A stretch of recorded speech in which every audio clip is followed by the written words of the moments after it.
Dreamscape presents Don't Blink by L.G. Davis, narrated by Cynthia Farrell. Prologue. The man on the other side of the door resembles a stranger. With greasy, disheveled chestnut hair and an unkempt beard, he could be older than his 22 years. But the unusual gunmetal gray eyes are the same as my late mother's. My brother, Ryan, is back in Core Lake, Florida, bringing with him feelings of disappointment and hurt, but also relief. He never stays in one place for long. When he disappears, it's often out of the blue. One minute he'll be heading out to buy eggs for breakfast at Simple Joe's down the road.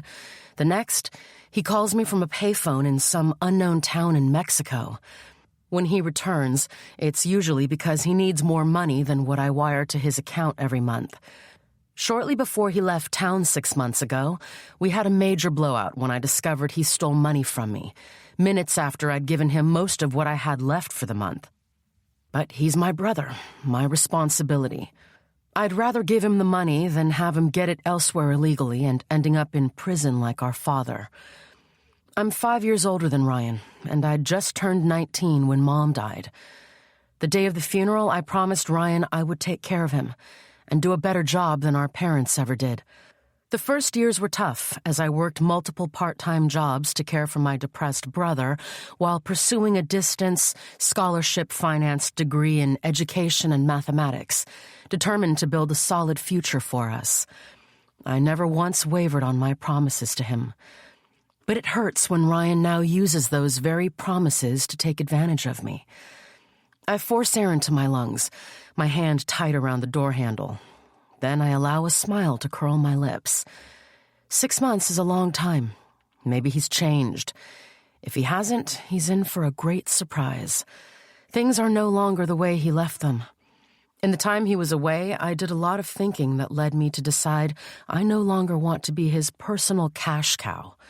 I swing open the door. Ryan's dilated eyes sparkle as he opens his arms wide. I fight the urge to gag when the stench of stale alcohol and cigarettes plugs my nostrils. "Long time no see, sis. Did you miss me?" He draws me into a tight hug, pressing my cheek to the hardware attached to his rough leather jacket. I squeeze him back. As much as I dread having him around, he's the only family I've got, and I love him so much it hurts sometimes. Beneath the layers of disappointment at the direction he's chosen to go with his life, relief washes over me that he's alive and not rotting in a ditch or a prison somewhere. He pulls back and grins down at me from his towering height that he inherited from our father. When I look into his eyes, I see my mother, images of a wasted life. In the depths of his gaze, I detect broken shards of glass floating in pools of gray. My mother never tired of telling me that I inherited my grandmother's plain looks, including her china blue eyes. It disappointed her that I didn't inherit her supermodel good looks that earned her the title of Miss Florida before everything came crashing down. Her words never bothered me.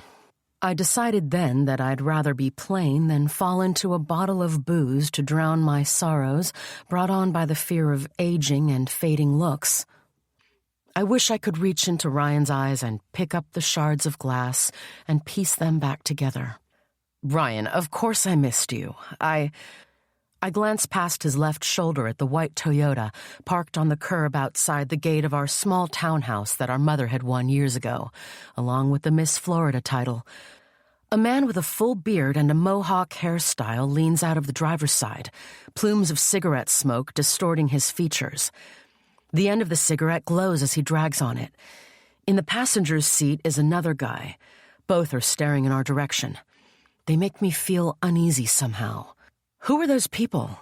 My eyebrows draw together. And where have you been for 6 months? Where have I been? Here and there. Who are those men, Ryan? They look dangerous.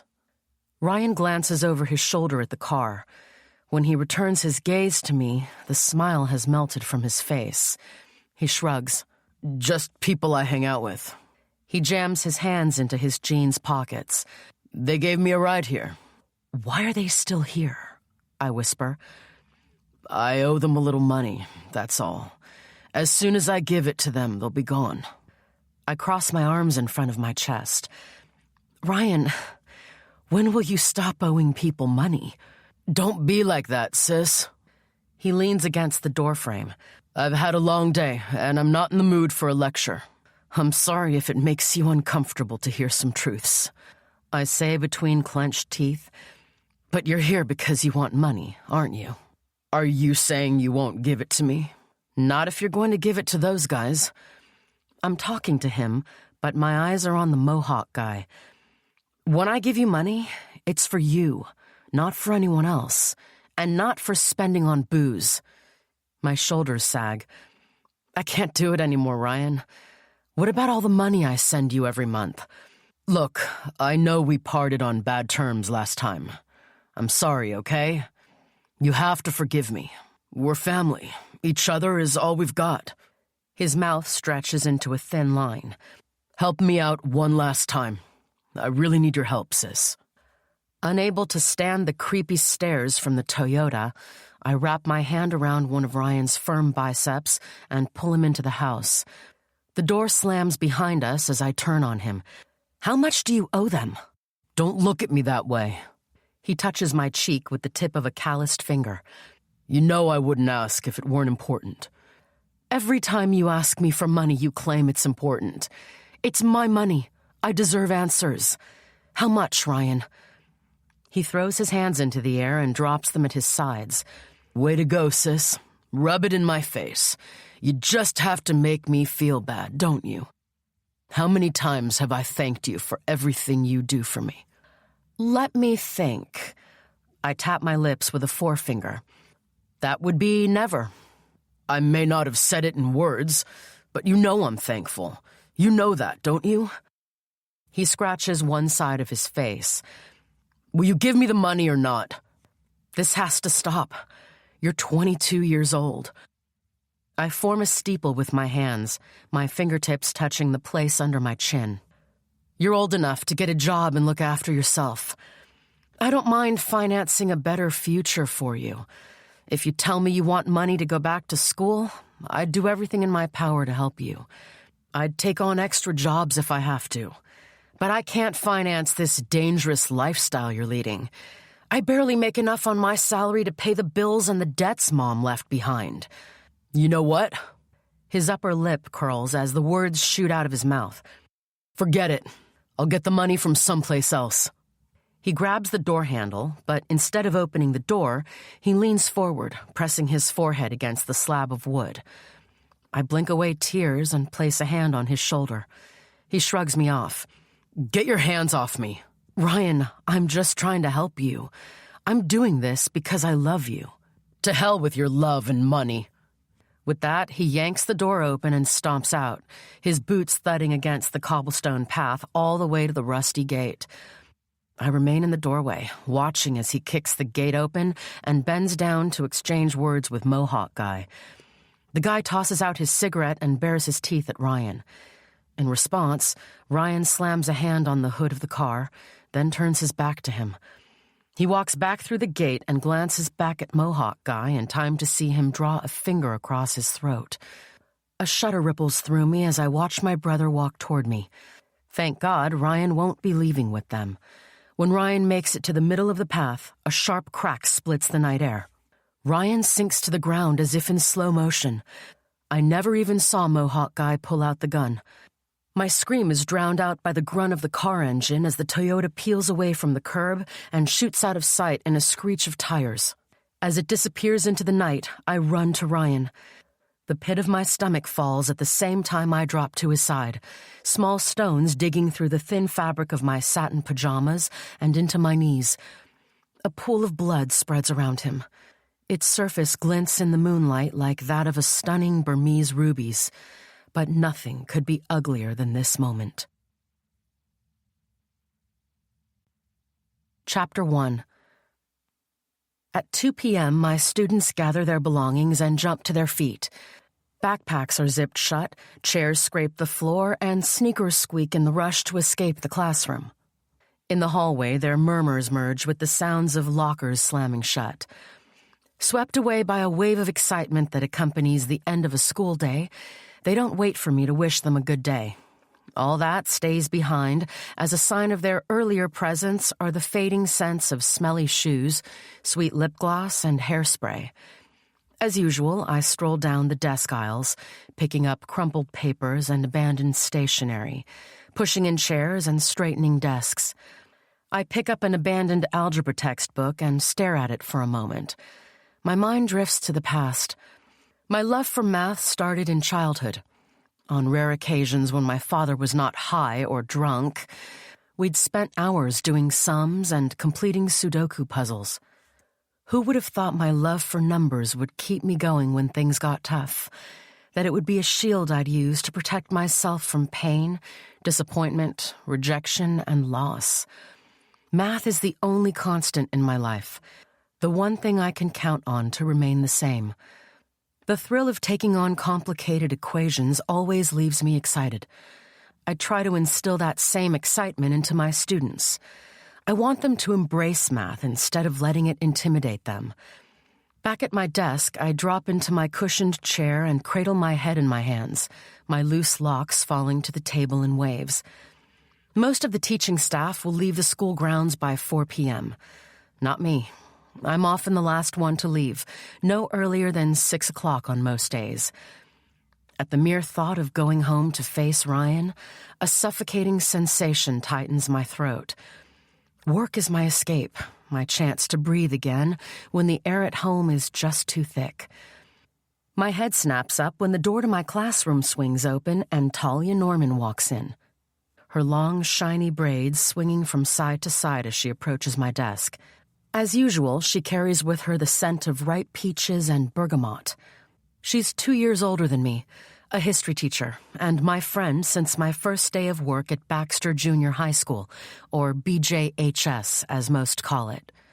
It never ceases to surprise me how she continues to be my friend, even during times when I'm incapable of being the friend she deserves, which is most of the time. But she's always there, always ready to listen, even when I don't say a word. She perches on the edge of my desk, crosses her long, jean-clad legs, and observes me for a moment, eyes narrowed. "You look like hell." "Thank you." I don't feel the smile I give her. "I mean it, Paige. You're in need of a little pampering." Talia is the true definition of a girly girl. She treats herself to manicures, pedicures, massages, and a facial at least once a month. It's not that I don't like those things. It's just that I don't have the money for it, and even if I did, I can't stand the stab of guilt that accompanies my indulgence. On the other hand, Talia doesn't have the kinds of responsibilities I do. She can afford to treat herself, to enjoy the money she makes, to do what feels good to her. Unmarried and without kids or mounting debts, what she earns is hers to splurge on what she wants. You're right. Getting pampered would probably do me good, but I can't afford it. I occupy myself with tidying my desk, picking up the pens and dropping them into my black mug, emptying the plastic homework tray. The topic of money makes me uncomfortable. It's the one thing that tortures me on a daily basis. "Who said you have to pay for it?" Talia jumps off the desk and removes a cream envelope from her back pocket. She waves it in the space between us. "Look what I've got here." "What's that?" The palm of her hand meets her smooth chocolate forehead. "Don't tell me you forgot your birthday again." "Oh, that." I shrug. "Actually, I didn't forget. I just don't think it's a big deal." "Stop that!" She throws me a stern look. "You have to quit putting your needs on the back burner. I get that Ryan needs you, but it's okay and healthy to think about yourself once in a while." "You know I don't make a big deal about my birthday," I say. "What's the point of celebrating it when the life I'm given sucks?" I throw my hands in the air. "Look, I'm sorry. I didn't mean to vent." I take the envelope from her, one of many she'd given me in the last 5 years. "Thank you for this. I mean it." "I hope things get better for you, sweetie." Talia lays a hand on my shoulder. "If it's too overwhelming to care for Ryan, Maybe you should consider getting him help. I can't do that. I square my tense shoulders. He's my brother. I can't discard him just like that. It won't be just like that. Talia crosses her arms, wrinkling her violet silk shirt. The truth is, I don't think he'd be so reliant on you if he didn't drink so much. He drinks because he's miserable, and I'm responsible for making him that way. But he drank even before he got into that wheelchair. I lower the envelope she just gave me into one of my desk drawers before locking it. I lean back in my chair. He'll feel as though I'm pushing him out of my life, and I don't want him to ever feel abandoned. This is the life I signed up for, Talia. But there are so many wheelchair-bound people living normal, happy lives. Ryan can have that if he wants. But does he really? I just don't want to lose him. I almost did when that bullet hit his head. It's been 2 years, and in my moments of stillness, I still hear the crack in the air as the bullet that changed our lives sliced through it to get to Ryan. I still see my brother sinking to the ground like a rag doll. For a few terrifying seconds at the hospital that night, his heart had stopped beating. The doctors said he's lucky to be alive. He doesn't feel that way. I didn't care whether he survived with a spinal cord injury. I was just glad to have him back. And I promised myself I would do everything to take care of him, to make it all better. I'd never have forgiven myself if he'd died. I know that was scary as hell. Talia pauses. You're one of the strongest people I know. If only I believed that. Seriously, Paige, I don't think I would have been able to do what you do for Ryan. He's not only paralyzed, but he drinks and disrespects you every chance he gets. He takes you for granted. An ache spreads through my chest. He's going through a hard time. I don't know what kind of person I would be if I were in his shoes. I push out of my chair. So, I say, changing the subject, what are you doing this evening? Some of us will be meeting up later to hit the simmering grill for juicy steaks. Talia's eyes brighten. I wish you would come. It's your birthday. Take an evening off, for goodness sake. You know how he gets when I don't make it home on time. It shouldn't be like that, don't you see? It's completely unfair. Talia purses her lips. You have the right to your freedom. Instead, he treats you like his prisoner. He doesn't make me do anything. I make my own choices. Out of obligation? That's beside the point. It only matters that I'm there for him. That's not about to change anytime soon. Or ever, Talia adds. Pain grips my chest as her words sink in. What if Ryan never recovers? The doctors said at the start that with an incomplete spinal cord injury, there might be a possibility for him to walk again, but the chances would become slimmer as more time passes. I refuse to give up hoping for a miracle, but he needs to want it too. What if 10 years from now, I'm still in this place, still stuck in this same moment? Can I really do it for that long or longer? Whatever the case may be, I'll be there for Ryan for as long as he needs me. Maybe next time, I say. Have fun at the grill. I lift my floral fabric tote from the back of my chair and heave it onto my shoulder. Thanks for the gift. Thank me when you actually use it. She pauses. I mean it, Paige. Don't just push it in some place and forget about it. She glances at my desk drawer. You know what? I jam a hand into my bag and dig out the key to the drawers. You should take it back. Why don't you spoil yourself instead? I wink. On me. What in the world are you talking about? I might never use it. I don't want it to go to waste. Like all the other presents I gave you before? Talia lifts a perfectly shaped eyebrow. I run a hand through my hair. I'm sorry. I open the drawer and pull out the envelope. When I hand it to her, she takes a step back. I won't take it back. It's a gift. Whether you decide to use it or not is up to you. But I want you to try and take advantage of it sometime within the next 6 months. I promise to try. I no longer return it to the drawer together with all the other gift cards she's given me, but push it into my bag. I guess that's more than I can ask for. She gives me a tight hug. Happy birthday, sweetheart. If you need anything, you know I'm here always. She pulls back and gives me a bright smile. At least take a break from worrying tonight. Easier said than done. Oh, I know. She steps toward the door and blows me an air kiss before walking out. The door clicks shut behind her. After she leaves, I spend the next hours preparing for tomorrow's lessons and killing time. At 6 p.m., I count to 100, then leave the classroom to face the consequences of my past decisions. Chapter 2. I ring the doorbell of our apartment and wait for Ryan to come to the door. After the shooting, we had to sell the townhouse because I couldn't live in the house again, knowing what happened on its doorstep.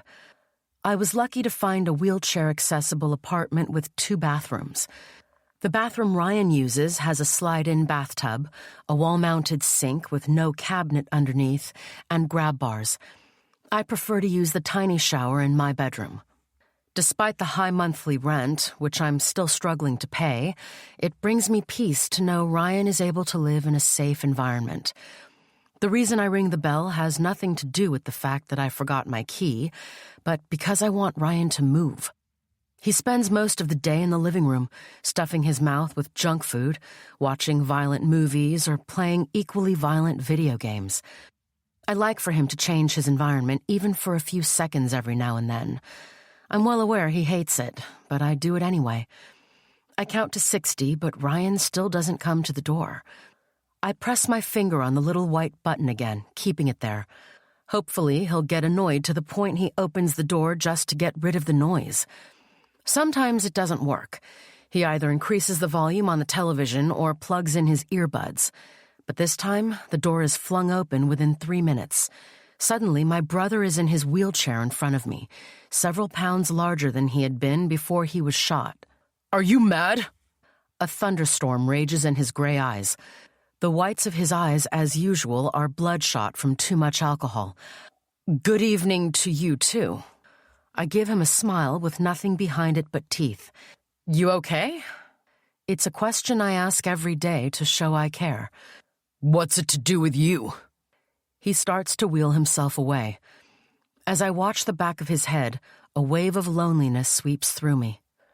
We live side by side like strangers sharing an apartment. It kills me to watch him slip away one day at a time. I live in constant fear that one day he could end up dying the way my mother did, that I'll walk into the apartment to find him choked on his own vomit or worse. That's one horror scene I'll never be able to get out of my head, no matter how many years pass between my mother's death and the present. If history ever repeats itself, I don't think I'll be able to handle it a second time. When I enter the kitchen, dropping my bag on the counter, I hear the squeaking sound of his wheelchair at the door. I turn with a small smile. "Did you have something to eat?" I was waiting for you. His voice is flat. I sent you a text to bring me pizza. Didn't you read it? The ever-present slur in his voice distorts his words. I did read your text. I pull a pan from a cabinet. But I wanted to make spaghetti with pesto sauce. Stop treating me like a freaking child. I said I want pizza. The bite in his voice makes me turn, fire burning in my eyes. No, Ryan, you are a 24-year-old grown man who has chosen to let his life rot. You stay here all day doing nothing but playing games and eating unhealthy food that messes with your health. Don't you care about your life at all? A sneer stretches across his face. What's the point? You're my brother. I love you. I lean against the counter. If you don't want to do it for yourself, do it for me. What have you done for me lately? I reel inwardly as though slapped hard across the face. That's right, Paige. All you do is whine about this and that. Ryan, you eat too much junk food. Ryan, you watch too much TV. Ryan, stop playing games all day and get some sleep. All you do is whine in my face. Frankly, I don't get why you even care. I'm not in the mood to go through this with you tonight. I ignore the lump blocking my throat. I'll cook dinner, and you will eat it. He watches me for a moment, then swivels himself around, returning to the living room without another word to me. Seconds later, I hear the sounds of gunshots as he plays one of his favorite games. For someone who's been shot, it surprises me that he chooses to surround himself with violence. Once the food is ready, the aroma of herbs and spices swirl in the air. I fill his plate with food and take it to him in the living room, the steam curling upward to warm my face. I wish he could join me at the kitchen table, but we never eat together. I pull the coffee table closer to his wheelchair and lower the food on top of it. Ryan glances at the meal and looks up at me with disgust. Take it away, he demands. I won't do that. I made an effort to cook for you. At least taste it. I straighten up, a hand pressing on my aching lower back. Fine. If you won't get rid of your damn food, I will. He swings back his hand and then brings it forward. It collides with the plate and sends it crashing to the wooden floor next to my feet. The ceramic plate snaps in half and the sauce flies through the air. Some of it lands on my bare legs. The strands of spaghetti crawl across the floor like worms. I jump back, but rage courses through my veins as I glare at him. You can't always have everything you want. I work hard to look after you, but the only thing you do is throw it all in my face. It's time you start showing some appreciation. Are you actually surprised about the way I'm acting? He tightens his grip around the armrests of his chair. I don't see why you should be. Isn't it your fault that I'm in this damn chair? He wheels himself from the living room. Moments later, his bedroom door slams against the doorframe. I won't see him again for the rest of the evening. He'll stay in there until I go to bed. Then he'll return to the living room to continue drinking until he passes out. Tomorrow, it'll start all over again. The insults, the pain, the regrets. With tears sliding down my cheeks, I clean up the mess he made. The mess I made. Chapter 3. My eyes are sore and heavy when I force them open to face a day I'd rather not be a part of. I sink deeper into the pillows. If only I could stay buried under the warm, comforting bedspread. The cold fingers of fear wrap themselves around my heart, clawing, tearing, digging into my already tender flesh. Ryan doesn't have to be in the room for me to feel his presence. I'm completely surrounded by him, consumed by his anger and pain, the hatred in his eyes. As hard as today will be, I have no choice but to get through it one labored breath at a time. No choice but to live the life I am given. I pull myself up in bed and lean against the headboard. Eyes squeezed shut, I send up a little prayer that ends with me whispering words of encouragement to myself. You've got this, Paige Wilson. You don't have to feel strength to be strong. What's one more day? I open my eyes and watch the slivers of sunlight slice through the place where the heavy drapes meet in the middle. Maybe today will be different.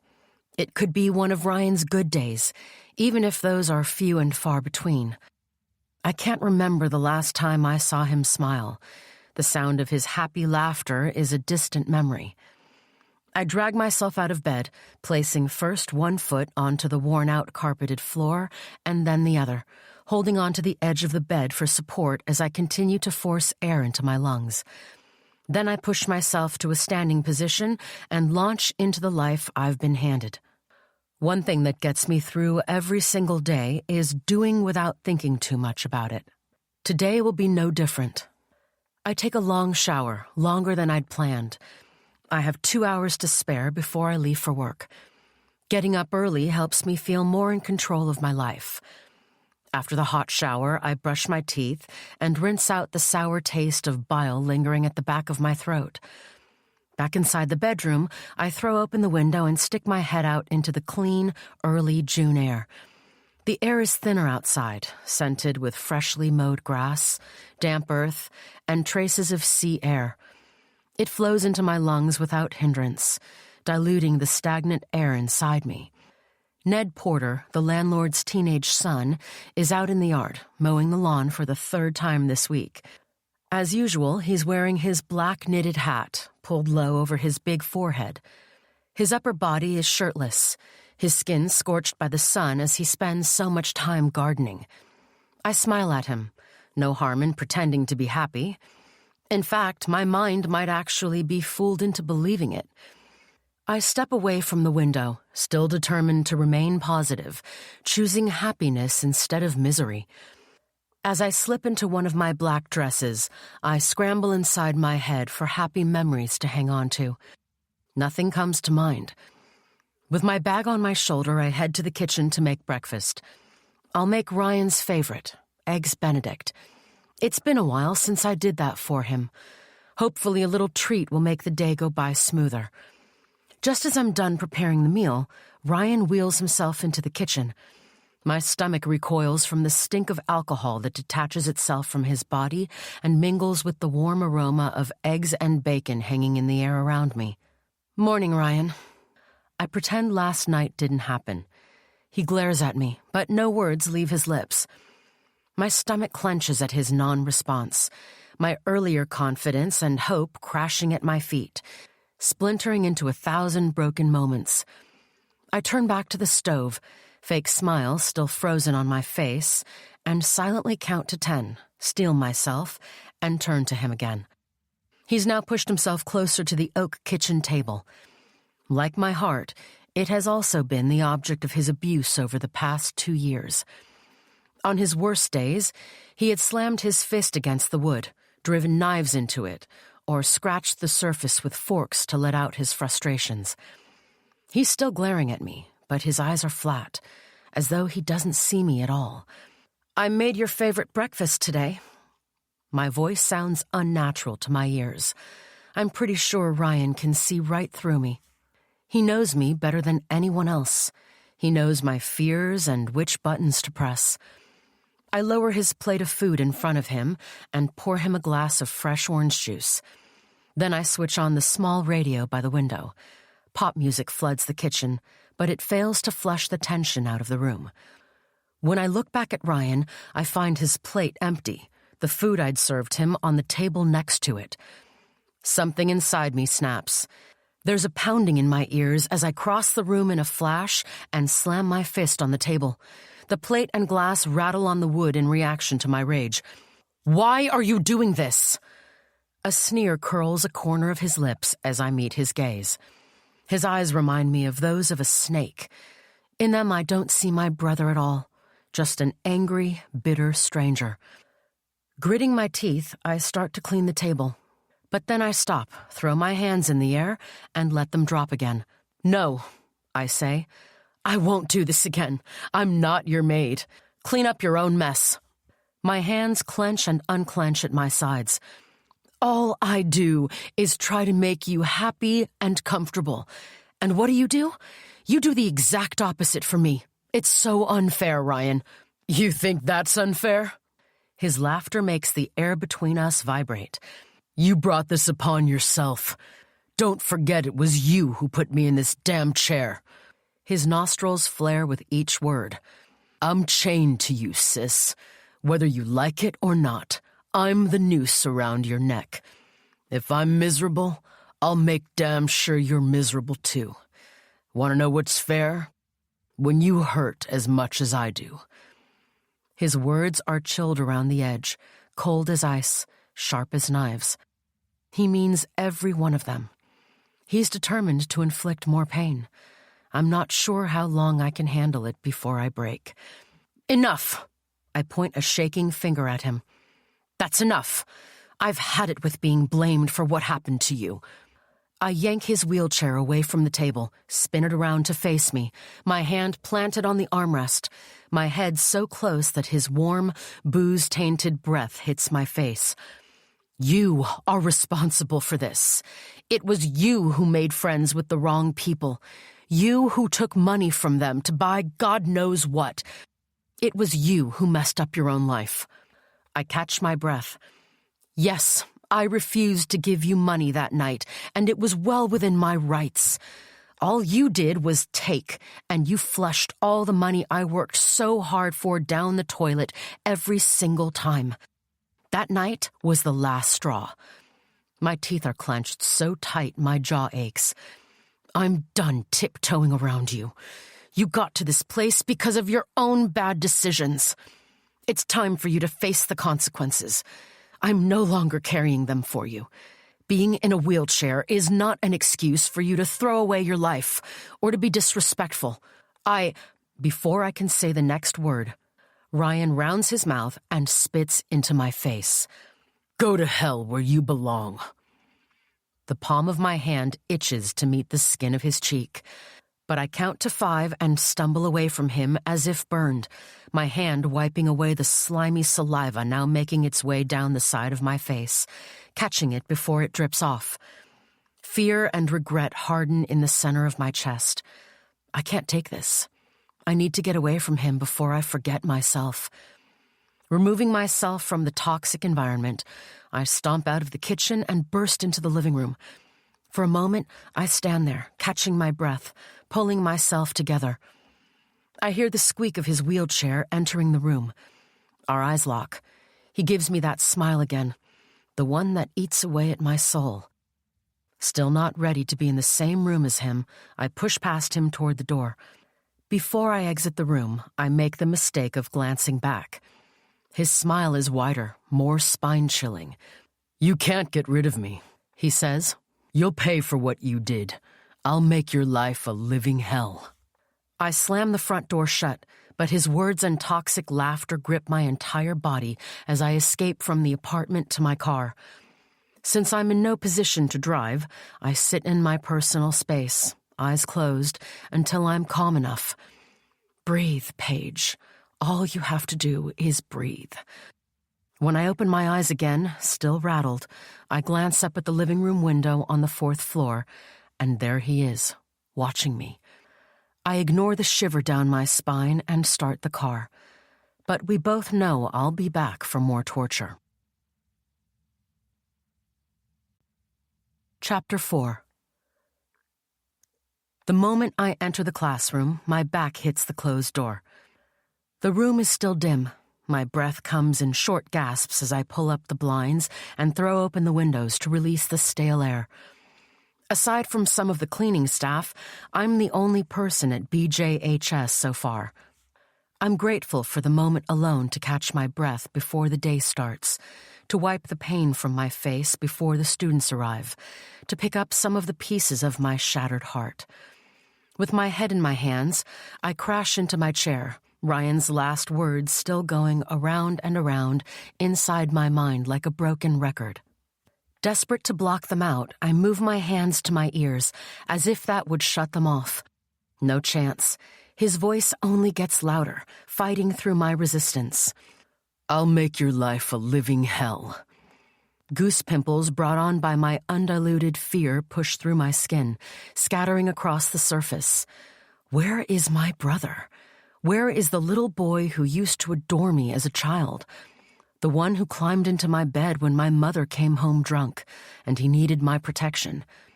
What if I never find him beneath all the pain and anger? What if he never learns to live again? Tears come, but I blink them away. I will not cry at work.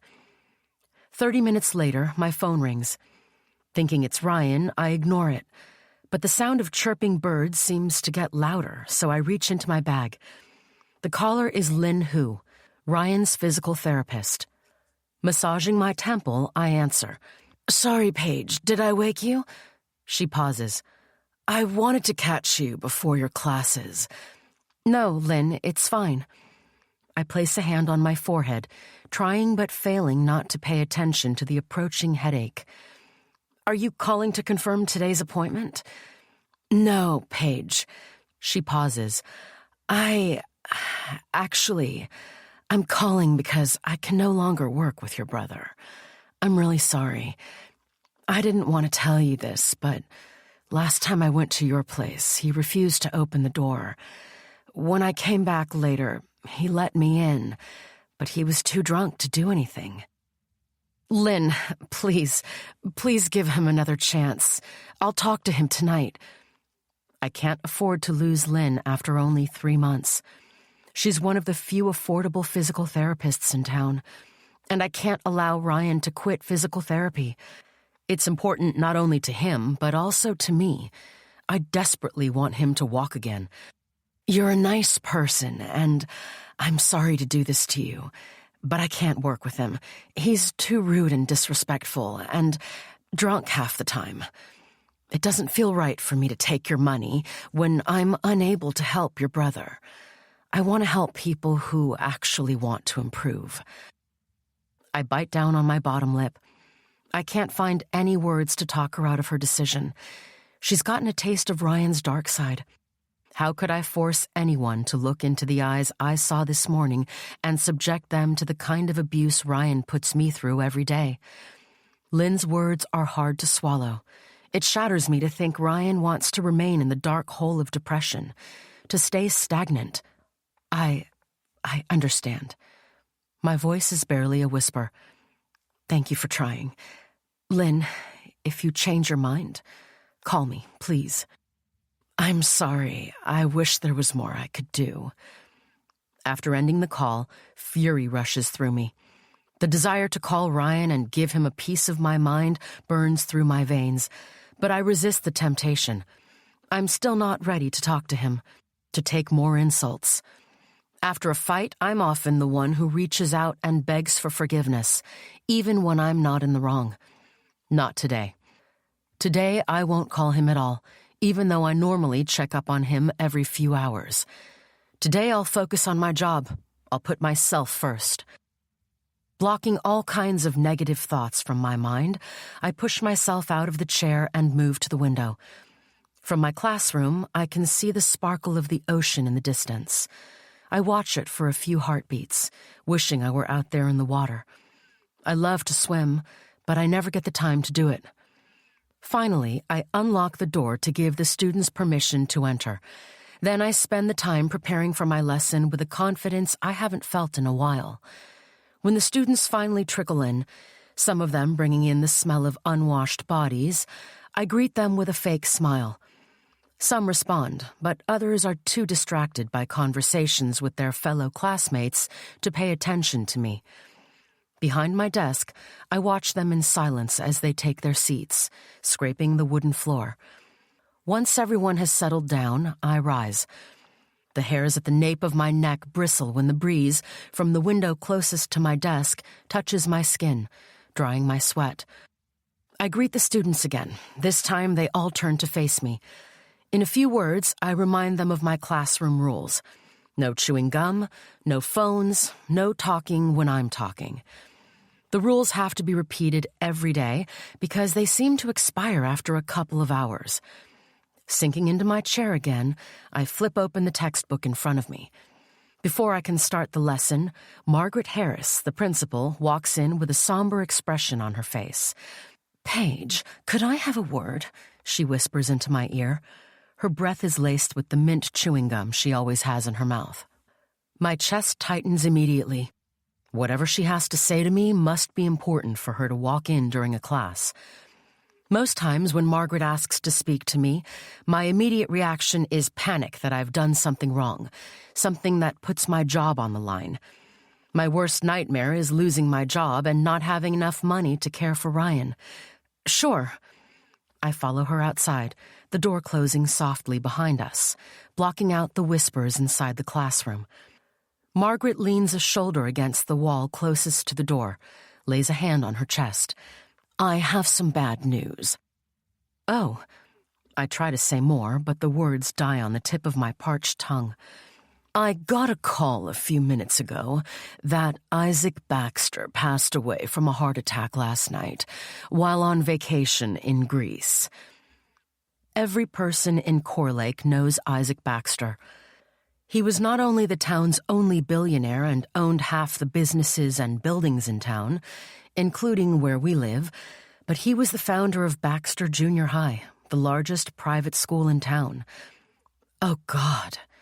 A cloud of worry settles on my mind again. How will his death impact my job? What... His loss will definitely be felt throughout town. And I'm sure every student or teacher at this school will be impacted in some way, directly or indirectly.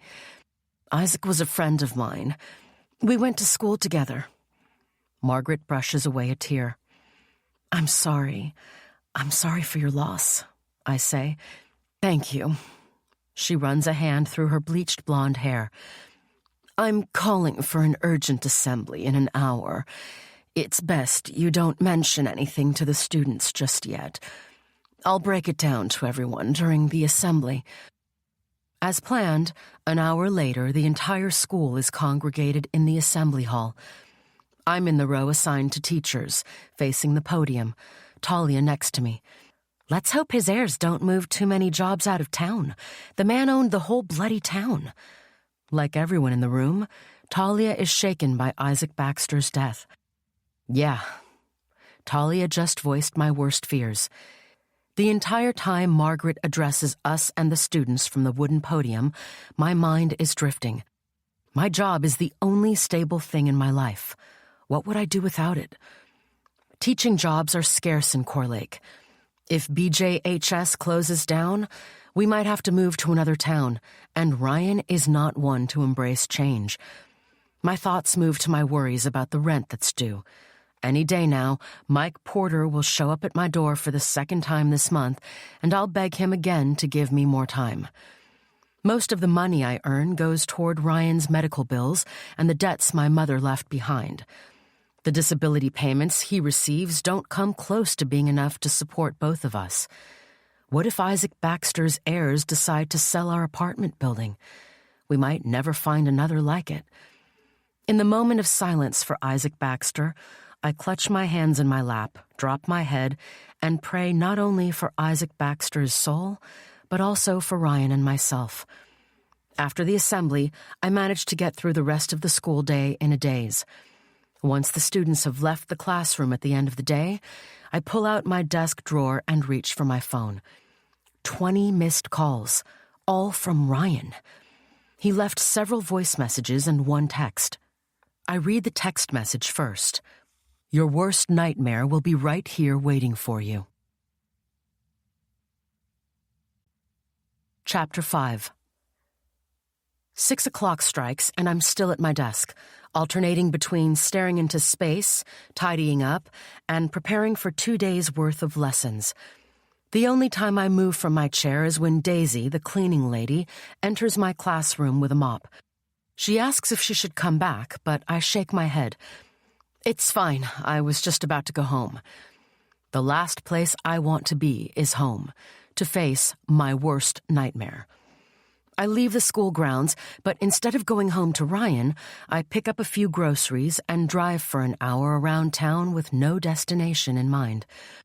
I pretend to be a tourist in my own town, forcing myself to be swept away by the beauty of whitewashed houses framed by pastel-colored picket fences and the lavender blooms of the jacaranda trees lining the streets. The round mother-of-pearl clock on the St. Peter's Catholic Church is already lit up for the evening. I slow down when I approach the Cake Palace, admiring the colorful display of sweet treats in the window. I stick my head a little out the window and inhale deeply, imagining breathing in the aromas of baking bread, melted butter, sugar, and the tang of lemon icing. As a child, I never walked past the Cake Palace without stopping to stare through the window at the gourmet cupcakes. I used to see myself biting into the cushioned soft icing, my mouth watering in response. Lucy Ann Taylor knows the value of her baked goods and makes sure to charge what they're worth. In spite of steep prices, her baked goods are always a hit at the annual Sweets and Blooms Festival that takes place a week before Christmas. A way to end the year on a sweet note. I drive past the newly renovated post office, the firehouse, and the library, and turn into a street that affords me a direct view of the sugar-white sandy beach, turned golden at sunset. It's ironic that despite being surrounded by the breathtaking beauty and calm of Core Lake, Happiness eludes me. I drive to the beachfront, where I park the car across from a closed ice cream shop with a pink plastic cone at the entrance. I close my eyes and take a calming breath before switching my phone back on. I'd switched it off after reading Ryan's text. I ignore more missed calls and messages. One message has done enough harm to last me a couple of hours, days, weeks even. What I need now is a break from him. In spite of my love for water, it's been a while since I went for a swim or a walk on the beach. Even if we're apart, Ryan refuses to let me go. He continues to whisper venomous words into my ear. I can still feel the trickle of his saliva on my cheek, the area it hit pulsing like a heartbeat. The heat of his gaze still burns into my flesh. He controls me even from a distance. But I still have the power to choose. Today, I choose not to go home until I'm ready. Though a part of me feels guilty, the other is rebelling. The thought of walking through the apartment door makes me feel sick to my stomach. It's impossible to breathe inside my own home when Ryan sucks the air out of every room before I step into it. He follows me around the place, making sure I get a good look of his broken state, that I see the anger etched into every corner of his face, that I breathe in his pain. Before I lose my nerve, I swing my legs out of the car, remove my shoes, and cross the road to get to the promenade. The sea breeze sweeps across my face, brushing my hair back, refreshing my skin, drying the sheen of sweat on my forehead. My hunger for freedom pushes me to run, stopping only when my feet sink into the warm evening sand. There are barely any people on the beach at this time of day, only an occasional jogger or dog walker. While listening to seagulls squawking, I draw in the scent of sea air mixed with traces of suntan lotion left behind by the afternoon sunbathers. I tip my head upward as a seagull flies by, exercising the kind of freedom I wish I had. I'd give anything to be that bird, to fly high above my troubles, to flee from my dark place. The sun is setting now, a ball of fire in the horizon, magical, warm, and soothing. I should come here more often instead of rushing home every day. Maybe if I do it a couple more times, Ryan will get used to it. If he doesn't, he'll have no choice but to deal with it. Since he doesn't appreciate me, it could be time I put myself first for a change. I could come to the beach on the weekends, prepare for lessons while sitting on a lounger, gazing at the water. The soothing energy of the sea would help me cope better with his dark moods and unpredictable behavior. An old woman with a stooped back and a golden retriever trotting ahead of her mumbles a greeting to me in passing. I nod and return her smile. As she walks off, I can't help wondering what kind of challenges she'd had to overcome in her life. Are her struggles as hard and heavy as mine? Could they be responsible for the hunched back she now carries? She disappears into the distance before I can figure her out. Her life is none of my business anyway. Instead of wasting time wondering about other people, I better make the most of this time alone before the guilt rushes in to torment me. On my way to the edge of the water, I step on whole and broken seashells. Instead of coming to a halt where the water ends, I walk straight in. Clenching my teeth from the shock of cold, I keep moving into the waves until they engulf me, invigorate me. I don't care that I'm fully dressed. If someone sees me from the beach, they might think I have suicide on my mind. I don't care. For the first time in months, I'm doing what I please. Once I get to a deeper part of the ocean, I throw myself head first into the water, tasting the salt on my tongue. And then I start to swim. I swing my arms from back to front, slice through the thick liquid until my lungs scream with exhaustion, until my muscles burn with pain. The pain is good. It reminds me I'm still alive. It distracts me from my scattered emotions. When I emerge from the water, I feel different, my heart lighter than it had felt earlier. Nothing calms me quite the way water does. My love of water started in childhood. It drove my mother nuts when I ran into the rain every time it poured, gazing up at the sky, giggling as drops of water tap-danced on my face and sluiced down my petite frame. On one particular day, we had just come home from a birthday party, and I was wearing a new princess dress Grandma had given me weeks before her death, a fancy dress with butterflies scattered across the hem. When we stepped out of the car, it started to rain. My mother shouted for us to run into the house before we got wet. Ignoring her, I twirled in the rain, jumping in puddles, laughing with rare happiness as liquid diamond drops fell around me. It was a high price to pay. When I recall that day now, what stands out the most is pain. My mother had pulled me into the house by the hair, threw me onto the floor of the entrance hall, and attacked me with one of Dad's thick belts. The buckle sliced into my skin, cut through the flesh, drew blood. My screams ricocheted off the walls as I covered my face to protect it. When I cried for her to stop, the only responses I got from her were insults and more beating. The only time she stopped was when she was exhausted and I was broken. When I think of my mom, that's one of the memories that comes to me, vivid even in the dark recesses of my mind. The more she wanted me to stay out of water, the more I craved it. I couldn't help myself. Another vivid memory is of her throwing a glass of wine at my head. It shattered on my skull, and a piece of glass left a gash at the tip of my eyebrow. Still, I could not allow her to take away the only thing that brought joy into my life. When trying to survive a terrible childhood, some children turn to imaginary friends, some overeat, and others cut themselves.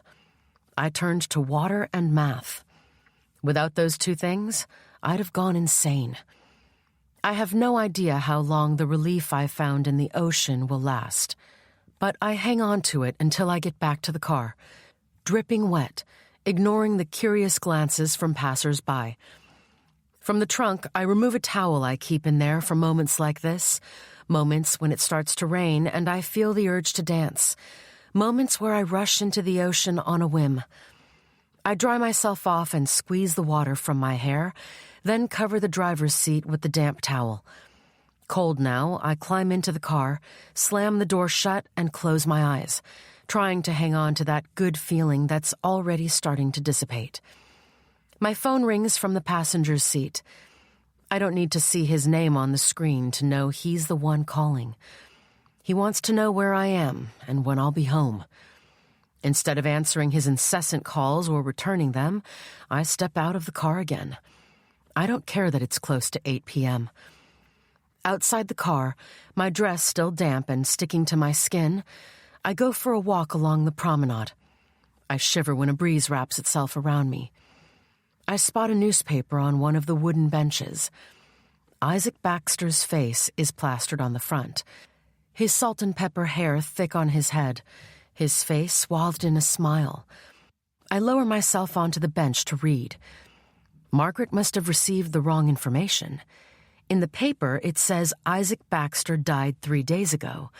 It also goes on to say his billion-dollar estate will probably be passed on to his only son, Dylan Baxter, who takes care of his businesses in New York. Unfortunately, it doesn't shed light on what will happen to his many businesses in Core Lake. After reading the paper, I remain on the bench for a little longer. Let Ryan take care of himself tonight. He's perfectly capable of doing that. I won't apologize for taking a huge step toward getting my life back. Even as I try to be brave, I get an inkling deep inside my heart that I'll be paying a high price for this moment of freedom. Chapter 6. Something is wrong. I know it as soon as I turn onto our street. My plan when I left the beach was to go home, jump into the shower, and head straight to bed. But I'm now getting the feeling that that's not going to happen. Alarm bells go off the closer I get to our apartment. The moment I see the building, it hits me that the alarm bells are not inside my head. A plume of smoke is curling out of our kitchen window into the night sky. The sound I had been hearing is that of the fire alarm. An invisible hand tightens itself around my stomach and wrings my intestines so hard I double over. The pain is soon pushed out of the way by a surge of panic. Panting, I jump out of the car. Within a few minutes, I burst out of the elevator onto the 4th floor. By the time I reach our front door, my lungs are screaming with pain, my body tense as I jam the key into the lock. The moment I step into the apartment, a cloud of smoke plugs my nostrils and rushes into my lungs, which reject it, causing me to cough uncontrollably. My eyes stinging, I grab a handful of my still damp dress and hold it to my mouth. The smoke inside is so thick I can almost touch it. The fire alarm is still shrieking, making my head ache, but the first thing I have to do is get to the source of the smoke. On the stove, all the burners are glowing hot. On top of one of them is a pot with smoke pouring from it. With tears brought on by the smoke trickling down my cheeks, I turn off the stove and reach for the burning pot. I jump back when I hear something pop. I watch in horror as the bottom of the cheap pot melts off and forms a silver river down one side of the stove. Before the entire pot can melt away and cause damage to the stove's surface, I grab it and toss it into the sink. I turn on the water, and the moment it hits the pot, more smoke is released into the air. I can barely breathe as I grab a broom from behind the cupboard and send it crashing into the fire alarm on the ceiling until the sound dies, only to be replaced by sirens outside the building. Unable to breathe, my hands clench around the edge of the sink, my eyes close tight. My fear is immediately overtaken by a rush of burning rage. My nails bite into my palms when I stomp out of the kitchen and crash into the living room, where I know he'll be waiting for me. Through the curtain of smoke that managed to get into the room, I watch him sitting at his usual place in front of the TV, watching a movie where people are shooting each other. I slam the door shut and lunge for him, spinning him around. My palm meets his stubbled cheek so hard it hurts even me. "What the hell is wrong with you?" I yell in between bouts of coughing. "Are you out of your mind?" His smirk chills me under the skin. Please tell me you didn't do it on purpose." The words feel painful inside my throat as I push them out. "Nope, and I could do worse," he says, his tone unapologetic. My head snaps back as if he, too, has just struck me across the cheek. "Next time you don't come home on time, something worse could happen." My hand lands on his cheek again, harder this time. "How dare you say that? This is my life. I can come and go as I please." My attack doesn't even make him flinch. "Your life, huh?" First he laughs and then he coughs, not bothering to cover his mouth. "You actually think you have a life?" His words come out like sharp darts, striking me one by one, digging into my skin, headed for my heart. "What happened tonight is nothing. I promise you that. You are such a call me what you want. But from now on, when I call you, you answer or return my calls within an hour. If I don't hear from you, I won't be responsible for my actions." He pauses to cough. "As long as I don't have a life, you won't have one either." Is that a threat? How dare he say that when I break my back every single day to support him? A chilled black silence falls between us as I wait for him to respond. When he does, his voice drips of poison. "Does it sound like one?" He cocks his head to the side. "In that case, that's what it is. Take what I said as a serious threat." His words hit me so hard I'm lost for words. I'm almost relieved when the doorbell rings and I can get away from Ryan. I wipe the tears from my face first and then open the door.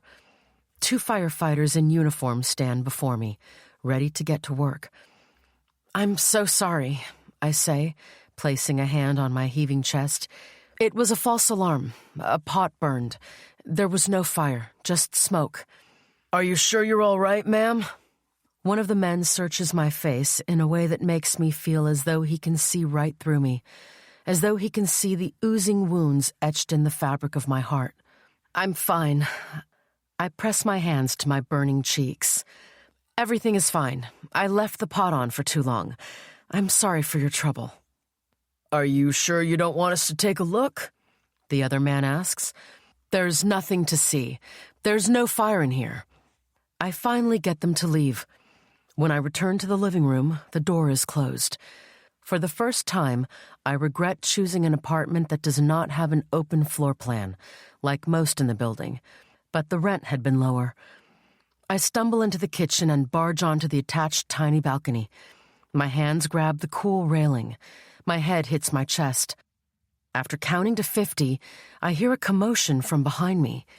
At first, I think he has come to join me on the balcony, but when I turn around, I notice him on the other side of the glass sliding door, his eyes cold as they move to mine.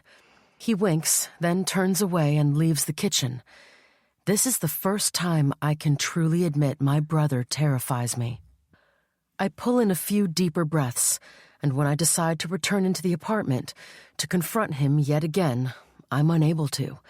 He has locked me outside. All I can do is laugh so hard tears fill my eyes and my stomach hurts. And then panic overcomes me and I slam my fist against the glass, yelling for him to let me in. Someone from somewhere in the building shouts for me to shut up. I continue to hit the glass, this time with the palms of my hands until my skin screams. My knees give way and I crumple to the floor. My back leans against the glass. Once I run out of breath calling for Ryan, I hear a soft click. When I turn to look, I watch him wheel himself toward the kitchen door. I crash into the kitchen, but this time I'm too drained and frightened to walk into another fight with the monster that was once my brother. I grab my bag from the kitchen counter and head to my bedroom. My breaths burst in and out of my lungs. I wait for something to happen, something worse, for him to do something else to scare me. Sometimes I fear I might wake up one night to find him next to my bed, weapon in hand, ready to end it all. I wish I could kick him out for what he did tonight, but I can't. I'm partly responsible for the man he has become. I have no choice but to lie in the bed I've made. Chapter 7. When the lunchtime bell chimes and the kids flee from the classroom, I lean against the door to catch my breath. It's been hard to keep it together, to go on as though my life is in one piece. It was exhausting running out of the classroom every hour to call Ryan. At times, I forced myself to remain seated, to continue doing my job without feeling intimidated by my brother. But the thought of what he might do next pulls me out of my chair each time. My heart hasn't settled since discovering another side to Ryan, an even darker version of himself. But I have to breathe. That's all I have the power to do right now. You'll get through this day one breath at a time, I whisper to myself, but the words taste like a lie on my tongue. On shaky legs, I cross the classroom and sink into my desk chair, yank out the drawer and pick up my phone. The fourth text message from him is the same as the 3 before it. 3 little words on a small screen that carry so much power. Be on time. He called me 30 minutes ago, but since I was in the middle of a lesson, I couldn't return his call. Now I have 30 minutes left to touch base before he goes nuts. My thumb trembles to the call button. Hi, I say, the heel of my hand pressed hard against the place between my eyebrows. Just on time. He pauses. I'm glad you're taking my threats seriously. I have to get back to work, Ryan. I lie. No need for him to know I'm on a break. Of course. I don't want to keep you. As long as you call every hour, we're all good. I cut him off before he can say more. Making it through the rest of the day without a scratch sounds almost impossible. The scratches I carry are so many. I might as well be a living, breathing, oozing, aching wound. Before I can pull myself together, Talia pokes her head around the door. The sounds of yelling kids in the hallway spill into the room before she closes it. Ready for lunch? Our eyes meet from across the room. Hey, Paige, are you okay? As usual, she comes to perch on the edge of my desk. You look like you've just seen a ghost. I consider not telling her anything for fear of what she'll say, but my tears break through my resistance and trickle down my cheeks before I come up with a convincing lie. Her brows are knitted when she slides off the desk and slings an arm around my shaking shoulders. What happened? Her hand moves to my hair, smoothing it down. Did something happen with Ryan? Everything in my life always has something to do with Ryan. Is he okay? Yeah. A sarcastic laugh bursts from my lips. He's doing great, actually, having the time of his life, making my life hell. What did he do this time? Talia goes to the door and locks it. Before she returns to my side, she grabs a chair from one of the desks and comes to sit next to me. So, tell me. I'm your friend, remember? You don't have to go through all this alone. I don't know how to do it anymore. Tears plop onto the papers on my desk. I shove them to the side before they get drenched. In a few words, I tell her what happened yesterday and watch as her chocolate eyes darken. That's unacceptable, she breathes, her jaw tight. You can't let him get away with this. Every time I stand up to him, he tells me I'm responsible for his injury. He reminds me every chance he gets that I put his life on pause. But he's the one who hung around with the wrong crowd. He was hurt by the people he chose to be friends with. That's what I keep telling him. But he doesn't see it that way. All he cares about is that I made a decision that landed him in a wheelchair. So he's going to spend the rest of his life punishing you? Talia blows out a loud breath.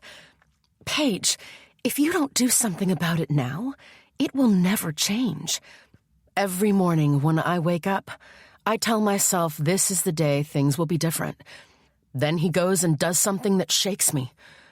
I lift my hands from my lap and drop them again. What if he harms himself? Again? 6 months after Ryan was dismissed from the hospital, he attempted suicide with the help of his pain meds. Fortunately, I found him in time to rush him to the emergency room. Do you really think he'll try to take his own life again just to prove a point? I press my fingertips into my temples. I honestly don't know what to think anymore. I already feel guilty as it is. If he harms himself again, I won't be able to forgive myself. You'll just give up your whole life for him? I already have. A sad smile taints my lips. He has me in the palm of his hand, and I have no idea how to crawl out of it. You need to have a serious talk with him. Tell him if he doesn't stop terrorizing you, you'll send him to rehab. Frankly, I don't think that would be such a bad idea.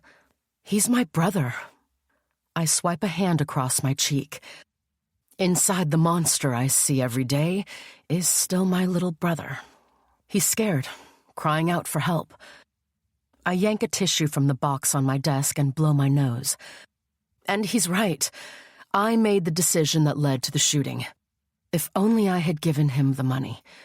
Talia shoots out of her chair and plants both hands on my shoulders. But you've paid for that decision so many times over. He should be grateful that you've stuck by him this long. I turn to face Talia, her hands falling off my shoulders. Trying to reason with Ryan is like pouring gasoline into a raging fire. And doing what he wants is setting your life on fire. One day you could wake up to find your life in ashes. She pauses. How long do you think you can go on like this? You don't go out, don't date anyone, and all because of him. I'm sorry you don't want to hear this, but I think you should try harder to make him see sense. Easy for you to say. If you were in my shoes, you'd think differently. I peel my gaze from hers. You don't understand. No one does. Before our conversation can continue, someone knocks at the door. I wipe away the tears as Talia goes to open it. Holly Weber, one of my students, walks in. Her heavily made-up eyes glance at each of us in turn as she walks toward her desk in the back and picks up a cell phone. I avoid her gaze as she leaves the room. Not long after Holly walks out, Talia plants a kiss on my cheek and leaves as well. Even though I'm doing my best to keep her words of advice from sinking in, they do. Maybe she's right, and I should try one more time. Something definitely needs to change, or the stress will break me. Determined to face Ryan again tonight, I leave work immediately after the staff meeting, but thanks to traffic, I make it home by 6:30. The moment I step through the door, the hairs on the back of my neck bristle. The air feels different on my skin, inside my lungs. Ryan has kept his promise. He must have. He's not in the living room or the kitchen. Screaming out his name, I search the entire apartment and come to a screeching halt in the doorway of the bathroom. He's lying under a tub full of water, in black shorts and a red t-shirt. His eyes are closed, arms floating at his sides. Fear claws through me as I lunge for him, grabbing him by the shoulders out of the water. I consider opening the tub door, but that would flood the bathroom. With surprising strength, the kind I never knew I possessed, I transfer him from the bath onto the tiled floor, next to his wheelchair. I'm drenched and breathless as I call out his name and drop my head to his chest to listen for a heartbeat. I can barely hear anything through the sound of my own pounding heart. I feel for a pulse, but I'm not sure I detect one. Come on, Ryan. Can you hear me? The palms of my hands push down on his chest. No reaction. My tears are dropping onto his face now, my jagged screams cutting through my throat. I consider calling for help, but my bag is in the other room. What if the seconds it would take for me to get it are all it takes for death to snatch him, if it hasn't already? Instead, I close his nose with my thumb and forefinger and lower my mouth to his, sharing my breath with him, praying I can bring him back. Don't you dare leave me, you hear? I cry harder. I glance behind me, still contemplating calling someone for help. When I turn back to him, my body goes cold. His eyes are open wide, the twisted smirk I've come to know so well pasted on his face. Scared the hell out of you, didn't I? He draws in a breath. That's what happens when you don't listen to simple instructions. If you disobey me again next time, things could get much uglier than this little game. Chapter 8. I'm just about done arranging some of the freshly baked cupcakes in large containers when Ryan fills the kitchen doorway. No sound comes from him as his gaze searches my face. Is he trying to read my mind? 2 weeks have crawled by and we've barely said a word to each other. The wall between us has hardened so much that it's almost impossible to reach him. I never know what to say to him anymore, so I communicate with him only when it's absolutely necessary. Each morning before work, I greet him. If it's my lucky day, I receive a grunt in response. Then I remind him of his appointments and leave for work, breathing out in relief the moment I cross the threshold. I've finally found and hired another physical therapist for him. Sandy Myers was recommended by Margaret. I was honest with Sandy from the start, telling her that Ryan is depressed and can be difficult at times. I was relieved when Sandy assured me she dealt with many clients like Ryan. Unlike Lynn, however, she would only come to our place for the first session. Ryan has to drive himself to her practice after that. It might actually be a good idea for him to get out of the house more. 7 months ago, I bought Ryan a second-hand, wheelchair-accessible minivan, a present for his birthday. My intention had been to give him a slice of his freedom back while freeing me from having to take time off work to drive him to his medical appointments. Dan Summers, a 70-year-old retired cop, renting an apartment on the second floor of our apartment building, sold the vehicle to me after his wife died of a heart attack. She had spent most of her life in a wheelchair after being involved in a car accident as a child. Even though I had to take out a loan to buy the van from Dan, he sold it to me for less than he was asking for it. He received many requests from tenants interested in the van, but he chose me. Maybe it's because I water his plants and feed his cats when he's out of town, or because he was feeling sorry for me. Either way, I was ecstatic when he handed me the keys. Even more so when he spent a few days showing Ryan how to drive the vehicle. The day I presented the van to Ryan, I saw something resembling joy in his eyes, but the emotion was so fleeting, I decided I must have imagined it. He never once thanked me, not that it bothered me. What bothers me is that he hardly uses the van. I had hoped he'd go out to meet people, to visit places he had enjoyed going to before the shooting. The only person he's interested in being around is me. His idea of fun is tormenting me. I cover up the containers and put them in the fridge. "Do you want one?" I ask when he won't stop staring. "I baked them for school, but you can have some if you like." He shakes his head, but barely. I reach for a dishcloth and wipe my hands. "We have a fundraiser tomorrow afternoon to raise money for an orphanage in town. Family and friends are welcome. Want to come?" The silence between us is broken only by the ticking of the clock above the door, while Ryan works his mouth with no words coming out. "What time?" he finally asks. A flicker of hope warms me from the inside. "It starts at 1 and ends around 6.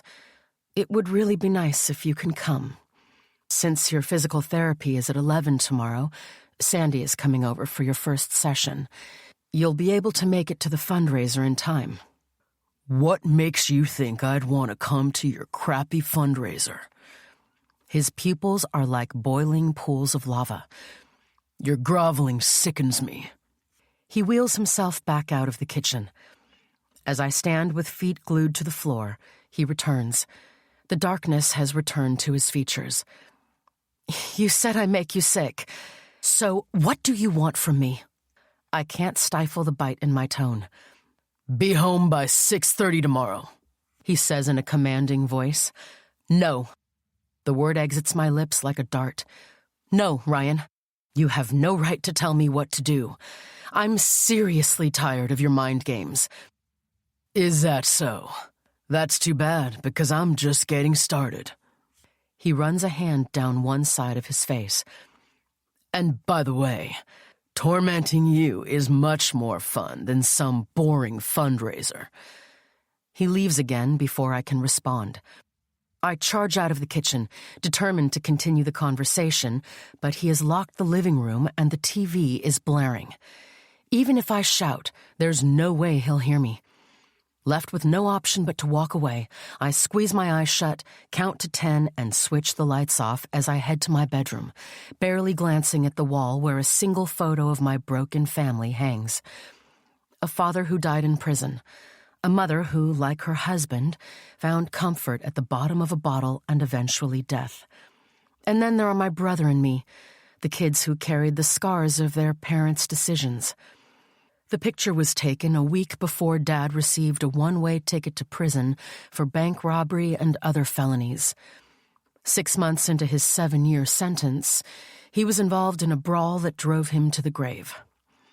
I lock the door behind me and stand in the middle of my room, between the door and my bed, chest rising and falling as I take and release painful breaths. What the hell can I do with Ryan? I'm seriously tempted to threaten him with throwing him out if he refuses to change his behavior. But the guilt would eat me alive. But how can I just stand here watching my life crumbling before my eyes? In the stillness between one beat of my heart and the next, the little voice inside my head gives me an answer that both gives me hope and terrifies me in equal measure. If you really want things to change, only you can change them. In the morning, as soon as Sandy arrives for Ryan's physical therapy session, I exchange a few words with her and usher her to the living room. She's a tall, middle-aged woman with a shock of ginger hair and a pixie cut, clad in gray and white yoga pants and a tank top that shows off her small but athletic frame. As we enter, my nose wrinkles at the smells of rotting food, dirty socks, alcohol, and body odor. I'd opened the windows and was about to clean up, but Sandy came half an hour earlier than planned. I would have cleaned up last night, but Ryan had not opened the door until I fell asleep. Sorry about the mess. I pick an empty plastic bottle of Coke from the floor. The only area of the living room that's tidy is the path Ryan cut through the mess for his wheelchair to move, the path leading to the TV screen. That's all right. I'm both touched and horrified as she helps me clean up. You don't have to. Don't worry, I'm used to it. She gives me a sympathetic smile that makes me feel worse. I have a son whose hobby is to trash the living room. Thanks. I hide my shame with a smile. Anything I should know that you haven't already told me over the phone? Sandy fishes a sock from underneath the couch and hands it to me. Yeah. I release a deep sigh. He's not been in a great mood lately. Don't worry. She strides over to her bag, glancing at me over her shoulder. I've handled worse. Before we can finish our conversation, Ryan appears at the door. His dark gaze travels between Sandy and me and takes in the somewhat tidy living room. It returns to Sandy. Hey, he says to her and enters the room. Good morning, Ryan. It's nice to meet you. Sandy extends a hand toward him, which he ignores. Wishing the ground could swallow me up, I move to the door. I clear my throat. I'm afraid I can't stay. I have a fundraiser to attend at school. That's fine. Go ahead. Sandy gives me an assuring smile. Ryan and I will be just fine. I give a small nod and ignore the snorting sound coming from Ryan. To calm my nerves, I take a long shower. As warm water bounces off my skin, I try not to think of Ryan floating in the bathtub only days ago. The fear I'd felt. Today I choose a different color from my usual shades of black. I often reach for black clothes automatically. Black makes me feel safe, hidden. But today I want to be seen, so I opt for a cornflower blue cocktail dress and complete the look with a pair of tan espadrilles. For the first time in a long time, I put on some makeup, a pale pink lip gloss and mascara. I'm determined to feel good about myself. Maybe if I look good on the outside, it'll reflect on the inside. It doesn't hurt to try. After the sleepless night I've had, I now realize that I've reached my breaking point. I'm tired of feeling bad every day, tired of feeling guilty, exhausted of walking on eggshells every time I'm around Ryan. I step out of my bedroom, planning to slip out of the apartment before Ryan is done with his session. My blood runs cold when I find him in the dim hallway, a few inches from my door, a smirk on his face. What are you doing? My eyebrows draw together in a frown. Aren't you supposed to be... I needed a break. He watches me through his hooded gaze. Why are you all made up? Are you meeting someone? I thought you were going to a work thing. Scraping up the courage to stand up to him, I plant my hands on my hips. That's right. I'm going to the fundraiser event, and as a staff member, I have to look presentable. My gaze doesn't waver. Do you have a problem with that? I don't have a problem with you going to the stupid fundraiser, but I will have a problem with you meeting up with anyone. He sucks in air through his teeth. You better not be lying to me. There's no point in discussing anything with Ryan, so I walk past him, ignoring his presence as I get the cupcakes from the kitchen and leave the apartment, feigning a confidence I don't feel. Inside my car, I pull in a few deep breaths. I force myself to remember the earlier feeling of excitement and the hope that had filled me minutes before I saw Ryan. Through the windshield, I look up at our apartment in time to see the curtain twitch. I don't need to see his face to know he's watching. Chapter 9. Inside the staff bathroom, I hang up the phone and drop it into my bag. Then I meet my eyes in the mirror, gazing into them, forcing myself to look past the searing pain, in search of the brave woman I long to become. You're doing well, Paige. You're having fun. I allow a smile to sweep across my pink lips. It doesn't matter that I don't feel it inside. The fundraiser has been in full swing for 2 hours now. The entire time I'd done my best not to think about Ryan, not to allow thoughts of this morning and last night to poison my mind. The only times I thought about him was when I had to call him once an hour. I still wrestle with myself before giving him a call, the stubborn part of me daring me to ignore the impulse. only for the little voice inside to remind me of one of the things he did when I didn't obey his rules. This can't go on. I have to think of a solution to this quandary before it escalates to greater proportions. For now, the image of him inside the bathtub makes me pick up the phone. I have another hour to banish him from my mind, to try and enjoy my time away from home. The compliments I received for my new look from both my colleagues and the students have been overwhelming, and my cupcakes keep people coming back for more. To some extent, this has given me a boost of confidence in myself. The confidence Ryan does his best to crush every day. When I exit the bathroom, my phone rings, the sound bouncing off the walls. What does he want now? I don't have time for this. I need to get to the assembly hall. Isaac Baxter's son, Dylan, who has apparently been in town since his father's funeral, will be giving a speech in 10 minutes. Still walking, I scramble inside my large tote for the phone. Before I can locate it, I crash into something. No, someone. My head snaps up. My eyes lock with an intense emerald gaze. A warm, unfamiliar sensation spreads through my cheeks. The stranger in front of me must be somewhere in his mid-30s.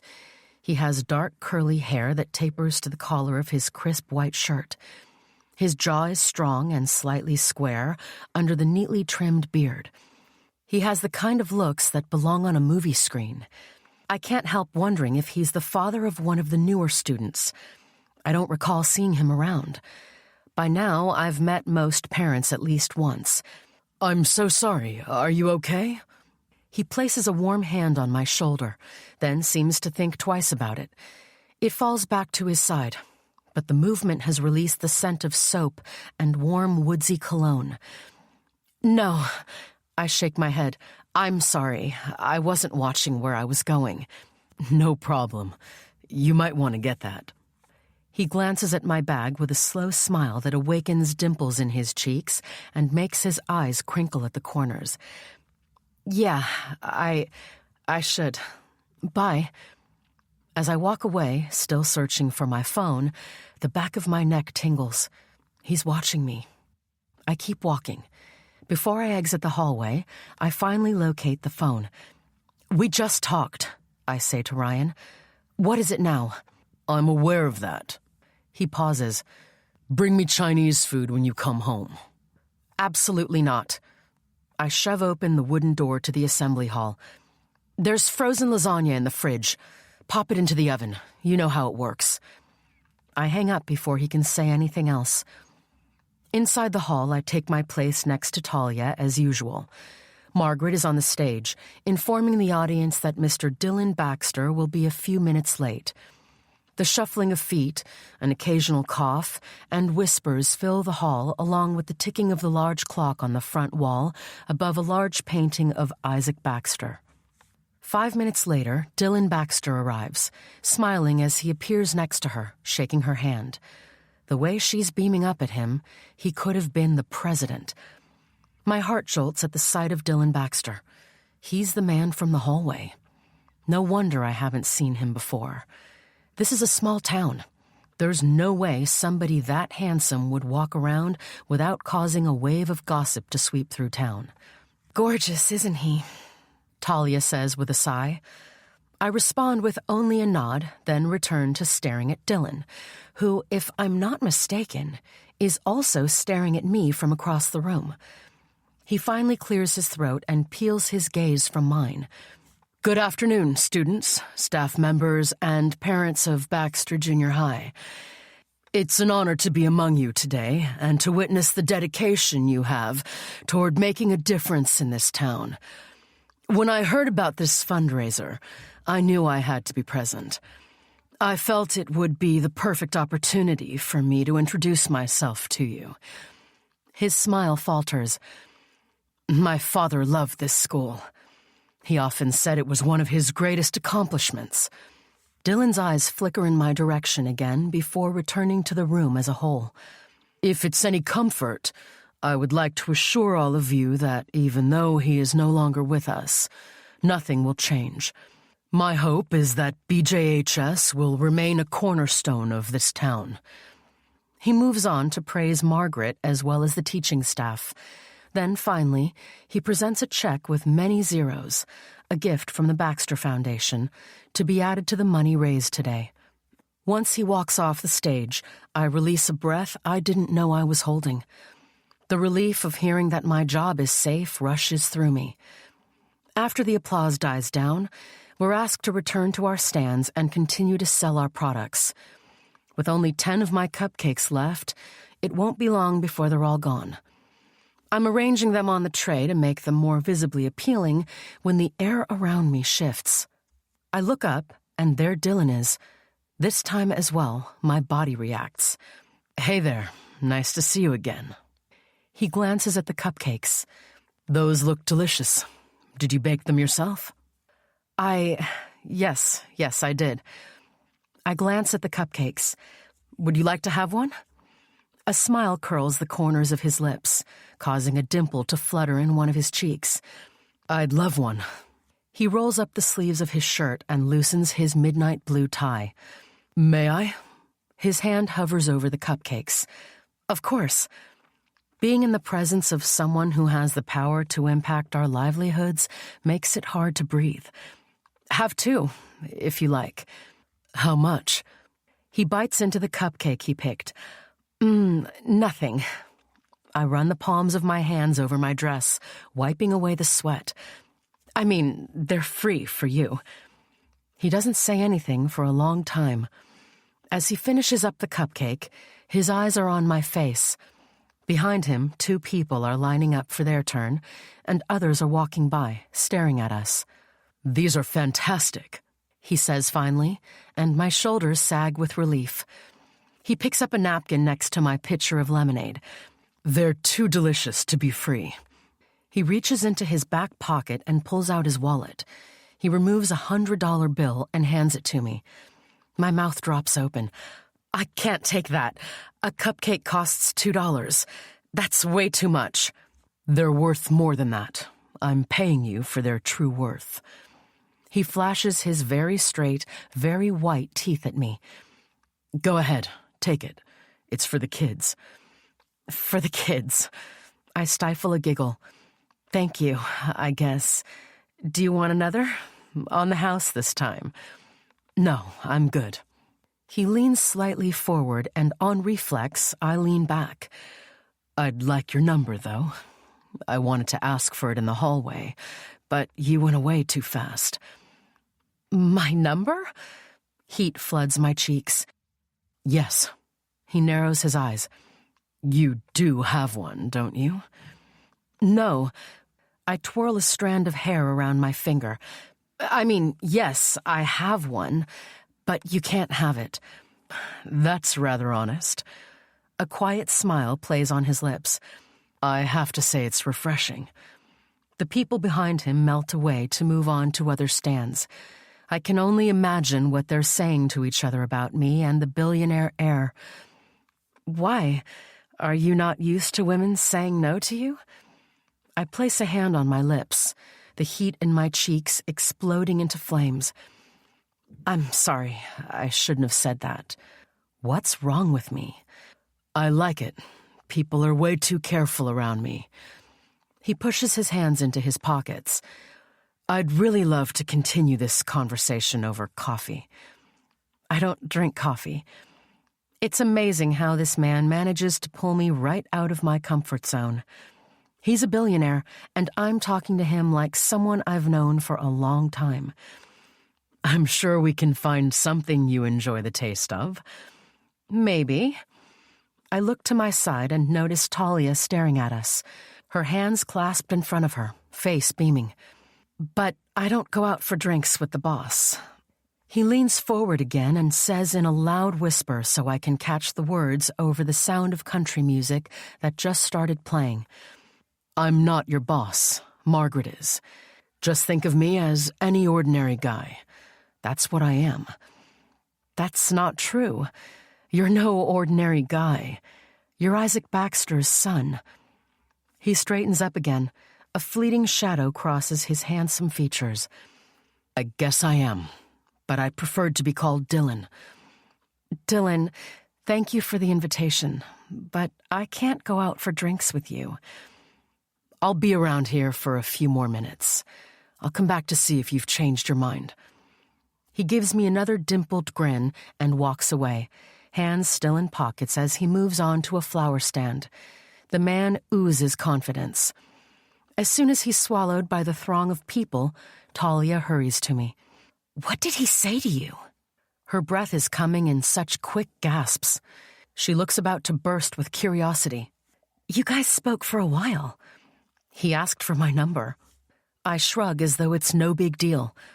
I actually saw him in the hallway earlier, before his speech. Your number? Talia places a hand on her heaving chest. I hope you gave it to him.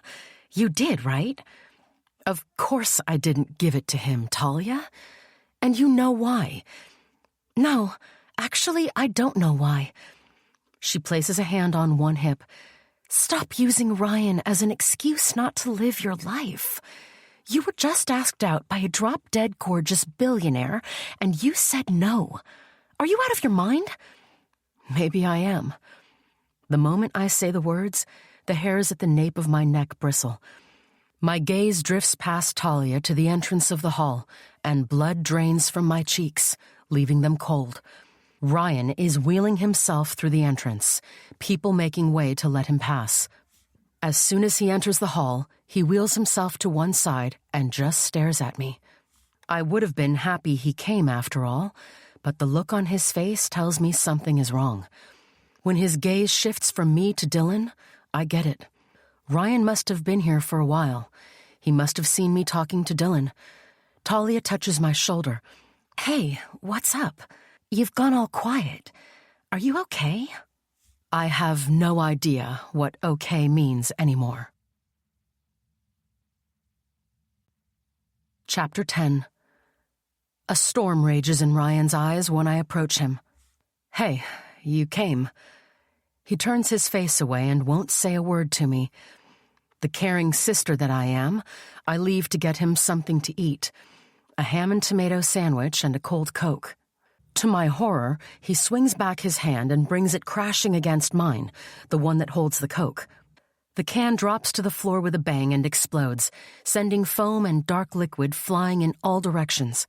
If we weren't in public, I would have smacked him. Tears clogging my throat, I avoid the looks of both pity and disdain coming from all directions as Talia helps me clean up the sticky liquid. My gaze sweeps the hall for Dylan Baxter. I hope he didn't see what happened. Talia leans into me and whispers that she saw him and Margaret exit the hall a few seconds before Ryan lashed out. After the cleanup, I leave Ryan sitting there and get back to my stand to finish selling the cupcakes. My shoulders are stiff with tension, pain flaring between my shoulder blades, but I'm determined to do my job. It hurts like hell that he made the effort to come all this way only to embarrass me in front of everyone. My instinct urges me to pack up my things, to get out of here. Since it's exactly what Ryan wants, I do the opposite. He doesn't leave, just sits there by the door, eyes on me. Thankfully, Dylan doesn't show up again at my stand as he had said he would. Maybe he figured I might not be worth the effort. I'm sure he has enough ladies vying for his attention, women with no baggage. Once the event is over, Margaret thanks us for coming, announces the amount collected, and wishes us a nice evening. Ignoring Ryan, I walk past him to take my things to my car. His presence is suffocating as he follows me outside. Saying nothing to me, he wheels himself to his van and enters with the help of the automatic ramp. He drives off without a backward glance.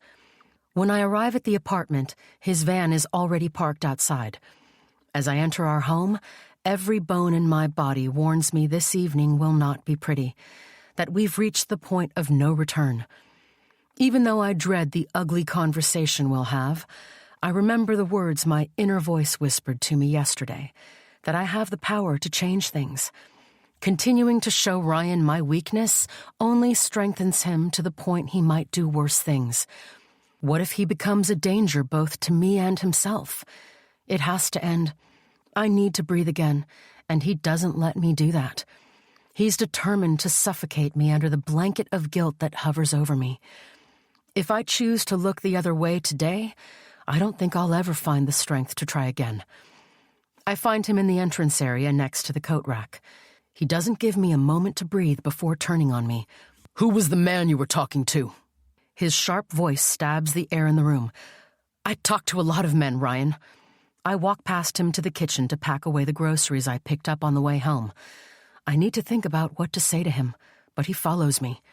Instead of lifting the milk, dishwashing liquid, and sugar from the grocery bag, I stand with my back to him and jump right into the conversation that I know will change everything.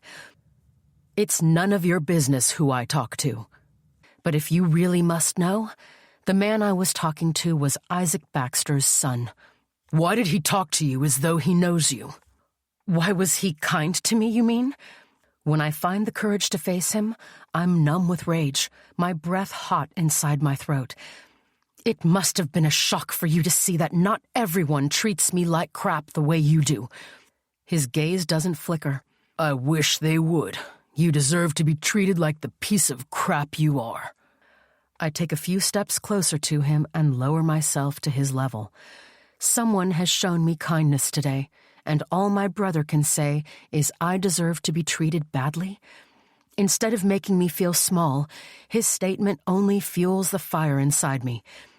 You no longer scare me, I whisper. I'm no longer going to put my life on hold just so you can feel good about yourself. I don't care if you hate me. I refuse to hate myself. Whether you like it or not, there are people out there who care about me. If I want to talk to any man, I will. If I want to date someone, you can't stop me.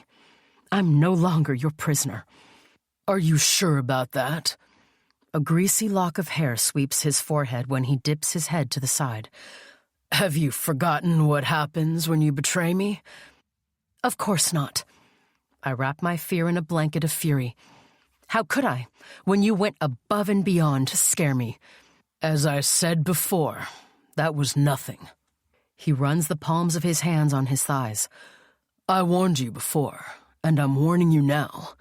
Betray me again, and you'll find out what I'm capable of. The spittle foaming at the corners of his mouth makes my stomach roll. Well, looks like you better get started on coming up with something even worse. Give it your best shot. I move back to the kitchen counter. Do whatever you want, Ryan. I don't give a damn anymore. My ears pound as fireworks go off inside my head. I've done everything I could for you. If you don't want to live your own life, that's your business. But I'll no longer let you put mine on hold. I pause for effect. I'm done apologizing for that night, even when I'm not the only one responsible for what happened. What happened to you was just a ripple effect of your poor decisions. I won't play your games anymore. I pull the carton of milk from the grocery bag and yank the fridge open. What you did today, embarrassing me at my place of work, was the last straw. That's the job that puts food on the table. The job that pays the bills, your medical bills. The fact that you don't see that is disturbing. So, I'm done trying with you. I did enough, don't you think? That sounds like a threat, he croaks. Are you threatening to throw me out? No, I turn on him. I'm not that cruel. You're still my brother, even when you don't act like it. You can stay here, but from today, your stupid rules no longer apply. From this moment on, I make the rules. I will go to work in the morning, and I will return home at a time that pleases me. If I come home late, you will not ask me who I was with, because it's frankly none of your business. If I cook something, you either eat it or you starve. It's your stomach, and you can treat it any way you like. And if you're not interested in physical therapy, please tell me so. I'd be happy to have something less to pay for. I walk over to the sink and start washing the containers that had carried the cupcakes. The moment I turn on the water, something crashes against the back of my legs. I grab the edge of the counter so I don't lose my balance. I whirl around in time to see Ryan backing up. Before I can digest what he's doing, he barrels into me again. pain explodes in my shin when the bone connects with the metal of his wheelchair. I jump away before he can hurt me again, limp out of the kitchen and out the front door. As the front door crashes against the frame, my brother's guttural roar of anger and frustration breaks through the walls and echoes in the hallway. Despite the throb of pain in my leg, a heady rush of victory spurts through my entire body. It's done. I've finally touched a nerve. Every fiber of my being tells me I'm free. I feel so good, I don't even feel the pain in my leg. Chapter 11. My hands tighten around the steering wheel. I'm both excited and terrified about what just happened. There's a high possibility it could all blow up in my face, that I could end up regretting yet another decision I've made concerning Ryan. The urge to get out of the car and go back into the apartment to apologize to him burns through my body, but I can't do that. I've done everything I could for him. It's time he starts treating me with respect. It's time I treat myself with respect as well. I rest my head on the steering wheel, feeling the sweat between the leather and my skin. Then I take a deep breath, raise my head, and lean it against the headrest. I'm to move forward, to be strong for both Ryan and me. The longer I baby him, the longer we both remain stuck and unhappy. I turn the key in the ignition and the car grunts to life, its energy vibrating right through my body, giving me the strength I need to move forward. As the car moves, so do I, pulling away from my troubles. I drive back to the grocery store. For a few minutes, I sit and stare at the large building with its floor-to-ceiling windows. I watch people going in and coming out, some accompanied by friends and family, others alone. Happy people laughing and talking, living their lives. I get out of the car and a gust of wind whips my hair from one side of my shoulders to my back. I face in the direction it's coming from and close my eyes, allow it to soothe me, to dry the sheen of sweat on my skin. Inside the air-conditioned store, I limp down the aisles, headed for the snacks aisle. I grab 2 bags of salt and vinegar potato chips and a box of chocolate chip cookies. Before leaving the aisle, I grab more snacks and head to the cash register. An old lady with only one item, a bottle of sparkling water, taps my shoulder and asks if she can go first. I let her. I'm in no hurry to get anywhere. 5 minutes later, I'm in my car with the radio blasting, on my way to the edge of town where Talia lives in a quaint little cottage she inherited from her grandfather 6 years ago. My phone rings. The number is unrecognizable. Conditioned to react with fear each time the phone rings, anxiety spurts through me. What if it's someone calling to tell me something happened to Ryan? What if it's the hospital or the police? What if he burned down the apartment building? All kinds of thoughts scramble for space inside my brain. Should I ignore the call or pick up? What if he's testing me? I decide to answer, but I'm ready to put him in his place if he resorts to his manipulation tactics again. I turn on the speaker. Hello? Is this Paige Wilson? The voice sounds both familiar and foreign at the same time. Yes, this is Paige. My breath quickens. Can I help you? Paige, hi. This is Dylan Baxter. We met at... Dylan. My shoulders slump with relief. Hi. I shake my head. How did you get my number? And how do you know my name? In a town of barely 11,000 residents, it's pretty easy to get information. And you're a powerful man who gets what he wants, am I right? Without meaning to, I find myself laughing. So, Dylan, why are you calling? My heart flutters inside my chest like a bird trapped inside a cage. I still want to take you out for that drink, or dinner, whatever you'd like. The fact that he has gone to the trouble to get in touch with me must mean he really likes me, but I have no idea how to feel about that. It's been a while since I dated anyone. In fact, I haven't dated since Ryan's accident. Ryan made sure of it.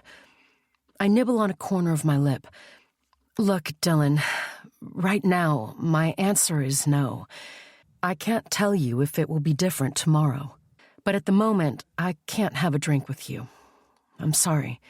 Then it helps that I happen to be a very patient man.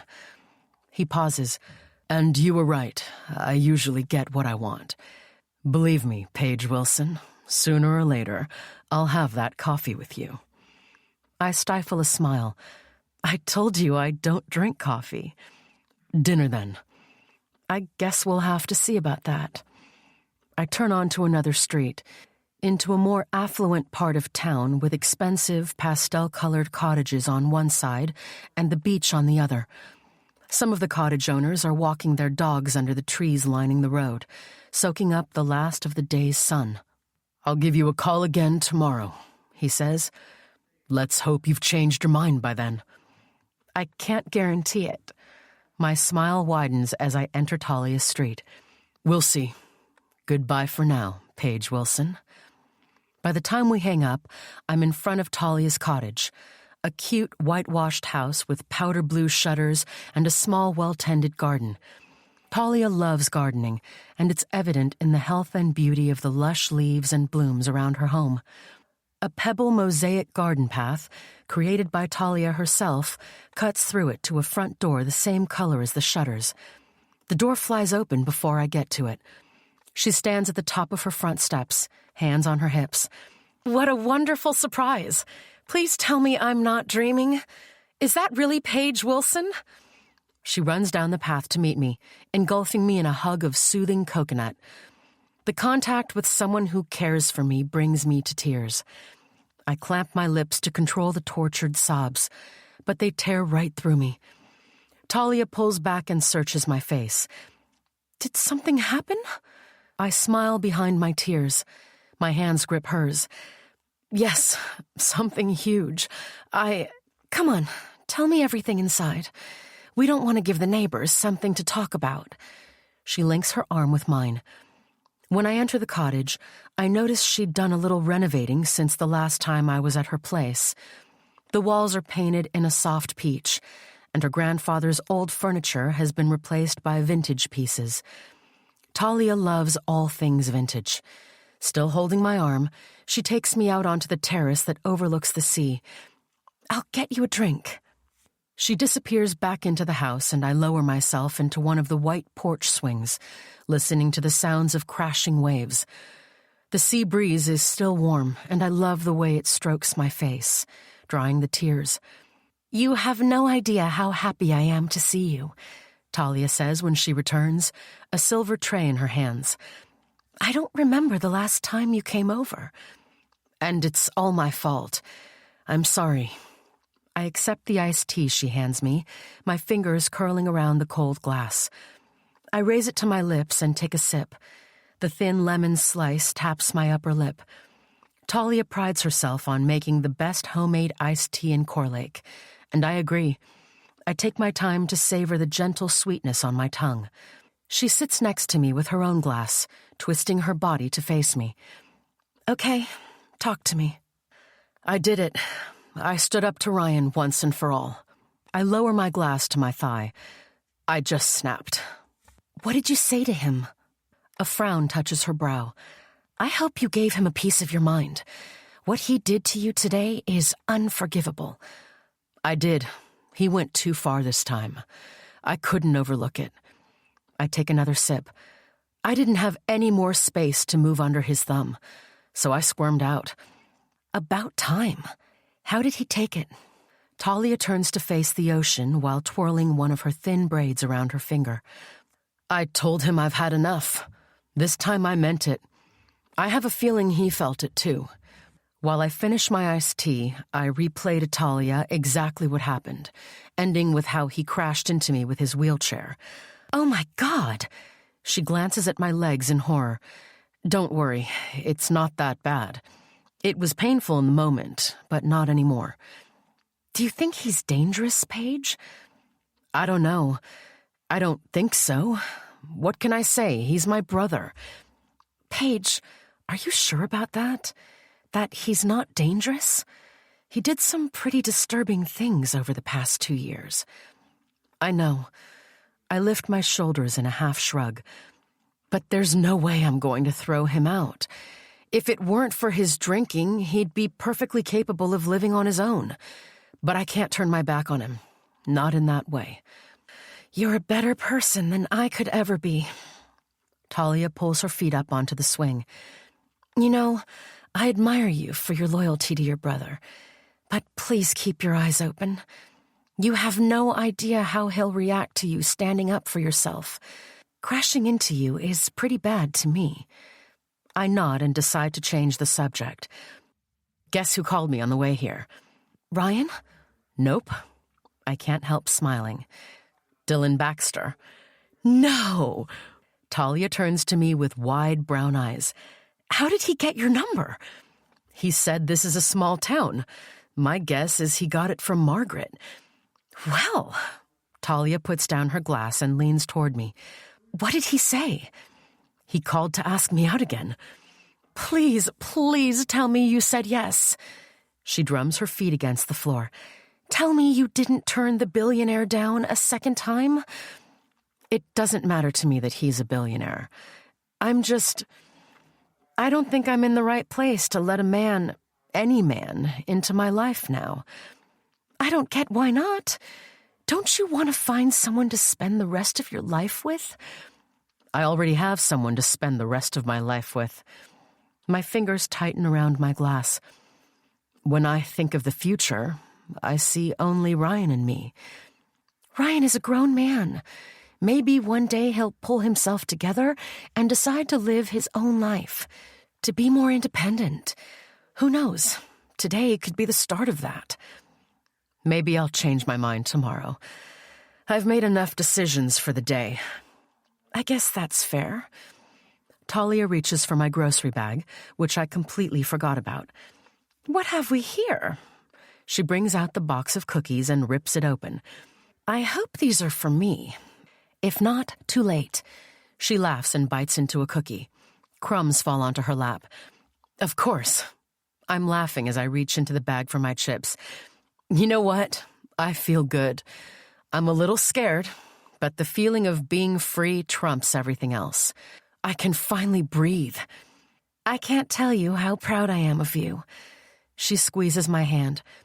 Please, promise me not to go back. Back home? No, back to the person I knew a couple of hours ago. I like this stronger version of you. Fight for yourself and your life. It might end up being good for both of you. Ryan made it clear he doesn't want me dating anyone. I'm a little terrified of what he'd do if I go out with Dylan. Don't let him stand in your way. If you do decide to go out with Dylan, I'll help you. She shrugs. I could drop by your apartment a few minutes after you leave, pretending to be looking for you. I raise an eyebrow. I don't see how that's supposed to help. He'll probably tell me you're not home, but instead of leaving, I'll insist on waiting for you to come home. While I'm there, I'll keep an eye on him and let you know if he does something scary. What did I do to deserve you? You're the best friend ever. I know I am. She beams at me. No need to remind me of that. Once the sun has set, we disappear into the cottage. She cooks us garlic-roasted potatoes that are both crispy and tender. We enjoy them with sausages and green salad. After dinner, we settle in front of the TV to watch a few episodes of Friends. I leave her place shortly before midnight, wishing I didn't have to go. I find Ryan outside our front door, gazing down the hallway at me. I'm about to fall right back into his trap, to show him my fear, but I hang on to Talia's words. Promise me not to go back. I pull myself together and keep walking until I reach the door. He follows me into the apartment but says nothing. He's trying to intimidate me. I'd be damned if I give him what he wants. As I get ready for bed, I hear a scratching sound outside my locked door. He's out there, doing his best to frighten me, but I don't care. I'm done bending to his will. Chapter 12. I'm up early on Sunday morning. I'm going to church today. It's been a while. My relationship with God is a complicated one. I could never understand why he didn't stop the bad things happening in my life. Now I realize he might have needed a little help from me. Attending church would also give me another chance to get out into the world, to prove to Ryan that things are not going back to the way they were.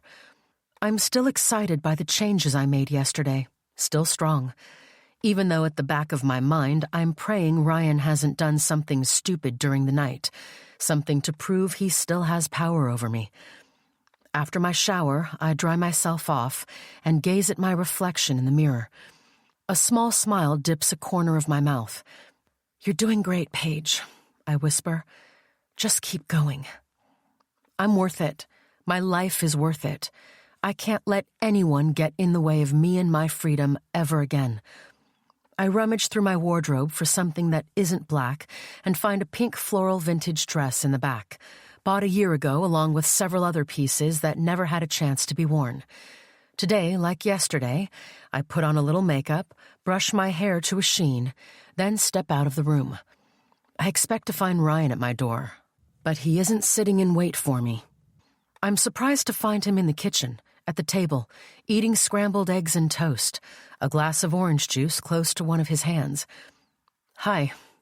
I open the fridge and take out the orange juice. I don't care that no response comes my way. I pour myself a glass. The yellow stream of liquid hits the bottom of the glass. I follow its journey as it swirls upwards, racing toward the rim. I drink it while watching him. Something certainly changed. I can't remember the last time Ryan prepared food for himself. Maybe I really did reach him this time. His food gone, he drinks up the juice, then leaves the kitchen, slamming the door behind him. I eat a quick bowl of cereal and leave the kitchen. Before I leave the house, I stop by the living room door and shout over the sounds of gunshots. "I'm going to church. See you later." From the surprised look on his face, one would think I told him I'm going to climb Mount Everest, but he says nothing.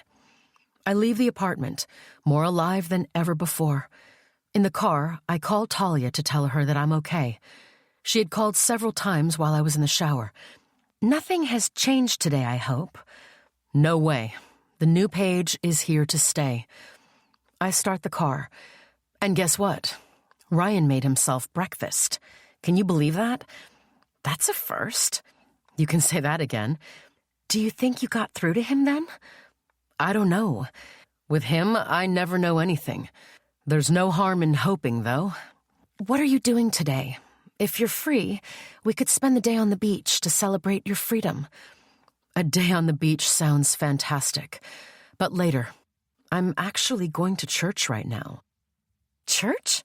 Since when do you attend church? There are many things I've neglected over the past year. It's time to get them back. I like the sound of that. We could hit the beach later in the afternoon, if you're still free. How about we have a picnic on the sand? I ask. Yeah, that would be great. Come to the beach near my place. It's less crowded. Call me when you're on your way. Sure. Inside the cool interior of St. Peter's Catholic Church, I slide into the last pew. My body is present, but my mind is scattered. I'd woken feeling confident and determined to live my life, but sudden thoughts of Ryan now cloud my mind. I tuck them into a dark corner and listen to the sermon. I sing and pray with the congregation, my earlier nervous energy melting away. At the end of the service, I greet everyone who greets me on their way to the door, and stand so the lady next to me can get out. Then I sit back down. Once most of the people have trickled out, Father William, a stocky man with a shock of white hair and matching beard, notices me from the pulpit and approaches me. He welcomes me to the church, then leaves me to have my moment alone with God. In the space between the beats of my heart, I utter a single prayer. God, if you're listening, please save Ryan from himself. I remain in my seat for another 15 minutes, enjoying the peace, listening to myself breathing. When I finally get up to leave, I feel ready to deal with any side of Ryan. I return home to find him where I'd left him, in front of the TV, a pizza box on his lap, a bottle of gin between his knees. It's almost as if nothing had changed since I left, except for the pizza and the bottle of booze, of course. He doesn't acknowledge my presence, and I don't strike up a conversation. I head to my room, where I flop back onto the pillows, my high spirits still intact. It feels incredible to be inside my home, free from the fear of what Ryan might say or do. I'm about to drift off to sleep when my phone vibrates. I forgot to crank up the volume after the church service. "How was church?" Talia asks. "Amazing. Freeing in a way. I think I'll go more often." "Great. Maybe I'll join you next time. When can we paint the beach red?" "How about in an hour?" "Wonderful. We still have some snacks left over from yesterday. I'll bring them along. And a good book. Bring me something from your library." "Wait, you mean you won't be doing Sudoku puzzles?" She laughs. "I'm choosing to take a break today." "What genre are you interested in? Gritty or something sweet?" "Something light. I've had enough darkness in my life. It's time to shine a light into my soul. I have to say, I'm really liking this new page. So am I." A smile stretches across my lips. "See you later." After the call, I save the number Dylan Baxter called me from yesterday and drop the phone next to me on the bed, link my hands behind my head, and close my eyes. When I reopen them, Ryan is in my doorway. I shudder at the thought that he opened my door without me even hearing him. "What are you doing here?" I pull myself to a seated position. "What does it look like? Watching you." He plants his hands on his knees. "Don't do that," I say through gritted teeth. "Next time, knock." "Quit telling me what to do." His voice is edged with steel. "You think you've got it all worked out, don't you?" He cracks a knuckle. "You think you're free of me?" "I don't think. I know I'm free of you." My drowsy eyes don't waver as they meet his. "You have no control over me. You can't get rid of me that easily." "That's never been my intention. You're my brother, and I don't want to get rid of you. I just want to live my life." "I'm sorry I'm such a burden." It's not an apology. It's a sarcastic statement. A weapon meant to inflict pain. "You said that, not me." "You don't need to say the words. It's written all over your ugly face." I let out a stream of air. "Ryan, I'm not in the mood for a fight." "Whatever." He moves his hands from his lap to the armrests of his wheelchair. "I just came to tell you that nothing around here has changed." My hand grips the bedspread, forming a fist around the cotton fabric. "What's that? Something you'd like to tell me, sis?" "Yes. Get the hell out of my room." "I'm not inside your room. I'm in the doorway. Or have you suddenly gone blind?" Heat flushes through my body, and I slide off the bed and charge toward him. I plant my hands over his large ones and push him into the hallway, then slam the door, lock it, and lean my back against it before sliding to the floor. Tears burn the backs of my eyes, but I refuse to cry. That was a test. He wanted to see if I'm still as fragile as I used to be. The moment he detects my weakness, he'll strike. I pull myself off the floor, grab my striped beach bag, and toss everything I need into it. Swimsuit, towel, sunscreen lotion, my phone, tests that need grading, a Sudoku puzzle booklet, and pens. When I leave the room, Ryan is no longer in the hallway. I walk out of the apartment without bothering to tell him where I'm going. He may think things are still the same, but he's wrong. I've changed. There's no going back to yesterday. Not for me. The day on the beach with Talia is invigorating. In between my dip in the ocean, I read half a chick lit novel, do some puzzles, and take naps. By the time I return home, exhausted but happy, the sun is just about to set. After a quick shower, I prepare 2 potato and sausage casseroles, one for dinner and one for freezing. I eat alone in the kitchen.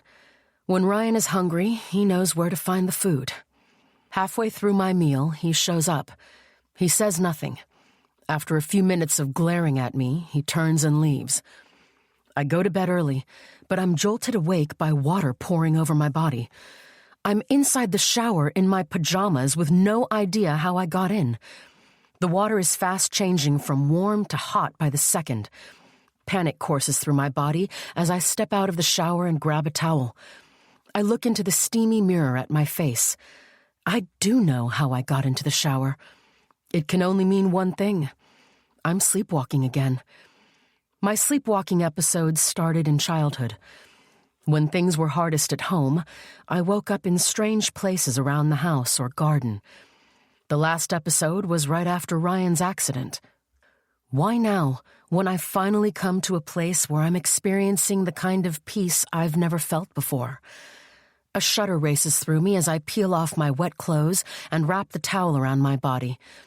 I open the bathroom door and freeze. My room looks as though it was hit by a tornado. Clothes are everywhere, bed covers on the floor, bedside lamps lying on their sides, torn papers scattered on the floor. A total mess. I'm holding my breath as I take cautious steps into the room, turn to the door. It's wide open. How's that possible? I swear I locked it last night. As I continue to stare through the doorway, I hear a squeaking sound, and then Ryan wheels himself past, a creepy smile on his face. Does he have a spare key to my room? Chapter 13. I wake up an hour earlier than planned and spend the time straightening out my room. I'd been too weakened by shock last night to do anything but lie on my bed, staring up at the ceiling in a daze. My temples throb with rage as I gather the torn papers and piece some of them back together as best I can. Ryan reminded me last night that he's out to ruin me, but the fear of being stuck in a life I don't want is greater than the fear of him. Still blinded by fury, I move from one corner of the room to another, gathering shoes, bags, and other belongings, returning everything to its usual place. Today is a new day, another day for me to prove to him that he doesn't get me back, that he doesn't get to win. When everything that's not broken is back in its place, I get ready for work and leave the apartment without confronting him. I get to school a few minutes before 6. Instead of dwelling on what happened last night or what Ryan will do next, I throw the windows open and settle at my desk. I pull out my phone. I find Dylan Baxter's number and give him a call. He called while I was in church yesterday, but I didn't hear the call as the phone was on silent. "What a great way to start the week," he says. "Dylan, I'm sorry I missed your call yesterday. Do you still want to have that drink?" "Sure. I take it your answer has changed." Yes. I smile. "Yes, it has." "How soon?" "The sooner the better for me. We've already wasted a couple of hours, don't you think?" "You're really pushy, aren't you?" I shake my head. "I'm a businessman." His laughter fills my ear, deep, warm, and smooth like honey. This kind of skill gets me far in business and in my personal life. I glance at the calendar standing at one corner of my desk. "I can do tomorrow evening." "I'd very much prefer tonight." He pauses. "Unless you're extremely busy, of course." I lift my shoulders and allow them to fall. "Fine. You win. Let's meet tonight." "Lacey's place at 8? That work for you?" "Yes, that's fine." Lacey's Place is one of the more exclusive restaurants in town. I can't afford anything expensive, but I have to get myself something fancy to wear. I'm short on cash, but I deserve a gift to celebrate the new me. We end the call and I pull the gift card from my bag, the one Talia gave me for my birthday. It's time to use it. The school day goes by in a blur. By the end of it, I'm exhausted, but also excited about the evening. Talia walks into my classroom just as the last kid leaves and eyes me suspiciously. "I hope you haven't changed your mind." She looks great in a canary yellow linen dress suit that makes her rich skin glow. Not a chance. I gather up some papers from my desk and slide them into a folder. "I'm ready if you are." "Perfect. Where do you feel like going first?" "Let's go shopping." I push back my chair and grab my bag.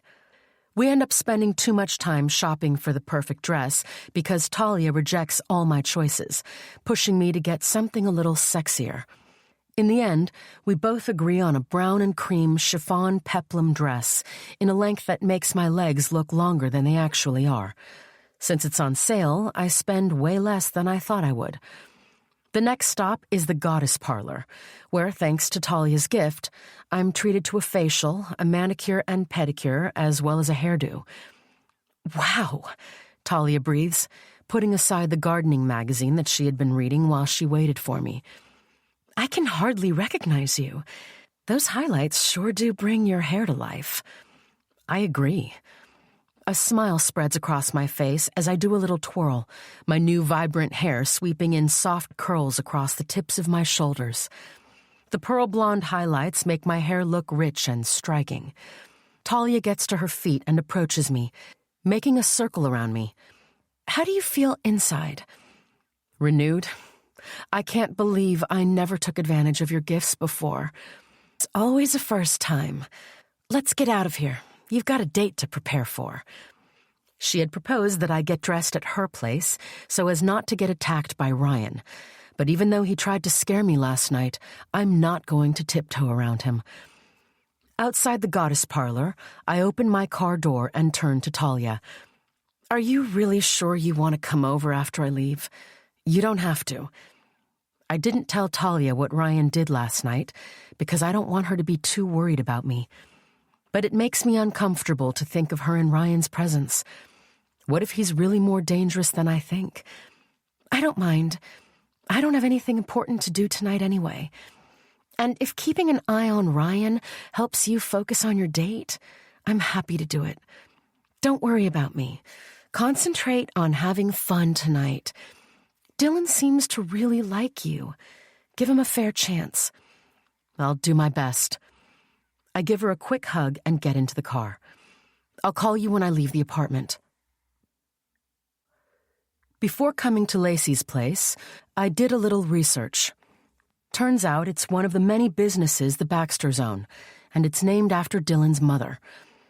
There were quite a few times I'd walked past the restaurant, pretending not to peer through the floor-to-ceiling windows at the glittering chandeliers inside. The tables draped in mint green, scalloped-edge linen cloths topped with floral centerpieces. Never in my wildest dreams would I have thought I'd dine in a place like this. My stomach rolls with nerves as I step through the glass doors, but I refuse to let my discomfort show. I push my shoulders back and hold my chin up. Of all the girls in this town, Dylan Baxter chose me to have dinner with. Do you have a reservation, miss? Even though she's trying to be discreet, I can feel the eyes of the waitress giving me a once-over, judging without even knowing me. My skin tingles from her penetrating gaze, but I force myself to remember my confidence. I'm meeting Mr. Dylan Baxter for dinner. Is he already here? The woman's hard demeanor softens. Yes, of course. You must be Miss Wilson. She moves out of my way. He's already here, waiting for you. Let me take you to your table. Eyes are on me as we weave our way through the elegant round tables, and I do my best not to look tense. Even though my dress had looked extravagant in the boutique, a quick look at what the other diners are wearing makes me feel underdressed. But I have something they don't. I have a date with the boss. We finally arrive at a secluded table in a closed-off room at the back of the restaurant, where we find Dylan on the phone. As soon as he sees me, he hangs up and rises from the table. Here you are, miss. May I bring you something to drink? She hands me a leather-bound menu with Lacey's Place embossed into the skin in gold lettering. Not yet. I breathe in and glance at Dylan. The scents of burning candles, fresh flowers, and his cologne are calming. We'll let you know once we decide, Dylan says. Yes, sir. The waitress gives a small nod and leaves. You look beautiful, Paige. Your hair is lovely. He kisses me on both cheeks, his lips hot on my skin. Thank you for meeting me tonight. He pulls out a cushioned chair for me, then takes a seat, studying my face through the dancing flames of the candlelight. I wanted to see you before I go back to New York tomorrow. I smooth my napkin over my lap and lean forward. I thought you planned to stay for a couple more weeks. Where did you hear that from? He leans back in his chair, an amused expression on his face. You happen to be a superstar in Core Lake, Mr. Baxter. And this is a small town, as we both know. What else do you know about me, Miss Wilson? The light from the candles reflects in his green eyes. Not much. I avert my gaze, focus instead on an abstract painting on the wall behind him. Even though I agreed to have dinner with him, I'm still not sure whether I'm interested in taking things further than tonight. My life is still a mess. In that case, is there anything else you want to know about me? I can't think of anything off the top of my head. Our eyes lock again, and my senses leap to life. There's no denying the fact that he fascinates me, but asking questions about him would give him the impression I care more than I want to. It could lead to him asking me out on more dates. All right, then. Let's order something to drink. How about champagne to celebrate this wonderful evening? My chest tightens. Sorry, I don't drink alcohol. He gives me a crooked smile. You don't drink coffee, and you don't drink alcohol. What do you drink? Everything else. Since it's our first dinner, there's no need for me to explain why I don't drink alcohol. It would open up a can of worms I'd rather keep shut for one evening. Asking no further questions, he calls for the waitress, and since I'm unable to decide which of the non-alcoholic, expensive drinks to choose, he orders me a glass of pomegranate juice and a white wine for himself. While the waitress gets our drinks, I'm relieved when Dylan moves our conversation to the town of Core Lake and BJHS. I find myself starting to relax, but once the drinks arrive and the waitress disappears, he leans forward. Tell me more about yourself. I take a gulp of my juice and avert my gaze. I hate to disappoint you, but I'm not as interesting as you might think. There's something interesting about every person. He reaches out and his fingers curve under my chin, raising my face to meet his intense gaze. His touch is cool and smooth against my skin. Tell me what's hiding behind that gorgeous face. My pulse skitters as I move my head back a fraction. He gets the message and lowers his hand to the table. Sorry about that. I got carried away. He tilts his head to the side. I just feel so comfortable around you. I don't tell him that I feel the same way and that it scares the hell out of me. Did you spend most of your life in Core Lake? He takes a drink of wine. Yes, I say. I've never lived anywhere else. Before he digs deeper into my life, I change lanes. I'm sorry about your father. Thank you. He pauses. Was that your brother, the one who came to the fundraiser? His voice is low, cautious. A heavy feeling settles in my stomach like a brick. He was in the hall during Ryan's visit? Did he stay long enough to see the scene Ryan made? I swallow hard. Yes, my brother, Ryan. Dylan nods, but his eyes are still filled with too many questions. Questions I'm not sure I want to answer. You care for him all on your own? I nod. This man is asking questions, but I get the feeling he has most of the answers already. To ask me that, he must know that my parents are dead and that I have no other family members aside from Ryan. He rakes a hand through his wavy hair. That's incredible. Incredible?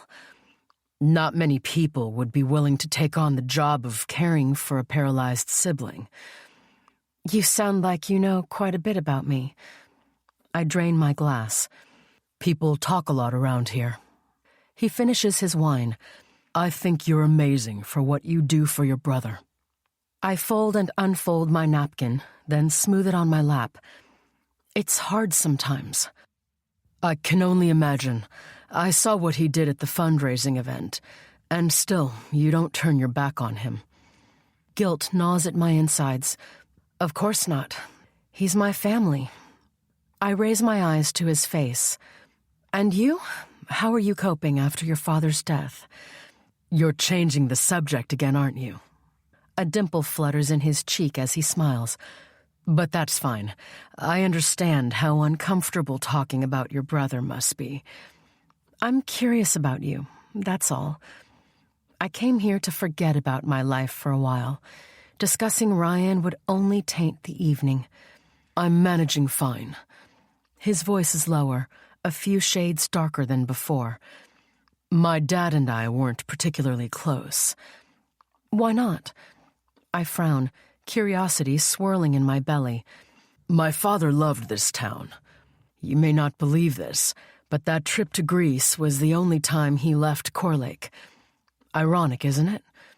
Yes. Dylan's father was a wealthy man, but when you walked past him on the street, you'd never know it. He lived in a villa, but he never deliberately flaunted his wealth in any way.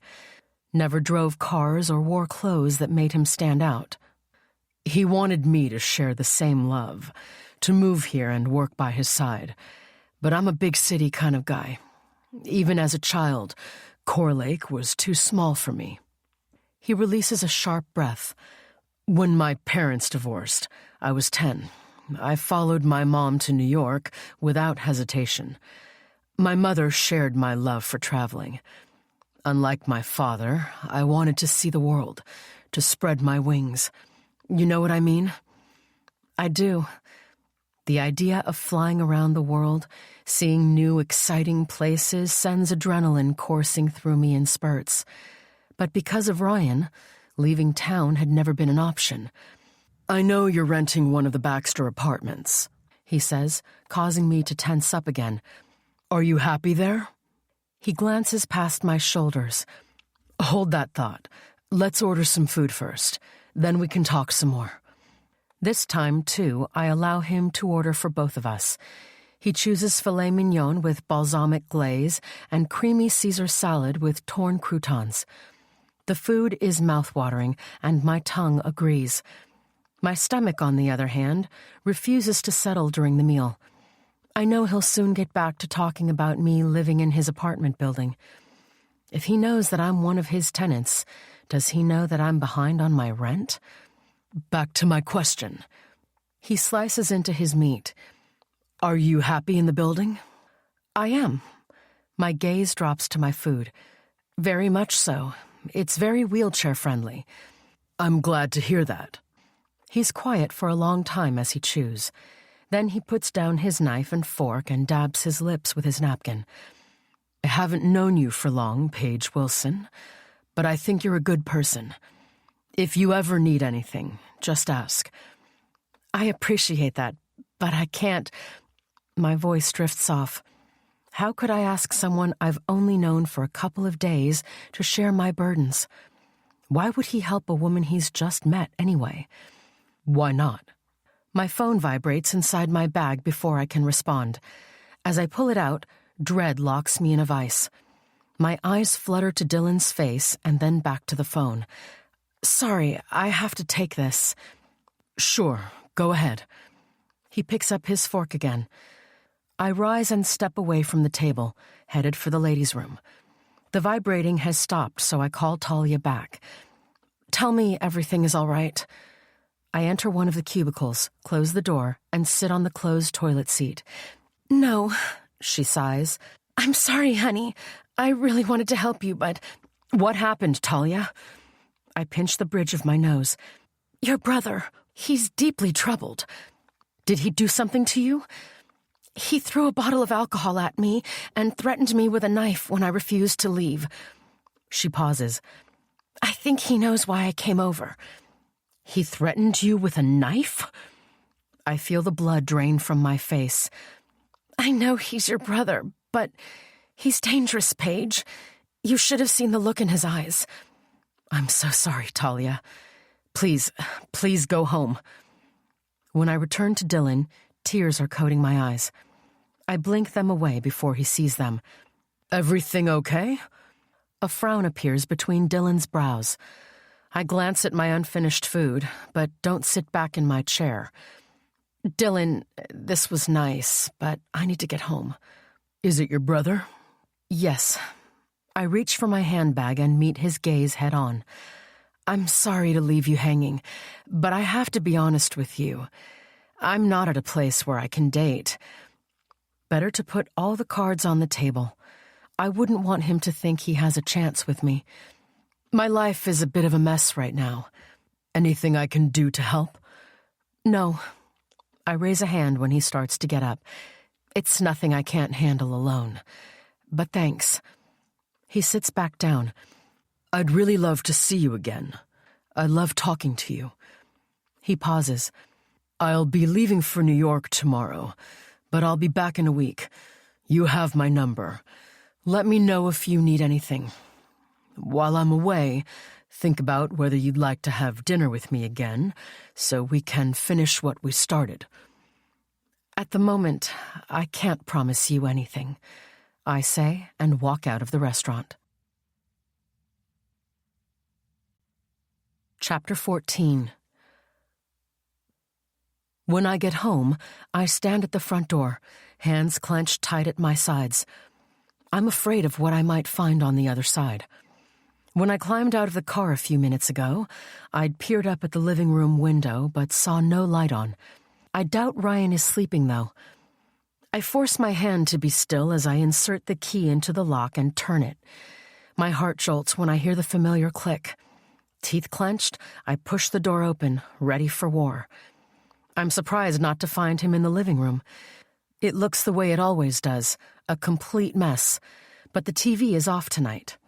What's he up to? My next stop is his bedroom. I take a breath before pushing his door open.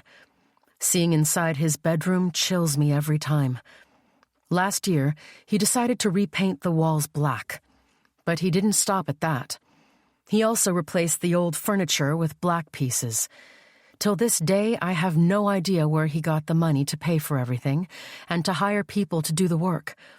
All I know is that one night he shared his plans with me, and I refused to give him the money. A few days later, there was a knock on the door.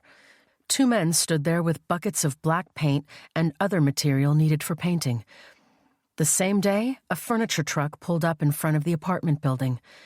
By the end of the day, the old furniture was gone and the light inside Ryan's room had been turned off. No splash of color in sight. I didn't ask where he got the money for everything.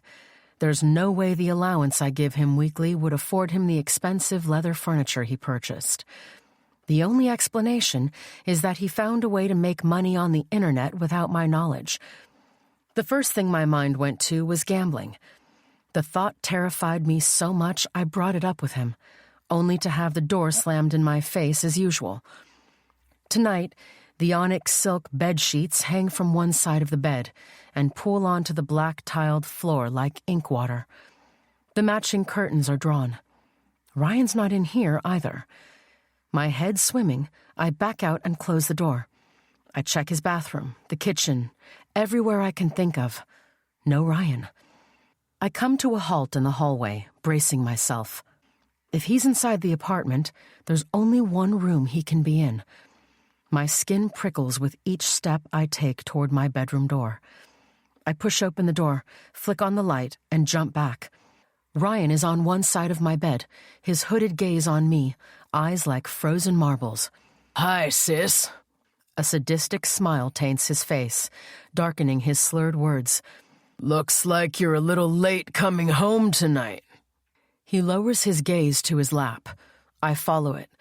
My hand wraps around my neck as I force myself to breathe, to remain calm. What is it? Is something the matter? He wheels himself in my direction. Don't say you're afraid of your little brother. He tuts as he nears me. I take 2 steps back into the hallway. He picks up the butcher knife from his lap and runs a fingertip along the sharp blade. Even from where I'm standing, I notice the smear of red on his finger. He doesn't react to the cut. My muscles tighten, ready for flight, but I don't move. I keep my feet firmly planted on the floor. My eyes are hard as they meet his from across the room. What are you planning to do, Ryan? Will you kill me? Is that what you have planned for me tonight? I swallow the rock wedged inside my throat. You think murdering me will solve all your problems? I harden my voice. What do you think will happen to you when I'm gone, huh? You've got it all wrong. he barks. "Killing you would be way too easy. The suffering involved is too fleeting. I want you to stay alive, to live each day regretting ever being born." He slices his finger on the blade again, his eyes never leaving mine. "If you send anyone to babysit me again, I might just change my mind." He clears his throat. "But if I do choose to snuff out your useless life, I'll do it very slowly and very painfully." Our eyes lock for a few beats more. Then he breaks the connection and wheels himself out of the room. Before he leaves me alone, he turns around. "One more thing." He rubs the side of his face with the bloody hand, smearing blood from his temple to his jaw. "Your new look disgusts me. It will never be able to hide your ugliness from the world. You can change yourself on the outside, but the guilt will continue to eat you alive every day." He narrows his eyes to slits. "And whoever you're seeing, end it today."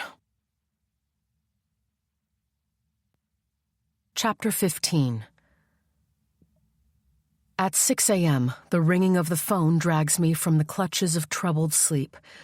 My head feels like it's filled with bricks as I raise it from the pillow and fumble for my cell on the nightstand. "You okay?" Talia asks from the other end of the line. I don't know how many times she's asked me that question. "No, I'm not. No point in sugarcoating anything. Things got out of hand when I got home last night." I roll my head to release the tension in my neck. "Hey, I'm so sorry again for putting you in that situation." "It wasn't your fault. I offered, remember?" "I should have rejected your offer right away." I rub the sleep from my eyes. For so long I fooled myself into thinking he's harmless. But last night he showed me an even darker side to him. Talia gasps. "Did he threaten you with a knife as well?" "He threatened me with more than the knife."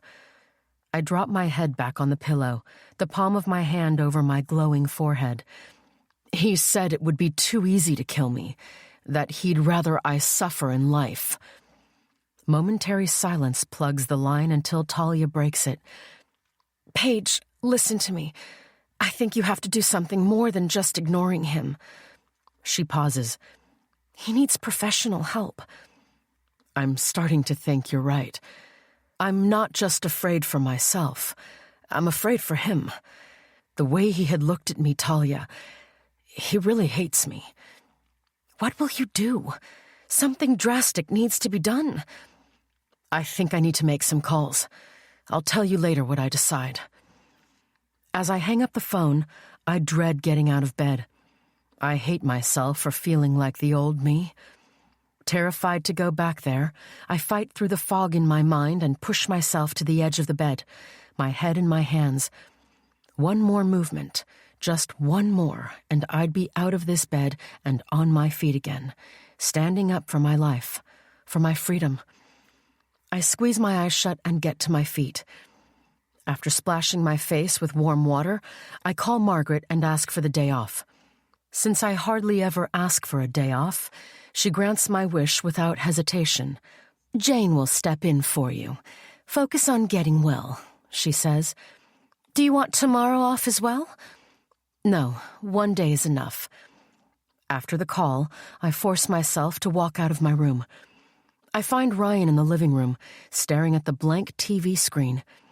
When he looks at me, his face is as crumpled as his clothes. He glances at one wall of the living room.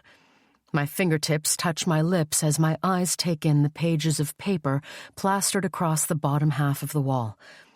Each of the 6 pages has 3 words written on it in black marker. "I am sorry." I yank one of the papers from the wall, stare at it for a moment, then look at Ryan. "Sorry is not enough." My voice is cracked around the edges. "After what you did yesterday, sorry is not enough." His chin hits his chest. "I'm hurting, sis. You know I haven't been myself since the shooting. Sometimes it feels as though there's something inside me, a force that takes over and makes me do things I don't want to do. You can fight that force if you want to. My fingers let go of the page and it flutters in slow motion to the messy floor. Being hurtful is a choice you make every day. I ease myself into the couch, crushing a pizza box. I'm too tired and frustrated to care. What you did yesterday? The things you said? I swallow a sob. You threatened my friend with a knife, and you threatened me. It wasn't me, the real me. His head is still bowed. You have to understand that this monster inside me scares me just as much as it scares you. I can't do it alone, sis. And yet, you resist any help I offer you. I wipe a sheen of sweat from my forehead. I'm starting to think maybe I'm not the right person to help you. Please. His head snaps up. His bloodshot eyes meet mine. Don't send me away. It will destroy me. The only thing that keeps me sane is knowing I have you. I don't get it. How can you say that when you hate me so much? You've made that clear way too many times. All you do is hurt me, and you enjoy it. I'm sorry. I'm so sorry, Paige. He drops his head into his hands. It's just that I often get the feeling you're pushing me away. You are the one pushing me away. I've tried so many times to reach out to you, to help you, to share your burden, but you shrink away from me every time. I don't mean to. The eyes that look at me now are those of the little brother I used to know and love, the one I swore to protect. What if this is his way of manipulating me? I love you. I tear my gaze from his and gaze out the window at the bright morning sky. I don't know if you believe it, but I love you so much. If I didn't, I would have walked away long ago. I know. I've made life hell for you. But I'm willing to change. He pauses. I've decided to make changes in my life. He waits for me to respond. When I don't, he continues. I'll stop drinking. I'll no longer be a burden. You don't even have to support me financially anymore. Will you get a job? My gaze returns to him. Many times over the past months, I'd come home with printouts of job ads, only to have him crumple them up and throw them in my face. It wasn't so much that I wanted him to earn money. Most importantly, I wanted him to get out of the house, to be surrounded by other people. I started an online business. What kind? He peels his gaze from mine. That's not important. What matters is that I make enough money to help with the expenses. Thousands of dollars. You make thousands of dollars, and you watch me struggling to pay our bills and Mom's debts and say nothing?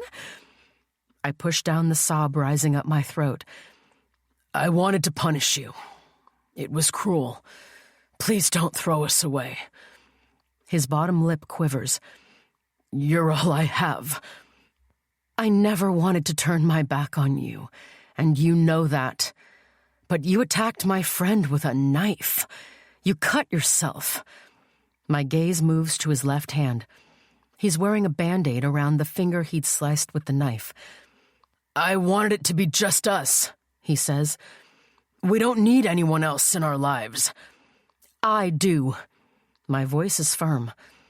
I love you, but I need other people in my life. I need a life outside these walls. Are you saying I'm not enough for you? The angry thunderclouds return to his eyes. I'd be lying if I said you were. I refuse to let him intimidate or manipulate me. Just because I need friends in my life doesn't mean I love you any less. And a boyfriend, he asks. You'd like one too. Why not? What's wrong with me wanting to be in a relationship, with having someone love me? I rake a hand through my hair. I want to get married one day, to have children. I want a life." His mouth takes on an ugly twist as if he tasted something bad. "You know as well as I do that marriage sucks. You've seen what happened to Mom and Dad, the kind of marriage they had. They hated each other." He turns to face the TV again. "Why would you want something like that?" My heart shrinks a little, but I breathe new life into it. I want to do things differently. I've seen what they did to each other, and it just inspires me to have a different kind of marriage. "You're living in a dream, Paige. It's time to face reality." He shakes his head. "Don't you see? Reality is dark, painful, and filled with nightmares. There is no heaven on earth." I never said there was, but I want to be happy. I won't apologize for it. "You don't get it, do you? Happiness is for other people. Our family is cursed." When he looks at me again, his features are cold. "Accept it." "I'm sorry, Ryan, but no. I won't accept a life where I have to push my way through nightmares. I want more than this." "A life that doesn't include me, right?" He turns his wheelchair to face me. The monster in his eyes is back. "You know that's not what I mean." I shut my eyes and open them again. "I just know we can't live together without hurting each other. I remind you too much of what happened to you that night, and you can't resist punishing me." I bury my hands in my hair. "The only solution is for you to move out. We can find you a place close by, maybe even in this building. Someone from the first floor moved out last week. Maybe they haven't found a new tenant yet. But before you stay alone, it might be best for you to go to "Rehab?" His voice is like a sharpened sword, ready for war. "That's not going to happen. I'm not going anywhere. If you force me, I'll kill myself and leave you with more guilt to live with. Are you sure you can handle that?" "I'm tired of your threats." I push myself to my feet. "If you want to kill yourself, go ahead." I cross my arms in front of my chest to keep my hands from shaking. "I'm giving you 1 month to decide what you want to do with your life. And if you threaten me again or do anything to harm me or anyone close to me, I'll call the cops or have you committed to a place where people can make sure you don't hurt yourself or others again. The choice is yours." As I step toward the door, I turn, fire still blazing in my eyes. "Just so you know, this is my life, and I can choose who to spend it with. If I want to date, that's my business. If I want to get married one day, that's my business." My hand hovers over the door handle. "And if I want to be happy, that's also my choice." With that, I leave him to think about what I said. Inside my room, I grab my phone. Dylan had called and left a message. "Paige, how are you? You were pretty upset when you left yesterday. Please let me know if I can help in any way." The phone rings before I put it down. It's him. "Hi, Dylan." I lower myself to the edge of the bed, my free hand clutching one of my trembling knees. "How are you?" "The more important question is, how are you? Are things okay with your brother?" "Not really, but I'll get through it." I meant every word I said to Ryan. If he doesn't pull himself together within a month, I'm kicking him out. "Is there anything at all I can do for you?" "I don't think so. I really appreciate your offer, but there's nothing anyone can do." "How about lunch? I can bring it to your place. I was at the school and Margaret said you're not coming in today. She mentioned you're not feeling well." "She's right." I pick up a pillow and hug it to my body. "I'm sorry, but I prefer to be alone today, if that's okay." "Of course it's okay." "Thanks for calling, Dylan. Will you still be flying to New York today?" "No," he says. "As it turns out, there are quite a few issues related to my father's estate that I need to deal with first. If you decide you want to see me, I'll be in town for a while longer. Why me? I fall back onto the pillows, and the headache piercing my temples makes me regret the sudden movement. There are so many other beautiful women in town. Women without problems. They don't fascinate me the way you do. He just doesn't quit, does he? I don't want to waste your time, I say honestly. The truth is, I'm not in the place to date anyone right now. Maybe I can change your mind. Meet up with me again one more time. We can just talk. Allow me to help you. Like I said, I haven't known you for long, but it feels that way. I like you, but there's too much going on in my life at the moment. I understand. He pauses. If you do change your mind about lunch or dinner, I'm a phone call away. I'll remember that, I say with a smile.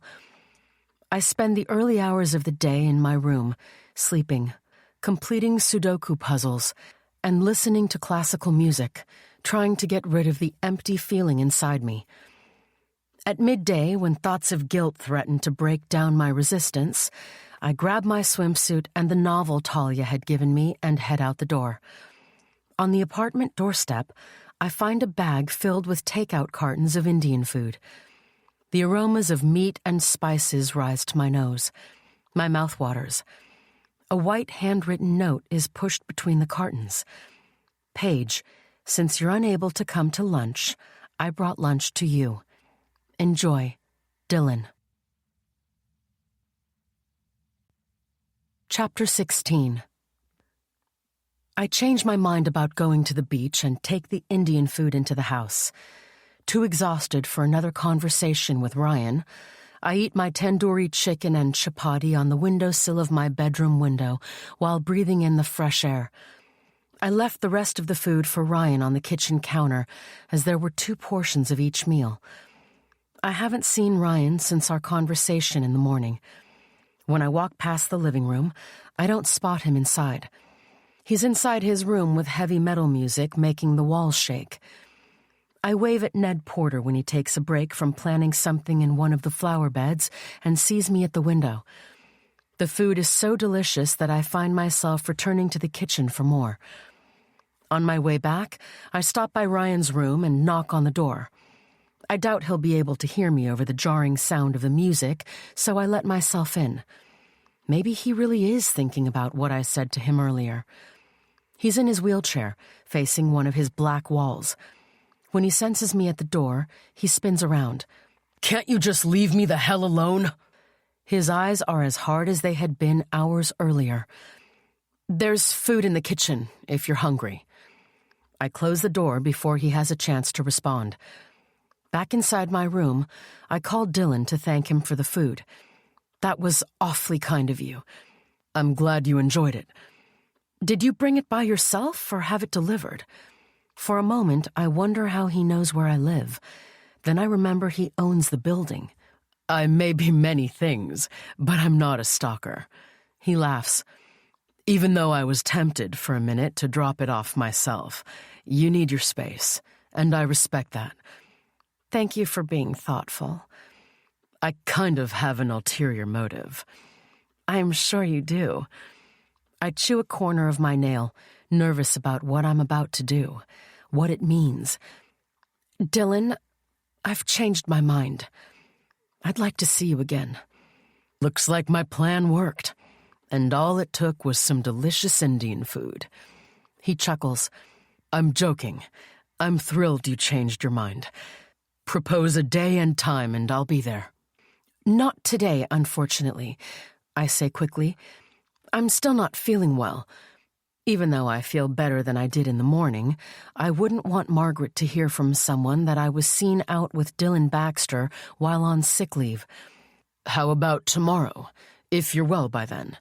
We can also meet on the weekend if you prefer. That would be better for me. Saturday? I need a few days to recover from what has transpired between Ryan and me, and to prepare myself for questions Dylan might have. That's perfect. He pauses. I look forward to seeing you again. I look forward to seeing you too, Dylan. I find myself smiling as I speak the words. On my way to meet up with Dylan, I stop by the living room. 4 days have passed since I gave Ryan an ultimatum, and it splinters my heart to see that he has returned to his old self. He's watching TV while holding a bottle of vodka in his left hand. He glares at me, his gaze drilling through me, questioning my intentions, daring me to speak to him. I'm going out. I might be back late. Dinner is in the oven. Who are you meeting? His mouth is set in a hard line. I hoist the strap of my handbag onto my shoulder. That's my business. I'll see you later. The moment I walk through the door, I release a breath. As I step into my car, I pray that I won't come home to a nasty surprise, another one of his warnings. On my way to Lacey's place, I give Talia a call. How did Ryan react when you told him you're going on a date? I didn't tell him where I'm going. I don't owe him any explanation. I pause. My fear of him is gone. I just woke up this morning and didn't feel terrified when I thought of facing him. The past few days were hard, but I think I've reached the point where I can be me and allow him to be himself. I'm happy to hear that. Let's hope life gets better for you. You really deserve to be happy. So do you, Talia. I slow down at a red traffic light. By the way, how's Mr. Nice Guy? Talia has been seeing someone for the past 2 months, and she keeps complaining that he's too nice. Still busy being nice. It drives me nuts. I shake my head in confusion. I don't see why that's a problem. I also don't. Kevin is perfect. He's the kind of guy many girls would love to introduce to their mothers. She sighs. But I don't know. It just doesn't feel right for me. I know what your problem is, I say when the traffic light turns to green. Your heart is addicted to heartbreak. You could be right, she laughs. Last year, when Xavier broke up with me, I swore to myself I'd never date a bad boy again. But what if my heart only responds to bad boys? I see only one solution here. If you don't feel it's right, maybe you should go your separate ways. But he really likes me. You should have seen how he took care of me when I had bronchitis. He would make the perfect husband. And your heart wants an imperfect man, I assume. You do know how weird that is, right? Stop teasing, she laughs. I didn't tell you this, but I almost broke up with him 2 days ago. I couldn't go through with it. I know how it feels to have a broken heart. I don't know how I could do that to someone else. So, what will you do? Will you just continue to pretend you feel the same way about him? Not exactly. I'll give him another 2 months, a chance to see where things go. If anything, I'll have 8 weeks to come up with a gentle way to break his heart. But you do have to give him a real chance. I pause. When you introduced me to him, I saw in his eyes that he really likes you. Unlike Talia, I would like a man like Mr. Nice Guy for myself. Could Dylan be that kind of guy?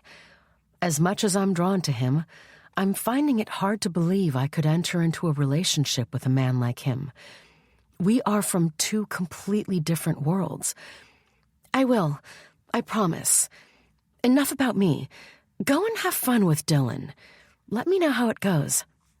Even though I arrive at Lacey's place 15 minutes early this time, I still find Dylan there, at the same table we occupied last time. Are you always so punctual when meeting up with someone? I ask after we order drinks.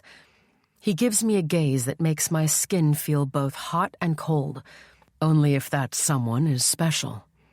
He places his hands on the table, one on each side of the centerpiece, palms facing up. I have no idea what gets into me, but I find myself placing my palms on top of his, soaking up his warmth. As quickly as we touch, I come to my senses and withdraw my hands. I apologize. He leans back. I don't know what gets into me when I'm around you. I tend to do things I don't normally do. That's fine. I smile up at the waitress when she places my sparkling water in front of me and a cappuccino in front of Dylan. When the waitress walks away, Dylan watches me over the rim of his cup before taking a swig. His eyes are still on me when he lowers it to the table. "Paige, before we eat, I should be up front with you." I lower my glass to the table, stomach clenched tight. "Okay." "There's another reason why I wanted to see you tonight." He lays his hands flat on the table, fingers splayed. "I did something without your permission, and I hope you won't take it the wrong way." What did you do?" It's hard to get the words through my dry throat. "A couple of days ago, I found out that you're behind on your rent." He raises a hand before I can protest. "You have to believe that it wasn't my intention. I was merely doing paperwork related to some of my father's rental properties when I came across your records." My mouth parts, but no words come out. I have no right to be upset, as the apartment building does belong to him. Hey, don't look so frightened." He takes another swig of coffee. "I just want to tell you that you're in the clear. I've arranged for you to stay in the apartment rent-free for 6 months, if you like." "What?" Embarrassment stirs in my belly and heat creeps into my cheeks. I drink my water to moisten my tongue before I speak. "Dylan, that was very kind of you, but you shouldn't have done that. I don't want you to think I'm meeting up with you because—" "That's not what I think. I wanted to help, that's all. We never have to talk about it again." I drop my head into my hands to collect myself, then look back up at him. I don't know what to say. "No need to say anything." He dips his head to the side. "And don't feel like you owe me anything." This is rather embarrassing. It doesn't have to be. Sometimes people need help, and there's nothing wrong with it. "Thank you," I say. "Thank you for putting me in the clear, but I'd still like to pay my rent for the next 6 months.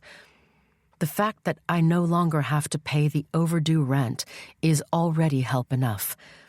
Ryan hasn't brought up the topic of his online business again and never offered me any money. But I plan on asking him to help out with some of the bills. But I have the feeling he'll dangle the carrot in front of my nose and then snatch it away. "You don't have to. I'm offering you a break, and it's okay to take it." How can I be sure you don't want anything in return? "If you are referring to my feelings for you, be assured that my helping you has nothing whatsoever to do with what happens or doesn't happen between us. I'd love to see you again, but if you decide this is our last date, that's okay. I'll walk away knowing I made at least a little difference in your life. Does that make you feel better?" Yes, it does. Thank you."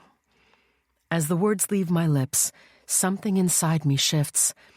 I hate to admit it to myself, but it does feel good to be taken care of for a change. This time, I'm the one who places my hands on the table. He lays his warm, comforting hands over them and squeezes.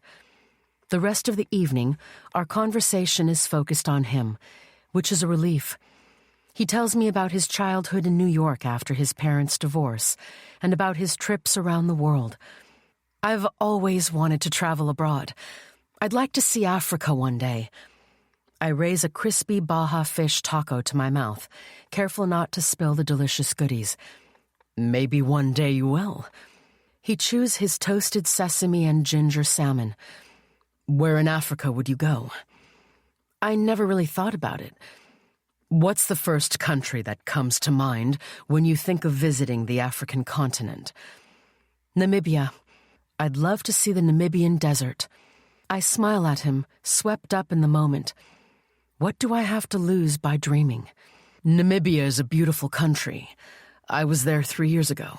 It's an amazing safari destination. He dabs his lips with a napkin. Who knows? Maybe I'll take you there one day. Conflicted about how to respond to what sounds like an offer, I continue to eat my food in silence while I think of the appropriate thing to say.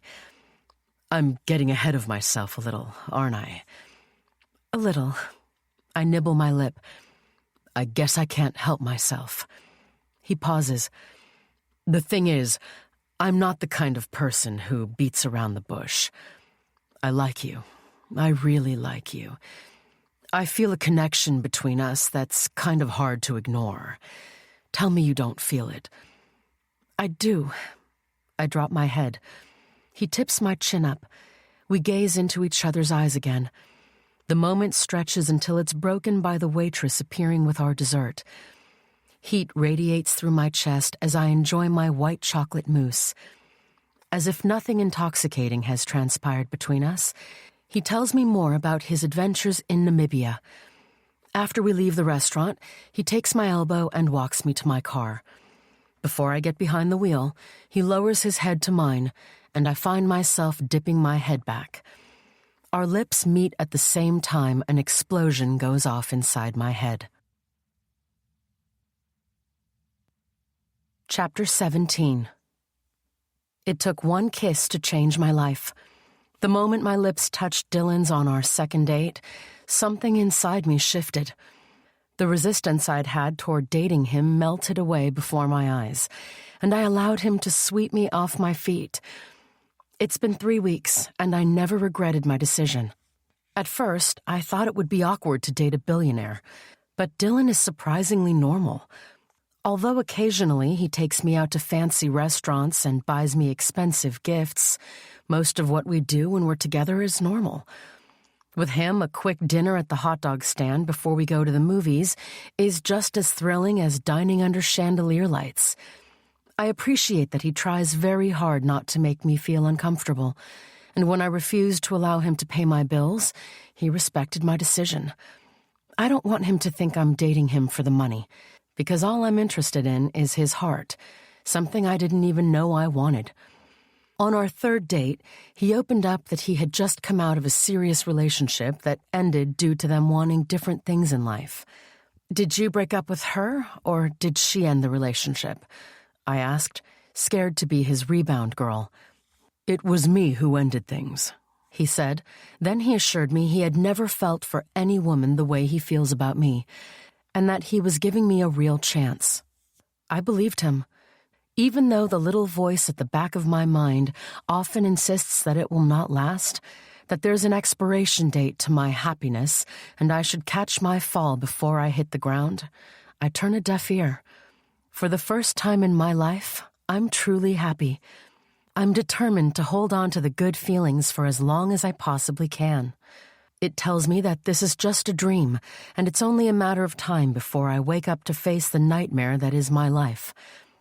After 3 weeks, my feet still haven't touched the ground. But tonight, they just might.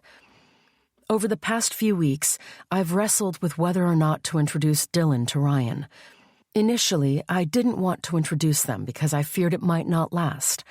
But now that I know I want Dylan to stay in my life for as long as he wants to be in it, it might be time for him to meet Ryan. Many times when we were together, Dylan had shown interest in meeting Ryan, but I've always found an excuse to delay the inevitable. Tonight, we just finished eating dinner at a fast food restaurant 3 blocks from my apartment. When he brings me back to my place, I don't kiss him and say goodnight. Instead, I invite him into the apartment to meet Ryan. "Only if you're sure, babe." He lays a hand on my cheek. "I wouldn't want to push you into anything. I only want to meet him because he's such a big part of your life." "You're right. He's a large part of my life. And so are you."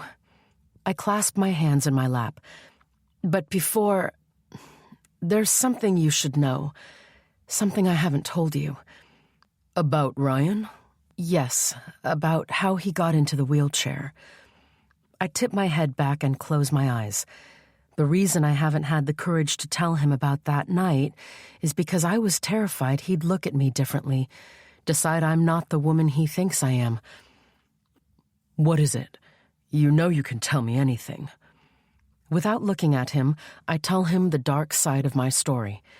He already knows about my mother and how she died, how I decided to take care of Ryan. So I tell him about that night, How Ryan showed up on my doorstep asking for money, how I refused, and how my decision led to the shooting. He was shot with a little help from me. If I had only given him the money, things could be different now. He could be walking, living. You don't know that for certain. I think you're wrong to blame yourself for what happened. He places a hand on top of mine, the heat of his touch reaching into my skin, soothing my nerves. What if you had given him the money, and the guys decided they wanted more and shot him anyway? For all you know, he might still have ended up in a wheelchair. Ryan disagrees.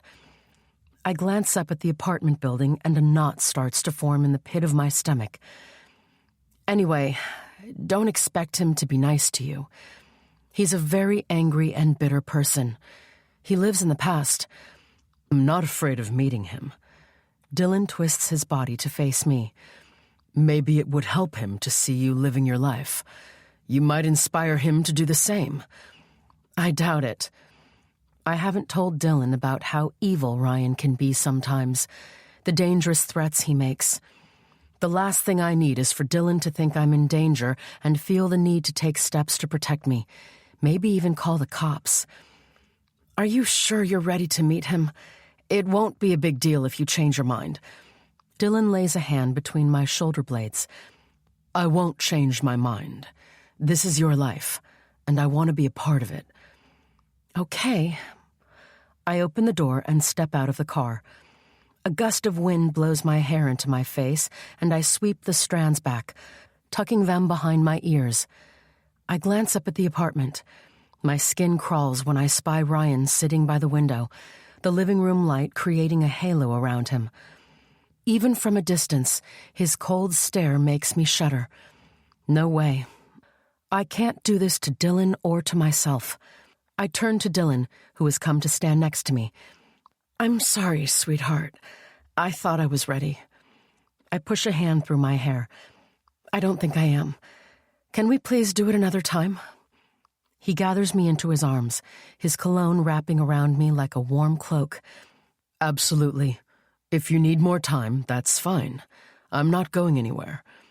What did I do to deserve you? What did I do to deserve you? He kisses me hard on the lips. He tastes of the mint and chocolate candies he keeps in his car. Ryan's stare scalds the back of my head, but I don't care that he's watching. I sink into Dylan's arms anyway. I'm the one who breaks the kiss. Thanks for understanding. I'll call you tomorrow after work. Good. Don't forget that I'll be cooking you dinner. Dylan has already cooked me a few delicious gourmet meals in the kitchen of the villa his father left him, and he's an amazing cook. He kisses my forehead and gets into his Mercedes. Before he drives away, he sticks his head out of the window. And don't worry about tonight. All right. I wrap my arms around my body as I watch his car drive down the street. My feet are heavy as I enter the apartment. I find Ryan still by the window, his features distorted by fury. A week left before we reach the deadline I gave him, and he hasn't changed one bit. Once or twice I thought he was starting to live his life. He's on the phone more often now and for longer periods of time, and not just to order food. 2 weeks ago, I came home to find 2 glasses of wine on the kitchen counter. One had lipstick stains on it. 4 days ago, I saw a red pashmina scarf on his bed. The color had stood out drastically against the inky black sheets. The idea of him possibly seeing someone excited me. I thought it would put him in a better mood, that he would be open to me dating Dylan. I was wrong. The day I told him I was dating, he threw a bottle of wine at me. I ducked at the last second, and it hit the wall behind me instead. I still shudder when I remember the dangerous look in his eyes when he told me to break things off with Dylan. Of course, I refused and ignored his tantrums whenever I went out to meet up with him. Why does he feel he can date while I'm not allowed to? Last week, I found the courage to ask him whether he was seeing someone. He told me to back off. So I did. I continued to date Dylan, to focus on my own happiness. But I reminded Ryan of the decision he had to make. You were with him again, he says now, his voice a grainy rumble in his throat. Yes, Ryan. I slump against the doorframe. He's a part of my life, and I wanted you to meet him. I told you that before I went out tonight. Why isn't he here then? Is he some kind of coward? Shut up. I form a fist with my right hand, my nails digging into the flesh of my palm. I won't let you talk about him that way. Dylan is a good man, and he's been kind to me. What does he do when you're together, huh? Does he listen when you whine about me? Does he offer you a shoulder to cry on? He moves to the center of the living room, runs his tongue across his bottom lip. What do you tell him about me, sis? Do you tell him how terrible I am? How I make your life hell? No. I push away from the doorframe. I try not to think about you when I'm with him. When I'm with Dylan, I choose to be happy. Whether you like it or not, he makes me happy.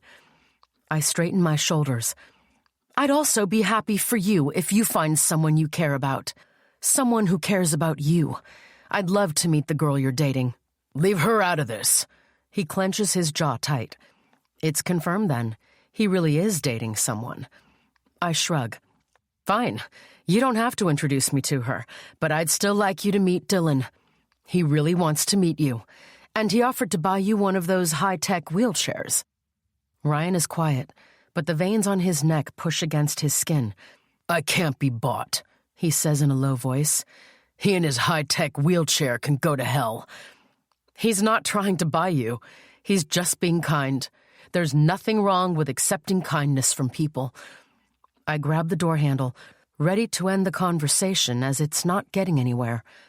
His hand slams the armrest of his wheelchair. Not from him. The words come out of his mouth like a roar. As soon as he says them, his wheelchair starts to shake, and then in a flash of a moment, it topples to its side seconds before it hits the floor hard with him in it. Ryan! He squirms out of the wheelchair as I rush to him, my knees hitting the floor. With a bellow, he swats my hands away. Like someone possessed, he lifts his head and crashes it into the wooden floor, over and over. Please, Ryan, stop it! Tears choke my voice. Watching my brother hurt sends a bolt of pain hitting my chest. I want to erase his pain, to hold him and make it all go away. Tears flowing, I gather him into my arms and hold him tight as he struggles, then finally stops rejecting my touch. He's crying now as well. I can't remember the last time I saw him cry. His whole body is shaking and breaking apart in my arms. My little brother is back.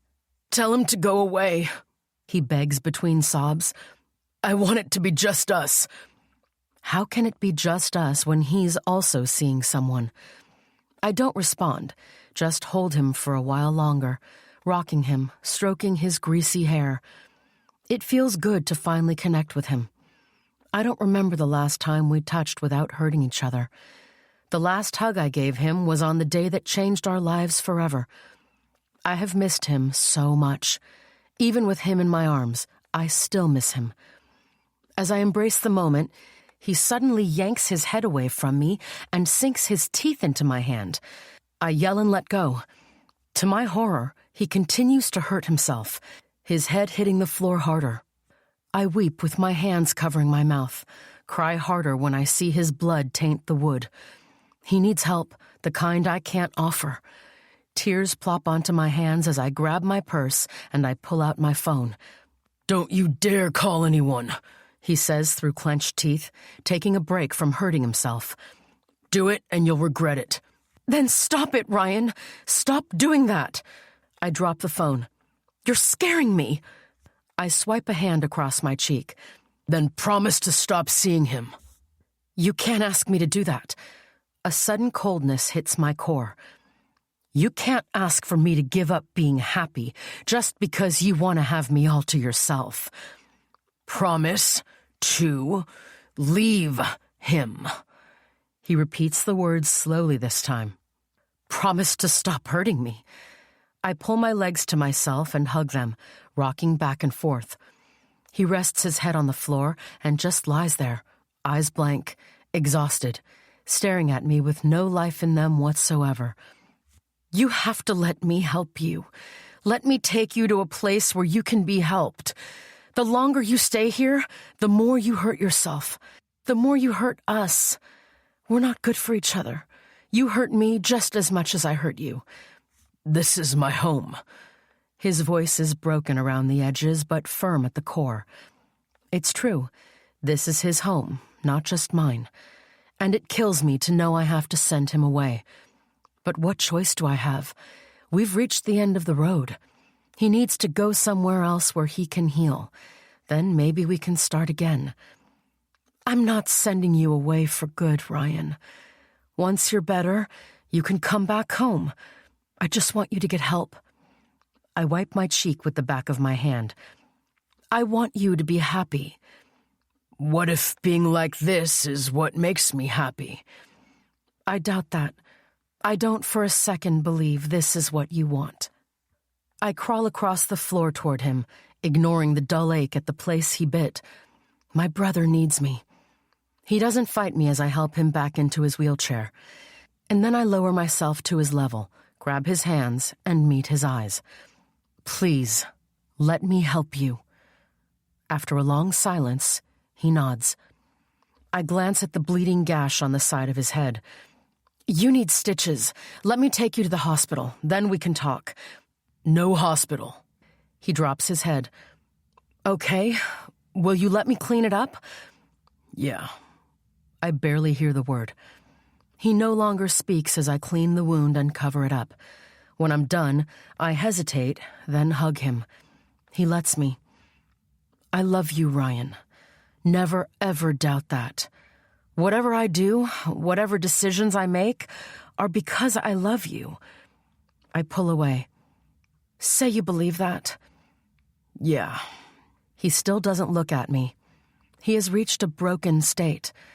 I'm tempted to give it another try with him at home, but I know that tomorrow could be different. The dark monster in his eyes could return any moment with revenge on his mind. I have to act before I change my mind. Then allow me to make some calls. We can do it together. We can choose a nice place for you. Remember, it will only be for a while. He nods. He has so many issues, I don't even know which kind of facility would be good for him. While he sits by the window, I call several residential rehab facilities I discovered on the internet, not only in Core Lake, but surrounding towns. The third place is cheaper than the others, and when I tell the woman about Ryan, she assures me that they can help him. They offer to give him a place for a month, and then he can return home, as a better person, hopefully. I tell Ryan about it, and he nods again. The only request he has is that I should send him there after 2 days. He wants to spend a little time at home.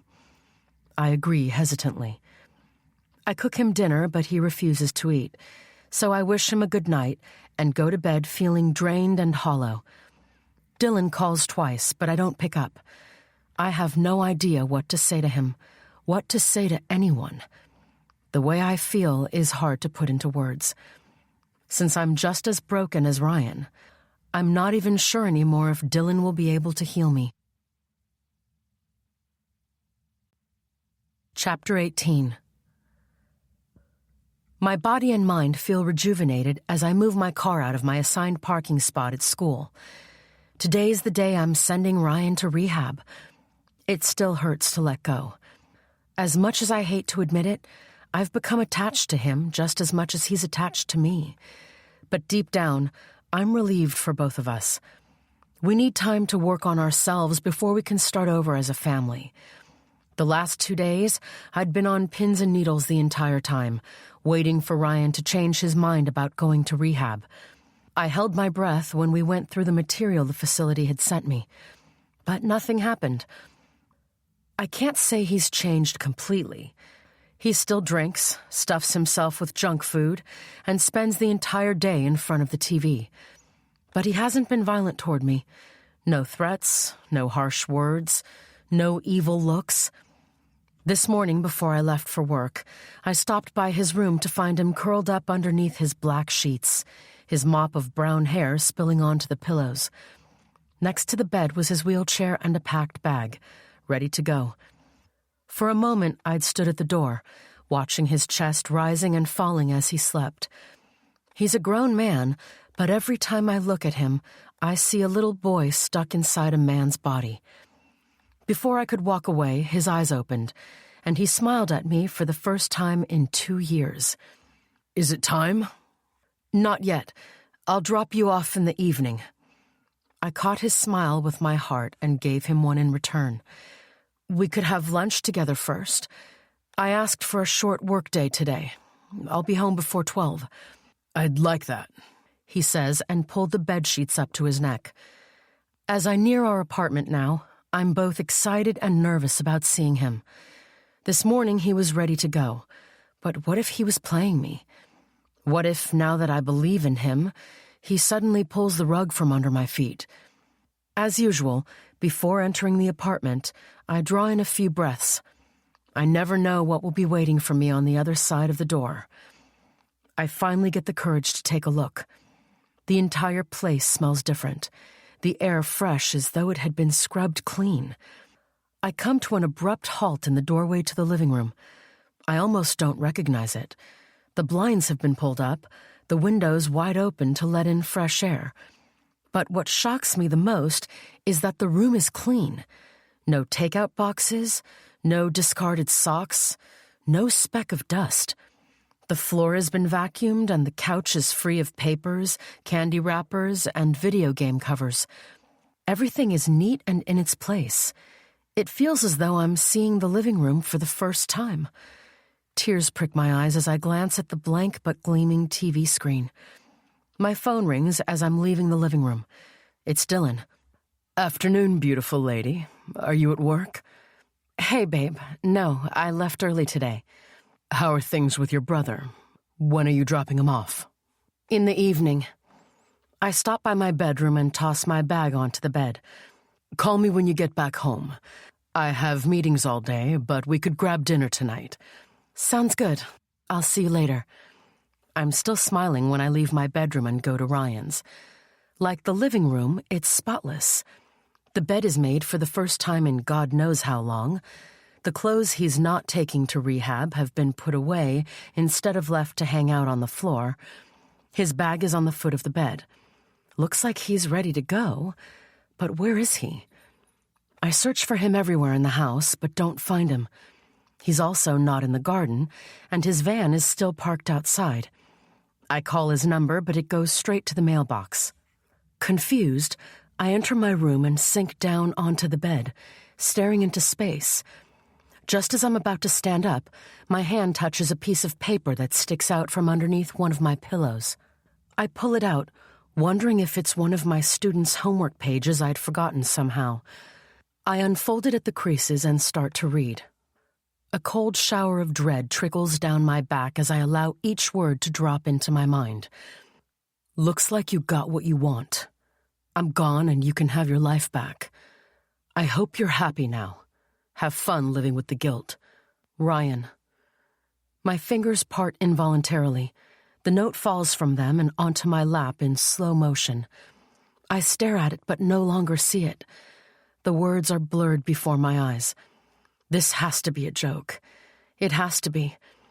I'm not even sure how to react to this new change of events. I know I should do something, get up and go looking for him, but I'm frozen in place, rooted to the spot. My heart gallops while my body has forgotten how to move. He's only trying to scare me. Maybe he's back to playing some of his sick games. But what if it's true? What if the note means what I think it actually says? The fear of that last question being true causes my adrenaline to spike, bringing my body back to life. Gulping down breaths to calm myself, I scramble through the house, searching every corner, shouting Ryan's name until my throat feels raw. No answer, no wheelchair, no Ryan, not even the smell of him. In a moment of desperation and unsure of what else to do, I call the police, but they tell me I cannot file a missing persons report until 24 hours have passed since Ryan has disappeared. Please, help me. Something is wrong. I feel it. He left a note. I tell the officer what the note says. Ms. Wilson, calm down, the husky-voiced police officer says. His note tells me he left willingly. Unfortunately, there's nothing we would be able to do in that case. What if he's hurt? What if he did something to himself? He tried it before. I swallow hard. Ryan hardly leaves the house. I move to the window of the living room and glance outside. His van is still here. Where would he go without his van? Maybe he didn't go somewhere far. The cop's voice carries traces of boredom. Call us again after 24 hours. For now, contact people he knows. Go to places he frequents. Or just wait. He might come back home. I don't think he will. Don't you get it? For all I know, my brother could be in a ditch somewhere. My voice rises as I clench and unclench my hands.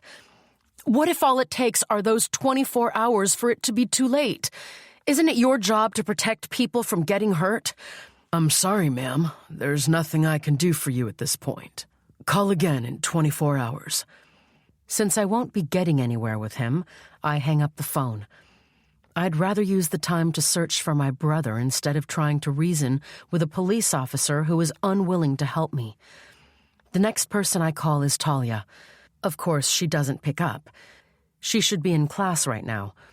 I hang up and wander from one room to the next, even though I've already searched through them. Where did you go, Ryan? I can barely breathe as I call his name. I hold on to walls and doors for support because my knees are so weak they threaten to give way. I can't do this alone. I call Dylan. I need your help, I say. I'm in a meeting. Give me 10 minutes. I'll call you right back. He calls back sooner. Paige, are you okay? Why do you sound like that? He's gone. He left a note. I crumple to the floor. My hand clutches my chest. What do you mean? Who's gone? Ryan, my brother. He's gone. He went to rehab by himself? No. Tears scatter everywhere with a shake of my head. He left a note. It sounds like a suicide note. I found it under my pillow. It's painful to repeat the words written on the piece of paper, but Dylan needs to know how serious this is. Are you home? His voice sounds rushed, as though he's walking fast or even running. Yes, I can't find him. I grapple for air, but can't get enough. I need to find him, Dylan. Stay where you are. I'm coming over. The police won't help. They want me to wait 24 hours before filing a missing persons report. They think he'll come back. That's ridiculous. I'll give them a call. After we end the phone call, even though Dylan told me to stay home, I can't. I run out of the apartment and burst out onto the street, asking people on the sidewalk if they've seen him. I knock on the neighbors' doors. Not one person I talk to has seen him. Where are you, Ryan? Dylan arrives 20 minutes after we talked, but it feels like an hour has passed. Next to him is a police officer with a widow's peak. From the husky sound of his voice, I know he's the man I talked to on the phone. Ms. Wilson, I'm Officer Bruce Sawyer. He stretches out his hand to shake mine, but I don't take it. I'm sorry about your brother's disappearance. He clears his throat and looks away. We will do everything we can to find him. I'm tempted to give him a piece of my mind for refusing to help me earlier, but there's no time to waste. What matters is that Dylan got him to come here. Dylan pulls me into a hug and I hold on to him, tears flooding my eyes. We need to find him. I want him back. And we will. We'll do whatever it takes. Officer Sawyer pulls out a notepad from his breast pocket as I escort both him and Dylan into the living room. Dylan whispers that he's going to get me a glass of water. I'm about to tell him where the kitchen is, since he's never been inside my apartment before, but he tells me he already knows. He must have seen it when we walked past on our way to the living room. He leaves me with the cop, who takes a seat and starts asking questions. I settle on one end of the couch. Does your brother have any friends? None that I know of. I bite my bottom lip. But for a few weeks now, I kind of got the feeling he was seeing someone, but he never admitted it. I stand up from the couch and move to the window, staring out but seeing nothing. So you don't know this supposed friend's name or what she looks like? I shake my head and wrap my arms around myself. Sounds of glasses clinking and water rushing out of the faucet drift in from the kitchen. Officer Sawyer writes something on his notepad, then looks back up. And you're sure there's no one else he sees often? No. He kept to himself most of the time. And he didn't leave the apartment often unless he had doctor's appointments. Officer Sawyer leans back and crosses his arms. Tell me a little more about your brother. Anything that I should know that might help us find him. Before I get started, Dylan walks through the door and hands me my water. I take a sip and hold the glass a little too tight. Then I launch into my story, telling the cop everything. The more he knows, the better he'll be able to help. After I finish the story, he whistles and swipes a hand across his forehead. Why didn't you tell me any of this before? Dylan comes to sling an arm around my shoulders. I didn't want you to think he was dangerous. He sounds pretty dangerous to me. The officer scribbles for a long time in his notepad. He's my brother. I return to the couch and twist my body to face the officer. Please, find him. We'll do our best, Ms. Wilson. Officer Sawyer rises. If you think of anything else, please call. He hands me a card with his name on it. Every piece of information is important. We'll call you if we find anything. If you find him, you mean? He clears his throat. Yes, if we find him. Or anything that might point to his whereabouts. He pushes his notepad into his pocket. Tell me one thing. When was the last time you saw him? This morning. He seemed fine. He was kind to me. I told him I'd be home by 12 so we could have lunch together before he goes to rehab. Did you try to call him? I run my hands up and down my arms. Yes, several times.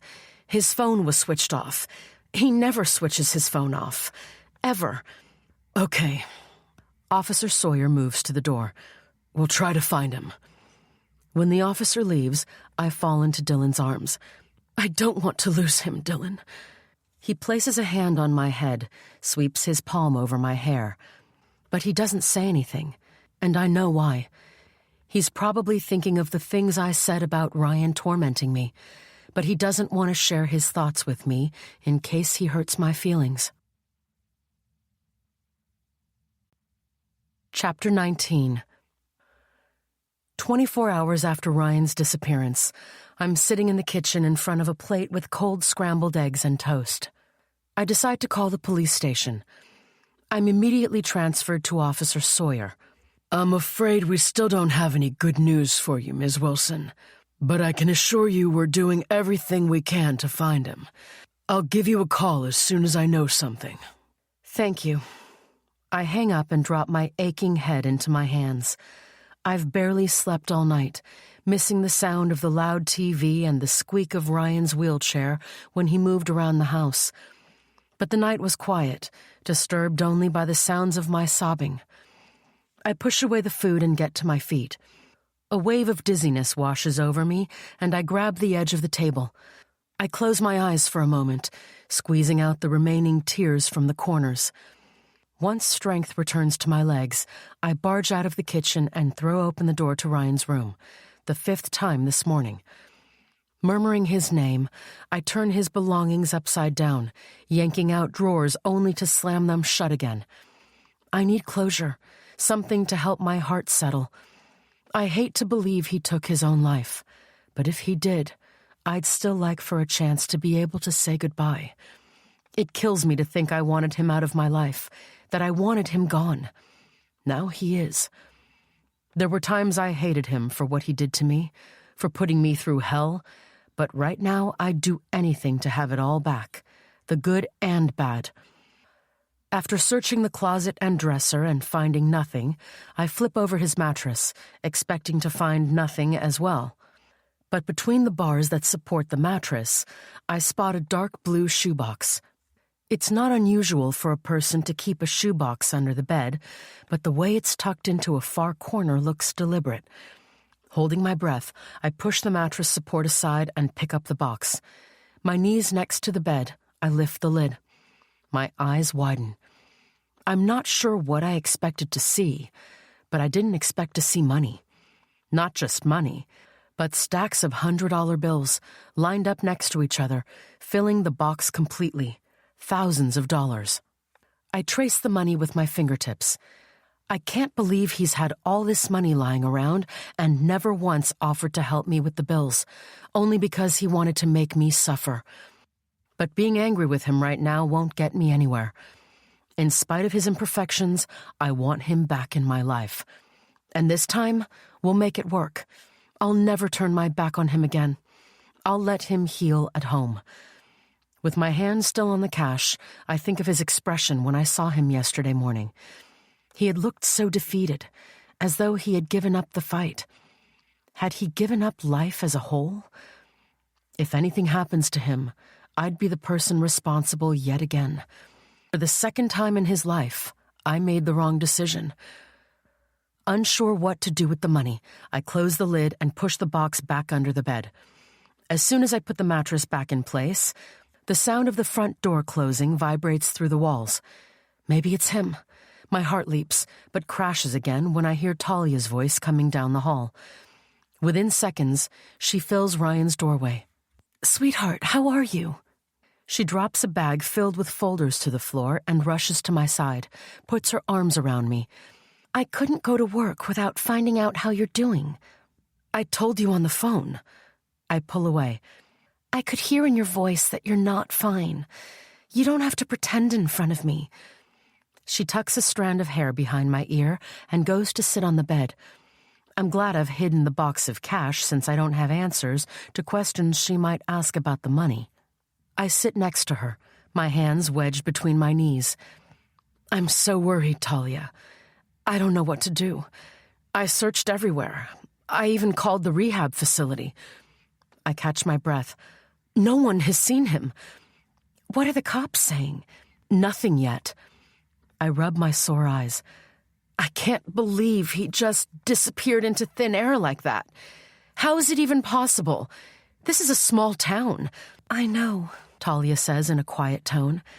"Yesterday evening, I also drove around, looking for him, but nothing." "You think he could have left town?" I search Talia's face for answers she doesn't have. "But where would he go? Why would he leave without saying goodbye?" A tear rolls down my cheek. "I thought we were at a good place, finally." "What about the note?" Talia asks cautiously. "I don't know how to explain it, but I don't think he's dead. He might be in trouble." My mind wanders to the money under the bed. What if it belongs to someone else? Someone dangerous. Someone who hurt Ryan. I want to discuss the money with Talia, but something inside stops me. I wouldn't want to put Ryan in any more trouble than he might already be in. If the cash is stolen and he returns home, he could end up in jail. The cops would question anyone who knows him. Telling Talia about the money would put her in a difficult position. "How did you get into the apartment, anyway?" I ask. "You gave me an emergency key last year, remember? I thought it might be time to use it." "Yeah, I forgot." My voice sounds strange to my own ears. "Did you even get any sleep?" "How could I? When I close my eyes, I see Ryan, the way he had looked the last time I saw him." "You really don't believe there's a possibility he could have killed himself?" I shake my head. I just don't feel it." Talia watches me for a long time, but before she can respond, the doorbell rings. "Did you find him?" I ask before the police officer and his partner, a burly man with a handlebar mustache and bushy eyebrows, have a chance to step through the door. "You may want to have a seat, Ms. Wilson." "Why? What did you find out?" I wrap my arms around my body as my pulse skyrockets. "Can we come in?"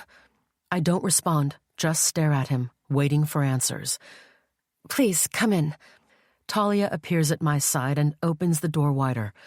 I don't say anything as she takes my hand and leads me to the living room where she helps me sit on the couch. She offers the cops a place to sit as well, then excuses herself to go and prepare coffee. "Tell me," I say in a whisper. "I need to know the truth, however much it hurts." Officer Sawyer runs the palm of his hand down his thigh, then lifts his eyes to meet mine. "I'm afraid we don't have good news." "Is he—" The words die on my tongue. "We found his wheelchair on a deserted area of the beach. He was nowhere near it." I swallow hard and lift my chin. How do you know it's his wheelchair?" He reaches into his breast pocket and pulls out a photo, the one I had given him yesterday of Ryan in his wheelchair. "It's this exact one, only without him in it. But we also found this at the edge of the water." He pulls out another photo and hands it to me. I clutch onto it with trembling hands. "His shoes?" I stare at the picture, blinking away the moisture in my eyes. I don't look up when Talia returns to the living room and places the tray on the coffee table. "One of them." Officer Sawyer accepts his coffee from Talia and thanks her, then continues. "We were unable to find the other shoe." Bile rises up in my throat when the coffee smell makes its way to me. I want to tell the cops it's not his shoe, but I would be lying. Ryan always wore the same red sneakers, a pair I bought him last Christmas. "Ms. Wilson, can you confirm that that's one of your brother's shoes?" I bite my lip and nod.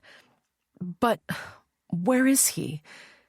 In my mind's eye, the horror image of Ryan pushing his wheelchair through beach sand and then throwing himself out of it to crawl into the sea makes me sick to my stomach. "Unfortunately, that's a question we can't answer, yet." Officer Sawyer takes a swig of coffee. "But our team is looking into it as we speak. I'm sorry to say this, but I think you should prepare yourself for the worst." "He's not dead." I look from Officer Sawyer to his partner, desperate for one of them to believe me. "I know my brother is alive." Officer Sawyer drinks more coffee, and when he lowers the cup, I notice the sweat on the tip of his nose. "Ms. Wilson, what if your brother lied to you?" I swipe a hand across my cheek. "What do you mean?" "I'm just saying that the wheelchair was found a distance from the water. Could it be he was able to walk himself into the sea?" My mouth drops. "I don't know what you are implying, officer, but no, my brother couldn't walk." Talia lowers herself beside me and takes my hand. I don't like what I see in her eyes.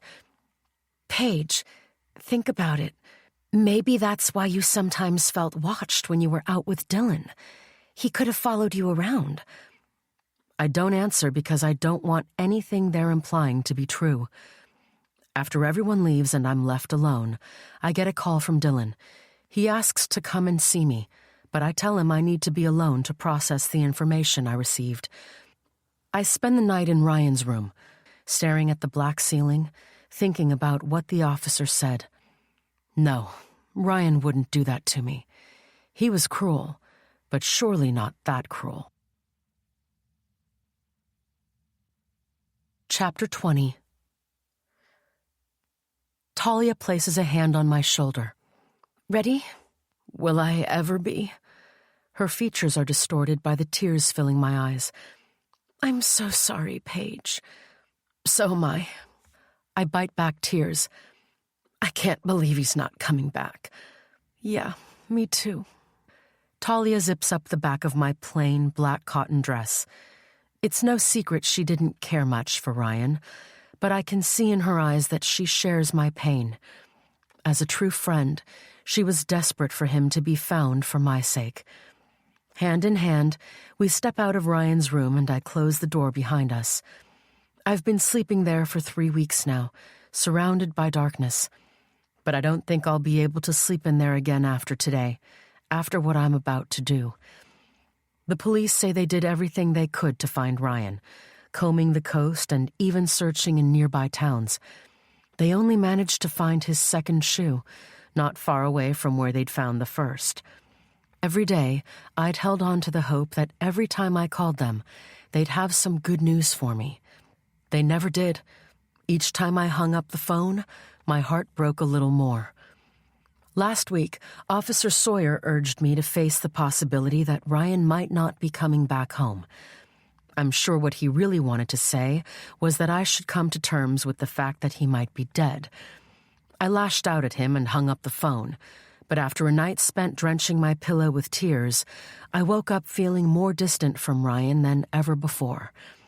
2 days later, I forced myself to say goodbye, even if it was the last thing I wanted to do. I'll never stop hoping he will one day show up at my doorstep as he used to do before the accident. But if I want to keep myself from going insane, I'll have to find some kind of peace. Before leaving the house, I release Talia's hand and enter the living room. My gaze lands on the space between the couch and the TV, the spot where Ryan's wheelchair used to be parked. My hand covers my chest as pain blooms in my heart. I'm desperate to hear the sounds and noises I used to hate, desperate to smell the scents that used to disgust me. But nothing is left of Ryan except the bad memories that I hold on to as though they are good. They're all I have of him. I don't care how many times they tell me it's not my fault he's gone. I don't believe them. My decision to send him to rehab was not only for him, but also for my own selfish reasons. I'd wanted my life back. Even with all the pain he'd caused me, I can't imagine a life without him. My world had revolved around trying everything I could to make his life comfortable. With his departure, all that's left is a black, empty hole inside my heart. "Paige," Talia whispers, and I turn to follow her out of the living room. In the entrance hall, I catch sight of my face in the small round mirror hanging on the wall. I hardly recognize myself. My hair, in a limp ponytail, looks lifeless. My skin is pale, like it hasn't been touched by the sun in months, and the bags underneath my eyes are proof of the sleepless nights behind me.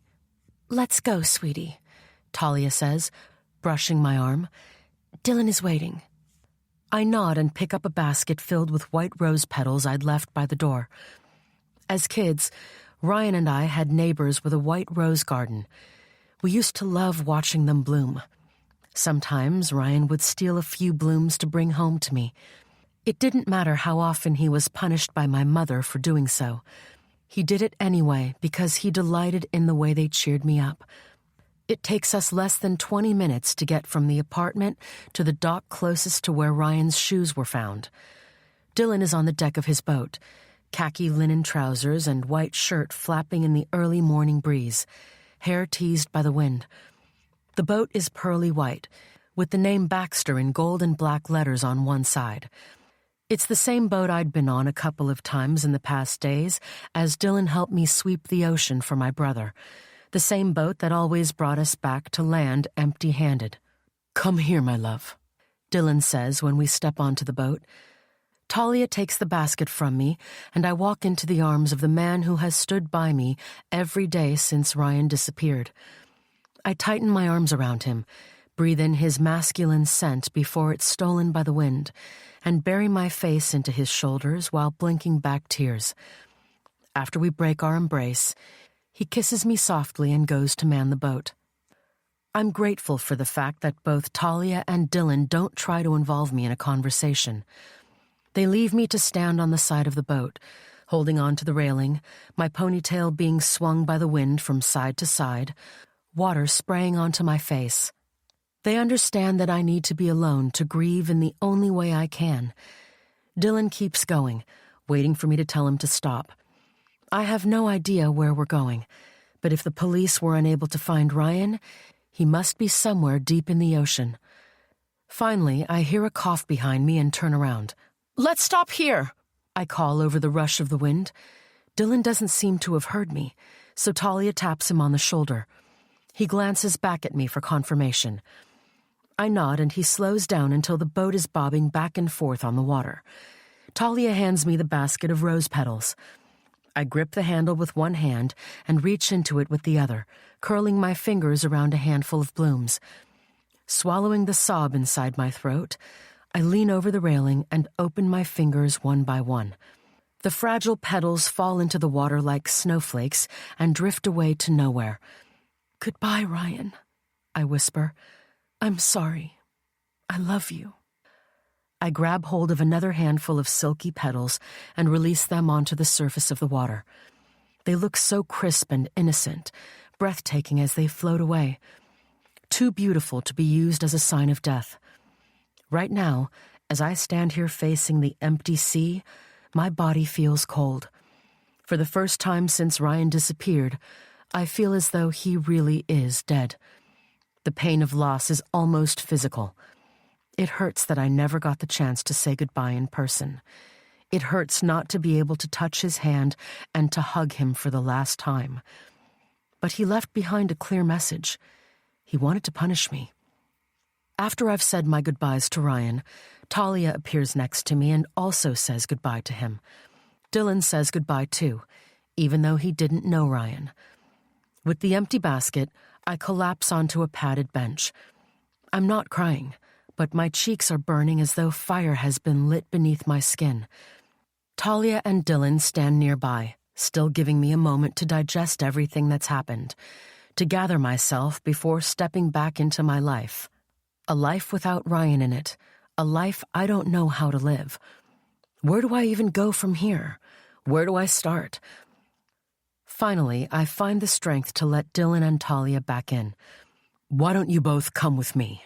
Dylan says, when we leave the boat and approach our cars. "Let me take you to lunch." "I don't know," I whisper. "I won't be able to keep anything down." "What do you feel like doing?" Talia squeezes my hand. "I feel like going home, being alone." "I don't think that's a good idea, my love." Dylan slides an arm around my waist. "What happened today was heartbreaking for you. Let's help you get through the next couple of hours." "There's nothing you can do for me." How can I explain to them how it feels to wake up each day feeling like I'm holding a flame inside my chest? Right now, I'm a burden to both of them. For the past few weeks after work, Talia came straight to my apartment to see how I'm doing. On most days, she found Dylan there, doing his best to make me feel better. It's selfish of me to put their lives on hold. Talia will always be my friend, and if the tables were turned, I'd do the same for her. But when it comes to Dylan, I don't know if it's fair for me to keep him in my life when I don't even know how to breathe. He lost his own father not too long ago, but my pain is overshadowing his. Every time I ask him when he will return to New York, he changes the subject. His businesses need him there. I know he's only in Core Lake because of me. That's not fair, and I intend on telling him that tonight. Even though I'm going through a hard time, my feelings for Dylan have increased. I sense that he feels the same way. If he leaves for New York, I don't doubt for a second that he'll be back. And if he doesn't come back, we were never meant to be after all. Dylan's phone rings before he has the chance to talk me out of going home alone.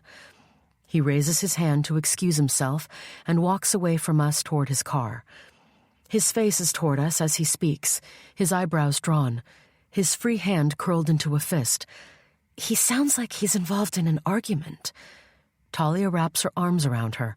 What do you think it's about?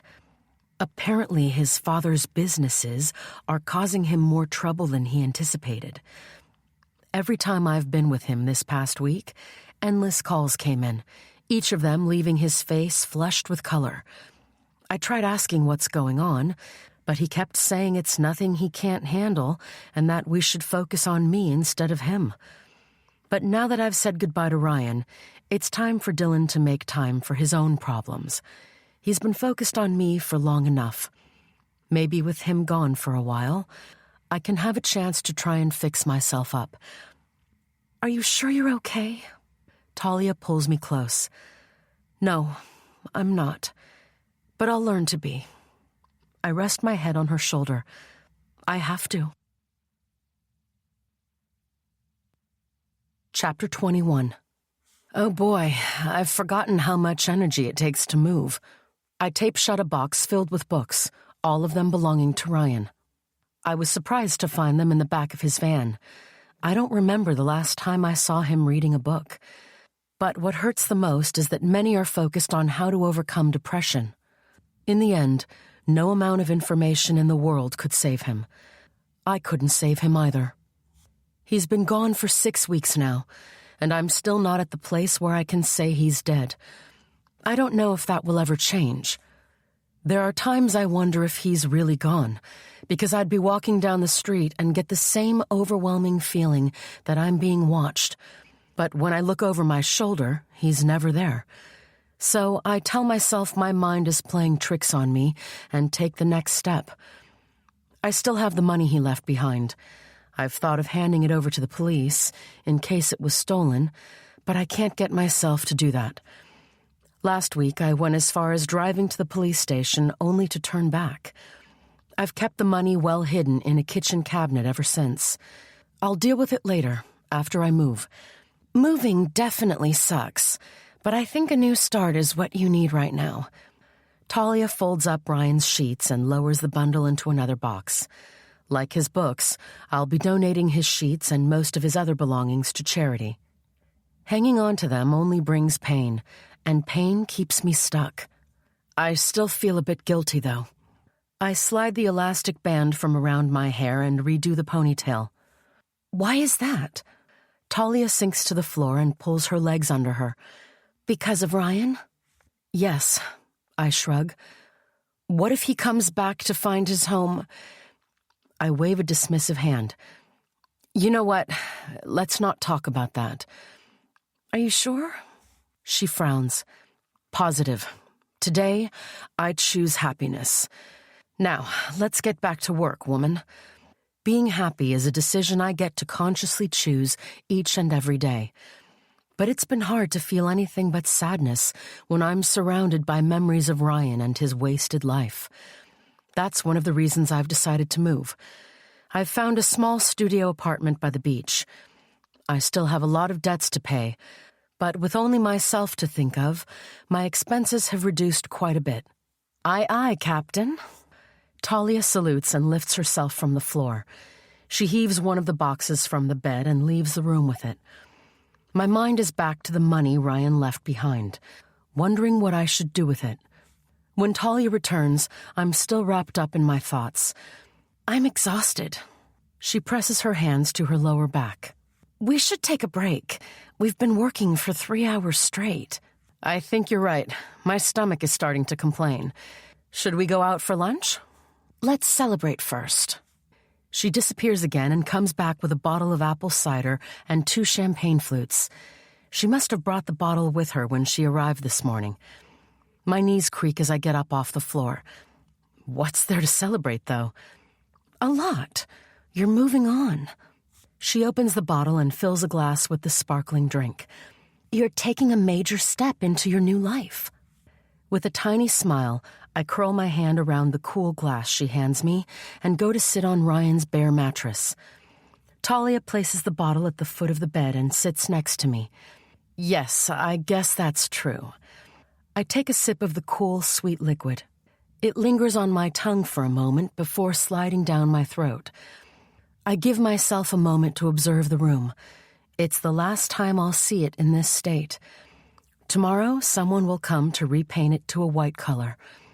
In a way, that also feels like a loss.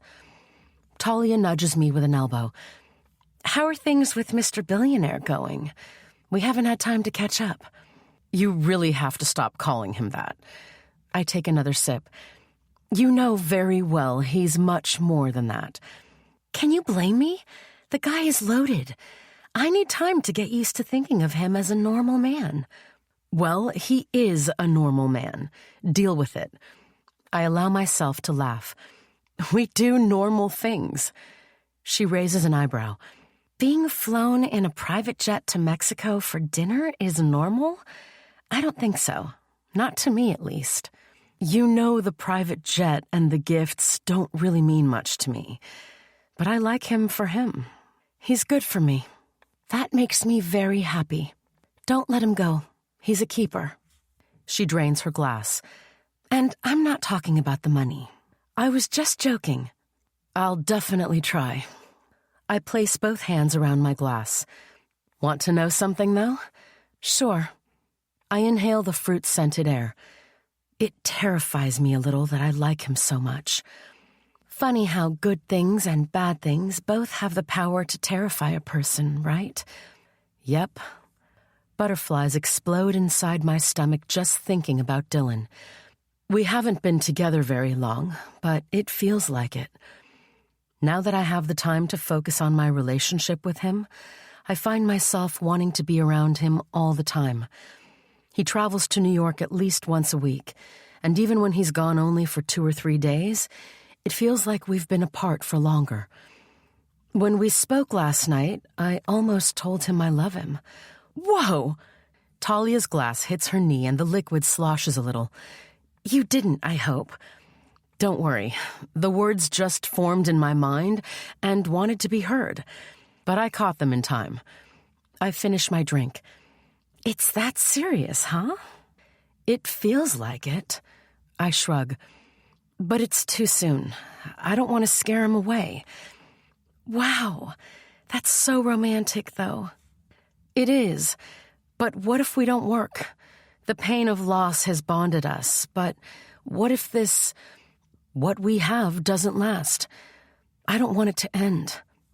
I want to continue the candlelight dinners on the beach at midnight and the sharing of fluffy cotton candy high up on a carousel at the local amusement park. I want him in my life. Paige, from where I'm standing, I see that you've got a great thing going. Don't overcomplicate things. Take it one step at a time and get to know each other. See where it takes you. I lower the glass to the floor and flop back onto the pillows, my hands behind my head. It's hard not to be serious, though. I don't know if we've taken it slow. The moment we entered into each other's lives, everything was already serious. Our shared pain of losing someone we love bonded us. We dealt with serious things from the start. I guess that makes a lot of sense. Talia refills her glass. I shake my head when she offers me more. You're so lucky to have a good relationship. Kevin and I, on the other hand, I feel like we're doomed to fail. I can't believe I was put off by him being nice. And now that he's changed, I don't seem to like that either. I prop myself onto an elbow. I thought things were okay. What happened? We fight all the time. 2 days ago, we went out for dinner and we fought over which restaurant to go to. He wanted Italian, and I wanted Chinese. The guy just flipped and turned into someone I couldn't recognize. He has quite a heated temper. You think at the beginning of your relationship he was just pretending to be a nice guy? Of course he was. Now I wish I could get Mr. Nice Guy back. To be honest, this side of him kind of scares me. Talia feigns a shudder. My mind drifts back to Ryan. I sit up. I'm going to be honest with you. If you think he terrifies you, you might want to give your relationship some serious thought. If he's acting that way when you haven't even been together for that long, how would things be in a few more months or years? You think he could turn out to be dangerous? No, I sigh. That's not what I'm saying. I'm just saying that you should be careful and keep your eyes open. I'd love to meet Kevin again to read him for myself, but Talia's last attempts to get us all to meet up failed. He always found some excuse or other to cancel at the last minute. What exactly about him annoys you, anyway? Little things, you know. For one, he calls me all the damn time. Dylan calls me a lot, too. And often we spend hours on the phone, even when we have nothing much to talk about. It's different with Kevin. She purses her lips. He wants to know where I am throughout the day. It's starting to get on my nerves. I place a hand on her arm. What's your heart saying to you? When you think about his behavior, what's your heart telling you? It's telling me to run. She twirls a braid around her finger. I feel a knot inside my stomach every time he wants to come over, and I feel drained when he leaves. Sometimes I think I should leave him, but I'm a little scared that he might take it badly. What if he hurts me? He almost got physical with me once. Then you call the cops on him. I grab her hand and squeeze. If he's dangerous, it might be riskier to stay with him than to leave. Talia laughs nervously. This is ridiculous. Look how I'm talking, as if Kevin is some kind of monster. I guess he just likes me more than I like him right now. And you're okay with that? I don't know, but who cares, really? We have fun together, when we're not fighting. It's not as though I'm going to marry him anyway.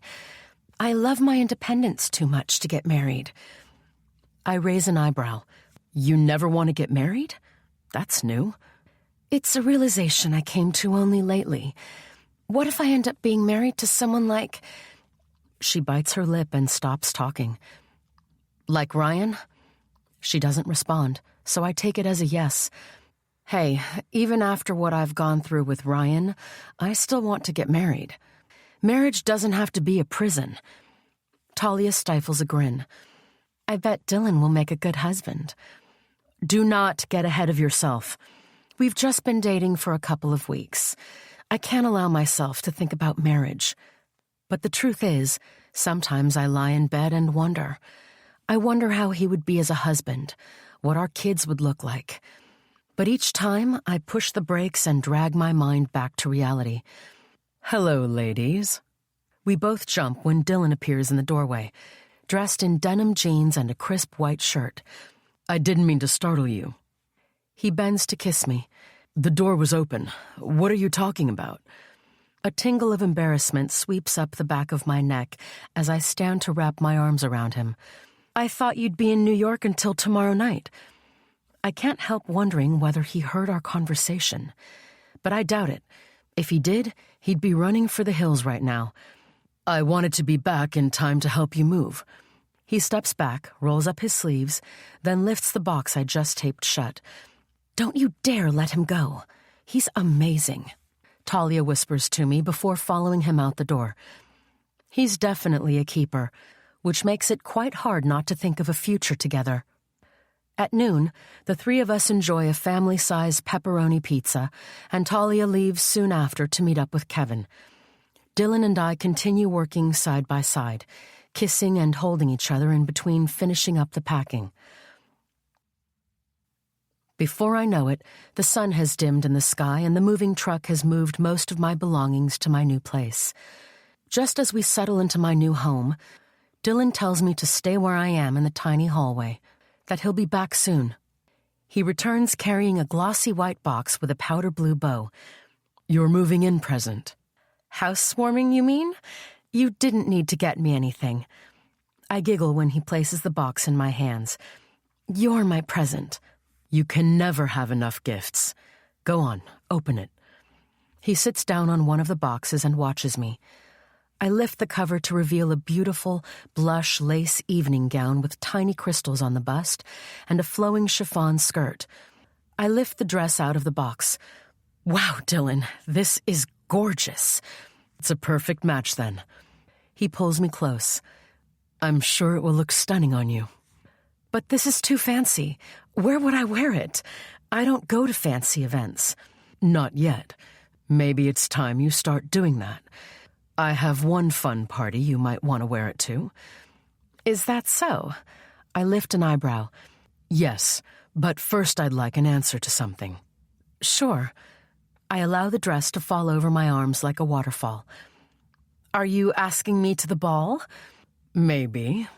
He smiles and takes the dress from me, lowers it back into the box. Then he takes my hand and leads me to my bedroom, where we weave our way through the boxes to stand by the window. We don't speak as we gaze out at the ocean. This is a nice place, he says finally. But would you consider moving out again?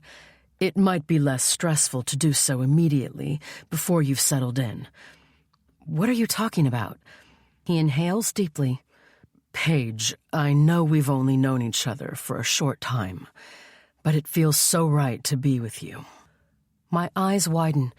Dylan. My life changed the very moment I met you.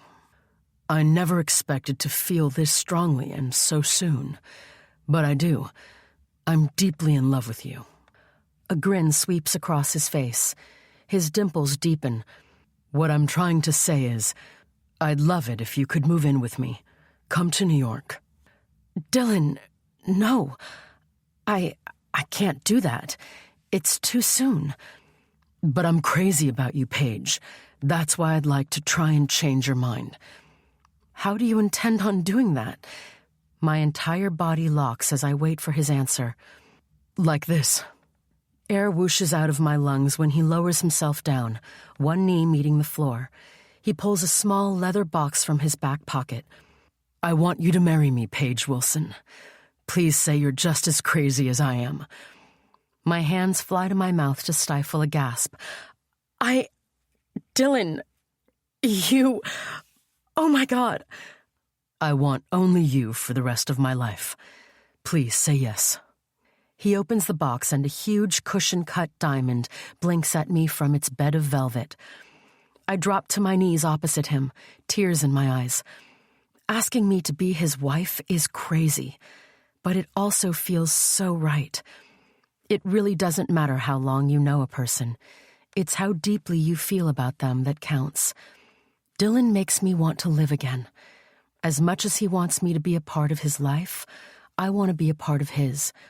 That's why I don't hesitate before giving him the answer he wants to hear. I'd love to be crazy with you, Dylan Baxter. Chapter 22. Whenever I thought of getting married, I'd always imagined having a beach wedding.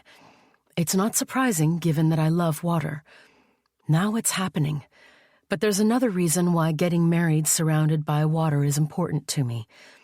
In a weird kind of way, I feel closer to Ryan, as though he can also participate in my happiness. The sun is just about to set, but the air is still warm against my skin. After today, everything will be different. I'm not only taking steps toward the man of my dreams, but also the life of my dreams. Butterflies flutter in the pit of my stomach the closer I get to the dock, where Dylan's boat is waiting. From the joy radiating through my chest as I tighten my hands around my baby's breath and Rose's bouquet, one would never think I'd called off the engagement only a week after Dylan proposed. When he'd asked me to be his wife, I had no doubt in my mind that I wanted to spend the rest of my life with him, which confirms my deep feelings for him. But it also scared me to think we had only known each other for a short time, and I don't exactly have the best track record of making the right decisions. It didn't help that the days after he proposed, I sleepwalked almost every night. I took it as a sign that something wasn't right. Dylan tried to talk me out of calling off the engagement at first, but then gave up when I told him that maybe I just needed more time to get used to the idea of being someone's wife. To my relief, he didn't break up with me, but gave me my space. It took 3 days for me to realize that not marrying him could be an even greater mistake. The idea of not having him in my life made me feel hollow inside. Now, after a month of being engaged for real, here we are about to tie the knot. Dylan is standing on the dock, hands in the pockets of his pants. His smile grows brighter as I take the wooden steps leading up to the dock. The moment I'm close enough to feel his breath on my face, he sweeps me off my feet and carries me onto the boat. Hello, gorgeous. He lowers me onto the deck, where I'm surrounded by beautiful flowers and candles in glass vases. Ready to take the plunge? I can't wait. I lean my head into his neck, unable to wipe the grin off my face. You bet I am. His lips brush my cheek. Talia, who is carrying a miniature version of my bouquet, engulfs me in a hug. You look so beautiful, honey, she says, admiring my ivory satin and lace knee-length dress with pearly cap sleeves. I'm so happy for you. I'm happy for me, too. I give her a wink and move away to stand next to my future husband. When Dylan suggested we have a small wedding, I quickly jumped on the idea because being the center of attention is not something I'm good at. And besides, Having too many people at the wedding would remind me that I have no family left. We both agreed that in a couple of weeks, after our honeymoon, we'll host a fancy dinner for our friends and colleagues. Standing by Dylan's side as best man is his friend, Sean Riemann, who I only got to meet 5 days ago when he flew in from New York. Dylan said they'd been best friends since college and went on to become business partners. We all take our places in front of the priest from St. Peter's Catholic Church, the church in which I'd found peace a few weeks ago. "I'm going to make you so happy, Paige Wilson," Dylan whispers into my ear, his breath brushing my earlobe. "And I'll do the same for you." As I gaze into his eyes, I'm unable to believe that in a few moments, I will be Mrs. Paige Baxter. Hopefully, with a new name, I can leave behind the old Paige, the one who hurt all the time. Father William clears his throat. "Everyone ready? Can we get started?" "Absolutely." Dylan clasps his hands in front of him. He looks so happy. The priest greets us all again, talks about the importance of marriage, reads some verses from the Bible, then asks us to repeat the important words. Gazing into each other's eyes, Dylan and I promise ourselves to each other. We promise not to hurt the other. We promise to be there in sickness and in health, to love and to cherish, till death do us part. "I do." Dylan says the 2 words that seal the deal. "I do," I also say after the priest. We exchange rings, and Father William pronounces us husband and wife and turns to Dylan with a bright smile. "In that case, you may kiss your bride." Talia takes my bouquet from me so I can be free to wrap my arms around my husband's neck. I tip my head back and Dylan pulls me close and lowers his lips on mine. The moment our lips touch, any shred of guilt or doubt melts from the edges of my heart and I start to breathe. I start to live. It takes a while for us to pull apart, but once we do, we're both breathless and happy. After the exchange of vows, the priest and both our witnesses wish us well, then Sean brings out the champagne to toast to our future together. There are 2 bottles, one with alcohol and one without. Dylan now knows that I don't drink because of what alcohol has done to my family. The waiting staff emerge from below deck with an elegant cupcake wedding cake from the Cake Palace and platters of mouth-watering canapés. We enjoy the food in a relaxed and happy atmosphere. Our wedding may seem simple from the outside, but it's everything I could ever wish for. After the short celebration, our guests leave us on the boat, allowing us to enjoy our time together as husband and wife. "You made the right decision," Talia whispers to me before she steps off the boat. "You 2 are perfect for each other, and he adores you. Enjoy your honeymoon in Africa. Do send me a postcard if you remember." "Of course, I'll do that." I kiss her cheek. Expect lots of them. As I watch my friend walk off the boat, I wish for her that she finds a man that makes her as happy as Dylan makes me. She had finally gathered up the courage to break things off with Kevin, and to both our relief, all she got were a few insults and a slamming of the door.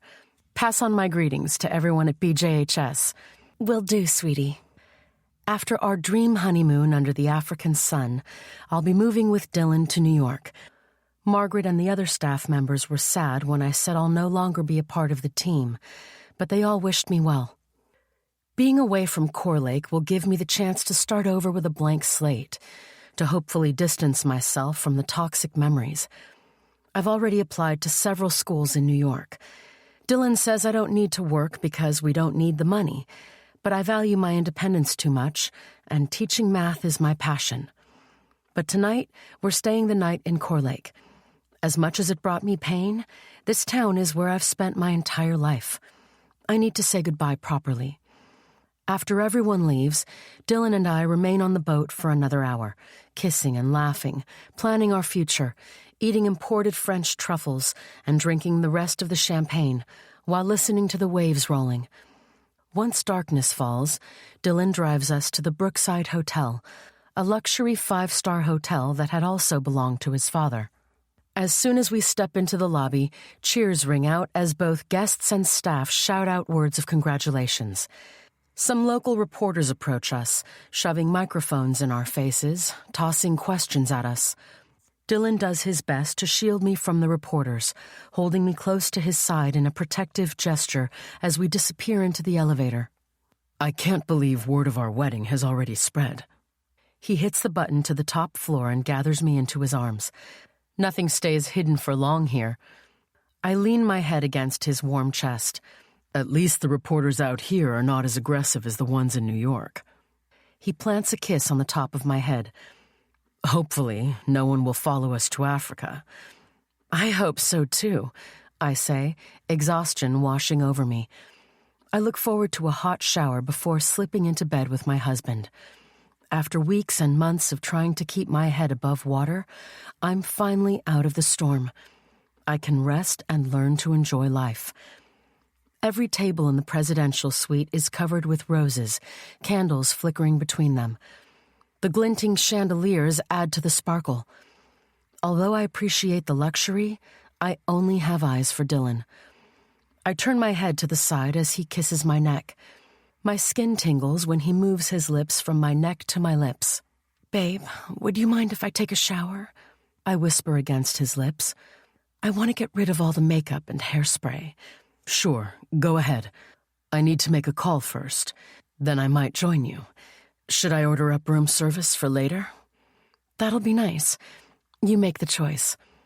I fold my arms in front of my chest. I do have one request, Mr. Baxter. Anything for my beautiful wife. He pulls his phone from his pocket. After the shower, no more phone calls? That's a promise. 20 minutes later, I'm still under the hot shower, and Dylan still hasn't shown up. His call must be taking longer than he had planned. After another 5 minutes, I turn off the water and walk out, steam rising from my skin. Stepping out of the bathroom, one towel is wrapped around my body while I'm drying my hair with another. Dylan is out on the spacious balcony, phone pressed to his ear, shoulders shaking as though he's having an argument with the person he's talking to. Not again. Poor guy, he doesn't seem to get a break. I'm about to join him outside, but his words make their way through the slit in the balcony's sliding doors and barrel into me. Wrong. I didn't just marry her for the money. His words are a furious whisper, drenched in annoyance. Of course the inheritance is important to me, but she's important to me as well. He loosens his tie. I'm sorry. It's too late. It's done. I stumble back as though someone has punched me in the face, his words ringing in my ears. He didn't just marry me for the money? What's he talking about? Who is he talking to? I'm shaking as I perch on the edge of the bed, my hands clutching the sheets. My mind is still reeling when he finally ends his call and joins me in one of the 2 bedrooms. I thought you'd be in the shower. I'm sorry I took so long.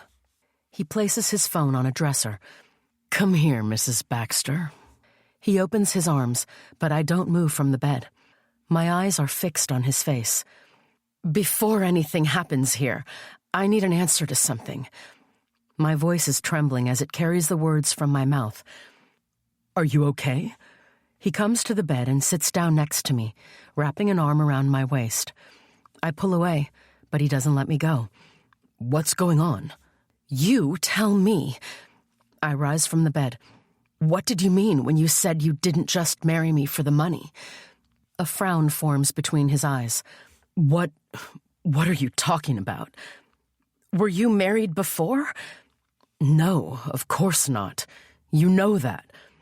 I'm the only woman you've ever exchanged marriage vows with. Of course. He stands up and approaches me, but I step away. Where are you going with this? Why all these questions? I overheard your phone conversation. You said you didn't just marry me for the money. A shadow crosses his features, but it disappears just as quickly. You heard wrong. There's something in his eyes, something resembling guilt. I can smell guilt from miles away. It's the one emotion that has followed me around for years. I move to stand in front of him, arms folded. Tell me the truth. Why did you marry me, really? Because I love you. His words are firm and they sound honest, but my heart reads between the lines. I know there's something you're keeping from me. Tell me now, or I'll walk out of this room.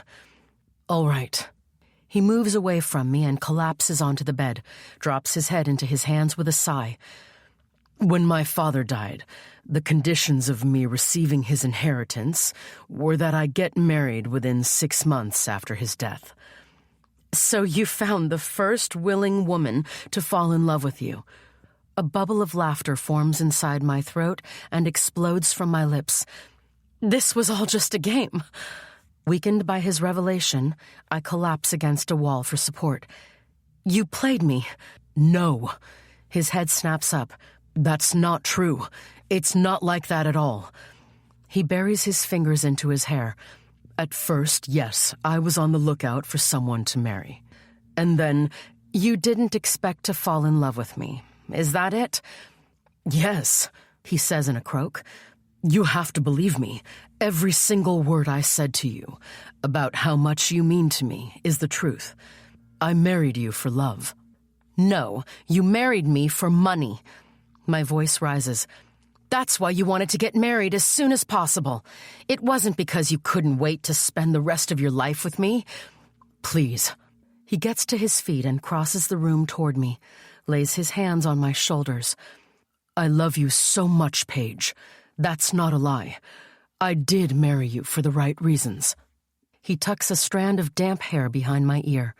Say you believe me. No, I don't. Tears well up in my throat. I don't even know what other lies you've told me. It was cruel of you to pretend you cared about me, about my brother. I back away from him, raise my hands to stop him from approaching me. Oh my God, you chose me because I was weak and desperate. My loneliness made me an easy target, didn't it? He doesn't respond. After a moment of silence, he nods. At the beginning, my intentions may not have been pure, but you mean the world to me. I don't know what to believe right now. I bite my trembling lip. I can't do this. I can't. My voice fades to a whisper. I'll sleep in the other room. As I turn my back on him, the doorbell rings. Without thinking, I yank the door open. A butler pushes in a tray of food and a bottle of champagne. The champagne is a wedding gift from the staff, sir, he says. We're no longer hungry, I say, not bothering to check with Dylan. The butler glances past me at Dylan. Thank you, Dylan says to the butler. You can leave it there. He points to one side of the room. The butler's eyes keep moving between Dylan and me as he does what he's told. Then he nods at both of us and disappears from the suite. I'm too angry to care that he must have sensed the tension between us, that he must have seen the tears on my cheeks. I don't care what gossip he'll share with his colleagues once he gets downstairs, or about the news spreading across town like wildfire. All I care about right now is being alone to think. With Dylan still begging me to believe him, I grab the silver bucket with the bottle of champagne and disappear into the other room. Devastated that my future is ending before it even starts, I pop open the champagne bottle. For the first time in my life, I have my first taste of alcohol, straight from the bottle. Chapter 23. My eyelids are heavy and sore as I pull them apart. For someone who was very upset, I slept deep. Maybe it was the alcohol. I draw in a breath, but instead of oxygen filling my body with life and strength, the air settles heavy in the center of my chest, making it hard to breathe. My stomach roils at the remnant taste of alcohol still coating my tongue. I'd had only 2 gulps of the champagne before coming to my senses and climbing under the sheets, covered in guilt and regret. As I cover my face with both hands, my intuition tells me something's wrong, but I know that already. Staring up at the glinting chandelier, memories of yesterday drip into my mind. How I wish it were just a dream and not a nightmare that will soon be erased by the truth. How I wish my marriage wasn't a sham, that Dylan is the man I thought he was when I fell in love with him. The way he looked at me last night, the emotions in his eyes, had told me that he wasn't lying when he said he loves me. But that doesn't wipe away the hurt clawing through my veins. It doesn't erase the truth that he started out with the intention to use me. Now what? My head advises me to get out of the bed and walk out of Dylan's life.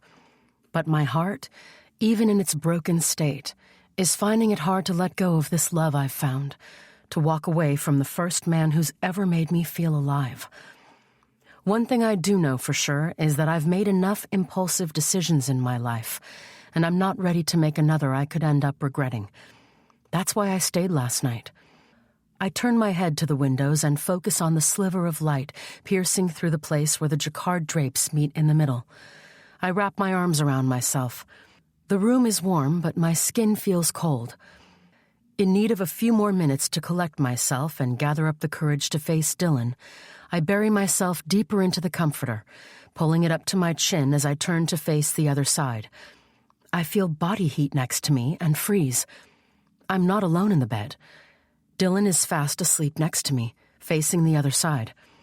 How dare he disregard my request to be alone after what he did? Teeth clenched, I shove back the covers and swing my legs out of bed, ignoring the comfort offered by the shaggy carpeting that welcomes my feet. I cross the room and yank the drapes apart. The morning light floods in.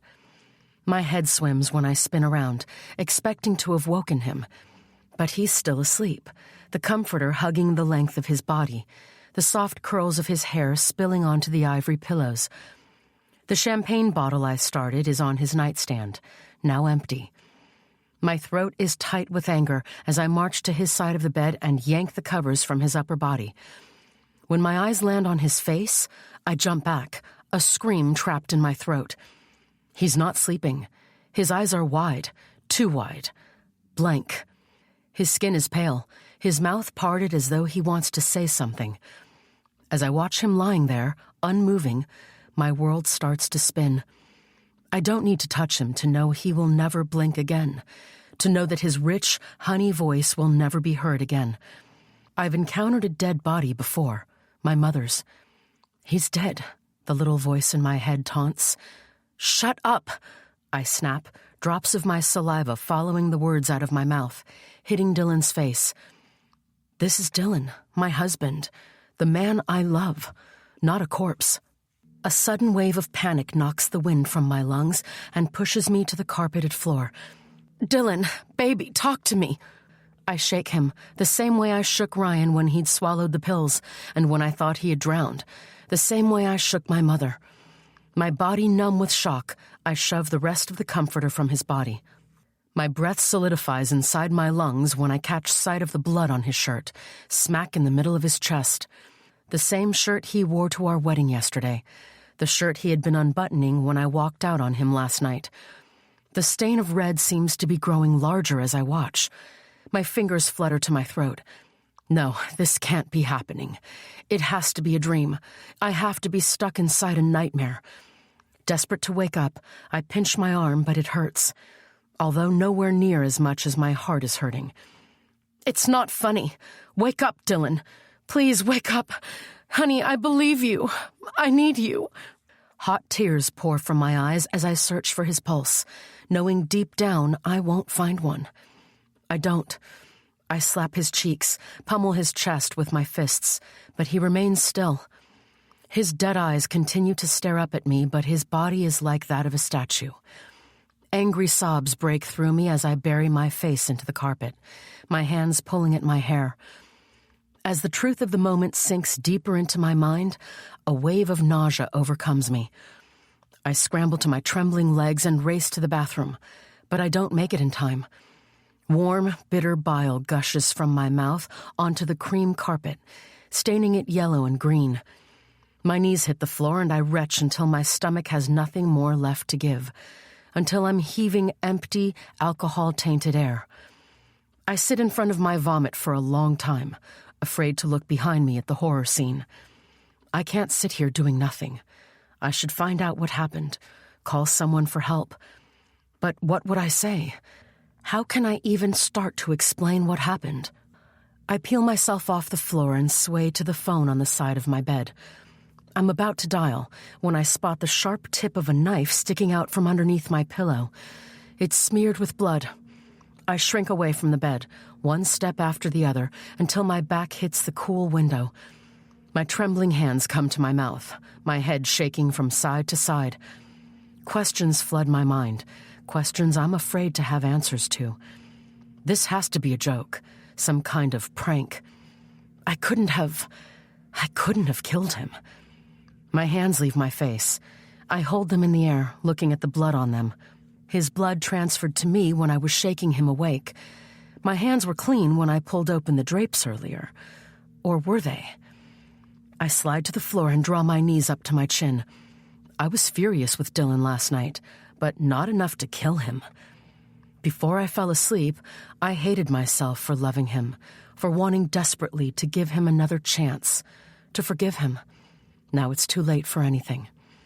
I glance at the phone, cold fingers of dread closing my throat.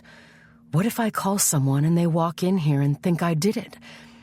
The butler who brought us food last night would quickly be able to confirm that there was tension between us. What if the cops find evidence to prove I did it? What if the knife has my fingerprints on it? For the first time, I noticed small stains of blood on the fabric of my wedding dress. How did I not see them before? You did it. No. I spring up from the floor and run past my vomit into the bathroom, shove my hands under hot running water. Red liquid stains the tempered glass basin before disappearing down the drain. I use a lot of soap, scrubbing my hands until they feel raw. But even after my hands are visibly clean, they feel dirty. In my mind's eye, I still see the smears of red. I know I didn't kill him, but the police might not believe me. No one else was in the suite with us last night. I was the last person to see him alive. A nagging thought claws its way to the forefront of my mind. My entire body stiffens. What if I sleepwalked last night? What if I killed my husband without knowing I was doing it? What if my sleepwalking history is all the evidence the cops need to arrest me? Right now, everything points to me being the murderer. The knife under my pillow, the stains on my dress, the argument we had last night, my sleepwalking episodes. Dylan was a wealthy man, and I'm buried in debt. All it would take is for one person to believe I killed him for his money, and the whole country would believe it. I can't stay here. It's only a matter of time before someone comes to our suite. Sean is staying in the hotel as well. He might decide to come up and find his best friend dead. I can't be found in here with blood on my clothes. Nothing but escape on my mind, I pull off my bloody dress and change into a pair of jeans and a big, white t-shirt. Then I reach for a wide-brim hat I'd planned on wearing on our safaris in Africa. I grab a small bag and stuff my wedding dress into it, only to yank it out again. Giving myself no time to think about my actions, I pull the murder weapon from underneath my pillow and clean the handle as I often saw criminals do in movies. Am I a criminal? I don't plan to stay long enough to find out. I'm about to leave the suite when I stop with my hand on the doorknob.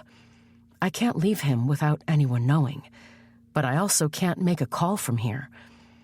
Every second I spend in the suite is a second closer to my arrest. The idea of being thrown into jail paralyzes me. The justice system is not perfect. Many innocent people are found guilty and thrown behind bars all the time. Due to my unlucky streak, the chances of me being added to the list are super high. I pull my hat low on my forehead, bow my head, and run. I take the emergency exit staircase instead of the elevator. It's only once my feet touch the cool tiles of the steps when I notice I'm not wearing shoes. Too late now. There's no way I'll go back there. Barefoot and terrified, I make my way through the lobby, expecting someone to stop me, to call out my name. I must look crazy walking around with no shoes, but I don't look up to see who's watching. I don't stop walking until I'm through the rotating doors and out onto the street. Fighting the urge to glance over my shoulder, I pick up my pace. A few blocks away from the hotel, I break into a run, ignoring the grains of sand digging into the soles of my feet, jumping over cracks in the sidewalk, ignoring the stares from people around me. The sounds of a police siren, followed by that of a dog barking, bring me to a screeching halt. My chest burning with exhaustion and panic, I search my surroundings but don't see the police car. Relief rushes through me as I continue to run, my feet pounding the ground hard. When I come across a telephone booth, I slip inside and make the call. I hold my nose to make myself sound different and tell the woman on the other end that someone is dead in the presidential suite of the Brookside Hotel. I hang up before she can ask any questions. Outside the phone box, I hail the first taxi that approaches me. The address I give the driver is that of my old apartment. I still have a few things there. As the taxi pushes through the 6 a.m. rush hour, the rational side of me takes over. Paige, what you're doing is stupid. Running from a crime scene confirms your guilt. Emotions rage through me as I contemplate what to do. Should I return to the hotel? But I can't do that. For all I know, the place is already swarming with men and women in uniform and paramedics. The taxi comes to a halt outside the building of my old apartment, which I haven't given up yet in case a miracle happens and Ryan comes home while we're in Africa. I planned on handing over the keys after our return. I ask the cab driver to wait outside for me, and I run into the apartment, grab a pair of shoes, and rush into the kitchen. The shoebox of money is hidden at the back of a cabinet. Right now, I don't care where the cash came from, who it belongs to. The money Ryan left behind is my only ticket out of this nightmare. If I'm going to run, I have to do it right. I've already worsened my situation as it is. Chapter 24. I lower myself onto the squeaking motel bed. I have chosen a cheap motel on the outskirts of town, far from where I lived, a good distance from the Brookside Hotel. As I sit on the lumpy mattress, my hands wedged between my trembling knees, doubts assail my mind. I'm in such a trance I can barely feel my feet on the threadbare carpet. I should go back, turn myself in. If I killed Dylan, even if I can't remember doing it, I deserve to go to prison. My mind pleads for my body to move, to do the right thing, but it stays put. The mere thought of being thrown behind bars makes me feel sick to my stomach. Visiting my father in prison had been one of the worst experiences of my life.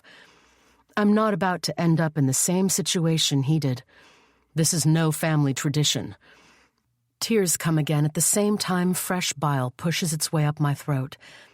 This time I make it to the bathroom, but nothing except saliva, tears, and snot plop into the cracked toilet bowl. I grab a wad of tissue paper and press it to my nose. The sound of ice cream truck music drifts in through the window. It brings with it memories of childhood. However painful my childhood was, this situation is so much worse. The ice cream music fades into the distance, and I jump when the sound of my cell phone ringing seeps through the thin wall. My body is lethargic as I step back into the room and watch an unknown number flashing on the screen. It could be the police, so I don't answer. I throw myself onto the bed and fold myself into a fetal position, my eyes still on the phone, which has finally gone silent after 5 missed calls. An overwhelming feeling of loneliness washes over me. I don't think I can handle this alone. I need to talk to someone even for a few seconds. Someone who cares about me. Someone who knows I'd never kill anyone. I dial Talia's number. She picks up before I have the chance to change my mind and end the call. "Paige, why are you calling me the morning after your wedding night? Aren't you supposed to be celebrating with your new hubby?" Her words are laced with a touch of humor. Instead of joining in her humor, I weep, crying harder than I'd ever done in my entire life. "Oh no," Talia says, breathless. "What happened?" A rustling sound comes through the line. She must be sitting up in her bed. Something terrible." I pinch the bridge of my nose, which is now slippery with sweat and tears. Talia, I'm here, sweetie. Did Dylan do something? I swallow hard. Yes. No. Dylan... Oh my God, Talia. He's dead. Everything goes quiet. Silence floods the line connecting us. It crackles. Paige? What are you talking about? Talia asks in a broken whisper. As excruciating as it is to recall the scene I woke up to this morning, I tell her everything. She's my best friend, and I can trust her completely. What if I did it? What if I killed Dylan? I grapple for air. I can't remember anything. I can't remember anything that happened after I went to bed. Paige, you have to calm down. Try to breathe. She pauses. Where are you? Are you still at the hotel? I shake my head. I had to get out of there. I can't go to prison. I whisper. I have to go away. No, don't do anything you might regret. She inhales sharply. Come to my place. Let's get through this together. We'll get a lawyer to help you. I can't. I'll be found guilty. I know it. I wipe my cheek with the back of my hand. No, you don't. You don't know that for sure. I do. I feel it. Air whooshes out of my lungs. Nothing ever works out for me. I'm cursed. Ryan was right when he said happiness is for other people. Silence stretches between us again, and I hear the sound of the TV blaring on Talia's side. Talia? I call, and when she doesn't respond, I pick up the remote and flick on the tiny TV in my room.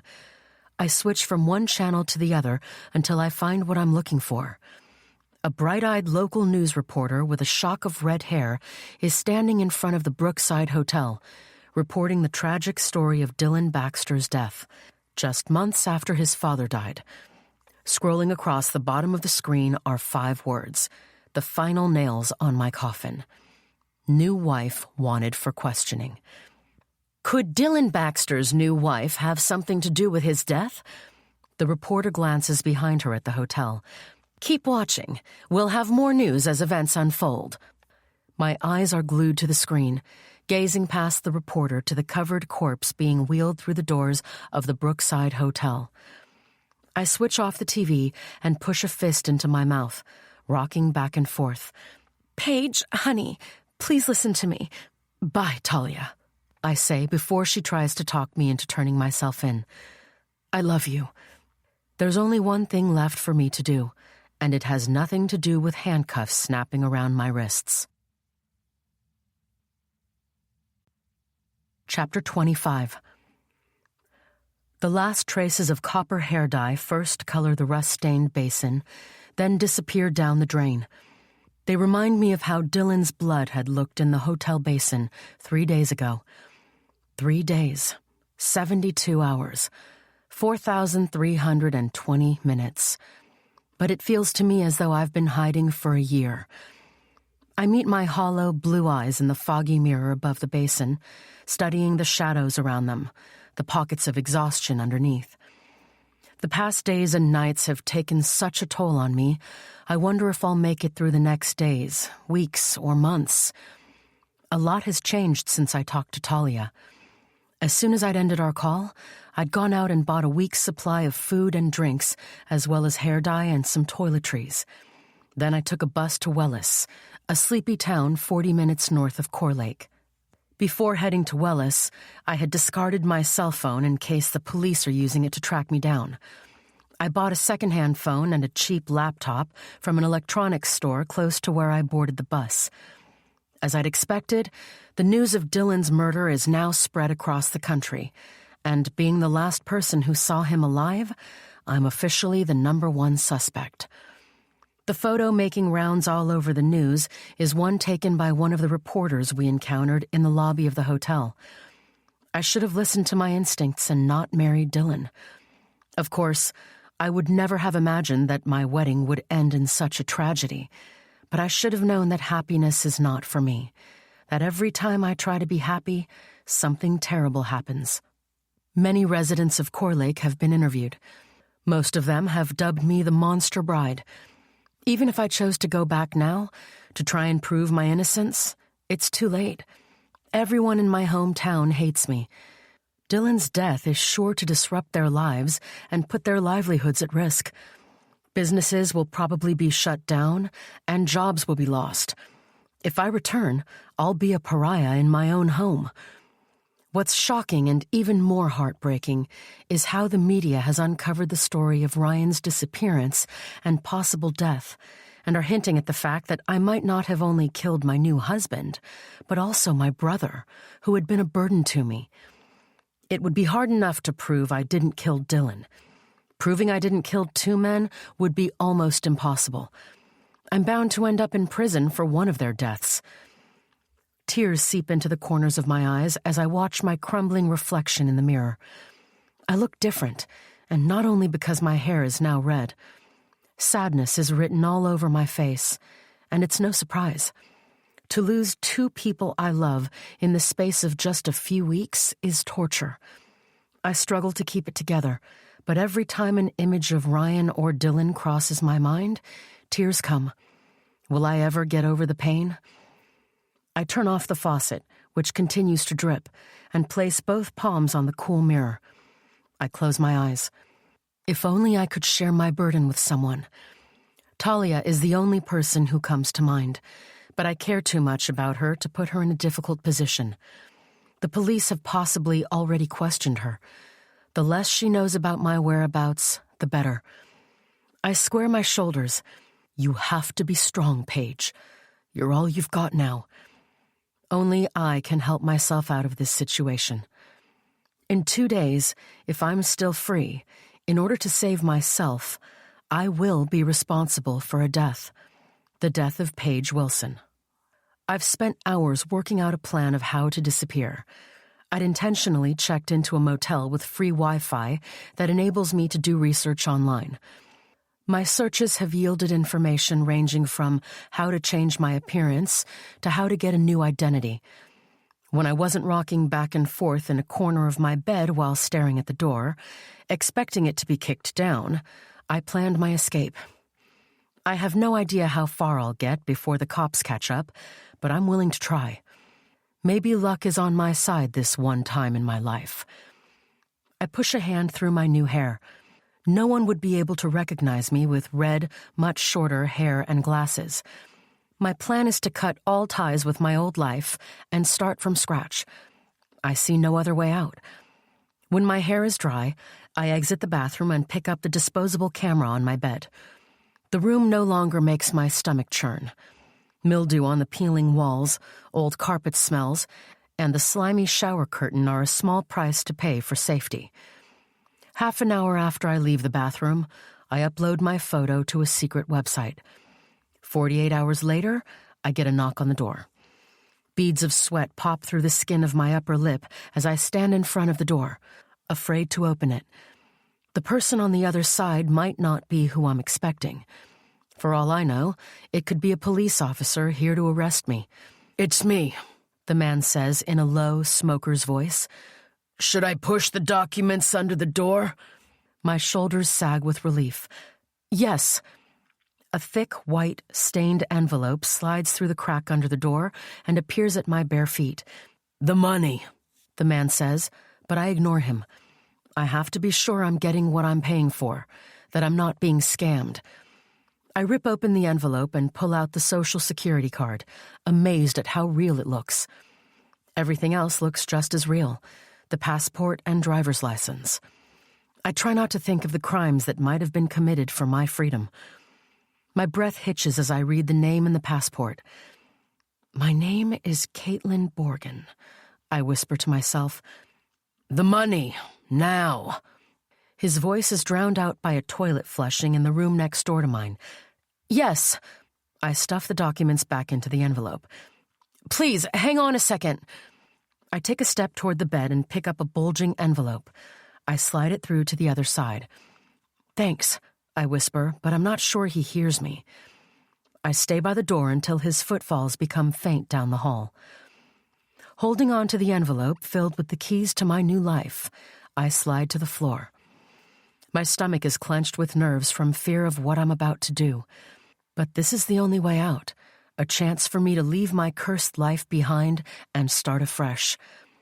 Of all the decisions I've made over the years, this might finally be the right one.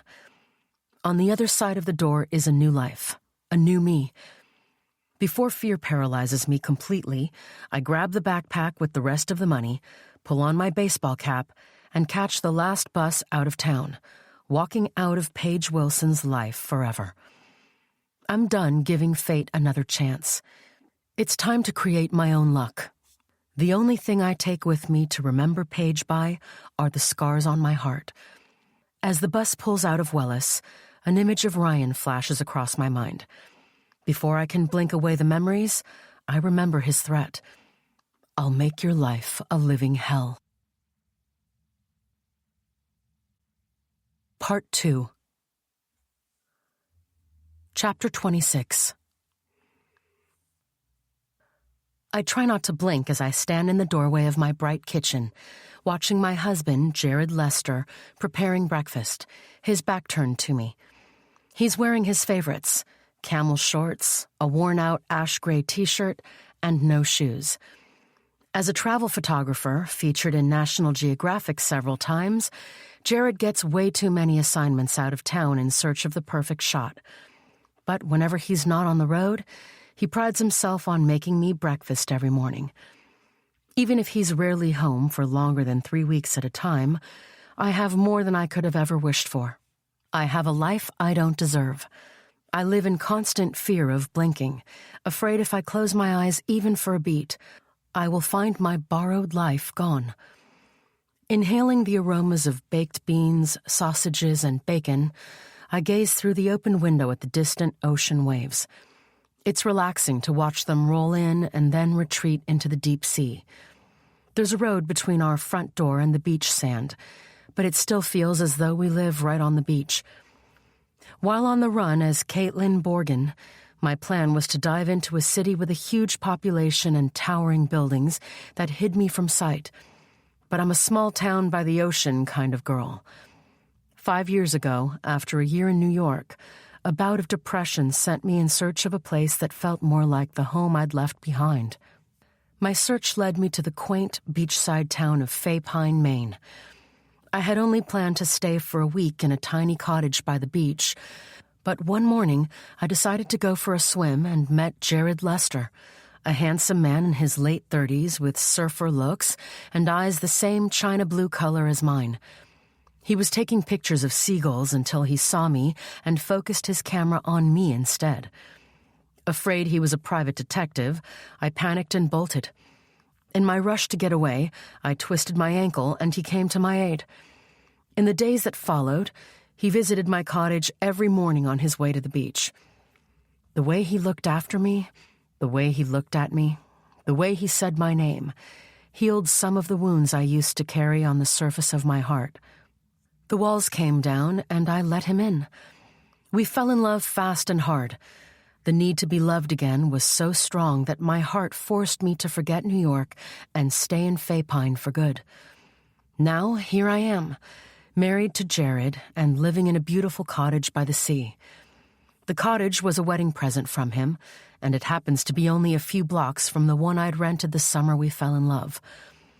In my dark moments, I still fear I'll wake up one day to find it all gone. I never stop wondering what he would do if he found out the truth about me. I've tried opening up to him several times over the years to tell him about Paige Wilson, but the fear of losing him made me pull back every time.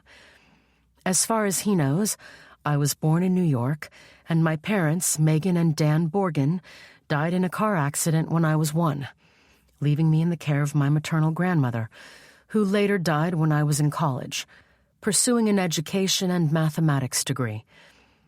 Maybe it was stupid of me to tell him about my true educational background, but I wanted to keep something from the past, something I loved. Just as much as I could not let go of the ocean, I couldn't let go of mathematics. I'd be completely lost without my passion for numbers. I find comfort in the classroom just as much as I find it in the sea. But I pray every day that no one will find out that my rather convincing college degree is fake, and that it was accompanied by a fake resume and references, all paid for with a lot of money. I tell myself that the past will never catch up, even though the little voice inside my head tells me it's a lie. Every morning I choose to ignore that voice. Today is no different. Good morning, Mrs. Lester. I can feel your eyes on my back. Jared turns to me with a smile. He's holding a wooden spoon. How do you do that? I didn't make a sound. I lift my hands to my hair to force my red curls into a red velvet hair scrunchie. I'd feel your presence in a packed room, my love. He steps away from the stove and gives me a kiss on the lips. In between the breakfast aromas, I catch a whiff of the woody and minty undertone of his cologne. Let me. He takes the hair scrunchie from my hand and turns me around by the shoulders. I close my eyes as my husband ties my hair into its everyday ponytail. He thinks I'm a curly-haired redhead, not the blonde I used to be. I work hard to keep it that way, never giving my hair a chance to show its real roots. He once told me it was my hair he fell in love with first, from behind the lens of his camera, before he even heard my voice. Thank you, I say when he's done, turning back to face him. Have I told you lately how gorgeous you look pregnant? He touches my cheek with the tip of a finger. The love in his eyes makes me breathless with happiness. You better mean that. I laugh, peeling my gaze from his to my swollen belly. I love being pregnant. I'm willing to pay whatever price it takes to bring our baby into the world. The morning sickness, the heartburn, and all the aches and pains that come with pregnancy are all worth it. Jared leans in closer, pressing his body against mine, transferring his heat to my body. He puts his arms around me. You bet I mean it. In fact, I'd like to have a few more after this one. My stomach twists as I lean back to look into his eyes. We've been married for 3 years and tried to have a baby from the first day. But we failed over and over again, miscarriage after miscarriage. Just when I gave up on ever being able to have his child, convinced it's my punishment for everything I've done, I got pregnant. But can we really get lucky a second or third time around? The last months of this pregnancy have been both exhilarating and exhausting. As much as I look forward to seeing my baby, I fear I might lose it. Instead of responding to my husband, I just smile and kiss him. Jared approaches our kitchen table and pulls out a chair for me. As I lower myself into it, my canary yellow maternity dress drapes onto the sides. Along with a new name and a new life, I've given my clothing style a much-needed splash of color. No more blacks for me. On his way back to the stove, Jared turns on the radio to a country music station. As the music plays, he serves me my breakfast, a full plate filled with toast, bacon, sausages, and poached eggs. The rumble of the mail van causes me to peer out the window. Troy Wendell hops from the dusty van and opens our gate, a package tucked under his arm. He disappears out of view as he approaches our front door. Something else for the baby? Jared winks. Hey, don't look at me like that. Babies need a lot of things. I attempt to stand from the table, but he places a hand on my shoulder. Eat, I'll get it. He breezes out of the kitchen to receive yet another package I'd ordered online. I can't even remember what it is. A few minutes later, Jared reappears in the kitchen and places the package on an empty chair. He bends to kiss me on the forehead.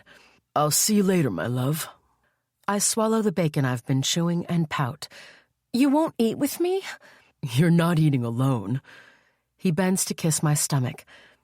I ruffle his chestnut, wind-blown hair. You know I won't be able to finish all this food. You always give me too much. I'm sorry, babe. I need to get to the studio. I have a lot to do before my trip to Campeche. He glances out the window. Why don't you invite Ruby over? She's been trying to get you to meet up. I raise my shoulders and let them drop again. I don't know. I don't get why she suddenly likes us. I thought she hated me. People change. Jared kisses me again and heads upstairs to get dressed. Alone in the kitchen, I allow the music to wash over me. I feel safe here, in this town, in my beautiful kitchen. When we'd moved into our new home, the kitchen had lacked life, sucked out of it by mud-brown, broken cabinets, a stained floor and countertops, and mold everywhere. Looking at it now, with its glossy white cabinets, a tempered glass backsplash, and lots of lighting, it's barely recognizable. My mind takes me to the time we bought every cabinet and appliance, and how much fun we had choosing each piece. Our kitchen is far removed from the one in my childhood, which had been cold and dirty, and was never the setting for much laughter or home-cooked meals. The one appliance that worked overtime was the oven, which heated frozen meals. This kitchen is my second chance, a place I want to fill with love, laughter, and good food. I feel at home inside this cottage and Fay Pine as a whole, except for when I bump into Ruby Whitmore. Since the day we moved into the cottage, the little old lady with one curly hair on her chin had never once greeted us. She'd pass us on the street pretending she didn't even see us. Apparently, our cottage had once belonged to her best friend, Wilma, who had died a year before Jared bought it. Maybe Ruby has finally come to accept that her friend will not be coming back. Perhaps she's finally ready to welcome us to the neighborhood. Jared is right. People do change. I make a mental note to make time to accept one of her invitations to tea. She's just a lonely old woman in need of company. What's the harm in me going over? I should be fine as long as I'm careful about what I tell her. Good thing I'm an expert at the lying game. Jared walks back into the kitchen, wearing the same t-shirt with jeans, smelling of soap and aftershave. I've got to go. I love you. Bye, honey. I get up from the table and sink into his arms. Don't forget the doctor's appointment at 4. I wouldn't miss it for the world. Less than a minute later, I watch him walking out of our gate and stepping into his Honda. After a brief wave, he drives off. Back in the kitchen, I manage to eat a piece of bread and wash it down with apple juice. My stomach can't handle any more food, but burdened with the guilt of not finishing the meal Jared put so much love and effort into preparing, I pack some of it into a lunchbox to eat at Silver Oak High School, where I'm a math teacher. It was never my intention to go back to full-time teaching, afraid it would be all too easy to get my cover blown. But after giving private math lessons to many kids around town and helping them improve their grades drastically, word got around about the teacher working behind the scenes. Just as I had back home in Core Lake, Florida, I make math fun for my students. That's a passion that will never go away, no matter how far I run from the past. After a couple of months of tutoring, Georgia Daly, Silver Oak's principal, showed up at my door, asking me if I wanted a job. I resisted taking the job for a month, but the desire to be inside a classroom wouldn't go away until I gave in, terrified that Georgia would discover that my documents are fake. When I handed them to her, she barely even looked at them, more focused on the success I'd had with the students I privately tutored. Every time she calls me to her office, I fear it's because she knows the truth and wants to fire me. But it's been almost 3 years, and I still have my job. At Silver Oak, I park my Volkswagen Beetle in my assigned parking spot and remove several folders from the back seat. Inside the school, several students are hanging out in the hallways. The girls sport navy and burgundy pleated skirts, white shirts, and burgundy ties, while the boys have the same shirts and ties but with navy pants. Each girl with long hair has a ponytail adorned with a navy ribbon. Every time I walk into Silver Oak, memories of Baxter Junior High flood my mind. The sounds of shoes squeaking on the floor, locker doors slamming, and the smells of sweet perfume, sweat, and hairspray never fail to transport me back to Core Lake. I shove the memories aside before they're followed by the image of Dylan lying dead inside the presidential suite of the Brookside Hotel. My first husband's memory is always accompanied by that of my brother's disappearance and possible death. On the way to class, I greet students, turning a blind eye to those catching up on homework before classes start. Before I open the door to my classroom, someone calls my name. I turn around with a smile. Ralph Jenkins, a tall art teacher with hair the color of field oats tied in a ponytail, a tanned square face, and lips that are always on the edge of a smile, is making his way through the throng of students, hurrying toward me. Although he has adopted the nickname of Mr. Art, I stick to calling him by his real name. When I started working at Silver Oak, I was determined not to make any friends. I was here for work and nothing else. The more people I let into my life, the higher my chances of being discovered. It was hard at first, as I missed having someone to talk to. Every time I saw my colleagues hanging out together, I felt lonely and missed Talia so much.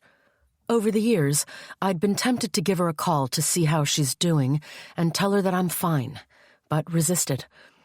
Ralph was so easy to talk to, so kind that it became hard to push him away, and we became friends. And what I loved most about Ralph is that he didn't ask too many questions about my past. Ours is an easy friendship, and I feel comfortable around him. When Ralph is close enough, he leans toward me for a kiss on the cheek, but I step away. Over his shoulder, I spot a group of teenage boys snickering as they gaze in our direction. I clear my throat. I wouldn't do that if I were you. Ralph follows my gaze. There were a few times where a group of students passed on a rumor that Mr. Art and Mrs. Lester were having an affair. The rumor went on for a couple of weeks, with notes passed around classes at every opportunity. Since we simply ignored it or laughed it off, the lie eventually died down. To me, Ralph is like a brother, and our friendship is completely platonic. It was hard to convince Jared about that fact when the rumors somehow managed to reach his ears.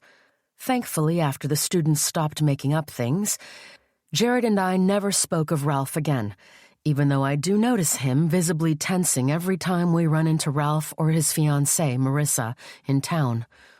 To put my husband at ease, I rarely meet Ralph outside of school anymore. I love my husband and cherish our marriage too much to hurt us that way. I'd never take my life for granted, not for 1 second. Yeah, I forgot. He pauses. Can you believe Marissa still thinks the rumors about us are true? I keep telling her she has nothing to worry about, that we're only friends. She's not buying it. I'm so sorry. I place a hand on my stomach. I can talk to her if you like. I don't think that's a good idea. Ralph runs a hand down one side of his face, over the 5 o'clock shadow he never lets go of. Enough about me. How are you and the baby? We're good. We have another doctor's appointment today. I'm really happy for you, Caitlin. His deep baritone voice lowers. I know how much you wanted to have a baby. I'm happy for me, too. I hug my folders to my chest. I have to go. I need to make some copies for an algebra test I have planned for my class. See you later? Sure. Will you stop by the lounge? I ask. Yeah, I need a strong coffee before facing the little monsters. I reach into my oversized bag and pull out the lunchbox. Can you put this in the fridge for me? No problem. He takes the lunchbox and walks away. See you around, Mrs. Lester.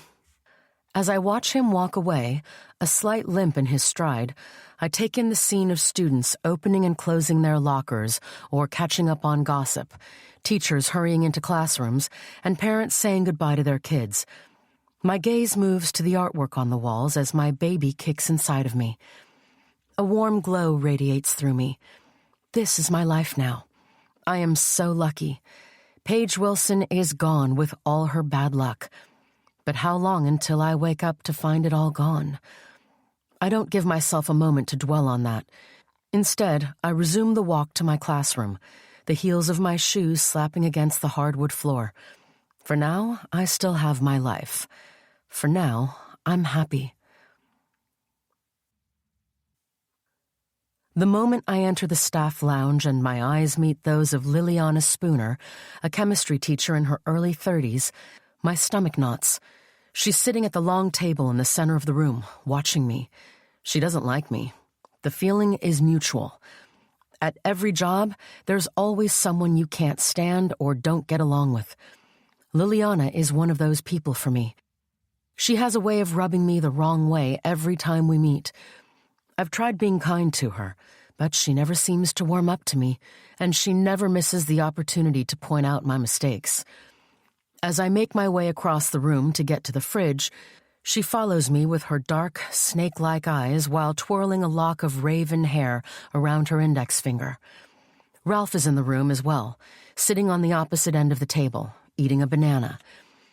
Although I don't have a problem with someone disliking me, I can never stop wondering whether she's able to see right through me.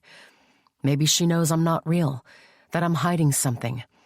Maybe she sees me right through to my dark core. Or it could be just my imagination. Hi, Liliana. I take my lunchbox from the fridge, where Ralph had put it earlier. Just because she's not nice to me doesn't mean I have to be the same to her. How's your day? Not bad. She doesn't cover up the chill in her voice. She continues to watch me, her elfin face pinched, as I take a few steps toward the microwave. It's already occupied, and through the little window, I can see a bowl of soup inside. I wait until the microwave pings before opening it. When I reach inside for the bowl of soup, Liliana suddenly appears at my side and closes the microwave again. The aroma of chicken drifts into my nostrils. It needs longer. She studies her long nails. I'm sure you can wait, Caitlin. It's steaming, I retort. It's been in there for a while, Ralph says in a sharp tone of voice. Liliana throws him a look. Maybe I like my food hot. I don't need Ralph to look out for me. I've had it with her. Determined to put her in her place, I open the microwave again and remove the steaming bowl, placing it on the counter. Enjoy. I place my own lunchbox inside the microwave. Ralph clears his throat.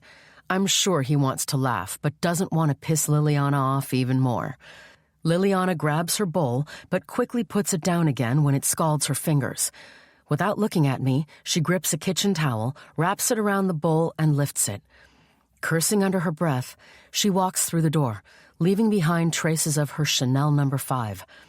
Ralph and I burst into laughter just as the other staff members trickle in, filling the room with discussions about lesson plans, highlights of the day, gossip, and jokes. Instead of staying to eat with everyone, I retreat to my classroom to eat alone while preparing for my next lesson. In between bites, I ignore the tightening knot in the pit of my stomach that always precedes a visit to the OBGYN. Chapter 27. What did you say your name was? The secretary moves her head closer to the computer, and I watch her golden brown eyes move from side to side as she reads whatever is on the screen. Caitlin Lester.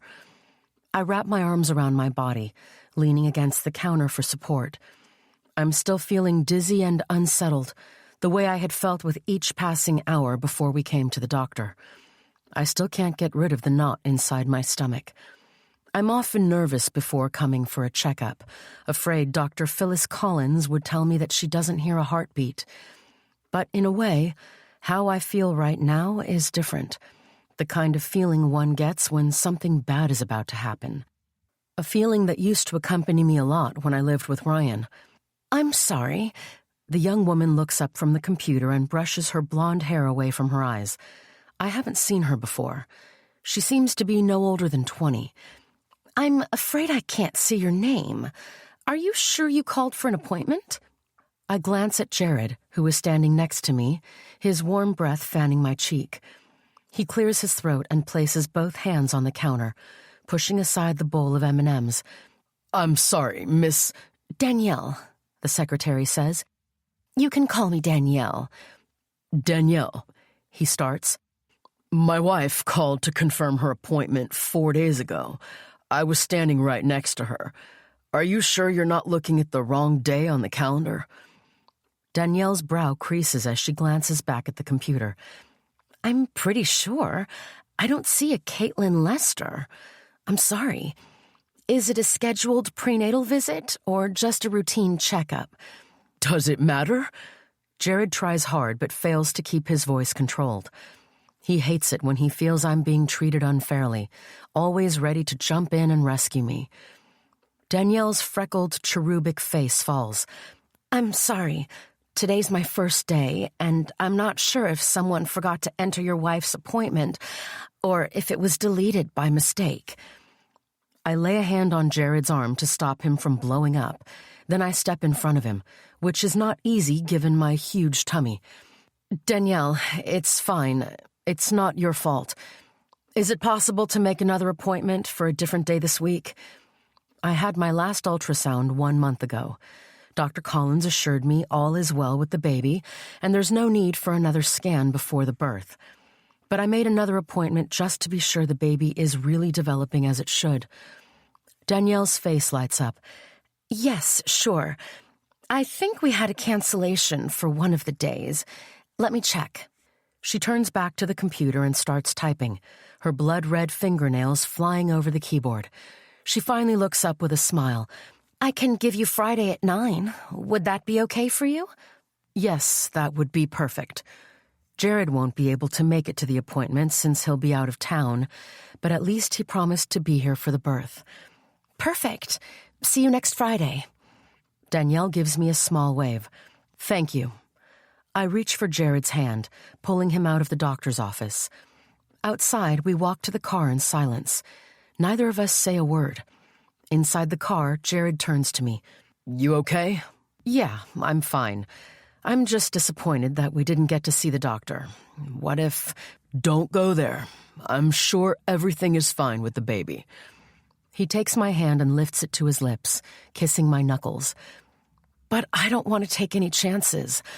I've had this bad feeling all day, and I just can't help wondering if, something's changed. Stop. Don't go down that road.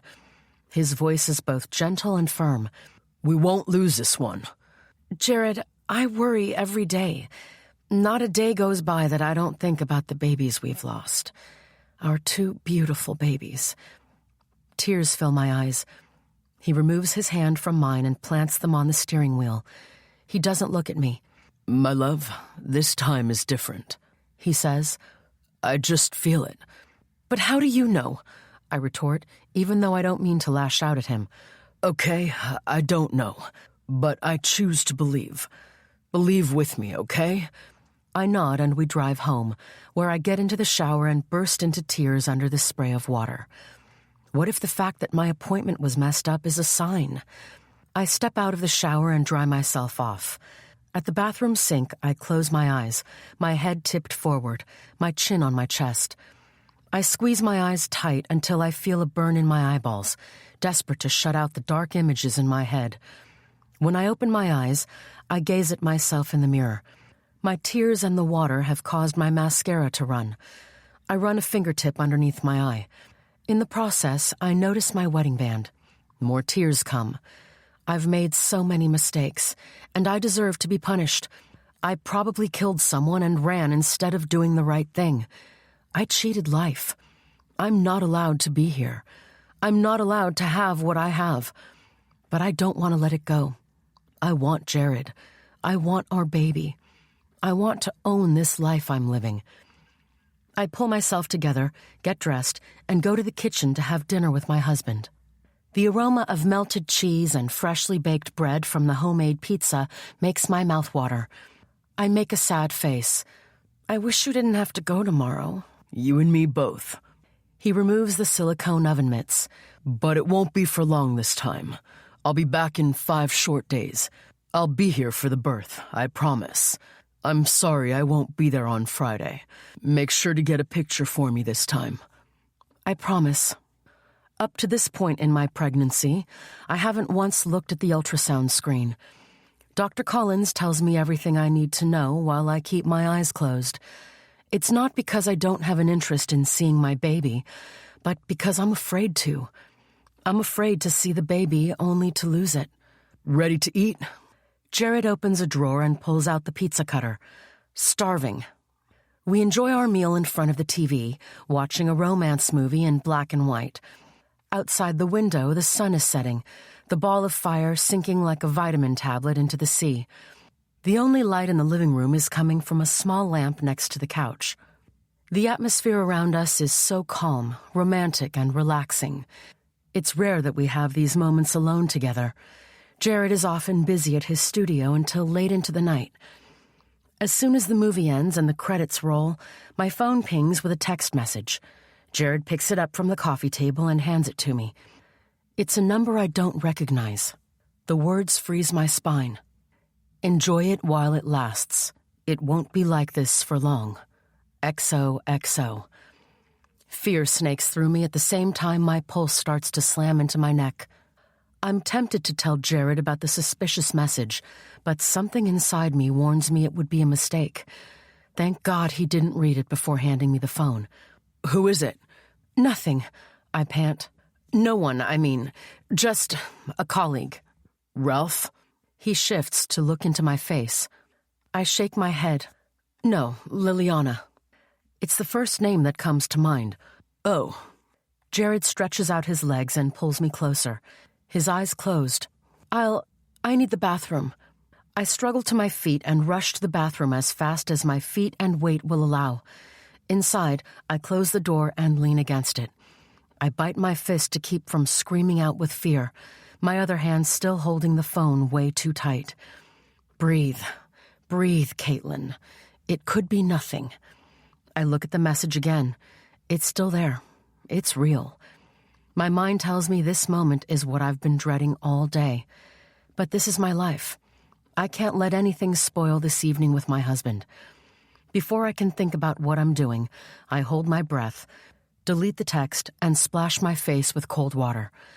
I return to the living room, pretending my world has not just been shaken. Jared's clean-shaven face is worried as he narrows his eyes. You all right? Why did you rush out like that? I sit on the couch, placing the phone next to me face down in case another message comes in. I felt suddenly nauseous.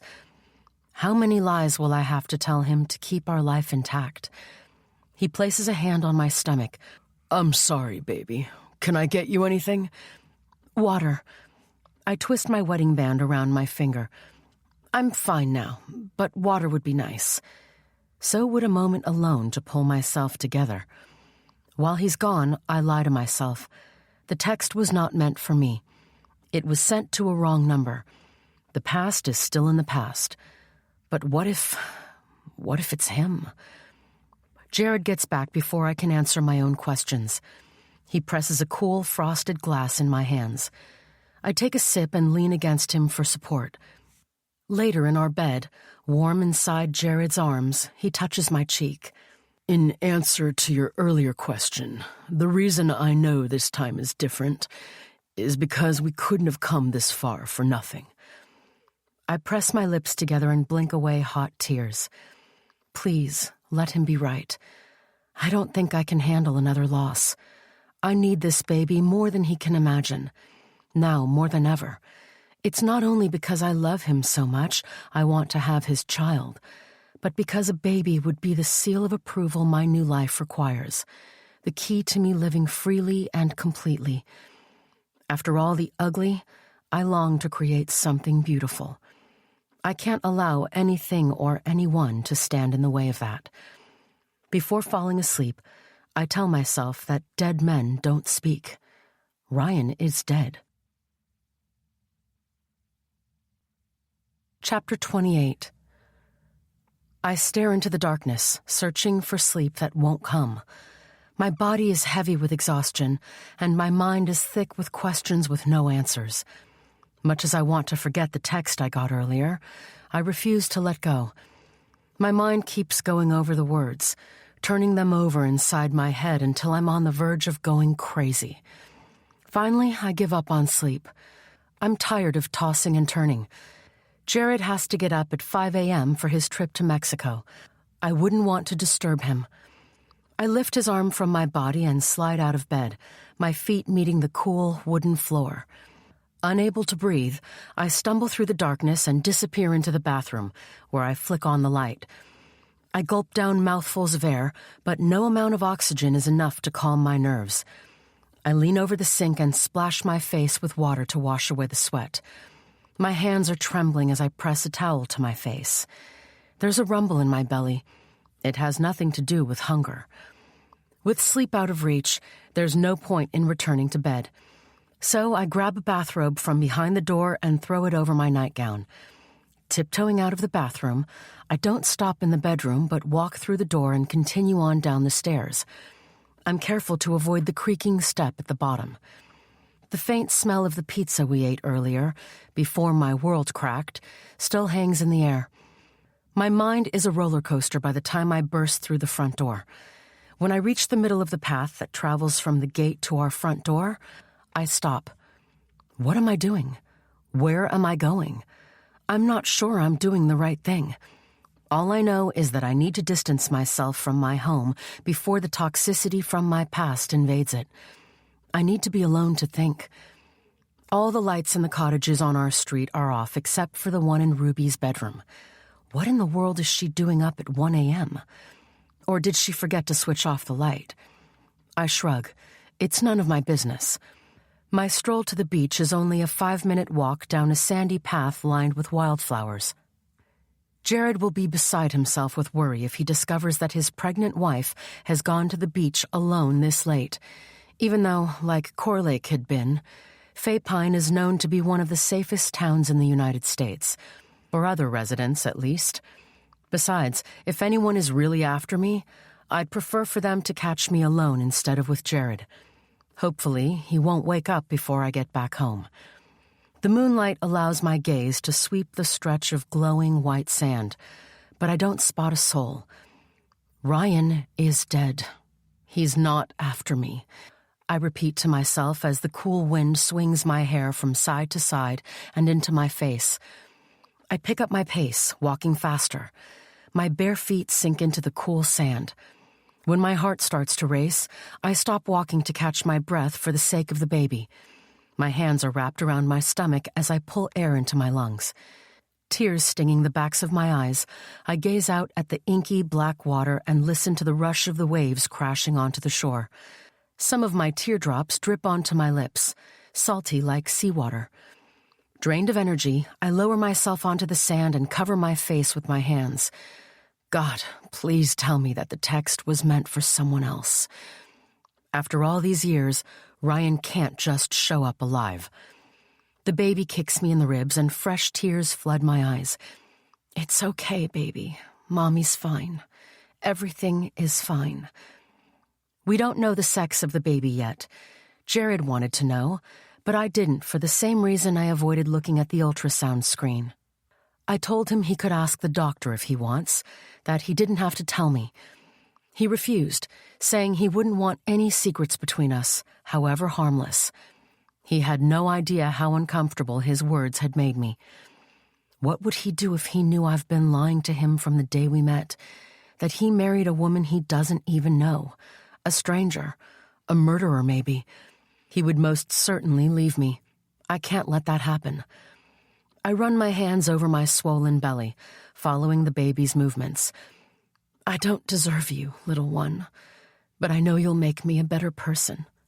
Sobs break inside my chest and shake my shoulders before they leave my body. It's a good thing I left the house. If Jared saw me weeping, he'd demand to know why I'm upset. Out here, I can cry in private. When I return home, I'll wipe away the tears and continue pretending everything is fine. I cry for what feels like an hour, but it could be just a few minutes. My eyes sore and my body exhausted, I push myself up from the ground and shake the sand from my clothes. It whispers as it falls to the ground, sprinkling onto my feet. My gaze sweeps the beach again. I'm still alone with the water, the sand, and my pain and fears. I take a step. A candy wrapper crinkles under my foot. It's half buried in the sand next to a forgotten child's shoe. The beach is busy during the day, with children running with their buckets and shovels, while their parents follow with wagging fingers, warning them to stay away from the deep water. Happy people come here to enjoy their lives, as they have nothing to hide from themselves or their loved ones. How does it feel to live without secrets? To live life with no cracks on the heart? I envy those people. I can't even remember the feeling of being completely free, with no secrets. I miss it, but I don't think I'll ever get it back. I push my hands into the pockets of my robe and turn to walk away. Then I remember that I'm still crying.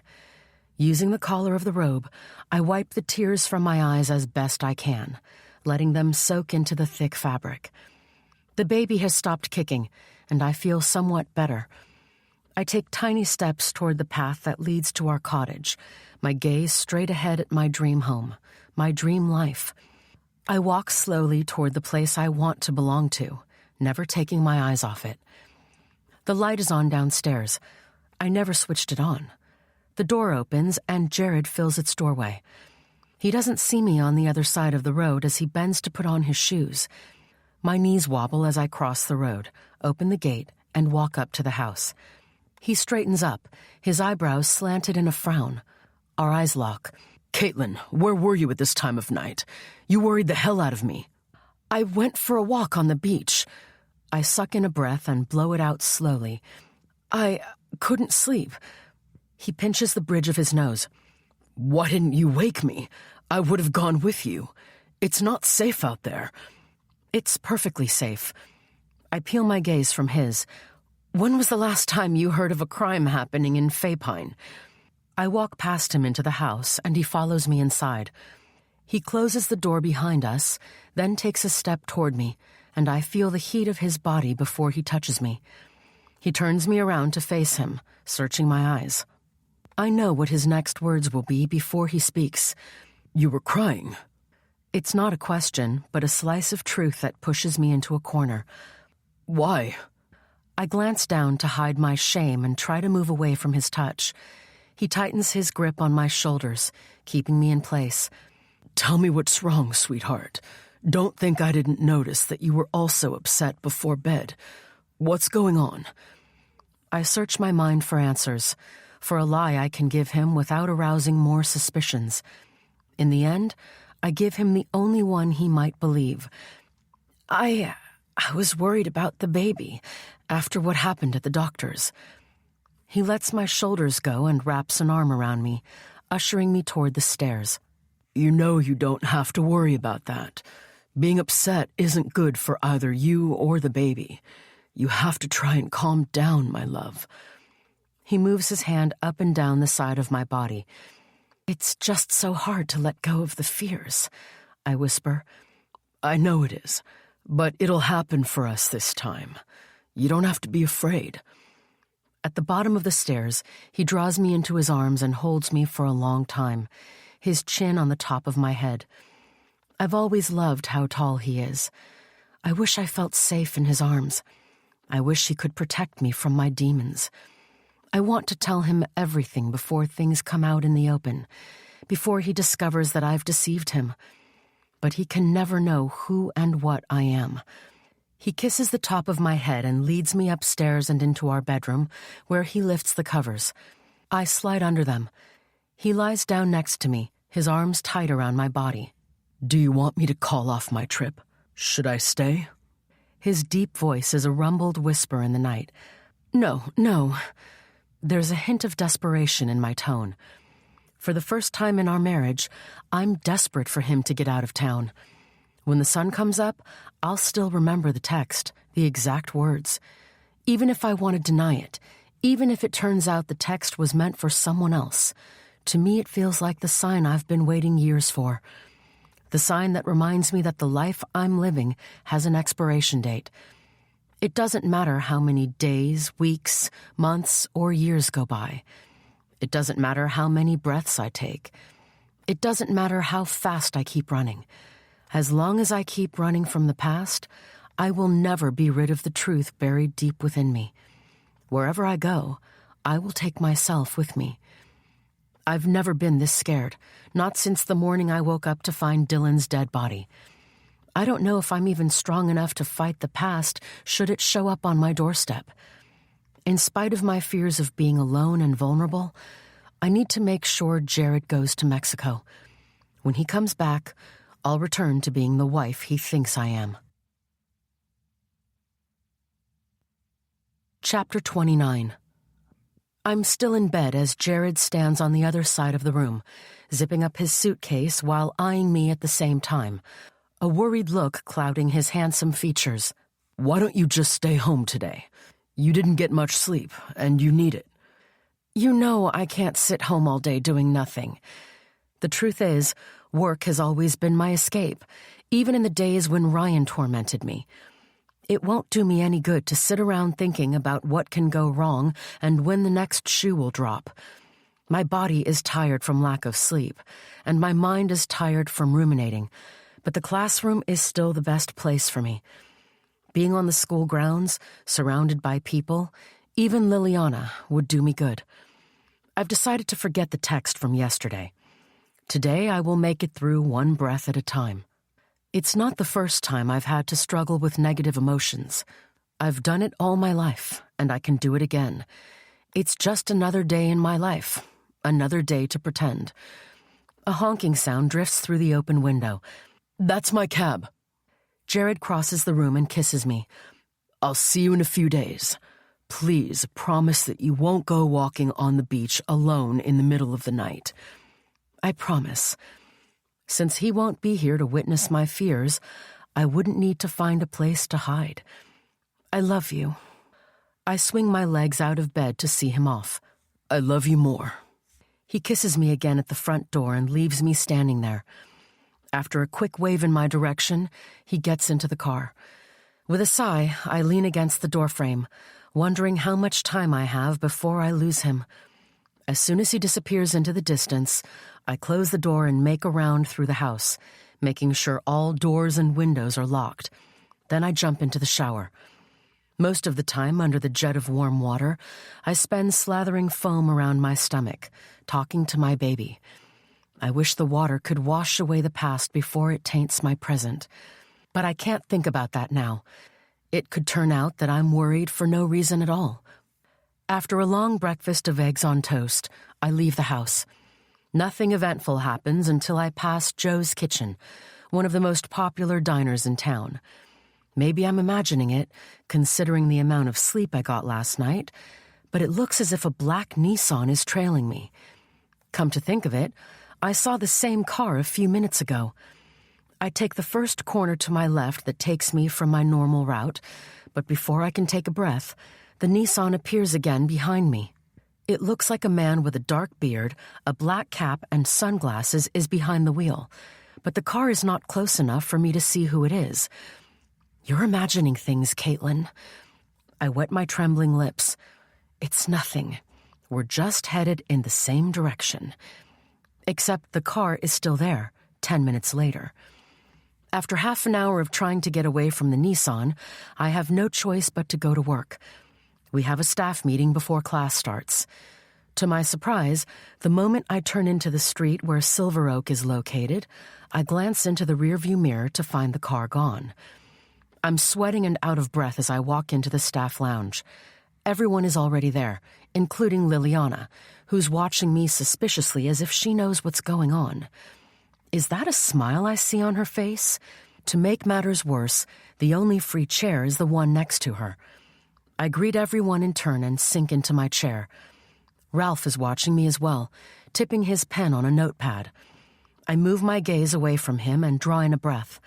I cough as my lungs reject Liliana's perfume. Glad you could join us, Caitlin. Georgia, wearing the pearl necklace she wears to every staff meeting, stands up from her seat at the head of the table. She gives Liliana a printed sheet of paper, which Liliana tosses in front of me. Let's continue. During the entire meeting, my body is present in the room, but my mind isn't there at all. I'm still thinking about the black Nissan. All kinds of questions are going through my mind. Each one of them causes me to panic even more. After the meeting, Georgia pulls me aside to ask me the same question Ralph had asked me before leaving the room. I feed her the same lie. I'm fine. Georgia lifts one of her thin eyebrows. Are you sure? You look rather pale, Caitlin. Maybe you should take the day off. Go and get some rest. Carrying a baby is hard work on its own. You hardly take a day off anyway. I wave a dismissive hand. Not necessary. I'm fine, really. I push a hand through my hair. It's hanging down my shoulders today, still a bit damp from my shower earlier. I'm not a fan of hair dryers. If you're sure. Georgia dips her head to the side, her sharp bob brushing her right shoulder. Don't push yourself too hard. If it gets to be too much, let me know. I will. I walk out of the room. My students are already in their seats as I enter the classroom, but most are on their phones. When they see me, some of the phones disappear into backpacks and purses, but not all. It takes me 10 minutes to get everyone to settle down and focus on the lesson, even though I, myself, am far from focused. With everything going on inside my mind, it's a wonder I'm able to teach at all. After going through a chapter in an algebra textbook, I glance out the window and the hairs at the nape of my neck rise and bristle. My hands grip the edge of the desk so tight, my knuckles turn white. From my window, I have a perfect view of the street in front of the school. There are a few cars parked along the curb, but my eyes are only interested in one, the black Nissan. Do exercise 5A with a partner. It's a struggle to keep my voice from trembling. We'll discuss the answers after the lunch break. I sit before my knees give way. No point in denying the truth anymore. Someone is out to get me. The text was meant for me. The driver of the Nissan is still in the car. I wish I could make out his face, but I'm too far away now to see him clearly. I look away, count to 10, and look again. He's still there, waiting for something or someone. My breaths burst in and out of me, and my hand clutches my throat. The room starts to turn. I should get up and leave before I faint. Without saying anything to the students, I rush out of the classroom. To my surprise, I manage to make it to the principal's office. I find Georgia studying one of her many souvenir snow globes. She's a collector. Georgia, I wipe the sweat from my face. I changed my mind. I want to go home. I do feel sick. Of course. Georgia puts down the snow globe and rises from her desk chair. Jesus, Caitlin, you look like hell. Can I get you anything? No, I should go. I don't stay long enough to give her the chance to probe deeper into my condition. I find Ralph in the hallway at the lockers. I'm about to walk past him, but he catches my hand. Caitlin, wait a moment. You don't look so well. It's been a long night, and I didn't get much sleep. Nothing to worry about. His emerald eyes darken.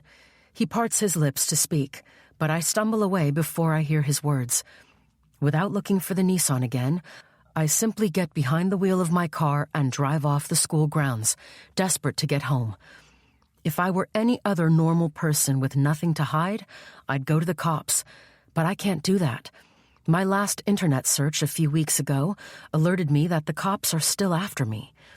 I'm still believed to be a murderer on the run. I only look for the Nissan when I arrive home and park my car. I don't see it, but that doesn't mean my stalker isn't watching. Inside the house, I close all doors and windows and lock myself inside the nursery. We've decorated it in neutral colors since we don't know the sex yet. I grab a panda bear from a box and sink with it into the vintage rocking chair that had been in Jared's nursery as a baby. I hold the toy to my body and rock back and forth. The only way I can release the pressure is by crying. I give in to the tears until my sobs turn to sniffles and hiccups. Then I wait for something to happen, for my worst nightmare to step out of the shadows and destroy my life.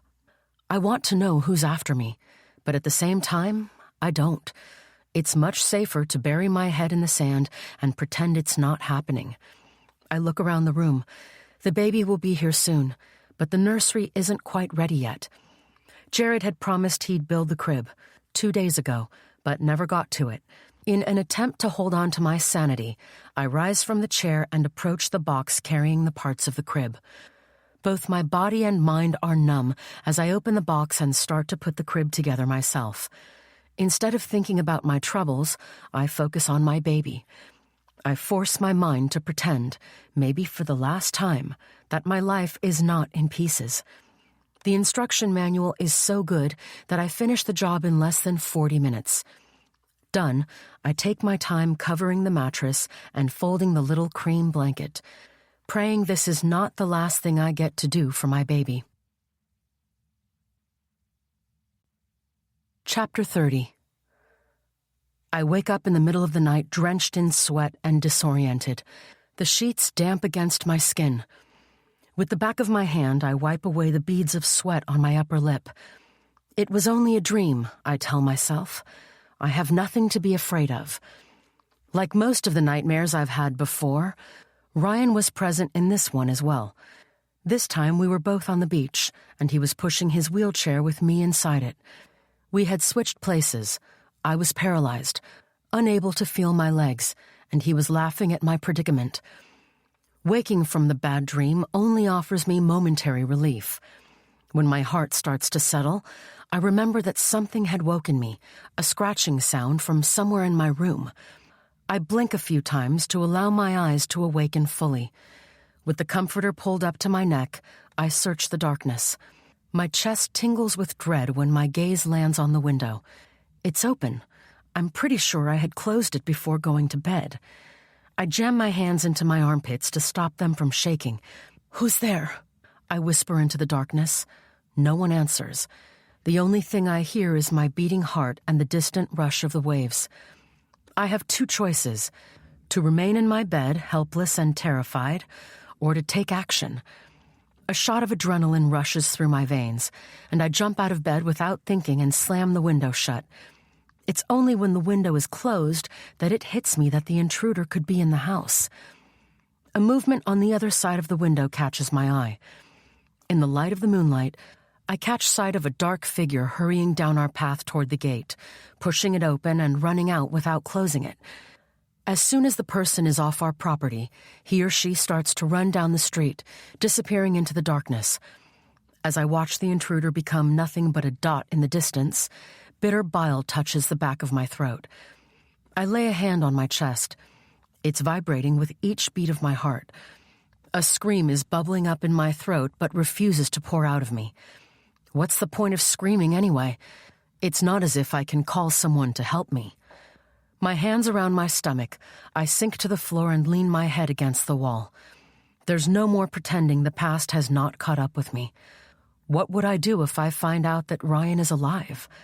He's my brother, and I should be happy, but instead, I'm terrified. I keep thinking about all the threats he'd made to me in the past. What if it was him who killed Dylan in the hope I would be the one to pay for the crime? What if he wants to kill me now? I don't want it to be true. I don't want to believe my brother is a murderer. I'm not even sure it wasn't me that committed the murder during a sleepwalking episode. Since that day, I had been terrified of sleepwalking. But the weird thing is, the episode stopped sometime while I lived in New York. But deep down in my gut, I know I didn't kill Dylan. I don't think I have it in me to kill anyone. Definitely not the man I loved, asleep or awake. If it wasn't me, it has to be someone who was trying to set me up, and they succeeded. Perhaps that person has been angered that I disappeared instead of rotting in prison. What if he or she is now back to finish the job? Unsure of what else to do, I bury my trembling body back under the covers, but another wave of fear causes me to jump out again. Praying no one will pounce on me, I hurry to the kitchen and grab the largest butcher knife I can find. I head back to the stairs, glancing over my shoulder with each step, my sweaty hand tight around the knife. I won't return to my bedroom. For some reason, I feel I'll be safer inside the nursery. Maybe it's because the room is smaller. I push the door open and freeze in the doorway. The knife slides from my grip and falls to the floor only a few inches from my feet. The crib I built a few hours earlier has been dismantled, the pieces scattered across the room. The scene is enough to knock the wind from my lungs, but what causes my breath to harden inside my throat are the red words scrolled on the beautiful butterfly wallpaper. "You're over. XOXO." The bile I'd been swallowing down when I saw the stranger on our property returns with a vengeance and pours from my mouth. I try to stop it with my hands, but it seeps through my fingers and spills onto my feet. I vomit uncontrollably, just like the day I found Dylan dead. It all rushes back to paralyze me. The shock, the hurt, the fear. No, I can't go back there. This is my life now. I worked hard to get here, damn it. I paid the price for whatever sins I committed. I wipe the vomit from my mouth, shaking with both fear and anger. I walk away from the nursery without bothering to clean up my mess. My legs are still shaky when I switch on all the lights in the house and move from room to room, checking every window. Done, I stand in the middle of the living room, wondering how the intruder got into the house. The door was still locked, as I had left it before bed. The only two people with a key are Jared and me. We have a spare key, but it's at school in my desk drawer. A disturbing thought crawls into my mind. What if the person after me isn't from the past at all? What if it's someone from Faypine, someone who knows my secret and wants to taunt me before exposing me? What if it's someone from Silver Oak, someone with access to my classroom? But who? My mind instantly goes to Liliana. I couldn't tell whether the person in black was a male or female, but the person following me in the Nissan had been a man with a dark beard. It doesn't add up.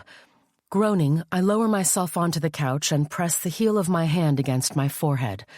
The baby kicks. I rub my stomach. "It's okay, baby," I whisper. "Mommy will protect you." How will I be able to protect my baby when I can't even protect myself? I don't feel safe anywhere, not inside my house and not outside. The sound of my cell phone ringing cuts through my thoughts. I drag myself upstairs to see who is calling. At my bedroom door, watching the phone ringing and vibrating on the nightstand, next to my book of Sudoku puzzles, I wonder if it could be my tormentor. The phone continues to ring, and I remain in the doorway, staring at it. Beads of sweat trickle down my temples as I take one and then another step forward. Maybe the only way out of this horror is to face my worst nightmare. A burst of white-hot rage spurts through me, and I grab the phone, ready to confront the person who is so desperate to hurt me. I sink onto the bed with relief when I see Jared's name on the screen. Thank God. I wipe the sweat off my forehead, but I don't pick up. I can't talk to him, not in this state, when my voice is drowning in tears. He'll read between the lines and know I'm not fine. I didn't get to speak to him before bed because I couldn't get a hold of him. He doesn't like to sleep without hearing my voice, but I have to let him down today. The call dies and I lean back against the covers, breathing slowly through my mouth. The baby kicks again. My heart squeezes. I don't deserve this baby. I'm selfish for wanting a child. It's for the wrong reasons. I'm only desperate for the baby because I want to create a better version of me, to prove to myself that there's a part of me that's good and pure. I want to feel that I'm more than a liar and a coward. I find relief from my pain the only way I can. I turn to the healing power of water. As I stand under the shower spray, washing the vomit from my legs and feet, I wish the water could wash it all away. I wish I could stay longer under the jet of water, but I want to stay on guard in case the intruder returns. After my shower, I don't find any more surprises, but as I sink to my knees and clean up my vomit in the nursery doorway, I know this is only the beginning, and I better brace myself for whatever comes next. Chapter 31. "You can go in now, Mrs. Lester." "Thank you," I say to the receptionist, who had been unable to find my appointment when I came with Jared. When I walked in, she smiled at me kindly and apologized again for last time. Then she informed me that Dr. Collins is sick, and Dr. Lorraine Fern, a new doctor who has recently moved to Faypine from New York, will be filling in for her. Even though I'm disappointed that there's yet another change to adjust to before the baby comes, I do hope Dr. Collins is okay. I already knew about Dr. Collins' sickness before coming to the private practice. After school today, I dropped by Dreamy Pies and heard the gossip queen, Doris Charleston, telling some other women from around town that Dr. Collins had a stroke. I open the door and find a woman in her mid-30s with long, straight hair and the longest eyelashes I've ever seen sitting on the other side of the glass desk. Some of her blonde hair hangs down the front of her chocolate blouse that matches her eyes. Her long legs that extend from a black, knee-length, flared skirt are crossed under the table, fragile-looking feet pressed into velvet pumps the same color as her silk blouse. Even though Dr. Collins isn't here, Everything in her office looks the same. The silver safe under the table, the bouquet of white roses on the windowsill, next to a silver potpourri bowl that releases the scents of lemon and lavender, and the black radio on one of the shelves. A large painting hangs on the wall behind the desk. It's of a woman sitting on a promenade, looking out at the ocean with blackbirds flying around her as though protecting her from something. The lonely woman in the painting reminds me of myself. Through the window, I catch sight of the grocery store parking lot, with people getting in and out of cars or loading their shopping bags into trunks. Dr. Fern clears her throat, and I return my attention to her. Her smile is wide enough to reveal the small gap between her two front teeth. "Nice to meet you, Mrs. Lester." She stands up from the desk and extends her hand to me. She has the smallest, most fragile hands I'd ever seen on anyone, but a surprisingly firm handshake. "Nice to meet you, too. I was sorry to hear about Dr. Collins. I hope she's okay." "Yes, me too. She's my godmother." Dr. Fern's lips curl into a bittersweet smile. "Everything was just too much for her. We've been trying to convince her to retire for over 2 years. Hopefully, what happened will force her to slow down." "Is she in the hospital right now? Is she allowed to have visitors?"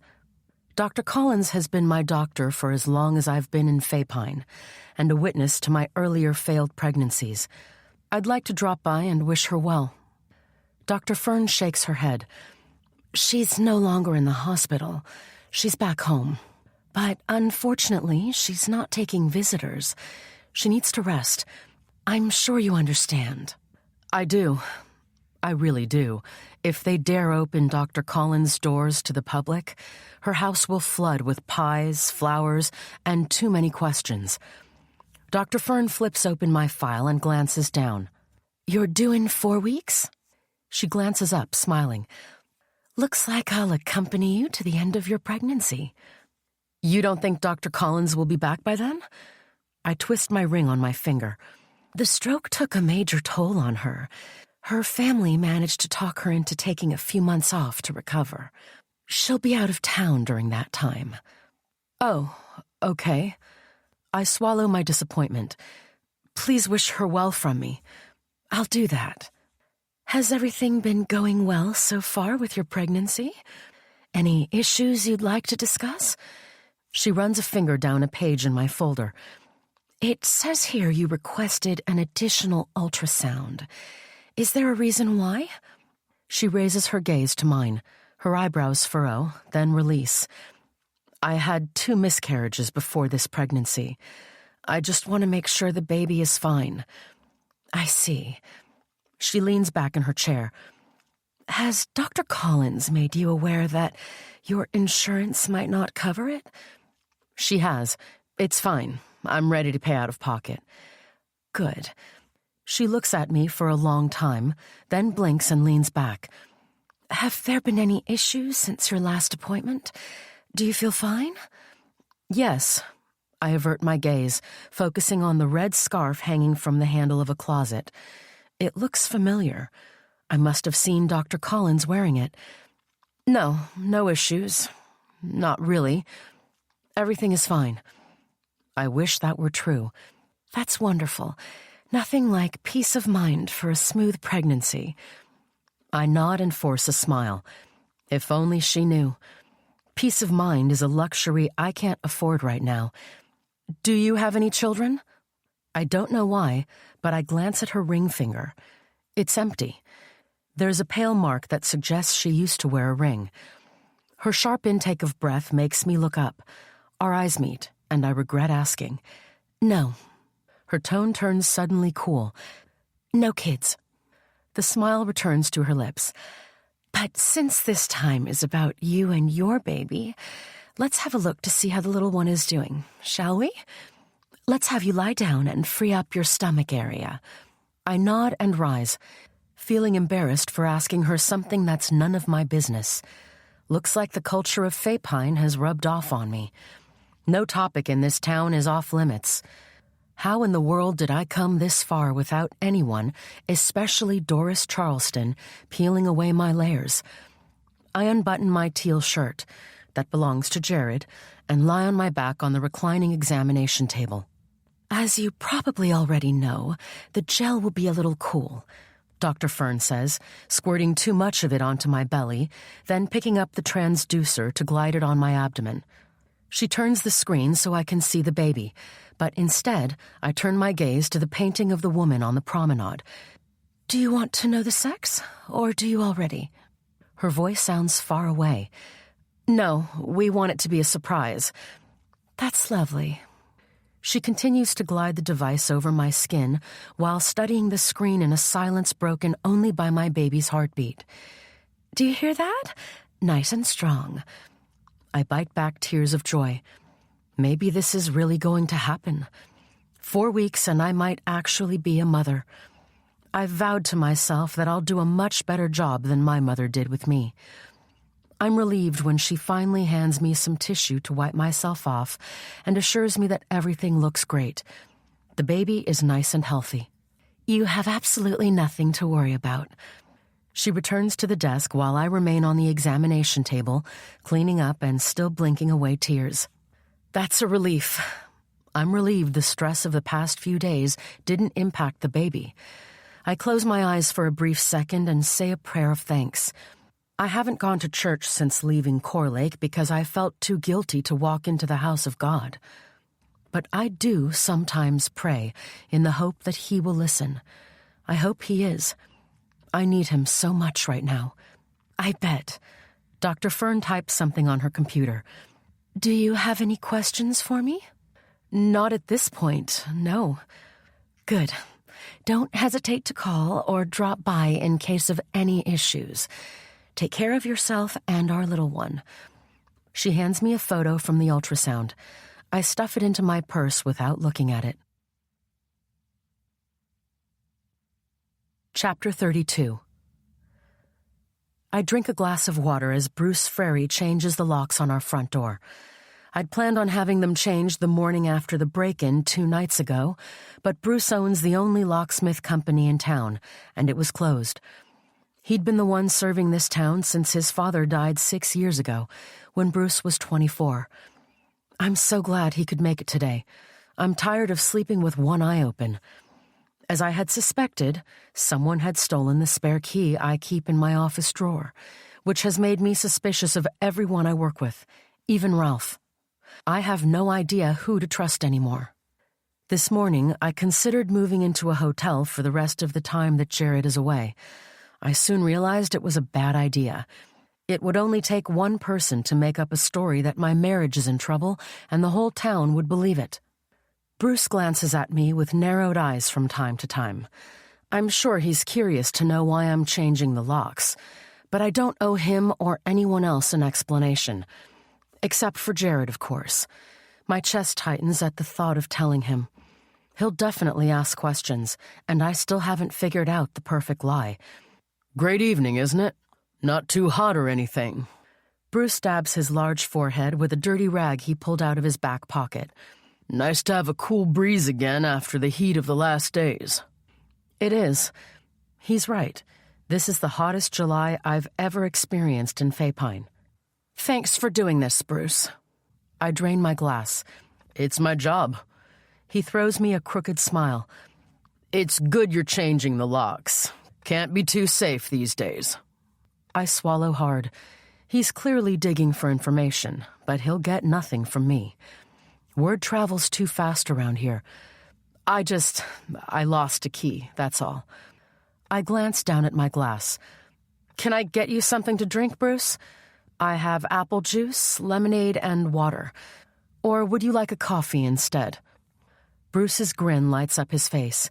Do you happen to have a beer? I shake my head. Jared and I don't drink. An apple juice would be fantastic. He roots inside his hard plastic box for a tool. I'll be right back. I go to the kitchen with the intention of getting him the drink I promised, but my thoughts distract me and carry me away from the present. Mrs. Lester? Bruce taps me on the shoulder. I jump and spin around. My wild eyes meet his. How long have I been standing by the window staring out at the ocean? How long has he been standing there? He raises his hands. I just came to tell you I'm done. I apologize if I startled you. Sorry, I was far away. I rubbed the back of my neck. Your drink. I promised you a drink. I open the fridge and pull out a pitcher of water. Very far away indeed. He chuckles, wiping his hands with the same handkerchief he had used to mop his brow earlier. I'm grateful when he takes a few steps away from me. The smells of motor oil and sweat coming from him are making me nauseous. It's only when I hand him a glass of water that I remember he had asked for apple juice, but he drinks it without a word, eyeing me over the rim of the glass. When he hands me the glass back, his calloused fingers brush mine and I jump away as if scalded. I should stop being so jumpy. I apologize. He clears his throat. I didn't mean to. That's fine. I smile. Thanks for your help with the locks. I'll go get your money. I move past him and go upstairs to get my purse, which I bring down with me. I open it in front of him and frown. It's empty. Not a single bill or coin inside. I don't understand. I had withdrawn quite a bit of money this morning before work. Where has it all gone? My stomach twists as I close it again and give Bruce an apologetic look. Bruce, I'm so sorry. I thought I must have forgotten to withdraw money for you. Would you mind if I bring it to your shop tomorrow? Sure thing, Mrs. Lester. I trust you. Drop by any time. He pulls out a piece of paper and pen from his back pocket and jots something down before handing it to me. This is the amount. Thanks. I'm really sorry. Hey, don't worry about it. I did jobs for you before, and I know you pay, unlike some people in this town. Bruce walks out of my house, and I lock the doors with the new key, still feeling unsafe in my own home. I still feel ruffled, especially after discovering that the money in my purse had disappeared. I know someone took it. My privacy is being invaded. My life is going up in smoke, and there's absolutely nothing I can do about it. Standing in the hallway, shifting through suspects inside my mind, is driving me nuts. So I go upstairs to call Jared. How are you doing, babe? His voice doesn't soothe me as it often does. You sound... I'm okay, just tired. You shouldn't push yourself too hard. Take a day off if you need it. I will. I bury a hand in my hair. By the way, I changed the locks today. Really? Why did you do that? I lost my spare key, the one I keep at the school. I feel safer with the locks changed. I pause. I heard some days ago someone's house was broken into. Jesus, on our street? Whose house? I'm not sure. I just overheard a conversation at the grocery store. I didn't want to take any chances. I chew the inside of my lip as I wait for his response. I don't get an immediate one. Does he know I'm lying? I agree. I'm glad you acted fast. I wish I didn't have to travel so much. Leaving you alone for days on end is torture, especially now that you're pregnant. You'll be back home soon, honey. I squeeze my eyes shut. I just wanted to hear your voice. Get back to work. I didn't want to disturb you. I'm sure Jared will spend his days taking photos and his nights editing them to perfection. You can never disturb me. I'll try to call you again before you go to bed. I'll be heading to bed soon as well. I love you both. I place a hand on my stomach and give a bittersweet smile. We love you more. I hang up the phone and go in search of something to eat. Every step I take in my house, every room I walk into, my skin prickles. Even with the doors and windows locked, I still feel as though I'm being watched, as if somebody is keeping track of my every movement, my every breath. Several times I glance out the window and see nothing out of the ordinary, but just because I can't see the danger doesn't mean it's not there. I wish I could open the windows to let cool air in, but that would be too risky. Terrified of being alone, I consider inviting Ruby over to eat dinner with me. Yesterday I finally visited her, and it wasn't too bad. It was nice, actually. I was surprised that she has a nice side to her. She offered me a piece of chocolate cake and lemonade. When I left, she gave me the leftover lemonade, which I had offered Bruce earlier. It's nice to know she's finally accepted us as neighbors, but I can't just show up at her door when I please, even if she had invited me to go over again today. I can't invite Ruby over. What if my tormentor shows up and hurts us both? I wouldn't want to put an innocent person in danger. Instead of cooking, I eat a sandwich and a bowl of tomato soup. For the rest of the evening, I flick through TV channels, but I don't find anything worth watching. As promised, Jared calls to say goodnight. After we hang up, I go to bed.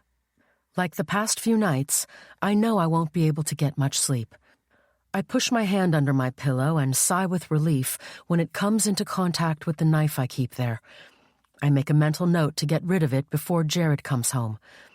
I hate sleeping with a knife, especially since it reminds me of the way Dylan had died, stabbed to death. But I need to protect myself. On the one hand, I want my tormentor to show up. I want to know who hates me so much. I want to know if it's my brother, but my gut warns me that if I meet that person, I could lose everything, including my life. But how long will it be until the devil comes out of the shadows? Chapter 33. The doorbell rings. Jared is finally home. But what if it's not him?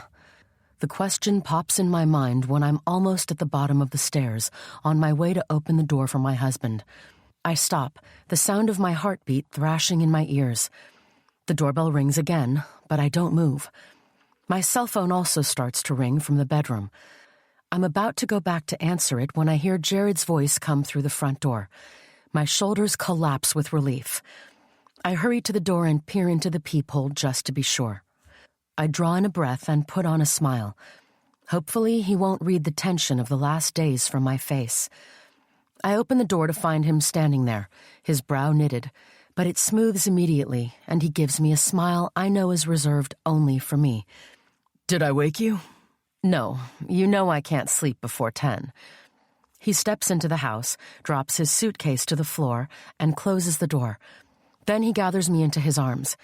When he pulls back again, he gazes into my face. It took you a while to come to the door, that's all. I thought you weren't home. Avoiding his gaze, I lock the door. First of all, I was in the bathroom. Secondly, I'm pregnant and not as fast as I used to be. Sorry, baby. I should be more patient. He glances at the door. Reading his mind, I reach into the pocket of my bathrobe and pull out a key. This is for you. I've been carrying the spare key everywhere with me, paranoid someone would get their hands on it. Perfect. He pulls out his keys and removes the old key from the key ring. He replaces it with the new one. Can I suggest something crazy? Sure. I'm exhausted, but I'd love to take you out to dinner. He pauses. You haven't already eaten, have you? It's 9. You need to rest after your busy trip. I'll never be so tired I can't take my wife to dinner. He pulls me close. Unless you're tired, of course. I shake my head. Not that tired. Dinner would be nice. What do you feel like? Dan's Grill? Yeah, sounds good. I'll go get dressed. I walk away, expecting him to follow me, but he remains downstairs. My chest tightens when I glance in the direction of the nursery. I've only been inside the nursery once after the break-in. I'd planned on putting the crib together again, but I couldn't go through with it. The memories of that night kept rushing back in to taunt me. Yesterday, someone came over to replace the wallpaper with a new one, and I didn't even go in to see how it looks. The baby is coming soon, and I have to pull myself together and pretend to be excited about preparing the room, otherwise Jared will know something is going on. As I slip into a loose chiffon blouse and my pregnancy jeans, I listen to the sounds coming from downstairs. The water running in the kitchen, the sound of the fridge beeping because Jared forgot to close it, the squeak of a drawer opening and then clapping shut. The sounds of the home I never thought I would have. A beautiful cottage by the sea, a husband who loves me, a baby on the way. I appreciate the sounds of my life that much more because I don't know how long it will be until everything is taken away. I miss it all already, before it's even gone. Even though I'm ready to go, I remain upstairs longer than necessary, gathering up the courage to lie to my husband yet again. The last 2 days had been quiet, with nothing out of the ordinary happening in my life, no threatening text messages, no break-ins, no stalker following me around. I'm almost fooled into believing that my life is back to normal, that everything will be fine after all. To make myself feel better, I've come up with all kinds of lies to feed myself. I tell myself the text was a prank, sent by a bored teenager. The money was stolen by a pickpocket, and I happened to be in the wrong place at the wrong time. Or maybe I forgot it in the ATM machine. The break-in was random, and I wasn't the target at all. I bury my head in the sand because I'm afraid to look the truth in the eye. But in a dark corner of my mind, I know I'm lying to myself. It's all a game. My tormentor wants me to feel safe before dropping the next bomb on my life. Now, as I stand in my bedroom, I wonder when that next bomb will hit and what it will destroy this time. Is today the day the truth comes to light and I'm thrown into complete darkness? Can I even lose something that wasn't mine to start with? Finally, Jared calls for me. "Coming, honey!" I do my best to keep my voice from breaking. After 3 deep breaths, I grab my handbag, determined to push my fears aside so I can enjoy the evening with my husband, in case it's our last. Jared is already in the car, talking on his phone. When I walk out the door, the ocean breeze meets me with open arms. It brings me the sweet scent it stole from Ruth's roses. I allow it to embrace me, to try and offer me comfort. The water calls for me, begging me to go and hide underneath it. I was tempted to go for a swim yesterday, but like every place I step into, the ocean holds too many hidden dangers. When I get into the car beside Jared, he hangs up and turns to me with a smile. "You look beautiful." I made an effort for my husband. "You never need to make an effort. You're beautiful without even trying. And you are one hell of a charmer, Mr. Lester." How would I ever be able to live without this man I love so much? I thought I loved Dylan, my first love, but I now realize that was only a taste of what true love feels like. This is the real thing, and it would kill me to let it go. "I'm glad you're home." I watched Jared starting the car. "So am I." "Did you get some nice shots?" "Loads of them. Campeche is one photogenic city. Next time I go there, I'll take you and the baby with me." His eyes light up. "There's nothing not to like. The limestone hills, pastel buildings, the beaches. You would have loved it all." "I'm sure I would have. It sounds lovely." I look out the window at the passing cars, praying there will be a next time. I'm not even sure we'll have one more day together. We arrive at Dan's Grill in less than 15 minutes. The restaurant holds special memories for us. It was the setting of our first date many years ago, and we celebrate all our anniversaries here. The chef knows us by name and all our favorite foods. Since we enjoy most of the foods on the menu, many times we ask him to surprise us. Tonight, I order broccoli soup, sautéed vegetables with rice, and grilled sea bass. Jared goes for a plate of pesto and garlic spaghetti with the same grilled sea bass. We share a big green salad between us and a bottle of apple cider. I didn't realize just how hungry I was until the food appeared at the table. Jared barely says a word as we eat our food. His eyes are on me the entire time. For a moment, I wonder whether he's searching for something on my face. Does he know what's going on? Did he bring me out tonight because he wants to discuss something important? Since we arrived, I've been studying the faces of the other diners and glancing at the door each time someone walks in. "Are you okay, sweetheart?" He peers at me through the flickering candle flame. "Sure, why?" My stomach twists with anxiety. "I mean, have you been okay health-wise?" Yes. The tension melts from my shoulders. I was being ridiculous. He doesn't suspect anything at all. I pick up a piece of fish with my fork and push it into my mouth, chewing on it before I respond. "The visit to the doctor went well. You were right. I have nothing to worry about. The baby's healthy.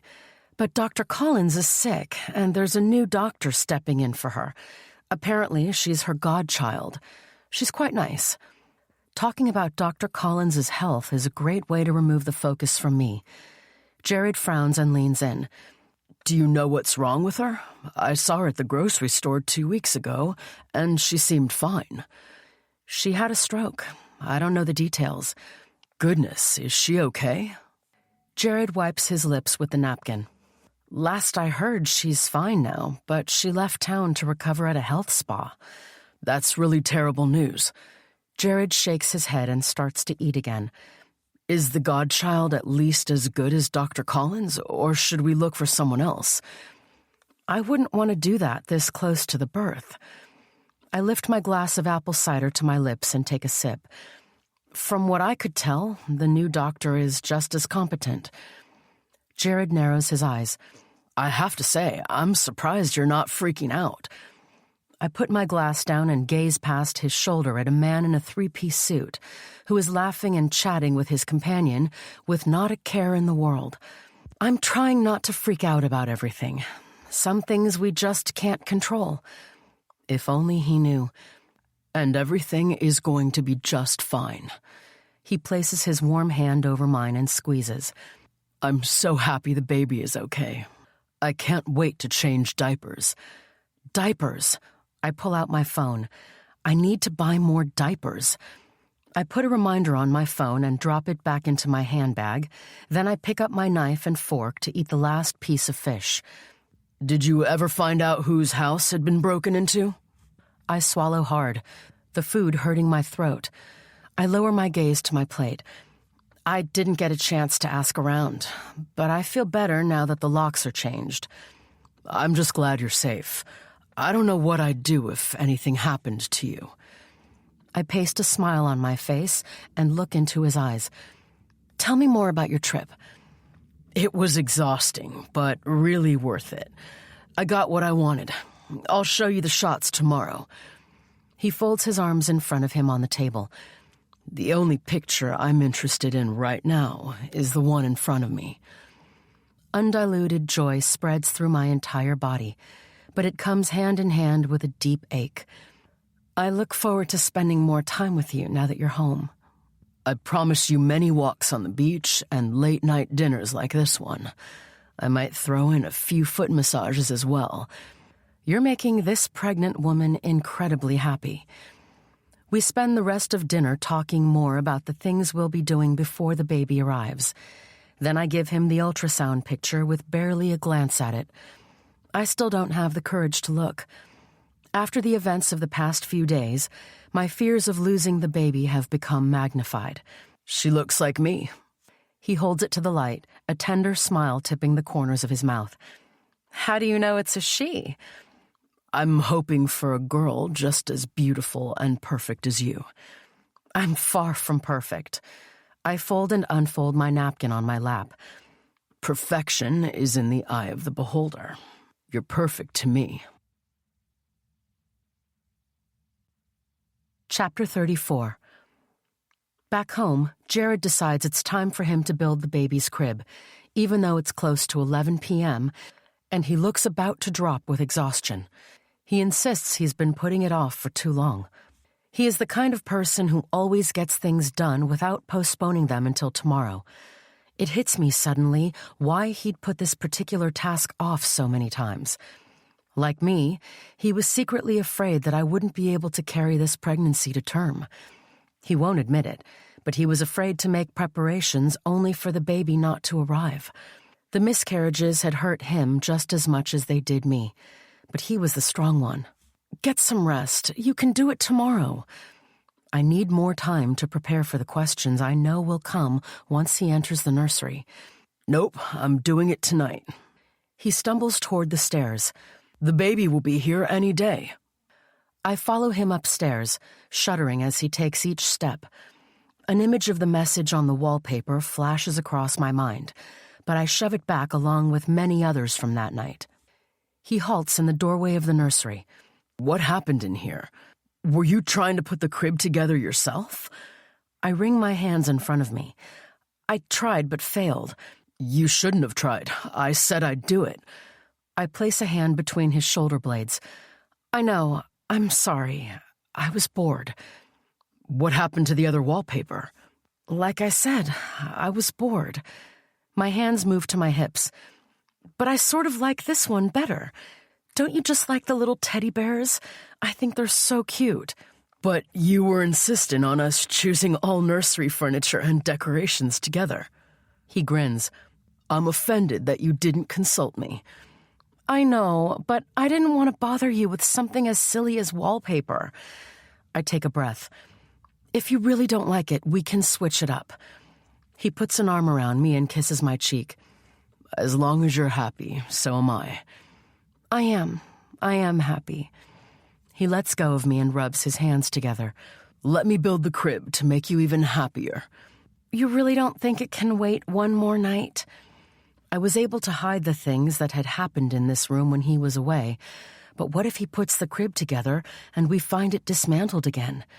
How would I be able to explain it? No, it's time. While he works, putting piece by piece back together, I sit in the rocking chair and read him the instructions, even though I know them by heart.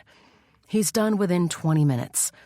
He yawns and stretches his arms above his head. I guess we're ready for the baby to come. Yep, we better get as much sleep as possible before we're parents. I pause. At least you should. The closer we come to the birth, the harder it is for me to get a full night's sleep. Having a stalker doesn't help. How about a walk on the beach before we call it a night? A walk? Are you serious? I lean against the doorframe and cross my arms. Look at you. You can barely stand. Fresh sea air is like a sleeping pill to me. I'm trying to wean myself off them. You don't need to go to the beach for fresh air. Open the window and breathe it in. It's not the same thing. 10 minutes and we'll be back home. Now that I know someone is after me, I'm nervous about walking around on a dark beach. Anything can happen to us out there, but Jared is so determined. He's already grabbed our flashlights and my coat. He looks excited like a boy on Christmas morning. How could I say no to him? We hit the beach hand in hand like we used to in the earlier months of our marriage when Jared wasn't so busy. Trying not to glance over my shoulder every few seconds, I force myself to enjoy the breeze that's swinging my hair from side to side and the sand pushing itself between my toes. If life ever gets back to normal, we have to do this more often. Even though I'd been on edge for most of the time, the walk did me good. We get back to the cottage both sleepy and refreshed. Jared changes into his pajamas and goes back downstairs to fill the jug of water I keep next to the bed, as I often get thirsty in the middle of the night. After being downstairs for far too long, he returns to the room without the water and a thunderous expression on his face. His hand is clutching his phone, his gaze fixed on it. He looks about to pass out. I stop fluffing the pillows.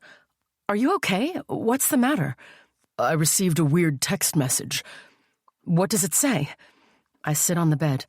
Please, God, don't let it be the stalker. Let it be some work-related text. You tell me. He looks up at me as though he doesn't recognize me, confusion boiling in his eyes.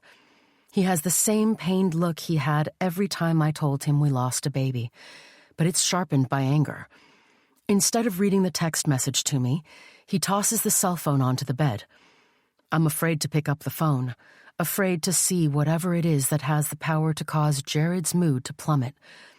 My breath is a bubble inside my throat as I read the text message. The moment the words sink into the folds of my mind, the bubble pops and air bursts from my lips in a rush. Just like that, our beautiful evening is ruined. The bomb has hit. Your wife had an affair. You're about to raise another man's baby. XOXO. The phone slips from my hand. My eyes reach for Jared's in desperation. I want to be offended that he believes the text without even asking for an explanation from me, but in his place, I would probably have reacted in the same way. Jared, you don't really believe it, do you? I clutch my hands in my lap. You know it's a lie, right? Jared doesn't respond. When I stand to reach for his hand, he takes a step back. "Please, honey, you have to believe me," I stutter, choking out the words. "You know I love you. I'd never cheat on you, ever." Listen, Caitlin, I'm tired. It's been a long day. Let's talk about this in the morning. I'll sleep downstairs. He picks up a pillow and a bedsheet and walks out the door before I can say anything more, before I can defend myself. He leaves me sitting on the bed in complete and utter shock. I want to run after him, to beg him to believe me. I want to tell him that it's a lie someone cooked up to destroy my life. But where in the world would I start? No, I can't tell him the truth. I also can't let this go. I need to talk to him, to try and explain the best way I can without blowing my own cover.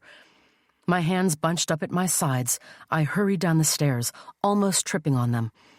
I find him sitting on the couch, staring at the blank television screen, both hands clutching his knees, a vein throbbing on the side of his jaw. At a safe distance, I try to speak, but it's hard to find the right words.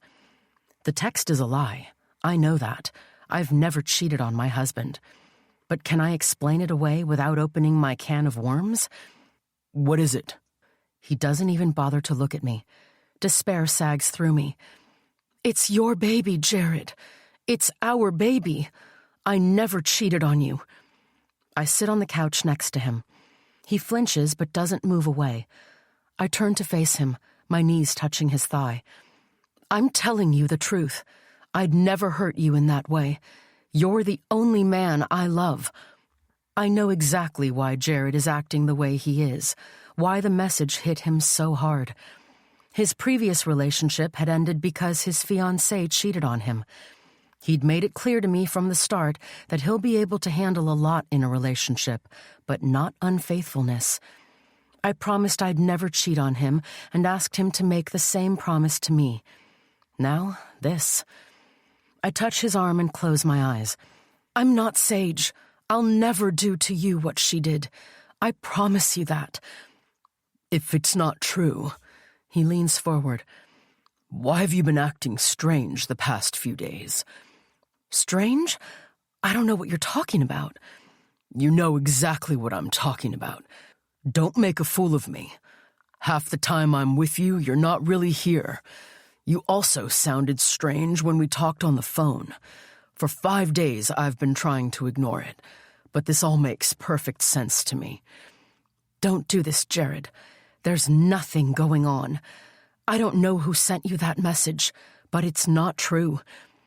He rises from the couch and gazes at me for a while. Tell me it's not Ralph's. Ralph? Oh my God. I told you so many times that he's just a colleague. There's nothing going on between us. He's more than that, and you know it. The sharp edge of his voice cuts deep. I lift, then drop my hands into my lap. I cannot believe you're bringing him up again. My cheeks flame with anger, not at him, but the situation. How many times have I told you he's nothing more than a friend? He shoves his hands into the pockets of his pajama pants. So all the gossip around town isn't true then? Are they all making it up? He shrugs. I try not to listen, but sometimes it's hard not to. Kids at school made up these rumors and passed them on. There's no truth in them whatsoever. I told you that before. I've seen you with him before, you know. I see how he looks at you, how you look at him. There's something there, something you've been trying to hide from me, maybe even from yourself. I get to my feet and grab his shoulders in desperation. That's not true, Jared. People love making up things. They thrive on gossip. We can't let a stupid text message destroy our marriage. It's probably just a prank. He shrugs me off. You know what? I can't stay here tonight. I'll get a room at a hotel. He storms out of the living room, runs upstairs, and returns wearing jeans and a white t-shirt. He doesn't glance at me when he picks up the suitcase he hadn't yet taken to our bedroom. Because of a lie, my husband walks out the door, leaving me with tears coursing down my cheeks and words I want to say, but can't. Chapter 35. I drop the phone onto the bed and gaze into space. It's been 3 days, and Jared is still not picking up his phone. Last night, I drove like a crazy person around town, walking into every hotel, asking if Jared is staying there. Each no was a knife in my gut. I wonder how long I'll be able to hold up before my heart shatters completely. I'm both worried and furious at him for walking out on me the way he did, walking out of our home, our marriage. But each time, my anger screeched to a halt when I reminded myself that I started all this. Everything that's happening to me is my fault. I have no right being mad at him. It should be the other way around. If he only knew who he married. Feeling as though my body is disappearing into thin air, I strip off my clothes and go to the bathroom, where I stand rigid under the shower, allowing cold water to wash over me, to wash away my tears and take them with it down the drain. I still have an hour left before leaving for work. I spend much of that time in the shower, leaning against the cool, wet tiles, sobbing hard with my arms wrapped around my belly. I wish I could protect my baby from all this chaos. But how can I do that when I can barely hold myself together? If only it were possible to press an emotional button and switch the pain off. I finally get out of the shower and get dressed. I have to keep going, even when I don't feel like it. This is my life, and I can't let it slip through my fingers. I head downstairs for breakfast. As I descend the stairs, I'm holding on to the hope that Jared will be in the kitchen, surprising me with a full English breakfast. I hold on to the thought so tight that by the time I reach the last step, I swear I smell the bacon and eggs and hear the sizzle of them frying in our nonstick pan. I reach the kitchen and freeze in the doorway. Everything is as I left it last night. The room is empty, cold, and sterile. My tears threaten to fall as I sink into a chair at the kitchen table and gaze at one of our wedding photos stuck onto the fridge. The magnet holding it in place had been purchased at a souvenir shop in Vienna, Austria. Jared had a job assignment there, so we decided to combine it with our honeymoon. It was my first time leaving the U.S. I was so excited I forgot who I was and where I was coming from. I pretended I had no skeletons in my closet. I look away from the fridge and bite back the tears. I will not cry anymore. It's not good for the baby. But then again, holding it all in is just as detrimental. I take deep breaths until I feel somewhat calm. It'll be fine. I'll make it through the day. By tonight, I'll come up with a plan. I need to do something to fix this situation. I force muesli and yogurt down my throat and prepare my lunch for work. With one last glance at the memories on the fridge door, I leave the kitchen, get my bag, and head out to the car. Outside, I halt in the small path to the gate and look around me. The faces I see are familiar, neighbors heading to work or someplace else. I wave at Ruth, who is watching me from her kitchen window. I keep up the appearance of being happy. None of them would want to harm me, would they? As I drive through traffic, I glance several times into the rearview mirror, on the lookout for the black Nissan. It's nowhere to be seen. Maybe my tormentor got what he wanted. Maybe the goal was just to destroy my marriage. No, I won't let it happen. I say to myself with determination, I'm keeping my life and my marriage. I make it to school 10 minutes late thanks to the insane traffic due to a roadblock. With not much time to pull myself together before the Monday morning meeting, I drop my things in my class and head to the staff lounge. I breathe a sigh of relief when I find that not all the teachers are at the meeting yet.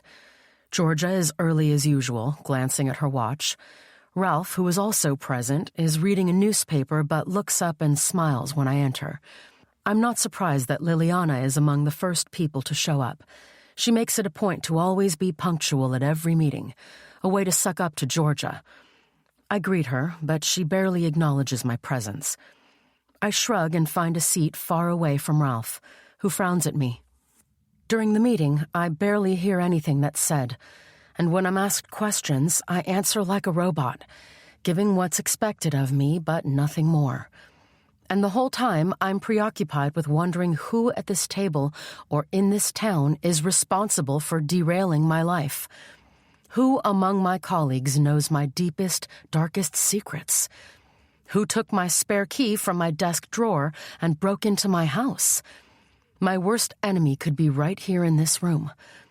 I glance at Liliana, who's listening attentively to what Georgia is saying and twirling a lock of her hair around her finger. Is it her? She definitely has a motive. But if she knows who I really am, why would she wait years before threatening me? Or did she just find out about my past? What if it's not Liliana, though? What if it's someone else more dangerous? After the meeting, Ralph tries to talk to me, but I raise my hand. I need the ladies' room. I'll see you around. I have to be careful. For all I know, someone is watching and reporting back to Jared. As I head out, Georgia stops me at the door as the other teachers trickle out. Caitlin, are you okay? I force a smile and square my shoulders, feigning confidence. Of course I am. Thanks for asking. It's just that I noticed you weren't quite there during the meeting. I hope everything is all right with the baby. I manage a smile. The baby is well. No problems at all. Georgia smiles. I'm glad to hear that. If you decide to go on maternity leave earlier than planned, please don't hesitate to come to me. I'm a mother. After 3 kids, I'm quite familiar with the aches and pains of pregnancy. Thank you, Georgia. I'll keep that in mind. Inside the staff bathroom, I let out a deep sigh and gripped the edge of the sink. My head rested on my chest, eyes closed. I try to count the dots behind my eyelids. You okay? Pregnancy getting the better of you? My eyes fly open at the sound of Liliana's mocking voice. I thought I was alone. I didn't hear her enter. Steeling myself, I whirl around to face her. I recover quickly. I don't want to give her the ammunition she needs to weaken me. Why shouldn't I be okay, Liliana? I tip my head to the side. If I asked her straight out whether she's my stalker, would she admit it? Hey, don't dump your pregnancy hormones on me. I'm just asking if you're fine. You look rather pale. The look doesn't suit you. There's a shadow of a smile on her face. I pull in a deep breath and study her face for a moment, hands bunched at my sides. My whole being tells me it's her. She did all those things to me. Maybe this is the time to finally face up to her. She's always been a thorn in my side. I can't let her win. You've never liked me, have you? I meet her gaze head on. She reminds me of those mean girls from high school, the ones who form cliques and make fun of other students so they can feel empowered. I don't need to like you to work with you, she shrills. She has just admitted it. So if I had to make a list of all the suspects, she'd be the first name on my list. She's not even hiding her hate for me. Tell me, Liliana, how far would you go to hurt someone you don't like? Someone like me, for example. Hurt you? I have better things to do, Caitlin. As hard as it might be for you to believe, the world doesn't revolve around you. What do you mean by that? I refuse to back away from her poison. I rest my back against the sink for support.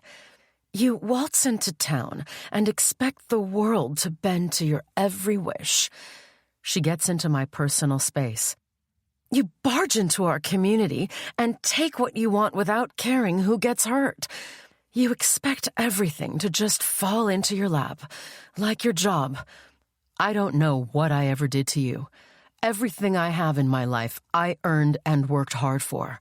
Yes, it wasn't hard for me to get this job, but that's because I'm qualified, and I'm damn good at what I do. She scoffs. If it weren't for Ralph talking you up, you wouldn't be here. That's what you think? That I got this job because of Ralph? Sorry to disappoint you, but it was Georgia who came to me. I got this teaching position because I'm damn good at my job. I don't understand your problem. You think I'm stupid, don't you? Her nostrils are flaring now. You might fool other people, but I can see right through you. I watch you every day. I see you following Ralph like a lovesick puppy, even when you have a husband at home. Don't you have any shame at all? I feel myself reeling. This is going further than I'd expected. I might have just opened up a can of worms. I don't know what you're talking about, Liliana. There's nothing going on between Ralph and me. We're friends, and that's all. Men and women are capable of being friends. Is that what you tell Jared? She smiles. Is that what you tell him every day when you go home? You have no right. I grind the words between my teeth. I want to say more, but I hear shuffling outside the door. It won't be a good idea to cause a scene at my workplace. I have to be professional. I cannot allow my private problems to destroy my job.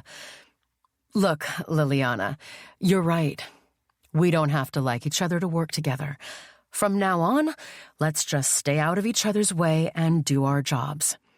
You deserve your position, and I deserve mine. That's all there is to it. She takes a few steps closer, her breath hot on my face again. You know what? Jared made me promise not to tell you this, but I can't help myself. Tell me what? My stomach turns at her words. Before you came along, we were a thing, and it was getting serious. I feel like I've been hit by a truck, and I'm flying in midair before hitting the ground hard. I don't believe you, I whisper. Of course, Jared had a dating history before me.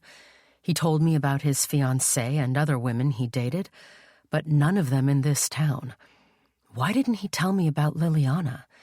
Is it because he doesn't want me to feel uncomfortable while working with her? I get that, but I'd rather have heard it from him than the snake herself. Unless she's lying. If you don't believe me, ask him. If you hadn't come along, I'd probably have been the one carrying his baby right now instead of you. She frowns. No, you can't do that, can you? You can't ask him. A little bird told me you're not on speaking terms. She pulls her tote bag closer to her body and disappears into one of the stalls. I stay for a moment in the middle of the room, unable to move, listening to her urinate. She has to be the person I'm looking for. She has multiple motives to hurt me. She wanted Jared. She wanted my baby.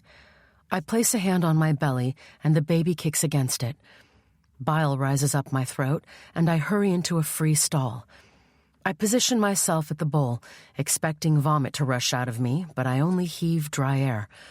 When I exit, Liliana is still in her stall, probably laughing and enjoying my pain and humiliation. If she really dated Jared, she probably has his cell phone number. She must be the one who sent him that text message. After all, she believes that Ralph and I are having an affair, just like everybody else in town. But I can't go around throwing accusations without concrete proof. I have more to lose. Unlike me, Fay Pine is her home. I'm still a stranger in this town. There are possibly a lot of people who might not want me here, who hold grudges I may not know about. She finally walks out of the cubicle, washes her hands, and fixes her makeup without saying another word to me. Then she leaves me alone in the bathroom. Tears burn my eyes, but I can't humiliate myself even further. I swallow my tears, take a deep breath, and walk out. On my way to the classroom, I spot Ralph standing in front of the door to the gym. He sees me and hurries to walk beside me. Caitlin, is something going on? Why is everybody asking me that? Everything is fine, Ralph. I really don't think it's a good idea for us to be seen together. I keep my voice low so no one hears our conversation. I'm pretty sure the walls in this school have ears, and they report right back to Liliana. Did I do something to upset you? I'm wondering because the past few days you've been avoiding me. You even leave work without saying goodbye. I tried calling you several times outside work, but you won't pick up my calls. Like I said, I don't think it's a good idea for us to be seen together, or to call each other. I don't understand. We're friends. What changed? I don't want to talk about it. I have a busy day ahead. The kids are waiting. I can't deal with this right now, okay? Ralph stops walking and grabs my arm, pulling me to a halt. I quickly pull my arm from his grasp before anyone sees. Thank God most kids are already in class. I shake my head. Don't do that again. I care about you. That's why I need to know if you're fine. I care about you as a friend. Is that all, Ralph? Really? Do you care for me as only a friend? Where's all this coming from? He arches his perfectly formed eyebrows. What changed between us? You're acting all strange. I sigh. Ralph, I'm sorry. This isn't your fault. I'm having a bad day. You've been having quite a few bad days lately. I'm worried about you. I appreciate that, but I'm fine. Yes, there are things going on in my life right now, but I have to work through them on my own. Telling Ralph about what's going on would only complicate things further, and it would infuriate Jared if he finds out. I have to go. I'll see you around, okay? I start to walk away. If you need to talk, give me a call. I mean it. Okay. I lie and distance myself from him. Chapter 36. I'm a ghost of myself as I step off the school grounds and enter my car. My conversation with Liliana in the morning spoiled the rest of my day. I kept running her words over and over inside my head. I rest my head on the steering wheel, careful not to push too hard. This entire time I thought it could be Ryan, that he was still alive and hell-bent on revenge. Even though I know who my tormentor could be, I'm still unable to find relief. There are still so many unanswered questions, things that happened that are hard to pin on Liliana. The person in the black Nissan, for example, had been a man. Could it be she's not working alone? I'm still a broken, confused mess when I start my car and drive to the grocery store on our street. I throw a few basic foods into the cart: milk, bread, tea, eggs, fruits, and vegetables. I'm holding the bag of groceries 12 minutes later as I stand in front of Ruth's gate. Riddled with loneliness, I've been coming over quite a lot these last few days. I've gone over for coffee and cake, and I'd invited her to dinner twice. It's hard to believe that only a few weeks ago, we never said more than a hello to one another. Now she has completely warmed to me. She even shared with me stories of her brief time in Hollywood, where she chased fame as an actress. I've come to like her as well, but not enough to open up to her about what I'm hiding. That's my secret to keep. I step through the gate and ring the bell. No one answers. I wait for a while before ringing again. I shift the bag of groceries to my other hand and wait. Still no answer. When Ruth still doesn't let me in, my gaze drops to the potted plant next to the door. She told me she keeps a spare key there and that I'm welcome into her home any time. I feel uncomfortable about entering her house, but what if something is wrong? I know that she only leaves the house in the morning to run errands and is usually back by noon. And she couldn't have gone anywhere without her car. She's a lonely old woman with no living relatives. Now that we're friends, I can't just go away without finding out if she's fine. If she's not home, I'll leave the groceries in the kitchen and get out. Trying not to feel like an intruder, I open the door. I'm immediately welcomed by the smell of fresh flowers. Ruth loves to garden, and her house is always filled with vases of fresh blooms in every room. Every time I hear her talk about her hobby, I miss Talia all over again. "Ruth, are you home?" I call several times but get no response. Trying not to worry, I enter her bright yellow kitchen and place the groceries on the counter. Then I go on the search for her. Her bedroom upstairs is empty and musty, not at all as bright as the kitchen, even with the windows wide open. My gaze lands on the bed, covered with a multicolored quilt. Her friend, the one that lived in our cottage, had apparently made it for her only a month before she died. I'm about to check the bathroom when I pass the window and decide to see if she's out in her garden. "Thank God," I whisper. Of course she'd be in the garden. Why had I not thought to look there first? And why was it that the first thing that came to my mind was that something had happened to her? She's on her knees in front of a rose bush, wearing a pair of beige shorts and a white blouse. A white straw hat with a blue ribbon covers her silver hair, and gardening gloves protect her hands. I return downstairs and open the glass doors leading to the garden. Startled, Ruth turns to look in my direction. "Look what the cat dragged in." She lifts herself off the ground with difficulty. She doesn't seem to care that I let myself in. Walking toward me, she removes her gardening gloves. A single white feather falls to the ground in front of her. She steps over it. "I'm sorry, I didn't mean to. I rang the bell.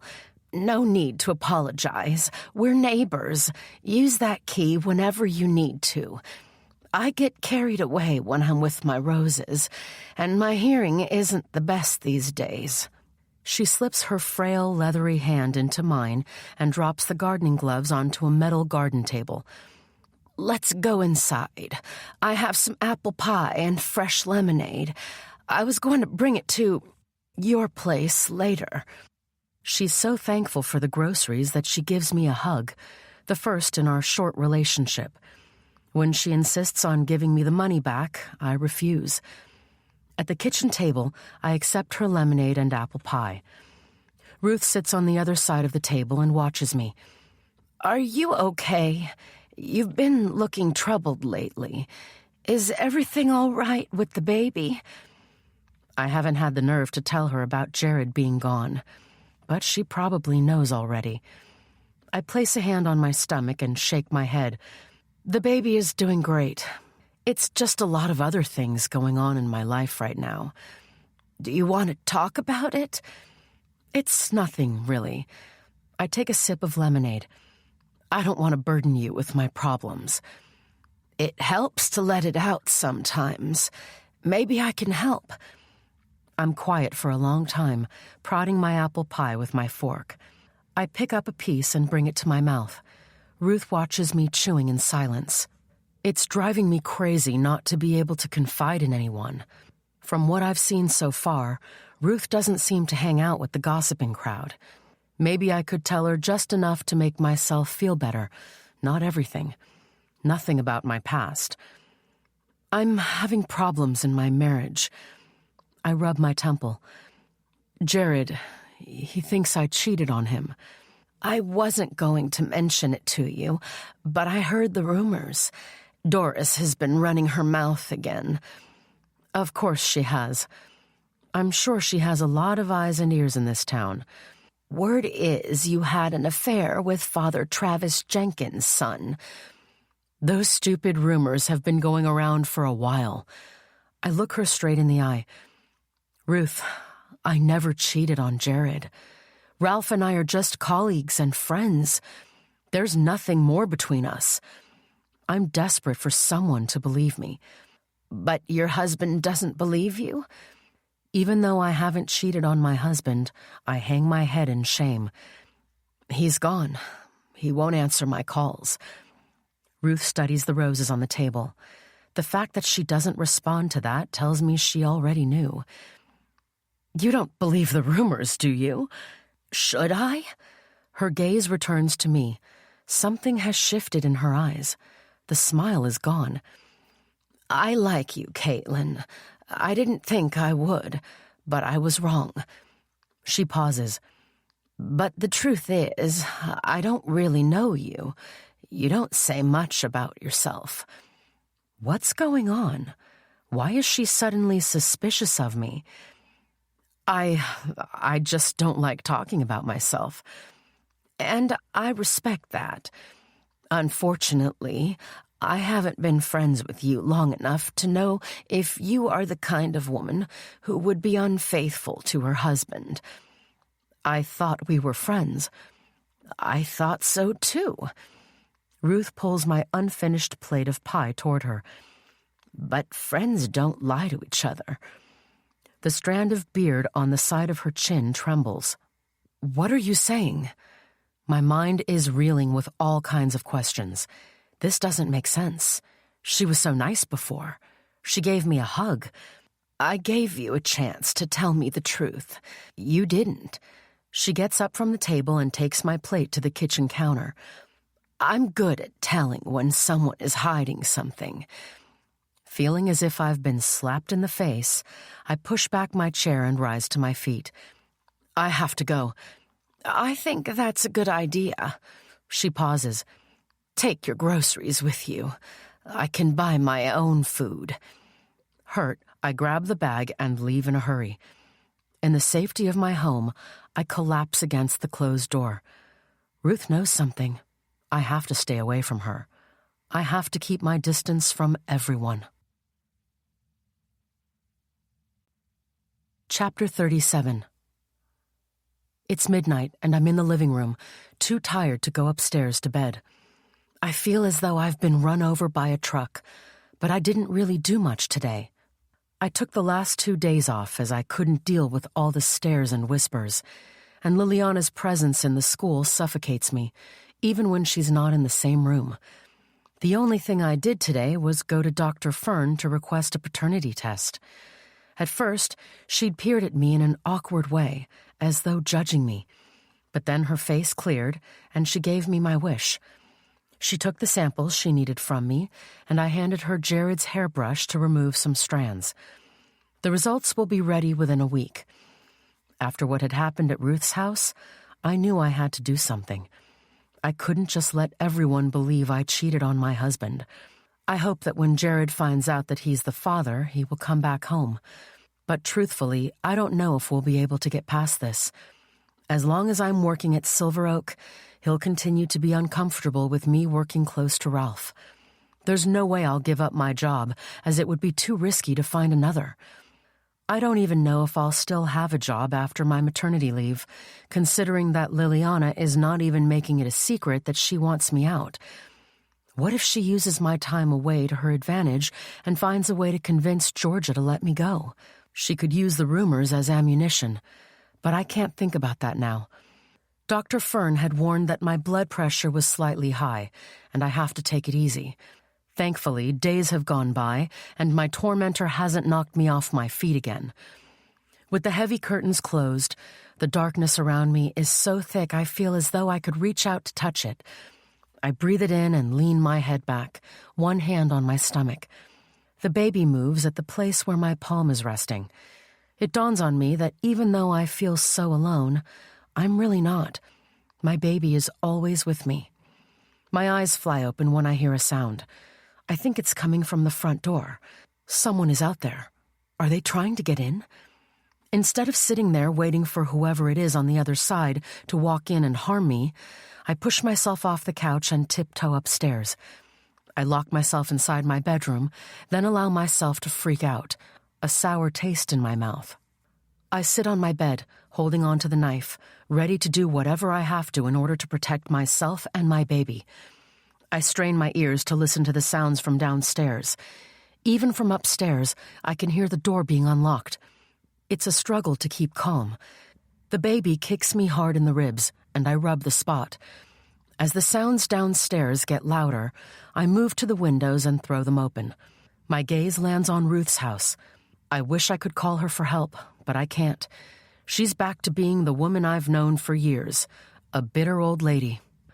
Our brief friendship has completely dissolved since the conversation about my rumored infidelity. Yesterday, I went over to her house to beg her not to believe the rumors. She didn't open the door, even though I knew she was home, having seen her staring out the window only minutes before I went there. The wind blows my hair in all directions as I lean out to assess the height from my bedroom window to the ground. Even if I weren't pregnant, jumping out the window would have been dangerous. I whirl around when I hear footfalls pounding up the stairs. From the nightstand, I grab a hammer I'd put there as an additional weapon. I wait with bated breath as the footsteps approach the door and then halt. Blood rushes to my head, making me dizzy. I don't care if my body lets me down, but I refuse to go down without a fight. With the knife in one hand and the hammer in the other, I switch off the bedside lamp and move to one side of the door. I push my back against the wall, ready to strike the intruder as soon as they enter the room. The door handle is pushed down, but when the door doesn't open, it's released again. I'm breathing so hard now, I'm afraid the person on the other side will hear me. "Caitlin, open the door. It's me." My body slumps with relief. I flick on the light. It's Jared. It's my husband. "I'm coming!" Tears of relief well up in my eyes. I place the hammer and knife inside the dresser drawer and yank the door open. Overcome with joy, I throw myself into Jared's arms. "Thank God!" My tears soak his shirt. "Thank God it's you!" He doesn't push me away, not immediately. When he finally does, His bloodshot eyes search my face. Who else could it be? He pushes a hand through his unruly hair.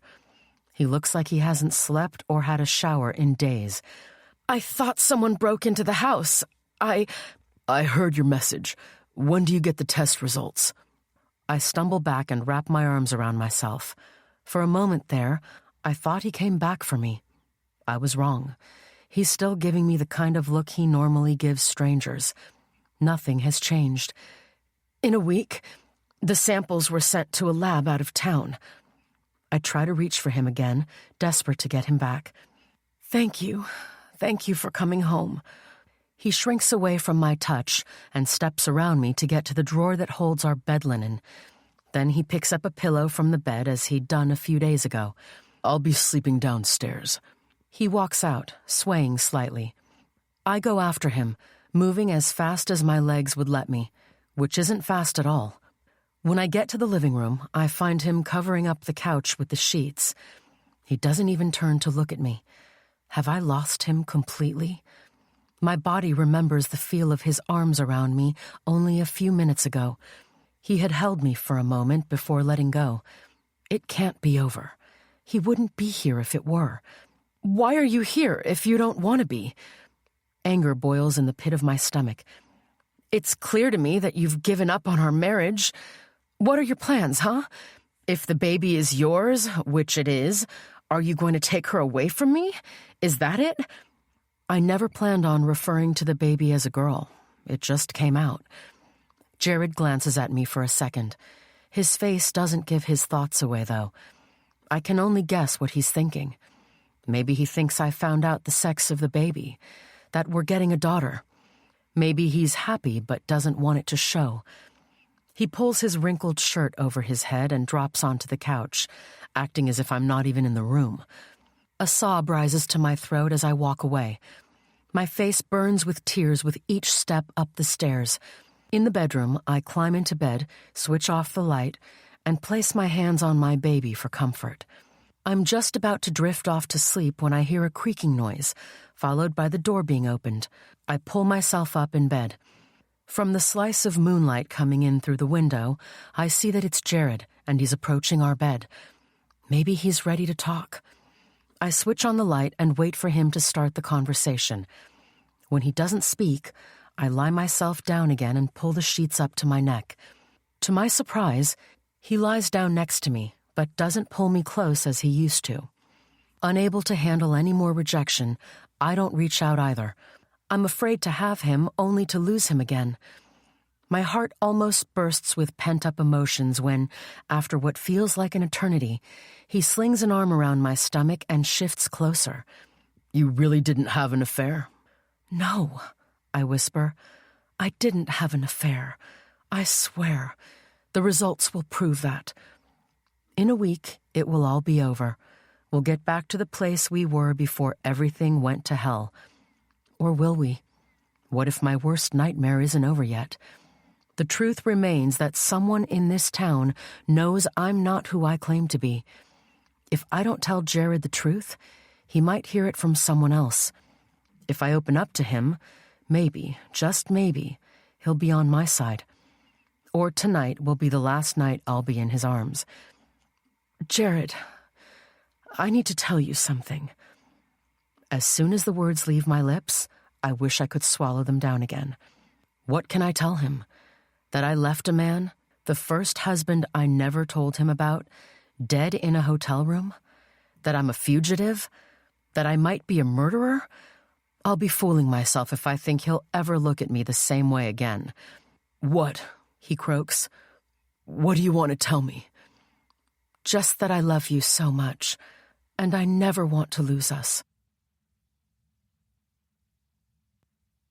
Chapter 38. I look across the waiting room. Pregnant women are everywhere, all in their own private thoughts. Some are with partners and others are alone.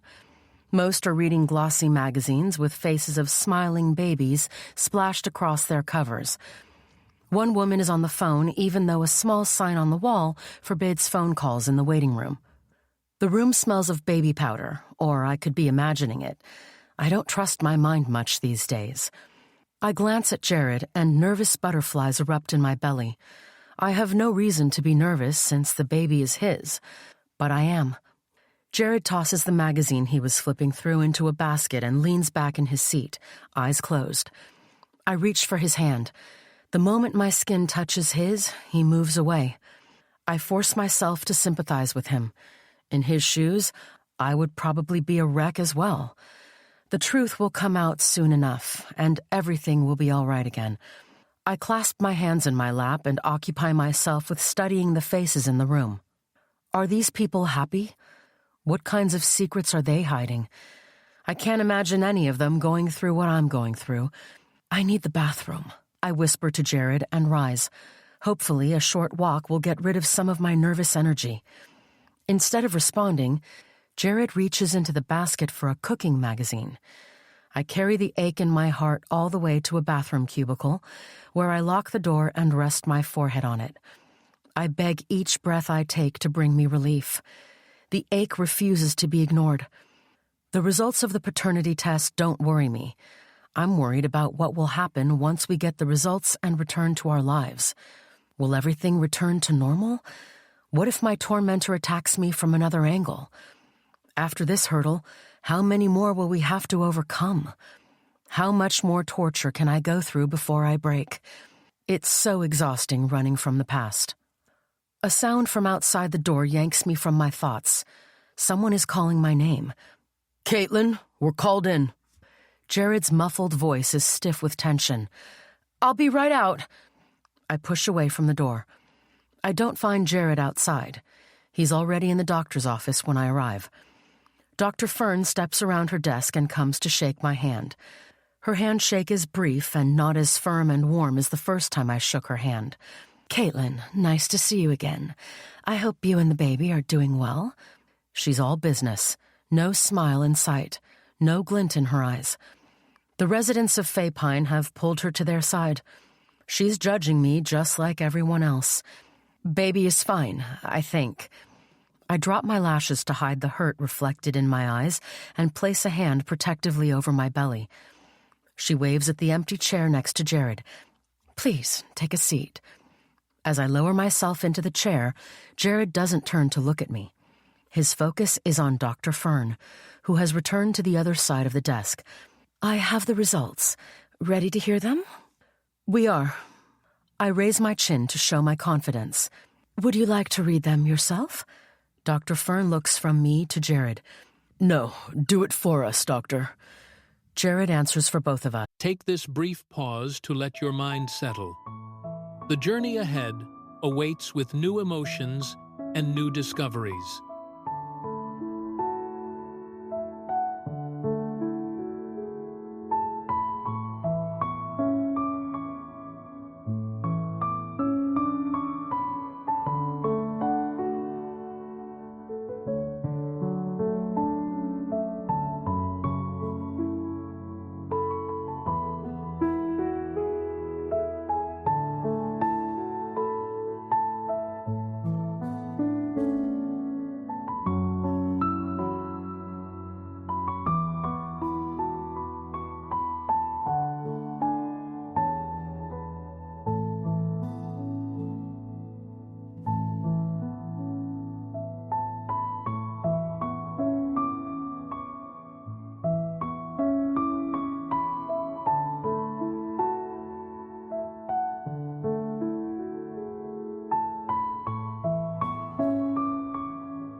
Caitlin?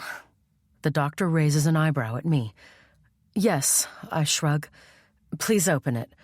Dr. Fern sighs and opens the envelope. She flattens it out on the desk. A shadow flits across her features. Her mouth falls open. What's going on, Doctor? I can feel my mouth go dry. I'm sorry, Caitlin. A line appears between her eyebrows. Am I the father or not? Jared asks when Dr. Fern hesitates for too long. She clears her throat. It says here that 99... Skip the numbers. Give me a yes or no answer. Dr. Fern draws in a sharp breath. I'm sorry. You are not the father of the baby. Shock slaps me hard in the face. I yank the piece of paper from Dr. Fern's hands. It can't be. My frantic gaze sweeps across the page. There has to be some kind of mistake. It's unlikely. Dr. Fern leans back in her desk chair. It's all there in black and white. I choke back a cry. The page drops onto my lap. I turn to look at Jared. I can feel the heat of his rage without even seeing his eyes.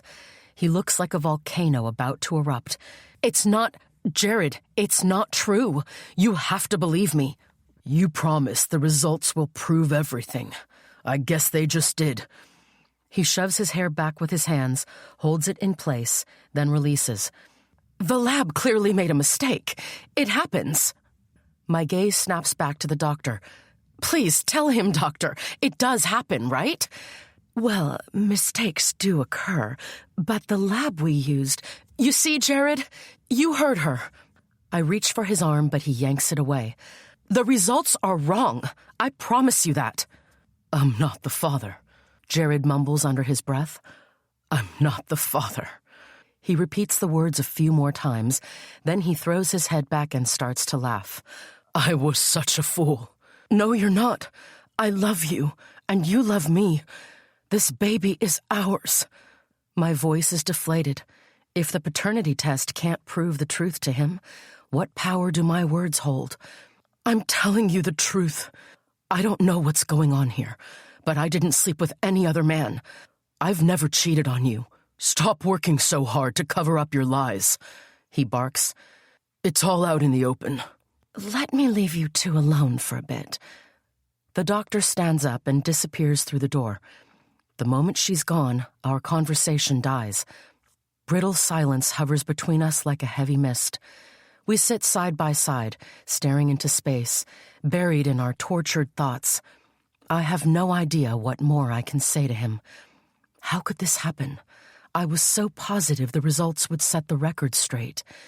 I pick up the piece of paper, running my gaze over every single word and number, searching for a mistake. I find none. It clearly states that my husband is not the father of my baby. There's only one explanation. Someone is behind this. The person who sent the text has something to do with these results. I think someone manipulated the results. The words come out in a whisper. I didn't sleep with another man. I know I sound like a broken record, but I have to keep trying. I'm tired, Caitlin. I'm tired of being lied to. So what does this mean for us, Jared? I ask, breathless with rage.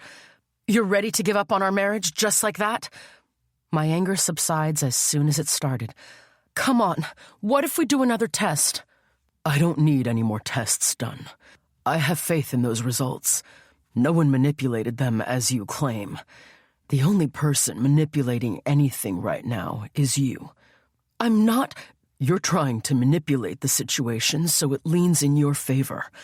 You're working so hard to prove to me that you are the woman I loved, the woman I married.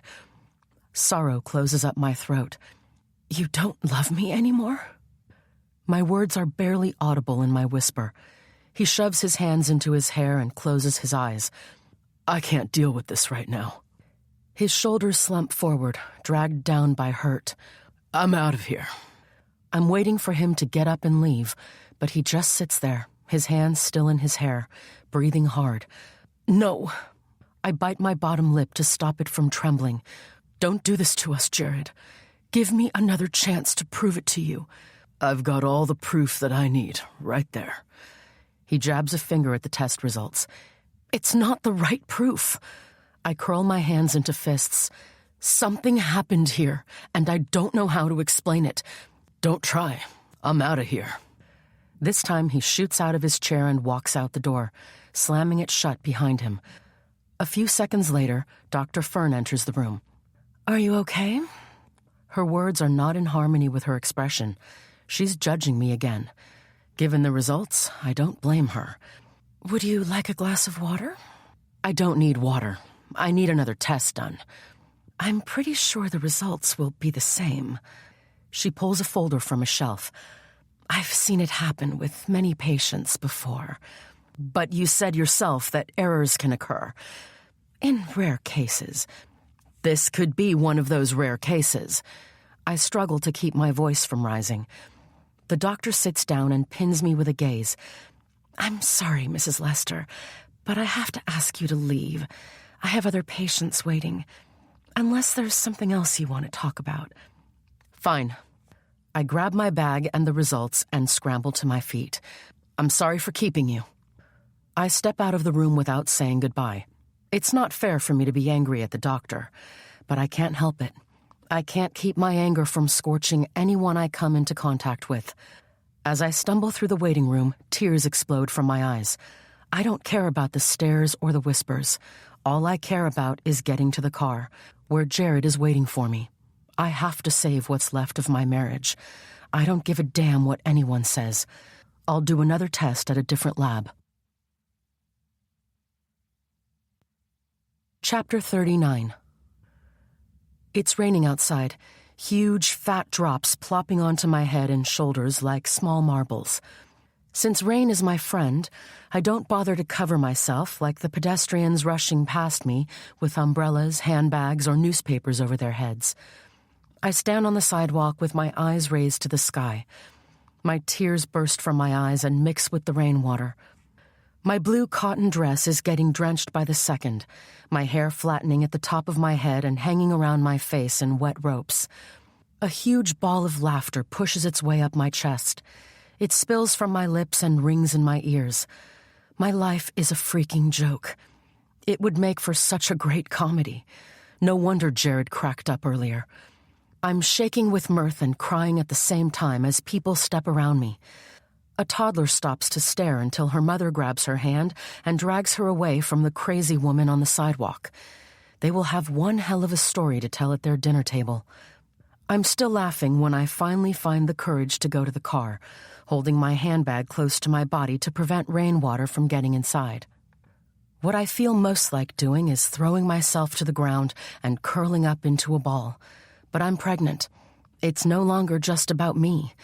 My body is no longer just my own. I push myself forward, one shaky step after the other, barely able to see much through the curtain of rain. When I get to the car, I come to a halt. No one is inside. I thought Jared would be waiting in the car, but he must have gone home without me. I stare at my car for a long time as though he would magically appear. He doesn't, so I pull out my spare car key and yank the door open, throwing my dripping bag onto the passenger seat. I get out again to get the towel I keep in the trunk. Back inside the car, I dry my hair, face, and hands. Before I drive off, I give Jared's cell a call. It could be he's inside one of the shops. The call goes to voicemail, and I don't bother to leave a message. I wrap my hand tight around the phone, swallow the lump lingering in my throat, and dial again. This time, I leave a message. Honey, I'm on my way home. We need to talk. I can explain everything. When I hang up, my throat is thick with fresh tears. I'm barely able to breathe as I start the car, afraid of what is waiting for me at home. What if I find him gone and never have a chance to explain? What if he never believes me? What if the second test results come back, still saying Jared is not the father? I can't let that happen. I'll ask a different doctor to administer the test, and I'll insist on a different lab from the one Dr. Fern used. I'll even ask for the results to be sent to me by mail straight from the external lab. Hopefully, it won't be too late by then. By the time I turn into our street, the heavy rain has turned to a drizzle. I stop the car in front of the house and count to 10 before getting out. My cold, damp dress sticks to my legs when I walk through the gate. Goose pimples scatter across my skin. The chill I feel is not only from the cold. I'm getting the kind of feeling I get when I'm being watched. I turn my head toward Ruth's cottage. She's at her kitchen window. She raises a hand to wave at me. Since I no longer understand her mixed signals, I don't wave back. I step over a puddle of water and continue down the path to my house. At the front door, I stop and lean my head against the wood. After gathering up the courage to face my husband, I stand back, lift my chin, and open the door. Jared's luggage is in the entrance hall, his laptop and one of his cameras on top of his favorite battered suitcase. He's not gone. That's a slice of relief in itself, but he has one foot out the door. I still have a chance to talk to him. I hear a cough coming from upstairs, followed by a string of curses. On my way up the stairs, I call his name, but he doesn't answer. He's not in our bedroom or the bathroom, where I expected to find him. There's only one other place he could be. Sadness tears at my chest when I approach the nursery. He's facing away from the door, removing a painting of a rainforest from the wall. Jared's other passion is painting, and he'd painted it himself for the baby. A weight drops onto my shoulders and pushes down. I wrap my arms around myself to keep warm. It doesn't help. He spins around and pins me with his gaze, his nostrils flared. Heartbeats pass between us as our eyes lock. I can't believe he's the man I love more than I've ever loved anyone before. His face is so completely distorted by anger that it's hard to recognize him. I'm pretty sure when he looks at me, he doesn't recognize me either. All he sees is a cheater and a liar. He's partly right. Even though I'm not a cheater, I am a liar. Driven by the desire to get him back, I take a few steps toward him, but he steps away. He drops the painting on the floor. Without a word, he pushes past me and barges out of the room, slamming the door behind him. I stand in the middle of the room, taking in the baby's belongings. The nursery is ready now. The packages have all been opened, and everything is in its place. But the baby needs more than the things inside this room. Her or his father. I turn on my heel and follow Jared. At the top of the stairs, I stop to catch my breath. He's watching me from the bottom. "Don't go." My words are so low I almost can't hear them as they push past the sobs inside my throat. Jared blinks once, then turns away. He steps into the tiny entrance hall and picks up his suitcase, slinging his camera over his shoulder. If I let him step out of the door, I might lose him for good. I have to make things right. I don't care what I have to do to keep him with the baby in me. Finding the strength to fight, I descend the stairs, careful not to trip. There's only one way out of this mess. I need to come clean. Once he knows the truth, he can decide whether to go or stay. I'll respect whatever decision he makes on the other side of the truth. When I come close, he doesn't move away this time. I place one of my cold hands on his arm. "Jared, please, you have to listen to me. The results today were really manipulated, and I think I know who did it." I purse my lips. "There's something you should know about me." "What can you possibly say to me that I don't already know?" He takes a step back. "Do you want to come clean? Are you ready to admit that the baby is Ralph's?" "What are you talking about? Jared, the baby is not Ralph's. I told you there's nothing going on between us. I never slept with him or any other man." "I'm finding that rather hard to believe. I suspected it all along." "If you don't believe me, why don't you go and ask him yourself?" "And get lied to again? I don't trust either one of you." "Ralph is a pawn in this game, just like you." I blow out a slow breath. "There's something much more going on. I have all the information I need." His voice cracks. "He's the father of your baby. No point in denying it any longer." "You don't really believe that?" "Actually, I do." He drops his suitcase and pulls his cell phone from his pocket. He turns the small screen to me. "Your wife is pregnant with Ralph Jenkins's baby. XOXO. I reel back as if slapped. Have you ever stopped to wonder who's sending you those messages? I know who it is, but it's a long story. Stay, and I'll tell you the truth. Your version of the truth doesn't interest me. It's over, Caitlin. You've destroyed our marriage, and there's no going back. Hear me out, please, I plead. I'm not who you think I am. I already know that. He picks up the suitcase again. I'm not coming back. Don't call me. My heart empties with each step he takes out the door. I stand in the doorway, still shivering, watching him close his car door and drive away from the life we built. In a daze, I stumble back into the house and sit on the steps, my head in my hands.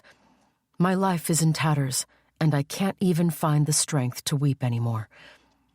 In the morning, when I show up at work, the first person I meet is Georgia, and she sends me right back home, saying I look like a mess and I should use up some of my leave days until the baby comes. I'm too broken to argue with her, so I walk out of Silver Oak. For some weird reason, it feels like goodbye. Chapter 40. I have no idea how I get from my house to the school. Since Jared moved out yesterday, I've been feeling completely lost. I've resisted leaving the house this morning because it's just so hard for me to go out there and pretend I'm fine. But I need to take responsibility. I need to face uncomfortable situations in order to resolve them. It's lunch break at Silver Oak. Some of the students are outside, hanging out in groups on the school grounds, while others are still in the cafeteria. Inside the building, all eyes are on me. I get the feeling everyone knows my deepest, darkest secrets. From the looks I'm getting as I make my way down the school halls, and the whispers, I know I've been the topic of discussion. I wonder what they're saying about me. Ignoring the stares, I put one foot in front of the other, my head held high. Relief pours out of me when I come to the door of the staff lounge. I draw in a breath and push it open. 2 teachers, one of them a substitute, and Georgia are present in the room. Georgia gets up from the table before I step farther into the room. She looks surprised at seeing me. "Caitlin, you're on leave. What are you doing here?" Her breath is tainted with the smell of onions. I avert my gaze. I'm not here to work. I need to speak to Ralph. Is he here? I've tried to call him several times, but he didn't pick up the phone. I'm afraid Ralph is also on leave. Why? I close my eyes when the answer comes to me. I open my eyes again and meet George's. I'm the reason, right? She shifts from one foot to the other. Caitlin, I'm sure you know that there are several rumors spreading around town about the 2 of you. It's become a distraction to the students. I tilt my head to the side. What are you saying, Georgia? Georgia folds her arms in front of her ample chest as though she wants to keep a distance. I think it's best for you both to stay away from the school for a while until things calm down. My head hits my chest. Will I still have my job after my maternity leave? Georgia doesn't speak for a long time. In her silence, I get my answer. Oh. I paste on a smile. I understand. I'm sorry, but the parents are complaining. You're an amazing teacher, and you've helped a lot of students get good grades in math, but whatever you're hearing is not true. It's all lies. I'm sorry, Caitlin. My hands are tied here. I tried to ignore the rumors because I valued your contribution to Silver Oak, but I raise a hand to stop her. You don't have to explain or apologize. I give her a sad smile. You were kind to give me this job. I really enjoyed working here. I wish you and the baby luck. I don't miss the fact that she didn't mention Jared's name, which tells me everything I need to know. She knows he walked out on me. Someone must have seen him leave and spread the news. But how would they know? What if he was leaving for one of his trips? Thanks. With nothing left to say, I respect her wish and leave. I keep my head bowed, avoiding any eye contact with anyone until I'm outside the school gates and safely inside my car. I lean my head on my steering wheel. The tears threaten to spill. I hold them back. I'm tired of crying. They all think I'm an unfaithful wife. The results couldn't prove my innocence, but there's someone who could. On my way to Ralph's place, I drop by a different gynecologist in Fay Pines City Center. He takes the samples he needs and tells me the results will be mailed straight to me within a week. Before being called in, I'd tried to reach Ralph again, but he still wouldn't pick up. People will have a field day if I go to his house. But what's a little more gossip? I'm done caring at this point. I park a safe distance from his brick-stone house and wait inside the car, trying not to lose my nerve. What if I ring the bell and Marissa answers the door? The last thing I want is for his relationship to hit the rocks as well. On the other hand, I might get the chance to tell her the truth. I get out of the car and stroll down the street.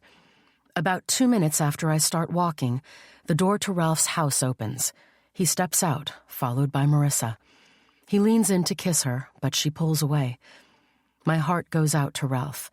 He's such a great guy. He deserves to be happy. It's all my fault that his relationship is in pieces.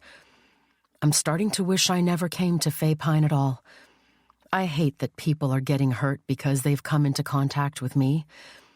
I spin around and start heading back in the direction of my car. I don't want her to see me. I can't talk to her after all. A minute or two later, her car blazes past me. Guilt gnaws at my insides. I wish I didn't have to talk to Ralph behind her back, but I need to get to him without anyone standing in the way. As soon as Marissa's car disappears into the distance, I change direction again. It's only a short walk to Ralph's house, but I'm drained by the time I reach it. Every step I take toward the front door, my mind tries to convince me to leave him alone, but I've come too far to turn back. Since it will take a few days for the paternity results to arrive, I'm hoping I can convince him to tell Jared the truth before he gets used to living without me. It's worth a try. Maybe he can also help me find out who's trying to destroy both our lives. He swings the door open before I have a chance to ring it. Caitlin, what are you doing here? I'm here to talk. Can I come in? I don't think that's a good idea. He threads a hand through his hair, which is loose today instead of in a ponytail. I don't even know why you suddenly want to talk now. I've been trying to talk to you for a while now, and you keep shutting me down. Remember? I'm sorry. I pause. Please, Ralph, I need your help. Look, we have to stay away from each other. The rumors about us are messing with my life. My fiancé threatened to call off the wedding if I don't stay away from you. My life is a mess, too. We're the only people who can kill the rumors. Jared doesn't want to believe that there's nothing between us. I came to beg you to talk to him. Ralph chuckles. If he doesn't believe his wife, why would he believe me? I don't know. I also don't know what else to do. I glance behind me. Can I come in, or do you want the whole neighborhood to see me at your front door? He steps aside to let me enter. I've never been in his home. It's decorated in shades of gray and black. I hope when he gets married and Marissa moves in, she'll bring in a splash of color. The interior feels so cold. He asks me to take a seat in the sitting room, but I refuse. I don't plan on staying long. Can I get you something to drink? I shake my head. I'm good, Ralph. I need to tell you something. I've realized that hiding from the truth is a dangerous game to play. What's going on? He narrows his eyes. I'm not the person you think I am. I don't understand. He takes a seat on the couch. I think the recent rumors were started by someone who's trying to hurt me. Why would anyone want to do that? I close my eyes. Because whoever is behind all this knows my secret, I think. Even though I didn't want to sit, I change my mind and lower myself into a leather armchair. I keep my eyes away from him as I prepare to tell him my story. My name is not Caitlin. I became Caitlin because I wanted to hide. To hide from what? From who? Ralph's brow wrinkles. His eyes hold so many questions. I'm ready to answer them all. Before I lose my courage and crawl back into my hiding place, I launch into my story. I tell him everything. By the time I'm done, he's no longer on the couch, but at the window, his back to me.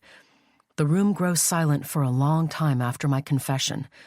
When he turns to face me, his eyes are bulging out with shock, and his hand is covering his mouth. Wow, He breathes. I didn't see that coming. Let me get this straight. You murdered your husband and ran away? Like I said, I don't remember doing it. I don't remember anything after the fight we had that night. But you had an argument before going to bed.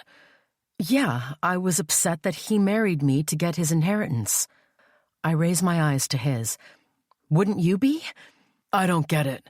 Why didn't you just go to the cops? Why did you run?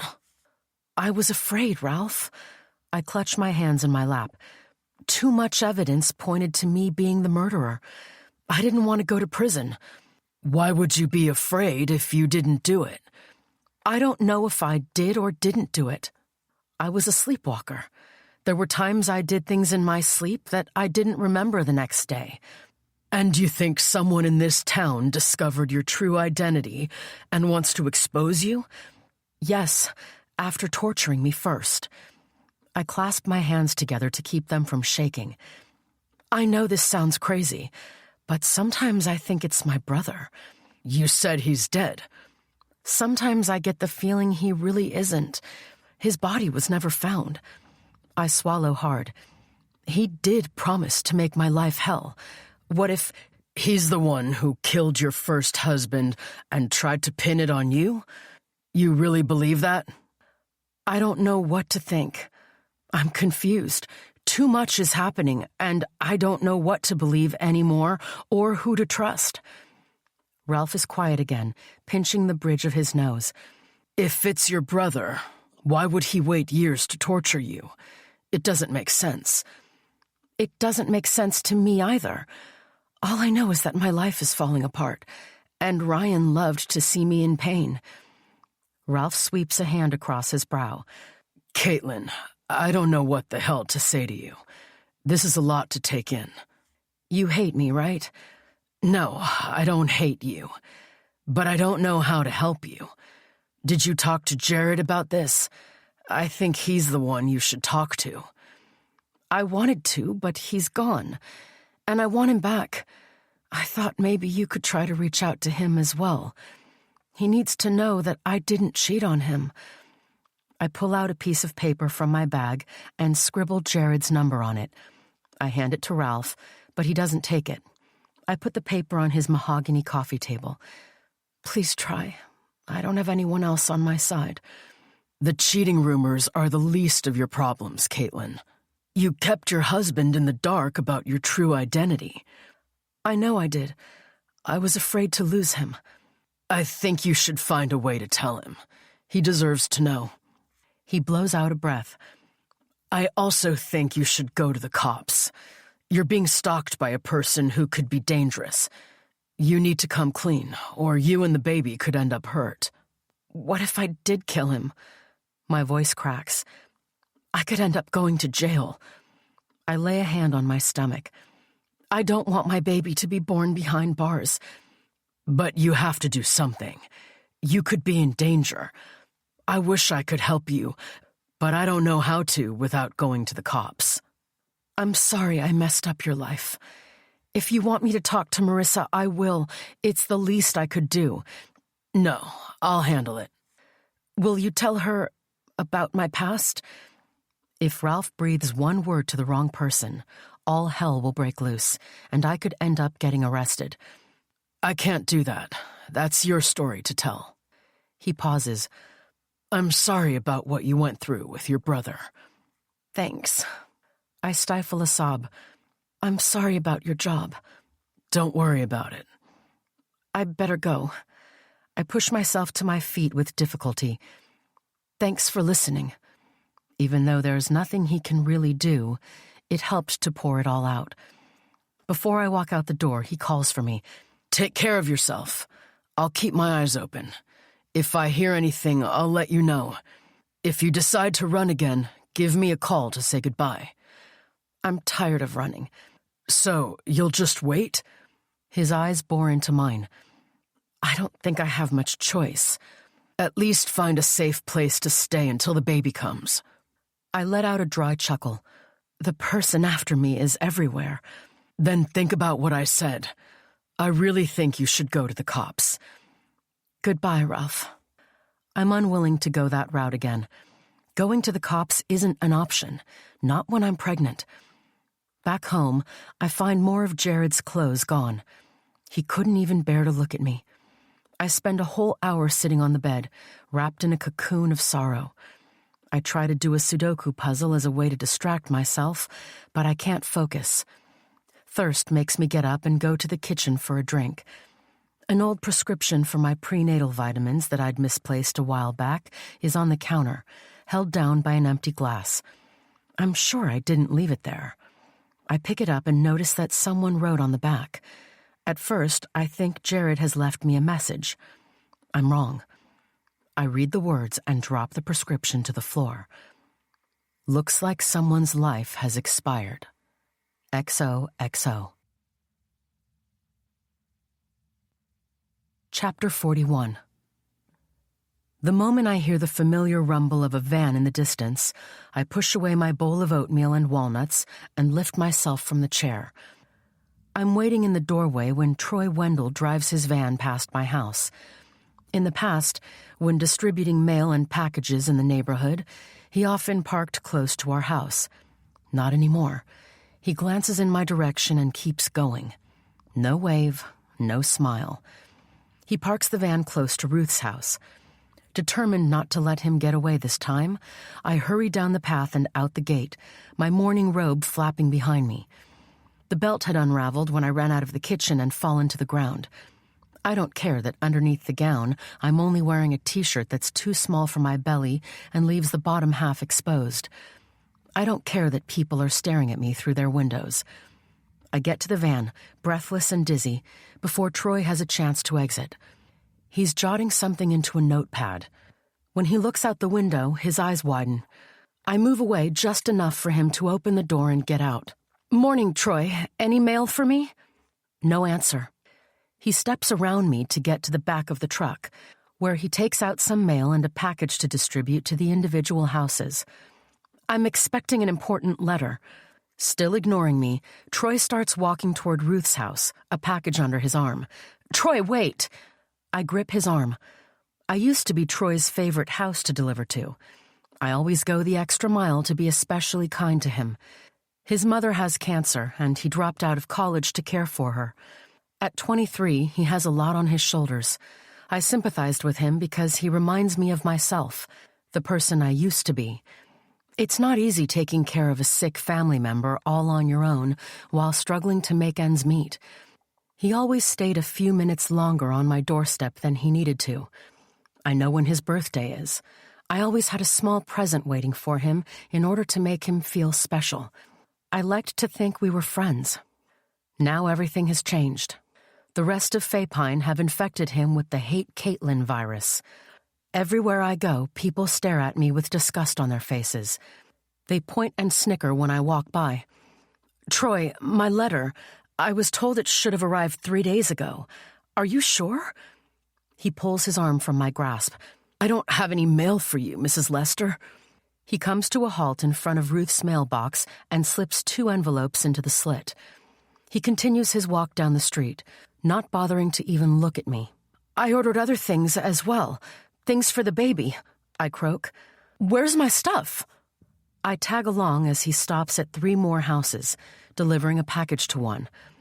On his way back to the truck, I'm exhausted and finding it hard to keep up. I stop for only a moment to catch my breath before running after him. I wish I didn't have to humiliate myself this way, but the paternity test results are out, and the lab refused to give them to me over the phone.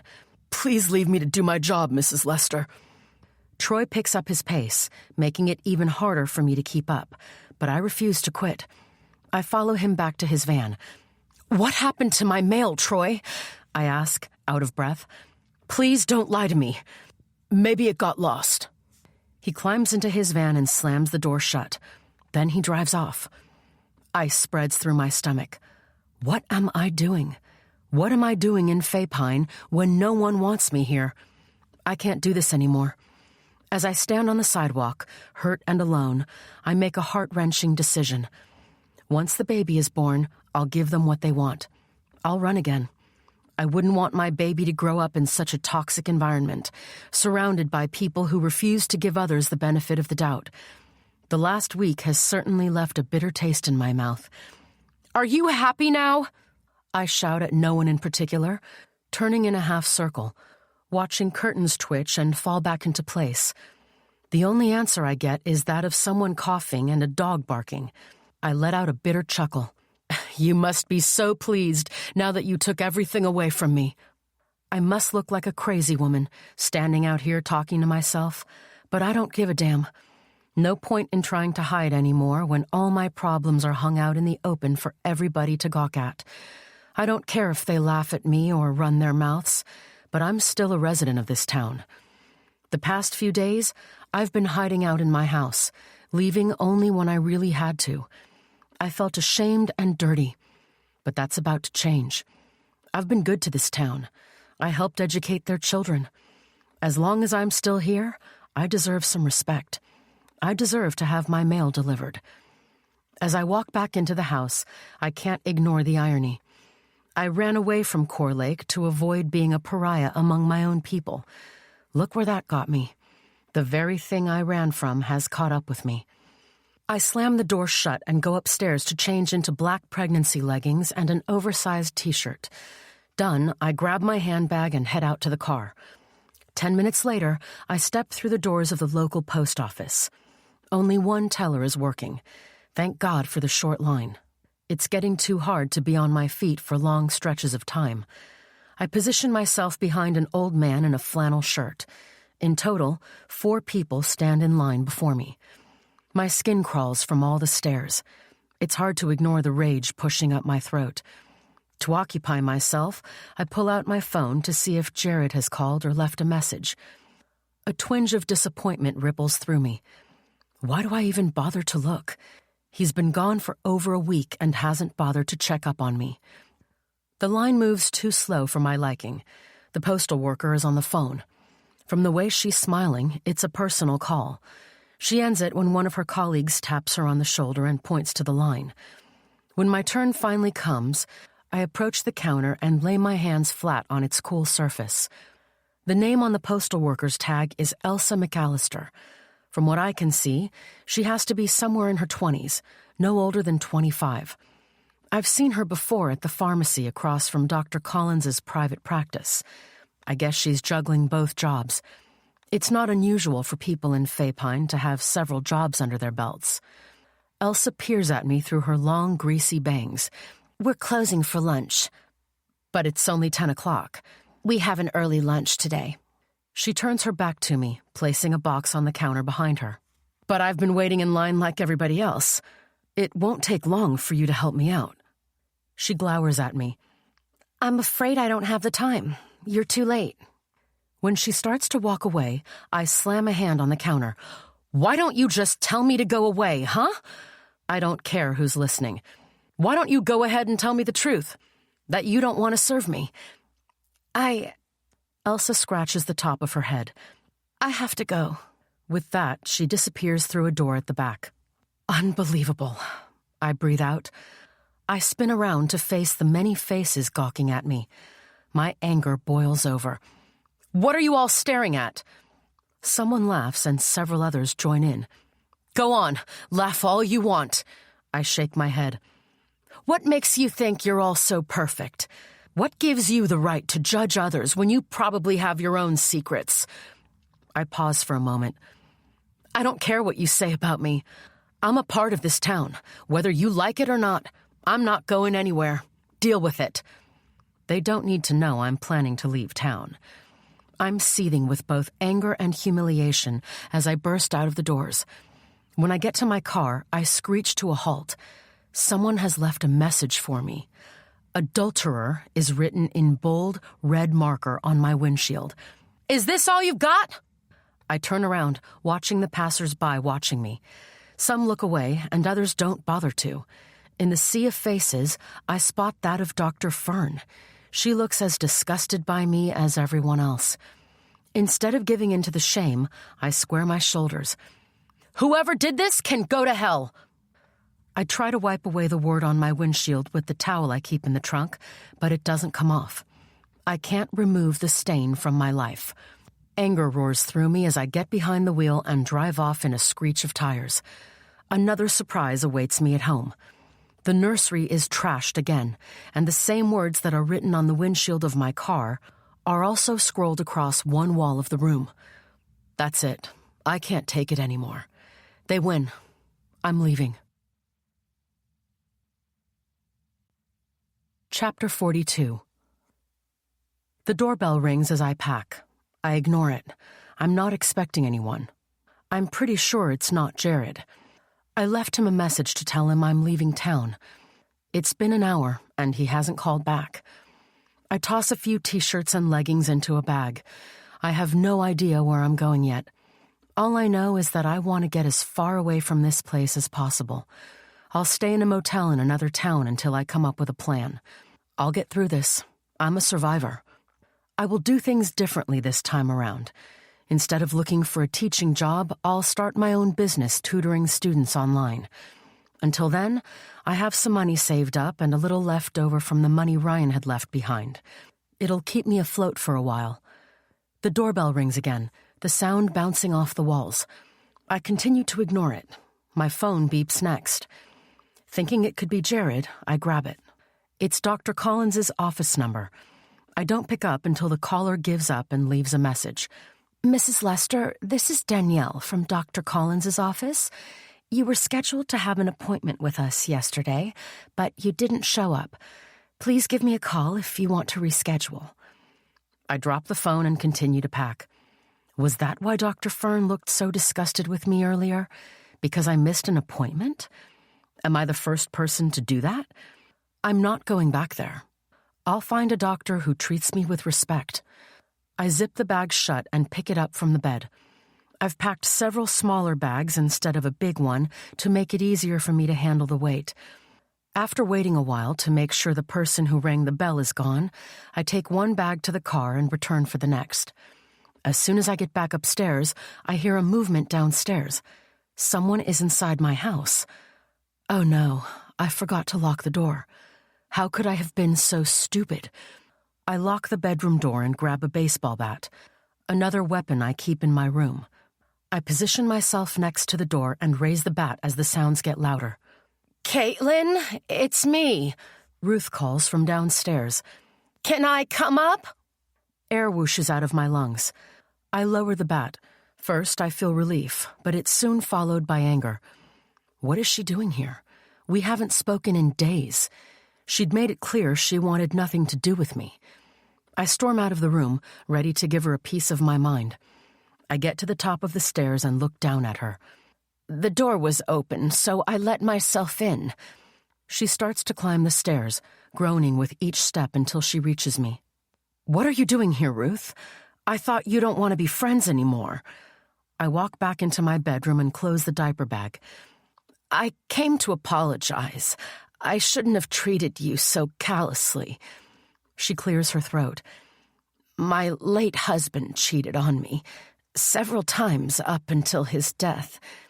I guess it's a sore point." "I'm sorry to hear that." I pause.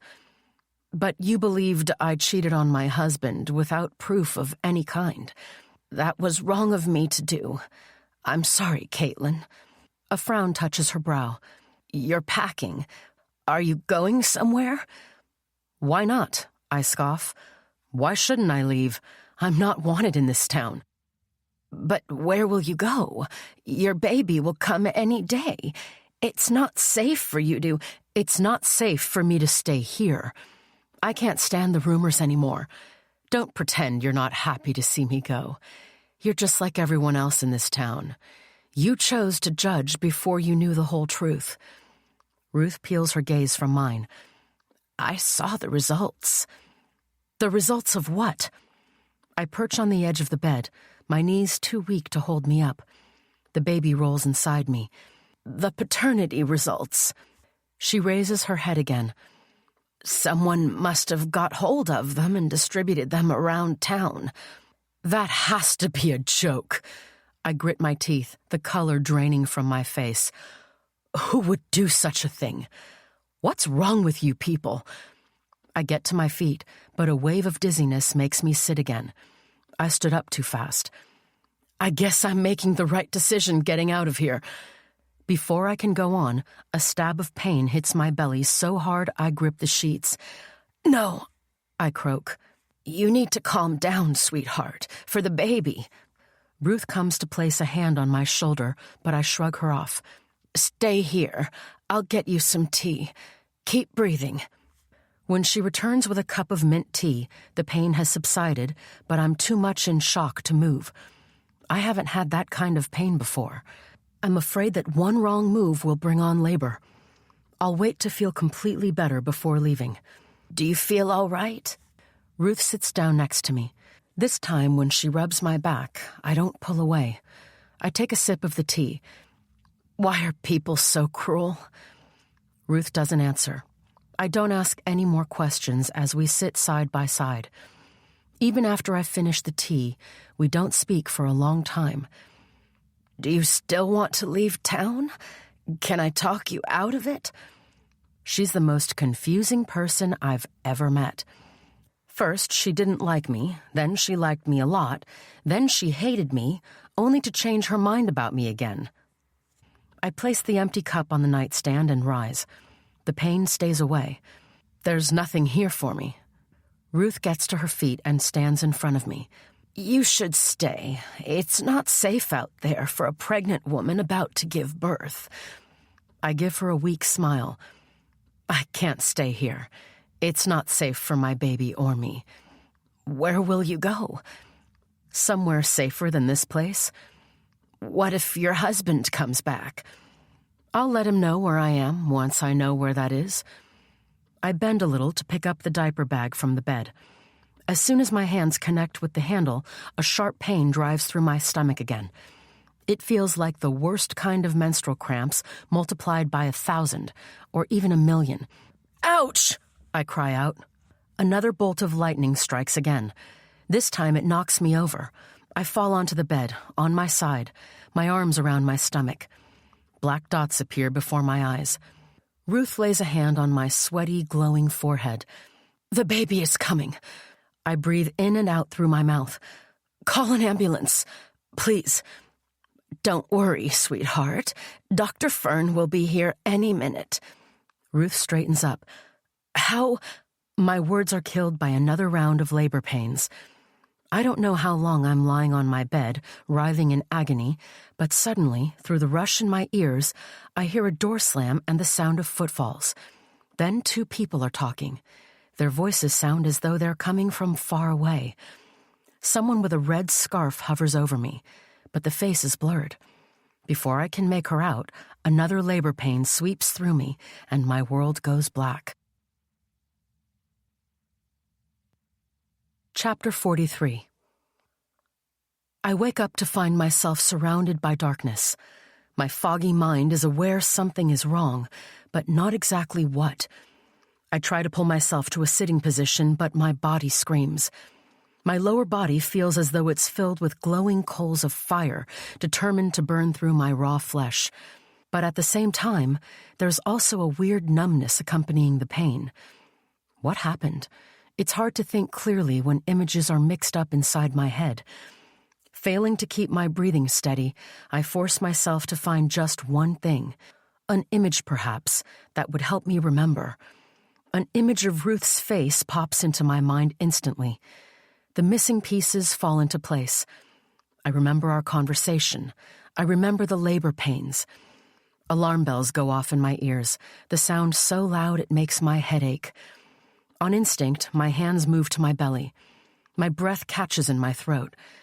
My naked belly feels like a deflated balloon. Something that feels like a huge Band-Aid is stretched out across my lower stomach. My baby, I whisper. My hands continue to search the curve of my tender stomach, searching for signs that my child is still inside my womb, safe and sound. I need to keep her safe from the world. Ignoring the pain pulsing through my body with each desperate movement, with every breath, I search around me on the bed but only feel the crisp, cool sheets. Instead of my whole body, I turn my head to the side, sure I'm in the hospital, and my little baby is fast asleep in a bassinet close by. I stretch out my arm, feeling the empty air around me. I don't find what I'm looking for. I didn't lose her. I didn't lose my baby. I let out a tortured groan that scrapes through my tight throat. "Please, God," I choke. "No." "Hush," someone says in the darkness. "Ruth? The baby is perfectly fine." My sobs die inside my throat. I hold my breath to listen. Have I imagined the sound? The nightlight is suddenly flicked on. In the soft light, I can see her face. She's sitting in the armchair not too far from the bed. The smile on her lips doesn't reach her eyes. She was the woman with the red scarf, the woman who had been towering over me before I passed out. "Dr. Fern..." "What?" My gaze flicks across the room. "My baby." It's hard to speak with such a dry mouth. "She's a gorgeous, healthy baby." Dr. Fern shifts the armchair closer and reaches out to sweep my damp hair from my forehead. "I'm glad I made it here in time." My face breaks into a smile. "A baby girl." Tears block my throat. Thank God she's all right." I attempt to sit up again, but Dr. Fern places a hand on my shoulder to press me back into the pillows. She didn't need to. The pain is enough to keep me from moving. It's just that I want to see my baby so badly. She must be in her nursery. "You should take it easy. You need to heal after the emergency cesarean section." "A C-section? Why am I in the house after a C-section? Shouldn't I be recovering in the hospital?" "The baby almost died. I had to act fast. There wasn't enough time to get you to the hospital." She pauses. "It's a good thing I'm skilled at using a scalpel." "Thank you so much. Thank you for saving our lives." My smile returns. "Can I see her? My baby?" "I'm afraid that's not possible." Dr. Fern rises. The red scarf slides from around her neck to the floor. She doesn't pick it up. "Is she okay?" Panic riots through me. Just because my baby is alive doesn't mean there are no complications. "Did you take her to the hospital?" "She's safe and well cared for. That's all you need to know for now." She picks up a white bottle of pills from the nightstand and removes two. "Ruth told me you planned to leave town." She doesn't look at me until she has closed the bottle. That wasn't smart at all. A chill hangs over her last two words. "I needed to get away due to personal reasons."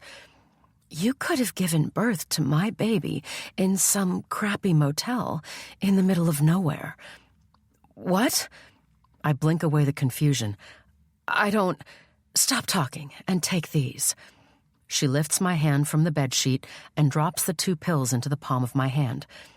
"They will take the edge off the pain." "No." I drop the pills onto the nightstand. "I don't need painkillers. I'm fine." My mind tells me that something weird is going on here, and I need to find out what it is. "Suit yourself." Dr. Fern bends to lift her scarf off the floor. The moment I see it again, something inside me shifts. I don't understand the feeling it stirs up, but it's right there, attached to an explanation that's out of my reach.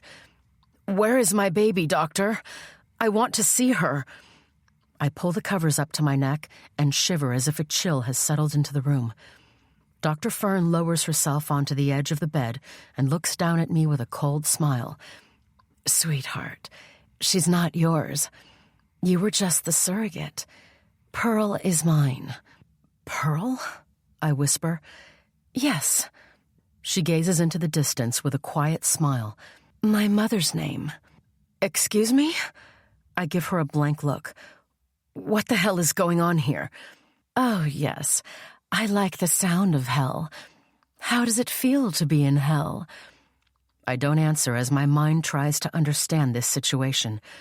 The woman who delivered my baby is transforming into a stranger with each word. Who are you? The words roll off my tongue before I can register them inside my mind. Thought you'd never ask. She gets to her feet and drapes her scarf over her shoulders. A sudden memory flashes across my mind. I've seen that scarf before, in another life. But where? Oh, well, I guess the truth is long overdue. She dips her head to the side, her hair spilling over her shoulders. My name is not Lorraine Fern, as everyone believes. Before I came to Fay Pine, I used to be called by another name. Tracy Pikes. Dr. Tracy Pikes, actually. I tighten my grip on the sheets. Should I know that name? You should. I'm sure Dylan mentioned me. Dylan? Panic crawls up my spine. Yes, darling. The man you killed in cold blood. He was my fiancé. She waits to allow her words to sink in. I can feel the blood draining from my face. You? I was the love of his life. The only love of his life.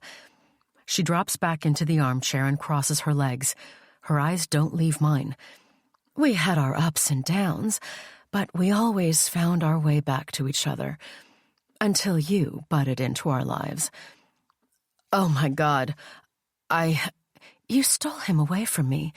You killed my baby. I'm too shocked to do anything but listen to this revelation. I talked to him the night of your wedding. My God. I force the words from my mouth. She was the one on the phone with Dylan on our wedding night. She's my stalker? It was you. I thought, yes, it's me, your worst nightmare. You thought it was your brother, Ryan, didn't you? You thought he's still alive. That's good. I wanted you to think he was. A peal of laughter breaks through her lips. No, darling. Your brother was too much of a coward to be able to do something like this. See, back then, I wanted you dead, and we agreed that he would carry out my plan. I paid him well to do the job, but he chickened out. She shrugs. I had no choice but to get him out of the way. You killed my brother? My hands tremble to my throat. I'm finding it hard to breathe. The money I found in Ryan's room, the money that helped me escape, must have been the payment she's talking about. Well, not with my own hands. His life was so messed up that it wasn't hard for me to convince him to commit suicide. Chapter 44. She stands and leans down to whisper in my ear. We had a plan, Ryan and I. We bonded over our hate for you. He wanted to punish you for what you did to him, and I wanted to do the same. And then he betrayed me. No one betrays me. Her red scarf gathers onto my chest like a pool of blood, heavy with memories from the past. It finally hits me where I had seen it. It was the same red pashmina scarf I'd seen on Ryan's bed. She is the woman I thought he was seeing. I want my baby. Silly me. She smacks her forehead. I should have explained myself better. She returns to her seat. After you stole my man, I discovered I was pregnant. When I told Dylan about our baby, he told me it was too late. Apparently, he loved you. She drags the palm of her hand down one cheek, leaving behind a smear of mascara. She's crying. He was lying to himself as much as he was lying to me. He only wanted to marry you in order to inherit his father's money. My throat closes up. Her words are like bricks, hitting me hard, shattering my heart into smaller pieces. You are... Let me finish. I tried to stop him from marrying you. She grabs her scarf and starts to twist it around her hand. He gave me this scarf. It was his grandmother's. A quiet smile plays on her lips while the scarf tightens on her hand like a rope dipped in blood. I was his true love. I want my baby. The words push through my gritted teeth. I want to hear everything she has to say. I want her to fill in the pieces of the puzzle that have been missing from my memory. But she's dangerous, and she has my child. I need to know where my baby is. Shut up! She shoots me a fiery gaze. Shut up and let me finish. No, you shut up. My rage gives me the strength to fight back. If Dylan loved you, he would have married you. He left you. That's what he told you? She scoffs. Well, honey, he lied. She clears her throat. Dylan proposed to me the week his father died. He wanted to get married immediately, but I wasn't ready. I wanted to focus on my career. I was a top surgeon in New York, but he was impatient to get the money. So he found the next available woman. She pauses to place a hand on her flat stomach. The scarf she had wrapped around her hand had left an ugly mark. My plans changed when I found out about our baby. My career took the back seat. I wanted him back. He turned his back on us. Glistening tears slide down her cheeks. My baby couldn't handle my pain. You lost your baby? I wince as cramps twist my stomach. It's not only my body that's hurting now. Everything hurts, including my heart. I have no idea where the pain starts and where it ends. The last thing I want is to hold a conversation with her, but her tears have weakened her for a moment. Maybe if I sympathize with her, she'll spare my baby and me. I was at the hotel that night. She ignores my remark. I was ready to give him one last chance, to forgive him for hurting me. But he was too stupid to see his chance. So he had to pay. Both of you had to. The tears have dried from her voice, which has now hardened. You murdered Dylan. You said I did it. You might as well have. Yes, it's true. I killed him. But it was your fault he died. I wanted to kill you as well, like I'd planned. But I thought it would hurt you more if I took away what you stole from me. I wanted to see your pain. Her voice turns low and dangerous. I didn't think it would be so easy. That night, I sent someone to bring up the champagne. It was spiked. My throat closes up. You're smarter than I thought you are. I wanted to put you both to sleep before I came up to the suite to end it all. I wanted to do the main job myself. Give me my baby, and I swear I won't tell a soul. That's a promise I don't intend on keeping. I've been running from a crime I didn't commit, buried in guilt that doesn't belong to me. She has to face justice. You think I'm some kind of fool? Lightning flashes in her eyes. No, I don't. I meant what I said. A question pushes itself to the forefront of my mind. Why didn't you just kill me years ago? Why wait this long? I wanted you to build a life you love, so I could blow it apart, piece by piece.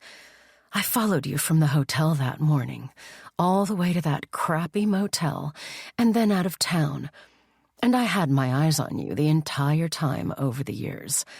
I've been waiting a long time for this moment. My job was made so much easier by the people who don't like you in this town. There's nothing money can't buy. It hits me like a bullet that the people I suspected, including Liliana, could all be involved. They were her puppets. Liliana was probably the one who stole my key from my desk drawer and gave it to this monster. It was so much fun to destroy your marriage. Now I'm going to take your child, and there's nothing you can do about it. You're sick, I roar. You're crazy to think you can steal my child. My brother and Dylan are dead because of you. You deserve to rot in prison. That's how you want to play this little game? A corner of her mouth twists into a smile. In case it hasn't hit you yet, you are in a rather fragile state. She places a hand on my stomach and presses down. A scream splits the air in the room. It takes a moment for me to recognize it as my own. When she releases the pressure and lifts her hand, I spit in her face, my eyes never leaving hers. Maybe I shouldn't have closed you up. I should have left you to bleed out. She swipes the back of her hand across her mouth, smearing lipstick over her mascara-smeared cheek. You're useless to me now anyway, but I wanted you to know the truth. I wanted my face to be the last one you see. Maybe it's my imagination, but I think I hear a baby crying from somewhere in the house. My baby is alive. Tears of both joy and fear well up in my eyes.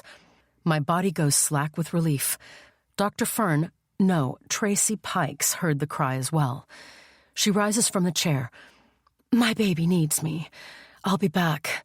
Don't you dare touch my child. I reach out to grab her hand, to claw into her flesh if I have to, but she steps back before my fingers touch hers. Don't hurt her. I bite back tears.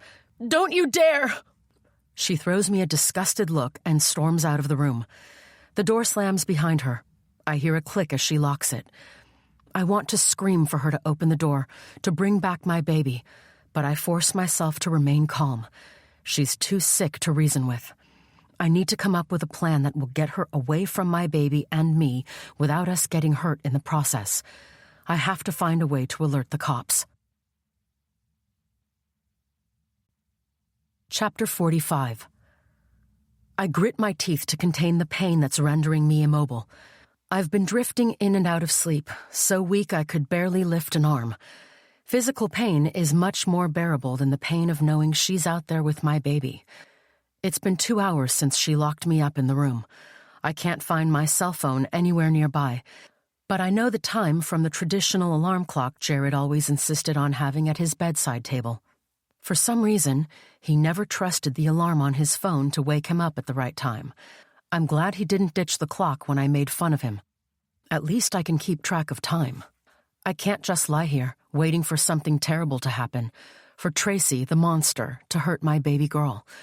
Every time I hear my daughter crying, my heart weeps with her, and my stomach clenches as though it wants to protect her, releasing cramps that make me twist with agony. An hour ago, it got so bad I was tempted to take the painkillers. I didn't cave, though.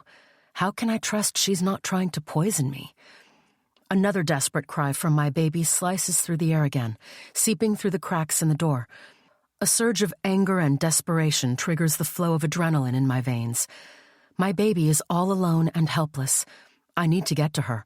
I'm the only one who can get her out of this dangerous situation. Biting back a tortured scream, I push myself to the edge of the bed. It's excruciating trying to sit up, but I manage it, sweat trickling down my temples, tears sliding down my cheeks. To hell with the pain. I need to be strong for both my baby and me. She's all that matters to me right now. I need to find a phone and reach out to someone, hopefully the cops. I can't let Tracy get away with this. She needs to be punished for all the crimes she's committed, including that of robbing me of my life and freedom. The thought that she killed my brother still burns like a raging wound inside me. But Ryan is dead and gone. He's not coming back. Unlike him, I still have my life. I still have a chance to start again, to live a life of complete freedom. I just need to survive this night. My baby and me. Once I get to my feet, my knees threaten to give way. My stomach feels like an empty sack. I wrap my hands around it, holding it in place even though my skin hurts to the touch. I'm only dressed in a bra and foreign mesh panties. My gaze travels to the bathrobe draped over the back of the armchair, but I don't think I'm in the condition to dress myself right now. Being half naked is the least of my problems. I blink away the rush of dizziness and take small steps forward, following each with a ragged breath and a clenching of the teeth. I can do this. It's not over yet. My bags have been thrown into a corner, including the diaper bag that had fallen to the floor when labor pains hit. It takes forever for me to get to them, but I do. I take a moment before bending down to pick up my handbag with one hand, while the other still holds onto my stomach. Looking down, I notice a drop of blood at my feet. I'm terrified the stitches have opened. What if the wound becomes infected? Shifting my thoughts from my body to my baby keeps me focused on what has to be done. This is my chance to do the right thing. If I end up dying while trying to save my baby, it'll all be worth it. Sacrificing my life so she can live is a price I'm willing to pay. I force myself to believe that Jared will find out that he's the father and take great care of her. The thought of my child growing up without me brings tears to my eyes. My fingers connect with the leather handle of the handbag. I clench my jaw tighter as I lift it. Returning to the bed is even harder than when I left it. Determination gets me there, though. I spill the contents of the bag onto the bed. My phone is not among them. I can feel the blood drain from my face. My God, what am I going to do now? How can I reach out to the outside world without a phone? I return the bag to where I found it. She can't know that I'm trying to escape. She probably thinks I'm too weak and in pain to do anything but stay in bed. Hopefully, she doesn't come back to the room before I'm back under the covers. Still holding my stomach and myself together, I shuffle to the door, checking to see if she really locked it. I stagger back, disappointed. My next stop is one of the windows. By the time I reach it, I'm on the verge of passing out. My heart is thudding so loudly in my ears, the sound drowns out my baby's cries. I draw in several shallow breaths. Breathing deeply would cause my stomach to move too much. I pull open the window, the one overlooking Ruth's cottage. Sea air wafts into the room. It dries the tears on my cheeks. All the lights in Ruth's house have been turned off, which is not surprising since it's late at night. She must be asleep. I consider screaming in case someone out there hears me, but that could be a mistake. For all I know, Tracy could be standing on the other side of the door. If she bursts into the room, I won't be able to physically fight her off. The knife I used to keep underneath my pillow is gone. So is the baseball bat and the hammer. The only weapon I can use right now is my head. The sound of Tracy yelling breaks through the walls, shaking me to the core. I need to go back to the bed, pretend I never left it. I pray she doesn't notice the drops of blood on the floor. I quickly close the window again and shuffle back to the bed. My heart breaks when the shouting is followed by more heart-wrenching screams of my baby. Back under the sheets, which are now stained with blood, I clutch my chest and force myself to breathe. I want to shout for Tracy to stay away from her, to scream at the top of my lungs. But I saw Tracy's monster eyes. She wouldn't think twice before killing my daughter if she feels betrayed. I hate to hear my daughter crying, but at least that way I know she's alive. The cries only get louder and more desperate. My decision to stay quiet falls apart. Sobbing as well, I return to the window.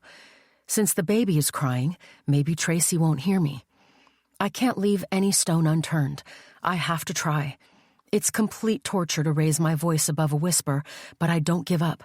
"Help me, please! Somebody! She'll kill us!" The lights in Ruth's house stay off. My voice dies to mere whispers. I failed. I need to try something else. Every second counts. An image of the spiked champagne bottle from the past brings an idea to my mind. I shuffle to the bathroom, stepping over beads of my blood and teardrops. My baby is still crying, but the sound is no longer as desperate. I breathe out a sigh of relief as I sink against the bathroom wall. After catching my breath, I push away from the wall and move to the medicine cabinet. The first thing I see is a bottle of painkillers. I remove one pearly white pill, push it between my parched lips. I'm about to fill a glass with water to wash the pill down, but I stop. On the other side of the bathroom wall is the nursery. She might hear the faucet running. Knowing I can't have a drink reminds me just how thirsty and hungry I am. I haven't had anything to eat or drink for hours. Ignoring my body's need for nourishment, I reach into the medicine cabinet again. All the way at the back, I find the blue bottle with Jared's sleeping pills. Thank God he didn't take them with him. I have no idea how many pills I pour into the palm of my bloody hand. I don't have time to count. It doesn't matter anyway. I need to act fast. She could decide to return any time, although she seems to always be a step ahead. Maybe she already knows I'm out of bed and trying to get out of here. I don't get why she's stayed away so long. Focus, Caitlin. Don't think about her. Do what you have to do. I use the bottom of the glass that holds our toothbrushes to crush the pills to a powder, which I pour into a small plastic bag I found inside the cabinet. I push the bag into my bra, between my breasts. I leave the bathroom with a few more painkillers in my hands, which I hide under my pillow for when the pain worsens. Back in my bed, I think of what to do next. Given that I'm in a vulnerable position physically, I'm hoping I might be able to disarm her with the pills. My plan is to get her to drink them. The only problem is that I have no idea how to get the powder into her drink. I could end up failing big time. The baby starts to cry again, much louder this time. She sounds like she's in pain. My hands moved to my throat, clawing into my skin. Sobs rake my body as I call for Tracy to let my baby go. Only whimpers come out. My message doesn't reach her. I cover my face with my hands and pray that God will save my baby. 5 minutes later, in addition to the baby's cries, I hear footsteps. She's coming back. Thank God. Her face is the last thing I want to see, but I'd rather she's in the room torturing me than with my daughter. But the sounds of the baby crying are pushed up another notch, getting louder by the second. Could it be Tracy is carrying her? Before I can figure it out, the door is unlocked and swung open. My question is answered. Tracy is standing there, my daughter in her arms. My little girl is wrapped in a fluffy white blanket I bought her online. Tracy's hair is just as wild as her evil eyes. "Make it stop," she growls. "It won't shut up." Okay. My words come out in a rush before she can change her mind or, worse, drop my baby to shut her up. "Bring her to me." I raise my arms, desperate to hold my little girl for the first time. Tracy stumbles across the room and drops the baby onto my stomach. I wince in pain, but it's immediately erased by the joy surging through me as I pick up my baby and look into her small, flushed face. As soon as our eyes meet, she stops crying. My own tears flood my eyes as I pull her close. She's here. She lived. And Tracy was right.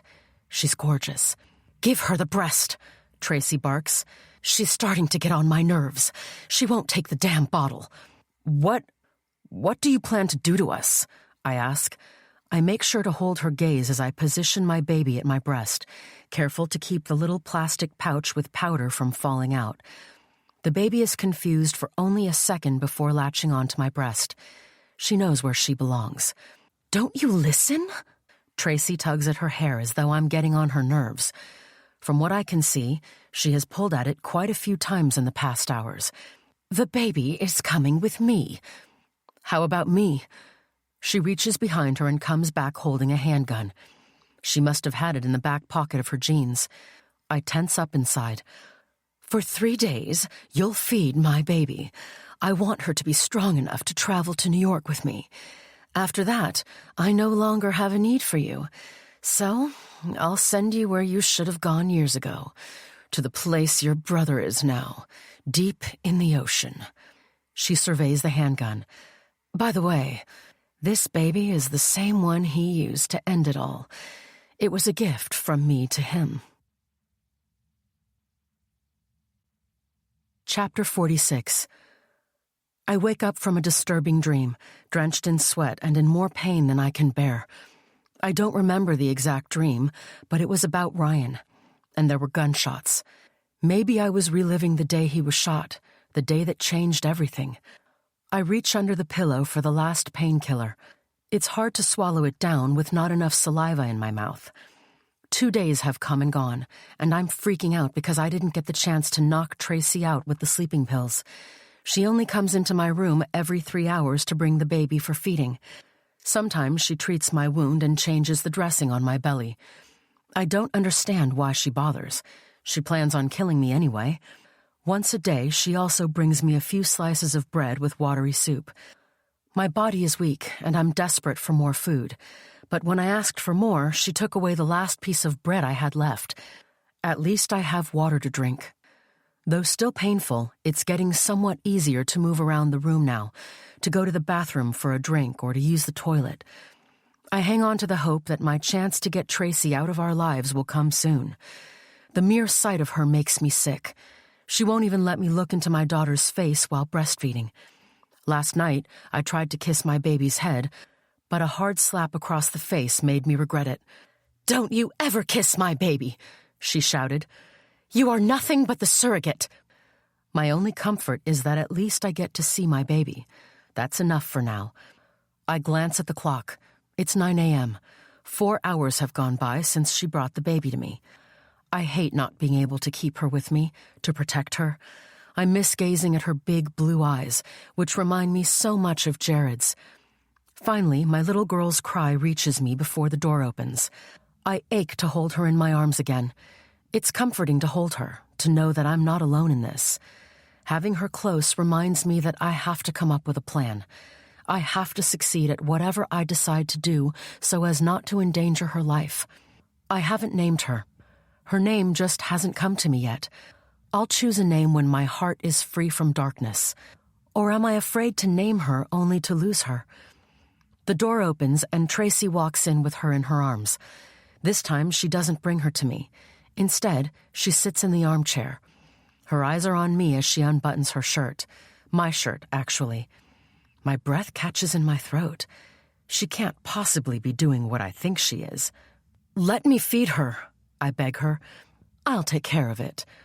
Her eyes cloud with more evil than I've seen in anyone's eyes before. "But you can't." "I can. I'm her mother." She's rocking back and forth, her eyes on my child. I shake my head, disgusted. I guess her actions shouldn't surprise me. She clearly has some mental problems. Why would she think she can feed my baby when she hasn't given birth to her? "Come on, let me do it." I bring my hands together in a begging gesture. "I said I'll take care of it." Her voice is a loud whisper. The baby struggles at her breast first, then settles down. But since there's no milk there, she becomes fussy and starts to scream, rejecting the breast. Thunderclouds flash across Tracy's face. She moves the baby to her other breast as if that would change anything. The same thing happens. She only makes the baby more upset. "Bring her to me, please." I hold up my arms. "She's hungry." Tracy doesn't say anything as she stands up, buttoning the shirt with one hand. Her face puce, she drops the baby into my lap, then turns to look away from me. I quickly open the buttons of my cream pajama top. Last night, after she changed my dressing, I begged her for a pair of pajamas. I was surprised when she gave them to me. My baby latches on immediately and starts to suck, her chubby little hands holding on to me. Tracy turns again, hands on hips, her glare hot against my skin. "I'll try to give her the bottle again tomorrow." We both freeze as we hear a sound coming from downstairs. "Is someone else in my house?" I ask without thinking. "Who's helping you?" "It's none of your business." She crosses her arms in front of her chest. Disappointment stirs inside me. If someone is helping Tracy keep us hostage, it would be harder to escape. How would I be able to get past two people? Could it be Ruth? She was the one who had called her. My gaze involuntarily moves to my baby's head. By the time I realize my mistake, Tracy's palm has connected with the side of my cheek. My head snaps up immediately. I don't repeat the same mistake twice. It's too late. Tracy grabs the baby from my arms and stomps toward the door. "I'll be back in 3 hours." She throws the words over her shoulder. "Wait," I call after her. "I need food, please. I won't have enough milk for the baby if I don't eat properly. I'll bring you bread later," she shouts over the baby's crying. "Let me eat downstairs, please." I hang my head. "Who do you think you are to make demands?" "You're going to kill me." I swallow hard. "Please, let me see my house for the last time. My kitchen." I'm well aware that my request is stupid, and it might backfire, but I'm surprised when she doesn't say anything for a moment. Her response blows me away. "Fine, I'll let you say goodbye to your pathetic little kitchen. It would make your death that much more painful." I nod, both relieved and scared that she would suspect I'm up to something. "Thank you." I push one leg out of bed and then the other. Trying not to groan with pain, I follow her out, wishing I had the strength to grab my child and run. As soon as we step out of the room, Tracy gets behind me. She must be afraid I'll attack her when she can't see me. Before we head downstairs, she orders me to go to the nursery, where she roughly puts my whimpering baby in the crib. I hold back the urge to attack her. Thanks to my condition, it takes a long time for us to reach the bottom of the stairs, and she yells at me at every step. I'm relieved to find no second person downstairs. The sound I'd heard earlier must have come from outside the house. We don't speak as I sit at the kitchen table, and she places a bowl of muesli with milk in front of me. It disgusts me that she's in my home, acting as though she owns it, pretending to be the mother of my baby. When she turns her back to get orange juice from the fridge and pours herself a glass, I survey the kitchen. The knives aren't in the block next to the stove. She must have removed them. I eat my breakfast with her watching me from behind her long lashes. She takes a deep drink of orange juice and slams the glass on the kitchen table next to the half-empty bottle. She must love orange juice, as the bottle that I bought the day I had planned to leave town is almost empty. I try not to look at her as I spoon muesli into my mouth. She leans against the counter, arms crossed in front of her chest. "You're pathetic, you know that." She stretches her arms above her head. "And you stink." "You won't let me shower." "No need. It's only a matter of time before you die anyway." "You really think you can get away with it?" I ask, and just as quickly bite my tongue. I should be careful what I say to her before she sends me back upstairs. She eyes me with pure hatred. "I got away with murder once before. I can do it again." She comes to join me at the table, pours herself another glass of juice, but doesn't drink it. "I'm an expert at hiding in plain sight. Actually, maybe the baby and I won't even go to New York. Maybe we'll go to another country. I've always wanted to live in Italy." I swipe a hand across my damp cheek. "Promise me something." She takes a sip from her glass, ignoring me. "Be good to her." I bite back the urge to spit into her face again. "Take care of my baby." "Stop calling her that. She's not your damn child." I swallow hard. "I'm sorry. All right, your baby. Please take good care of her." "What do you think I am, a monster? She's my baby," she shouts. "Of course I'll take good care of her." As soon as the words are out of her mouth, I detect a movement outside the window. Through the light kitchen curtain, we both watch a van come to a stop in front of my house, where Jared used to park his car. It's Troy, the postman. Has he forgiven me? Could he be the one who saves me? Adrenaline surges through my body as it gets ready for flight. Tracy ducks her head as Troy opens the gate and makes his way to the house. We're unable to see him from the front door.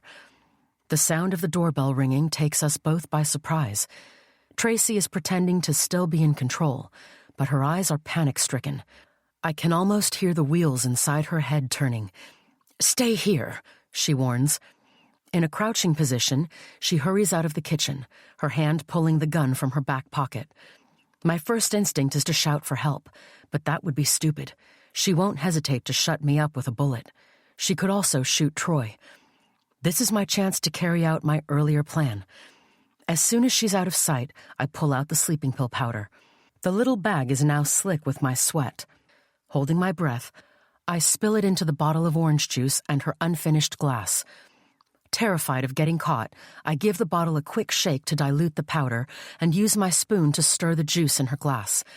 She returns just as I've finished wiping the spoon with the hem of my pajama top, which I notice is bloody. I must have angered the wound while descending the stairs earlier. It's hard for me not to stare at the juice, to make sure the powder has completely merged with it. "It's the postman." She sighs with irritation. "Go and tell him to go away." I gawk at her, unable to believe my ears. Did she just ask me to come into contact with another person? Someone who could help me?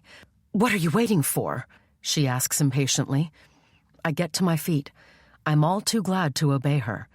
Except when she follows me out the door, her gun pressing against my spine. "Do anything stupid, and you'll be dead earlier than planned," she whispers. I swallow through my tight throat. I don't doubt her threats for a second. I give her a brief glance as I reach for the door handle. She moves the gun from behind my back and positions herself behind the door. She's now aiming at my head. "Good morning, Mrs. Lester." Troy is looking everywhere but at my face as he holds out an envelope. "I have a letter for you today. I'm sorry. I'm sorry about last time. I wasn't kind to you. You have always been kind to me." I don't answer him for a moment as I try to find some kind of sign to give him that alerts him I'm in danger. I wish he would look me in the eye. Maybe he would see my fear in them. But his gaze drops to his feet. I reach for the envelope. "It's fine, Troy." I look down at the envelope. It has the stamp of the testing lab I'd been waiting to hear from. Thank you. Really? You forgive me? He finally meets my eyes. I do.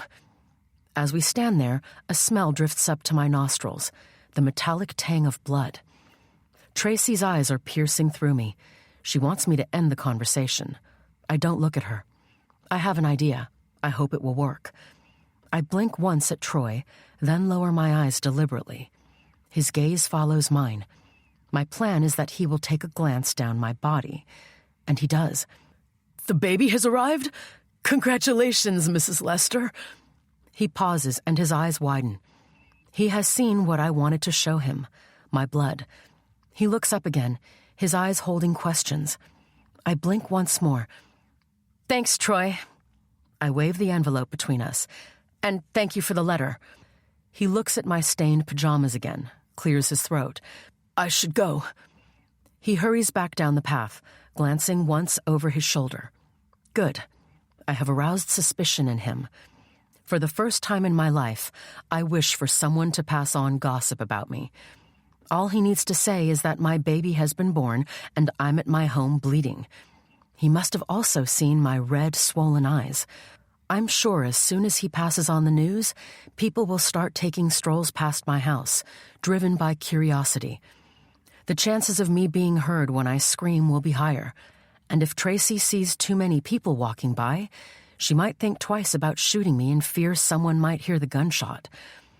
Although it seems unlikely, among all the hateful people there might be a kind person who breaks out of the crowd of haters and comes to check on a new mother who gave birth at home and is possibly alone. Since Ruth didn't bother to come and check up on me for 2 whole days, I'm now convinced she's not one of the good ones. She has to be one of Tracy's puppets. Was that why she pretended to be nice to me all of a sudden? Was it so she could be a spy for Tracy? Does she hate me that much? In the corner of my eye, Tracy gestures for me to shut the door. As soon as the door closes, Tracy grabs the envelope from me. "What's this?" she asks. "Oh, I know what this is." She pushes the gun into her back pocket and orders me to return to the kitchen to finish my breakfast. While I eat, hoping she would take a drink of her juice, she opens the envelope. A smile plays on her lips. "Smart woman. You decided to get a second opinion. Such a shame your husband won't be able to find out he's the father. You must have been freaked out to get those fake results I shared with you. He was devastated." She tosses the page onto the table. "I have to say, I'll miss messing with your head. It was so much fun watching you running from your shadow.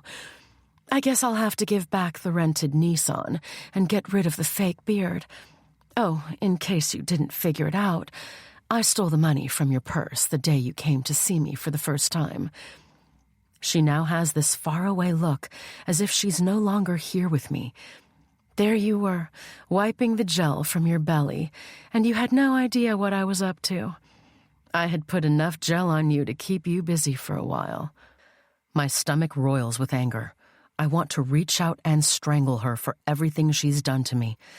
If I were alone in this without my baby upstairs, I probably would have. Done eating, I remain in the chair. I dread to be locked up. She picks up the glass of juice and brings it to her lips. I hold my breath. "Drink it," I scream inside my head. My disappointment is crushing when she lowers the glass again without drinking.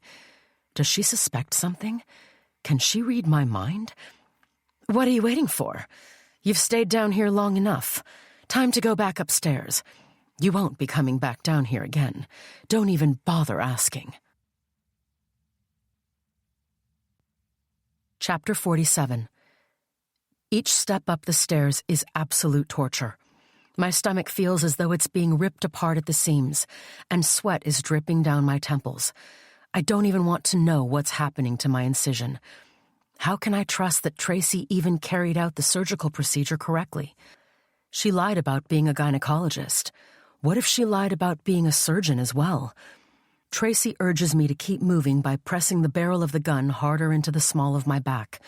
I'm tempted to dig my heels in, not because I want to disobey her, but because my body is slowly losing strength to move on.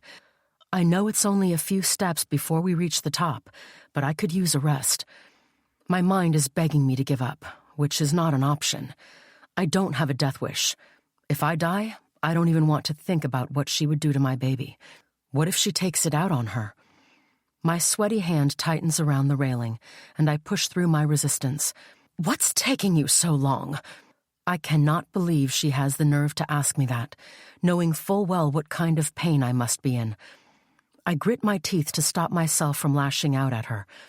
By the time we reach the top of the stairs, my breath is coming in quick, shallow gasps, and my entire face is covered with sweat, which is now dripping from my forehead into my eyes. I collapse against the nearest wall, panting. I don't have time for this. With each word, Tracy waves the handgun in the space between us.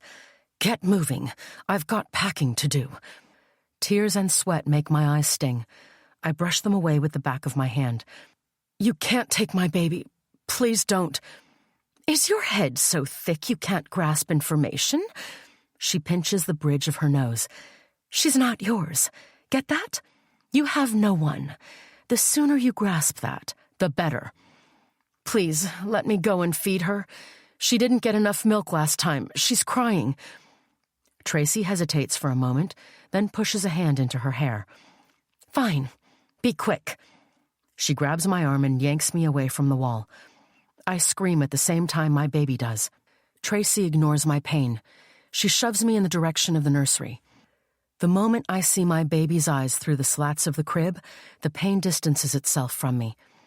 I limp toward the crib and stand there, unable to lift her out. Tracy pushes me aside and does it for me. I clench my teeth as I lower myself into the rocking chair next to a small, round table that has the baby monitor. A small green light blinks from the baby unit. The parent unit is missing. I'm guessing Tracy has been using it.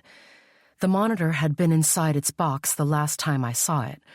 The only thing I had taken out of the box had been the instruction manual, which I read through a few times. I lift my hands from my abdomen. They come away smeared with blood. What if no one comes to save me before I bleed out? Tracy doesn't even acknowledge my blood-stained pajamas as she hands me the baby. My baby. The urge to plant a kiss on the top of the baby's head is so intense it takes my breath away. But one glance in Tracy's direction and I dismiss the thought and focus on the wall instead. My baby curls into my arms, searching for my breast. I give it to her and close my eyes to relish this moment of comfort before it's snatched away. In the darkness of my mind, I try to come up with a way to save her. As the seconds tick by, I make a decision. I won't let Tracy lock me up again. She's planning on leaving with my baby tomorrow. I have to do something today.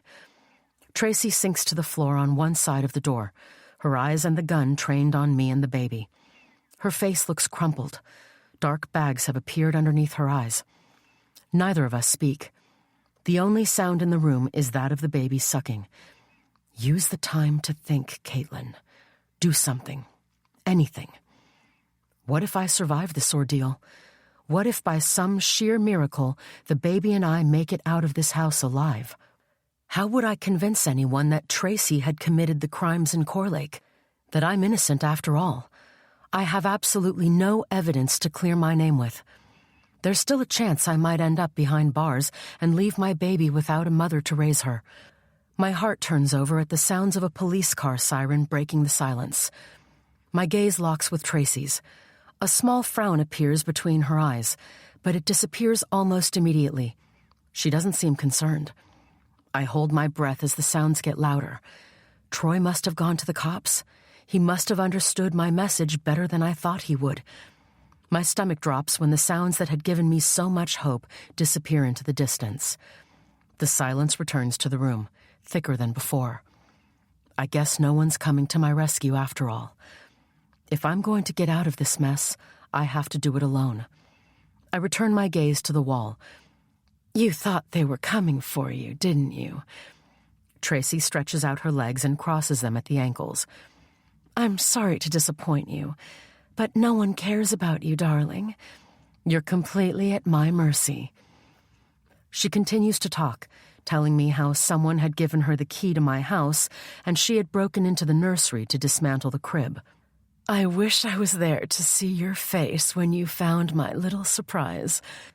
Since I already know she was the one behind the past week's sequence of events, I don't bother listening to her. I have better things to do with my time. I cannot allow her to distract me. Bored with the wall, my gaze moves back to the table with the baby monitor.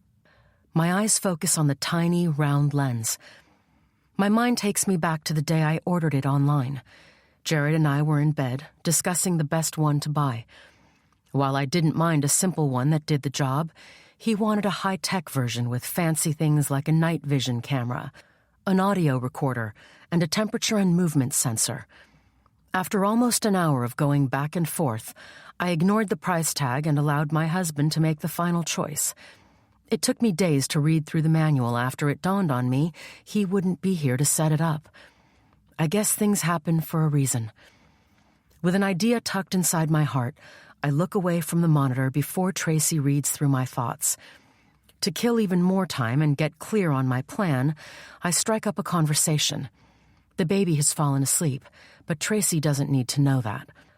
I don't understand how you could kill a man you claim to love. Some people don't take betrayal well. I'm one of them. She pauses. I'm not the kind of woman who allows a man to walk on her heart and get away with it. I'm not her. Who's her? I ask cautiously. My mother. She rests the handgun on her leg. Her face looks tortured. Why all the questions? Just curious, that's all. She throws her head back. It connects with the wall hard. She doesn't even flinch. Dylan wanted a way out of my life. I gave him one. What will you do with my baby? Shut up! She smacks the side of her face with the hand holding the gun. You're really pissing me off. She's mine. I delivered her. From my body, I can't help adding. Give her back. She gets to her feet and crosses the room so fast it takes me by complete surprise. She yanks the sleeping baby from my arms. It's hard to breathe when I see the gun so close to my child. What if it goes off by mistake? I do my best to hold it together until she turns her back to me. As soon as she bends to put the baby back in the crib, I press a small red button on the baby monitor, then bring my hands to the armrests, pushing myself to my feet. Tracy, how do you sleep at night knowing you murdered Dylan Baxter? She spins around, her mouth twisted in a way that makes my skin crawl. He deserved to die, and I sleep just fine. Thank you for asking. Now, move. That's all I needed from her. Now it's time for the next stage of my plan. The gun is pressed against my temple as we leave the room. I want to glance back, to take a look at my baby in case it's for the last time. I'm about to do something that could lead to my death or my freedom. Outside the door, Tracy moves back behind me. I keep walking. As soon as we reach the stairs, I stop and lean against the wall, facing the opening of the staircase. What the hell do you think you're doing? I said move. I need a break. I'm tired, in pain. I allow my head to loll to the side. Do you think I care? Start walking. No. I plant both hands on her chest, shut my eyes, and use every ounce of energy I have to shove her away from me, in the direction of the stairs. A loud gunshot rings as she stumbles backward, eyes wide with shock. To my horror, she catches her fall by grabbing onto the railings just in time, letting go of the gun, which slides across the floor. Everything happens fast after that.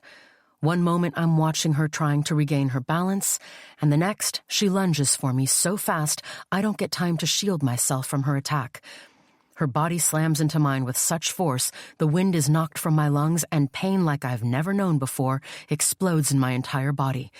Groaning, I slide down the wall to the floor and fall to my side. My lungs scream for more oxygen. My vision blurs. I can't move. Through my swimming vision, I notice the gun only a few inches away from me. Tracy is towering over me now, her face red and sweaty. That was a big mistake, she drawls. I told you, I don't handle betrayal well. Since you betrayed me, there will be a change of plans. It's over. She swings back her leg. Before I can protect my middle, her foot comes crashing into me. I don't even scream this time, too numb with pain. I feel myself slipping away, falling into oblivion, but an image of my daughter flashes across my mind. I open my mouth to speak, but no words come out. "What? Is there something you want to tell me before you die?" She lowers her gaze to the floor. I know what she's searching for. No, I'm not ready to die. I won't let her get away with this. I can't let her take my life. I can't let her steal my baby. It has to end here. I have no idea where I get the energy, but the next thing I know, my arm swings away from my body and my hands clamp around the handgun before she retrieves it. I don't waste time. I don't give in to my fears or the pain. The last thought on my mind before I close my eyes and pull the trigger is that of my baby sleeping in her crib, waiting for me to rescue her. I hear rather than see Tracy stumble back. I try to open my eyes again, but my eyelids are too heavy. Then the light inside my head switches itself off. Chapter 48. I open my eyes only to shut them again immediately. I give it another try, taking my time so they can adjust to the bright lighting. Gazing up at a white ceiling, I wait for the pain to attack me. It doesn't come. The only sensation I feel from the waist down is total numbness. I turn my head to one side. My eyes fill with tears when I notice an empty bed on the other side of the room. I'm in the hospital. I'm alive. It's really over. Relief sweeps through me, but panic follows at its heels. My baby. The words are hard to push through my tight throat. "Thank God you're awake." A male voice comes from the other side of me. "The baby is fine. She's perfect." I turn my head to see Jared, his face as crumpled as his shirt, sitting in the chair next to my bed. More tears come when he leans in to brush my hair back from my face. He kisses away my tears before they trickle down the side of my face. Then he moves his lips to mine. As I sink into the comfort of his love, I pray I'm not dreaming. This feels way too real to be a dream. "Our daughter is beautiful." He plants more kisses on my forehead, my chin, and my cheeks. "She's really okay?" My lips tremble with a smile. "More than okay." He brings his face closer to mine. His mint-tinted breath is warm against my skin. "You're both safe now." "Where is she?" I turn to look at the other side again in case I missed the bassinet. "She's at the nursery. You don't have to worry. She's in great hands." I chew a corner of my lip. "She's yours, Jared. You are the father." "I know." He slides his gaze from mine, then leans back in the chair. "I saw the test results back at the house." "You—" My stomach clenches. "What happened to your arm?" A sling is supporting his left arm. I had been so focused on the baby's safety, I didn't notice it at first. "She shot me." He exhales sharply. I blanch. "Who shot you?" "That Tracy something woman. But I don't want to talk about her now." "Tracy shot you? How? When?" "I came back home, Caitlin. I returned to you and the baby." "Why?" I cringe inwardly as I remember his rejection, the way he had walked out on me. "Why did you come back?" "Ralph, he called me. He told me everything you told him." He lifts my hand from the top of the covers. "He told me that someone was trying to hurt you. That's why I came back. I wanted to protect you, and I listened to your message that you were leaving town. I couldn't let you go. Leaving you was a mistake." "But—" I cough, choking on my tears. "When I arrived at the house, the door was opened by the doctor who was filling in for Dr. Collins." His Adam's apple lifts then drops as he swallows hard. "At first I was relieved someone was there with you. She congratulated me on being a father. Then out of the blue, she shot me in the arm." How did I not hear anything? Actually, I did hear a gunshot. I thought it was from my nightmare. "I'm so sorry, baby." I pushed down the lump stuck in my throat. "I'm sorry you got hurt." "Not as much as you got hurt, baby." His voice is thick with worry. I press my lips together. "She wasn't a real gynecologist. She pretended to be one in order to get to me. She manipulated the paternity test results. I'm so sorry, Jared. for everything. No, I'm sorry. I was a complete jerk. He drags a palm down his cheek. If I had believed you, you wouldn't have been hurt by that monster. I would have been there to protect you. I don't know what I would have done if I'd lost you. What happened after she shot you? She hit me over the head with something to knock me out. When I came to, I was locked in the basement. You were there the entire time? Inside the house? He nods. Good thing we keep the first aid kit down there. It saved my life. But it drove me nuts knowing that monster was around you. Did she say anything else to you? Before she knocked me out, she said she was going to kill you and take our baby.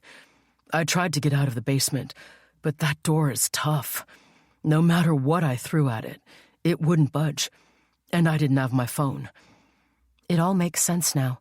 The sounds I heard when I was upstairs with Tracy must have come from him trying to get out of the basement. And there I thought it was Tracy's accomplice. Jared, I should have told you everything from the start. I wasn't honest with you for years. You know what? I'm just glad you're alive. That's the most important thing to me right now. He tightens his fingers around my hand. We can deal with everything else later. We're in this together. There's so much you don't know, Jared. I take a breath. I didn't know how to tell you. I really thought I killed Your first husband? I know. I should have told you I was married before. I get why you didn't.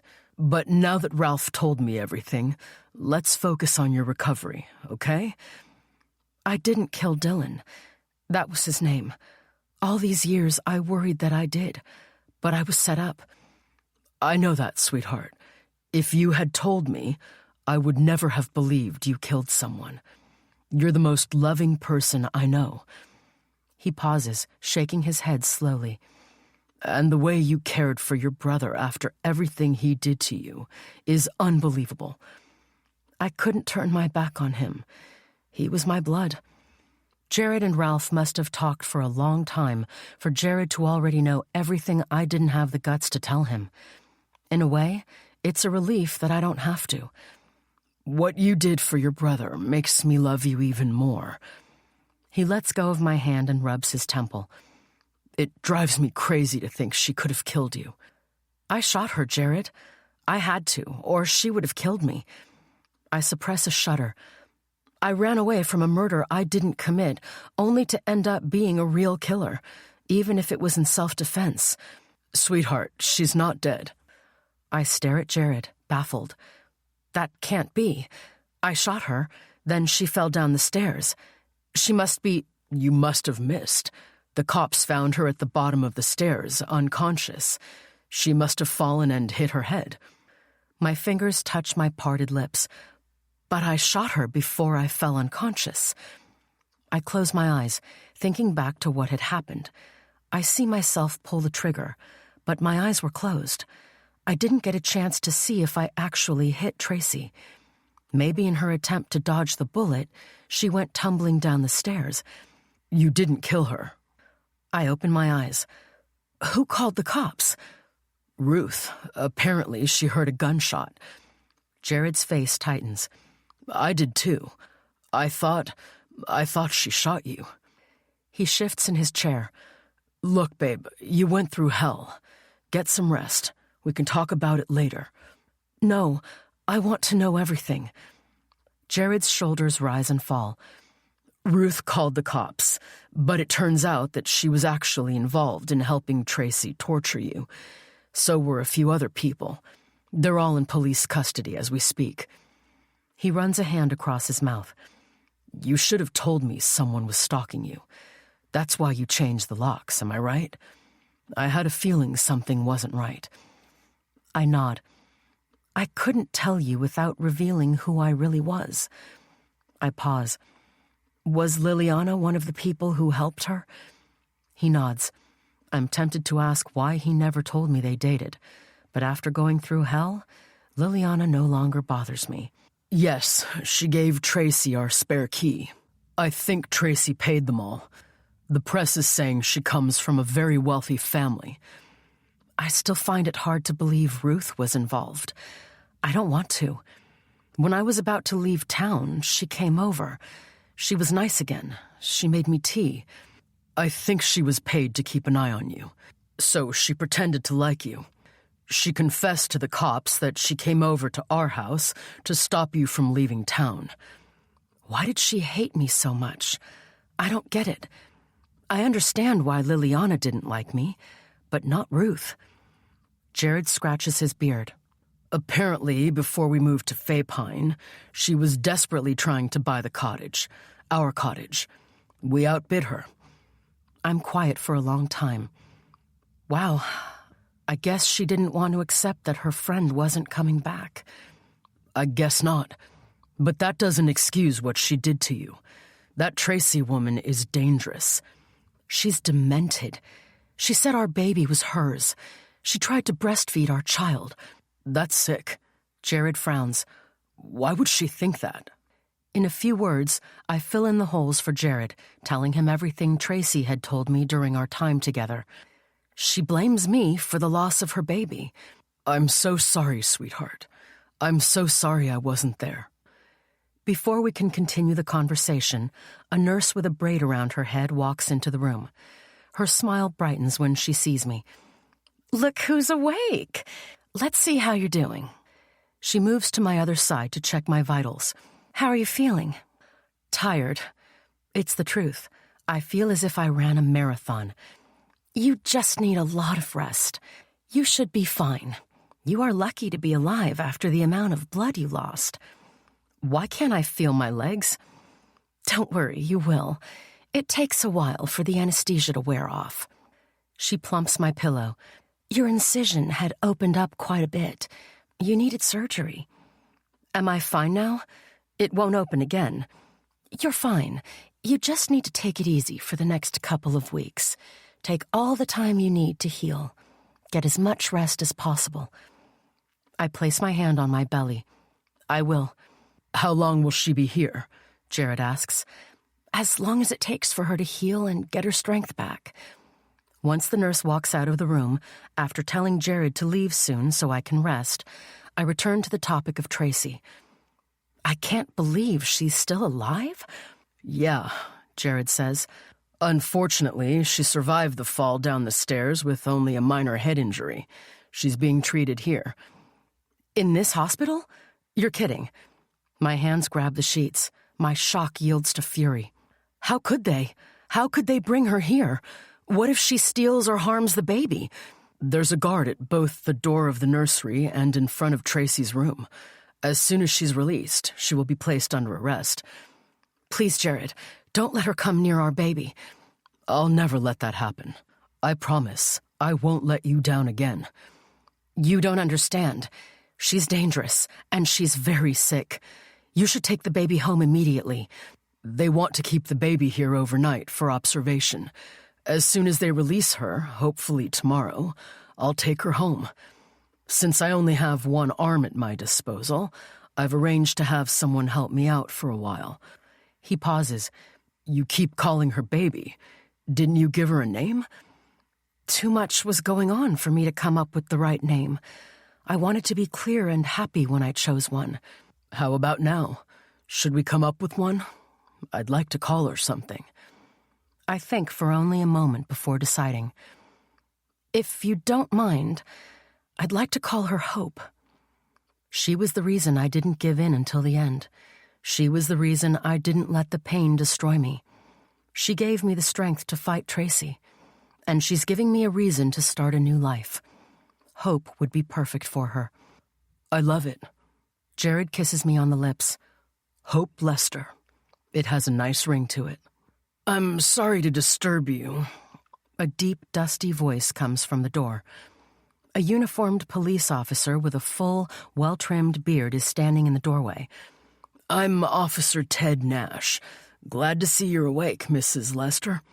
May I ask you a few questions? I don't think that's a good idea, officer. Jared gets to his feet. My wife needs to rest. I fully understand, but I won't be long. He steps closer to the room. My gaze meets Jared's. It's okay, honey. Go and check up on Hope." Okay. Jared says and approaches the door. He turns to look back at me. I'll be right back. After Jared leaves, Officer Nash takes the seat Jared had occupied. How are you feeling? Fine. Sudden panic grips me. What if he's here for me? What if they don't know that Tracy killed Dylan? What if I'm still a suspect? But Jared hadn't given me the impression that I was in trouble. "Why are you here, officer?" I ask. The officer removes his cap and scratches the bald patch on his head. "What name do you want me to call you?" he asks, and my blood runs cold. "You know who I am?" Why did I even ask that question? I'm pretty sure the whole town knows everything about me by now. "Yes, but I need to know what name to call you during our conversation." A corner of his mouth quirks up. "I prefer first names." "Caitlin. Call me Caitlin." I square my shoulders. "If you're here to arrest me, you should know that I'm innocent. I did not kill my first husband." "Caitlin, you have absolutely nothing to worry about. Tracy Pikes confessed to everything." My mouth drops open. "She did?" "Yes. And your baby monitor helped as well. Smart move." He pulls his cap back on his head. I feel my body sag into the mattress from relief. "So, what is it you want to talk to me about?" He pulls out a notebook from the front pocket of his shirt. "Tell me everything that happened since Tracy showed up in your life." "Okay." Determined to do whatever it takes for them to lock her up for good, I close my eyes and launch into one of the most painful times of my life. When I'm done, his beefy hand pats mine. "That will be all for now. Get your rest. You deserve it. If I come up with more questions, I'll be back." "What will happen to her?" "I'm pretty certain she'll be locked away for a long time. You never have to fear for your life or that of your family again. I'll keep you updated." "Thank you, officer." He raises a hand when his phone rings. His eyes are on me as he listens to the caller, eyes narrowed. "I'm on my way." "Is everything all right, officer? What happened?" I ask when he hangs up. The way he's looking at me, I know the call had something to do with what had happened. "They found Dr. Collins locked inside the basement of the cottage Tracy has been renting." Shock smacks me in the face. Oh my God. Is she okay? This entire time we were all fooled into believing she was out of town. I'm guessing even the stroke she'd supposedly had was a lie. Officer Nash rubs his forehead. "I'm afraid she's not. She's dead." My body stiffens in shock. I want to speak, but I can no longer say a word as I remember Dr. Collins's lined face, the shock of white, curly hair. If I hadn't come to Fay Pine, she would still be alive. She died because of me. Officer Nash tells me he has to go, but I'm unable to respond as my eyes follow him to the door. My words are still stuck in my throat when more people show up to visit me. Ralph and Marissa, Georgia, and several other teachers, minus Liliana, from Silver Oak, bring flowers to my room. The people who once shunned me now treat me like an overnight hero. Even though I still feel the bruises of their rejection, I forgive them and accept their kindness with a bittersweet smile. "I'm glad you're all right," Ralph says to me. "Thank you, Ralph," I finally croak. "Thank you for talking to Jared." "I just did what any good friend would have done. Now, get some rest." "Yes, you should," Georgia chips in. "Your kids wish you well. They can't wait for you to return." "My kids?" Warmth spreads through my chest. Georgia's face breaks into a smile. "Your job isn't going anywhere." "Neither is your life," Ralph adds, pushing his hands into his pockets. "You belong in this town." Chapter 49. "Caitlin?" A familiar voice whispers into my ear. I open my eyes with a low groan. The feeling has returned to my body along with some of the pain, but it can't compare to the kind I had experienced at home, both physically and emotionally. If it weren't for the faint light coming from the hospital machines, the room would be completely dark. It's way past midnight. After a day of visits from way too many people, all I want to do is sleep. "What?" I ask as I focus my eyes on the face in front of me. It's hard to make it out as the person is too close. "It's me, Tracy." She leans back for me to get a better look.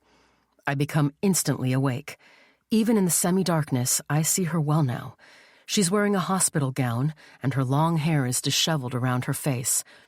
Before I can say anything, she places a hand on my mouth. Her small hand is surprisingly strong. "Hush, we don't want to wake up the other patients." I lift my hand from the bed and push her hand away. I open my mouth to scream for help, but I don't get a chance. To shut me up, she shoves the barrel of a gun between my lips. "Shut up and go quietly. This won't take long." My heart freezes at the sound of a click. "We have some unfinished business, you and I. How could you be so stupid to think I'll let you go that easily?" She gives a low, dry chuckle. "Say goodbye to your useless life." Having no other option but to surrender, I close my eyes and wait for her to pull the trigger. What are the chances of me surviving her twice? My only comfort is that Hope is safe, and Jared is back to care for her. Sudden light floods the room, making my eyelids glow. I open my eyes to see Tracy looking behind her, her gun still pressed into my mouth, my lips around the cool metal. I'm afraid to lift my head to see who's at the door. "It's over, Tracy," a male voice booms. "Step away from her and drop the weapon." "Go to hell. I call the shots around here." "Don't make me shoot you, Tracy. Step away now." I'm trembling inside now as I prepare for my death. But to my shock, Tracy withdraws the gun from my mouth and moves away. Air floods out of my lungs. She points the gun at the person at the door. "What do you plan on doing to me, officer? Are you going to kill me?" "If I have to, I need you to drop the weapon." "I don't take orders from anyone. Ever." She turns back to glance at me with a smile. Then, before I can take the next breath, she puts the gun to her head and pulls the trigger. The scream I'd been holding inside me shoots out of my body as drops of blood hit my face moments before Tracy Pikes hits the floor. Everything happens fast after the gun goes off. The room is suddenly filled with cops, nurses, and doctors. I hear a doctor announce that Tracy is dead. I close my eyes as a nurse wheels my bed out of the room while urging me to keep breathing. When Jared comes to me 15 minutes later, shock tainting his handsome face, I break down. She... Oh, Jared." "She's dead." He holds me tighter. "It's fine now, my love." "Hope?" I whisper. "Hope is safe." For the second time in a few hours, Officer Nash comes to see me again for more questioning. He tells me the officer who'd been guarding Tracy's room had fallen asleep on the job, and Tracy had hit him hard over the head with an intravenous drip stand. While he was out, she took his gun and went looking for me. Luckily, there was another guard in the hospital who had come to check on his colleague and found him on the floor, and Tracy was gone. "How could that happen?" Jared shoots from his chair, shaking with rage. "How could he sleep on the job? And why wasn't she handcuffed to the bed? My wife could have been killed. How could you people underestimate how dangerous that woman was? I have no words to tell you how sorry I am, Mr. Lester. I'm just glad my colleague got to your wife in time." "I'm glad it's over," I whisper, still shaken. "I want to see my baby." "I'll get her," Jared says, and leaves together with the officer. 5 minutes later, Jared steps into the room carrying a bundle of pink. As he places Hope into my arms, my tears hit her face. "Mommy is so happy you're all right." I kiss her warm face. Hope doesn't wake up the entire time I talk to her, and it's okay. She's safe now. "Is there anything I can do to make you feel better?" Jared asks, perching on the edge of my bed. "I want to leave this town. I want a fresh start somewhere with no sad memories. All I need is you and Hope." "Whatever you want, my love. I'll follow you to the ends of the earth if I have to."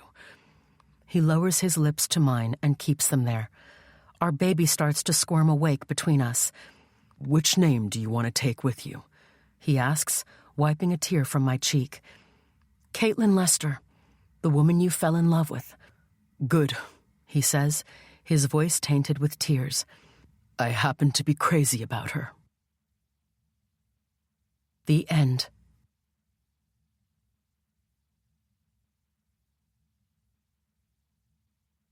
This recording of Don't Blink was presented by Dreamscape Media, LLC. Text copyright 2019 by L.G. Davis. Sound recording copyright 2020, Dreamscape Media, LLC. Thank you for listening. Please check dreamscapeab.com for Dreamscape's latest releases.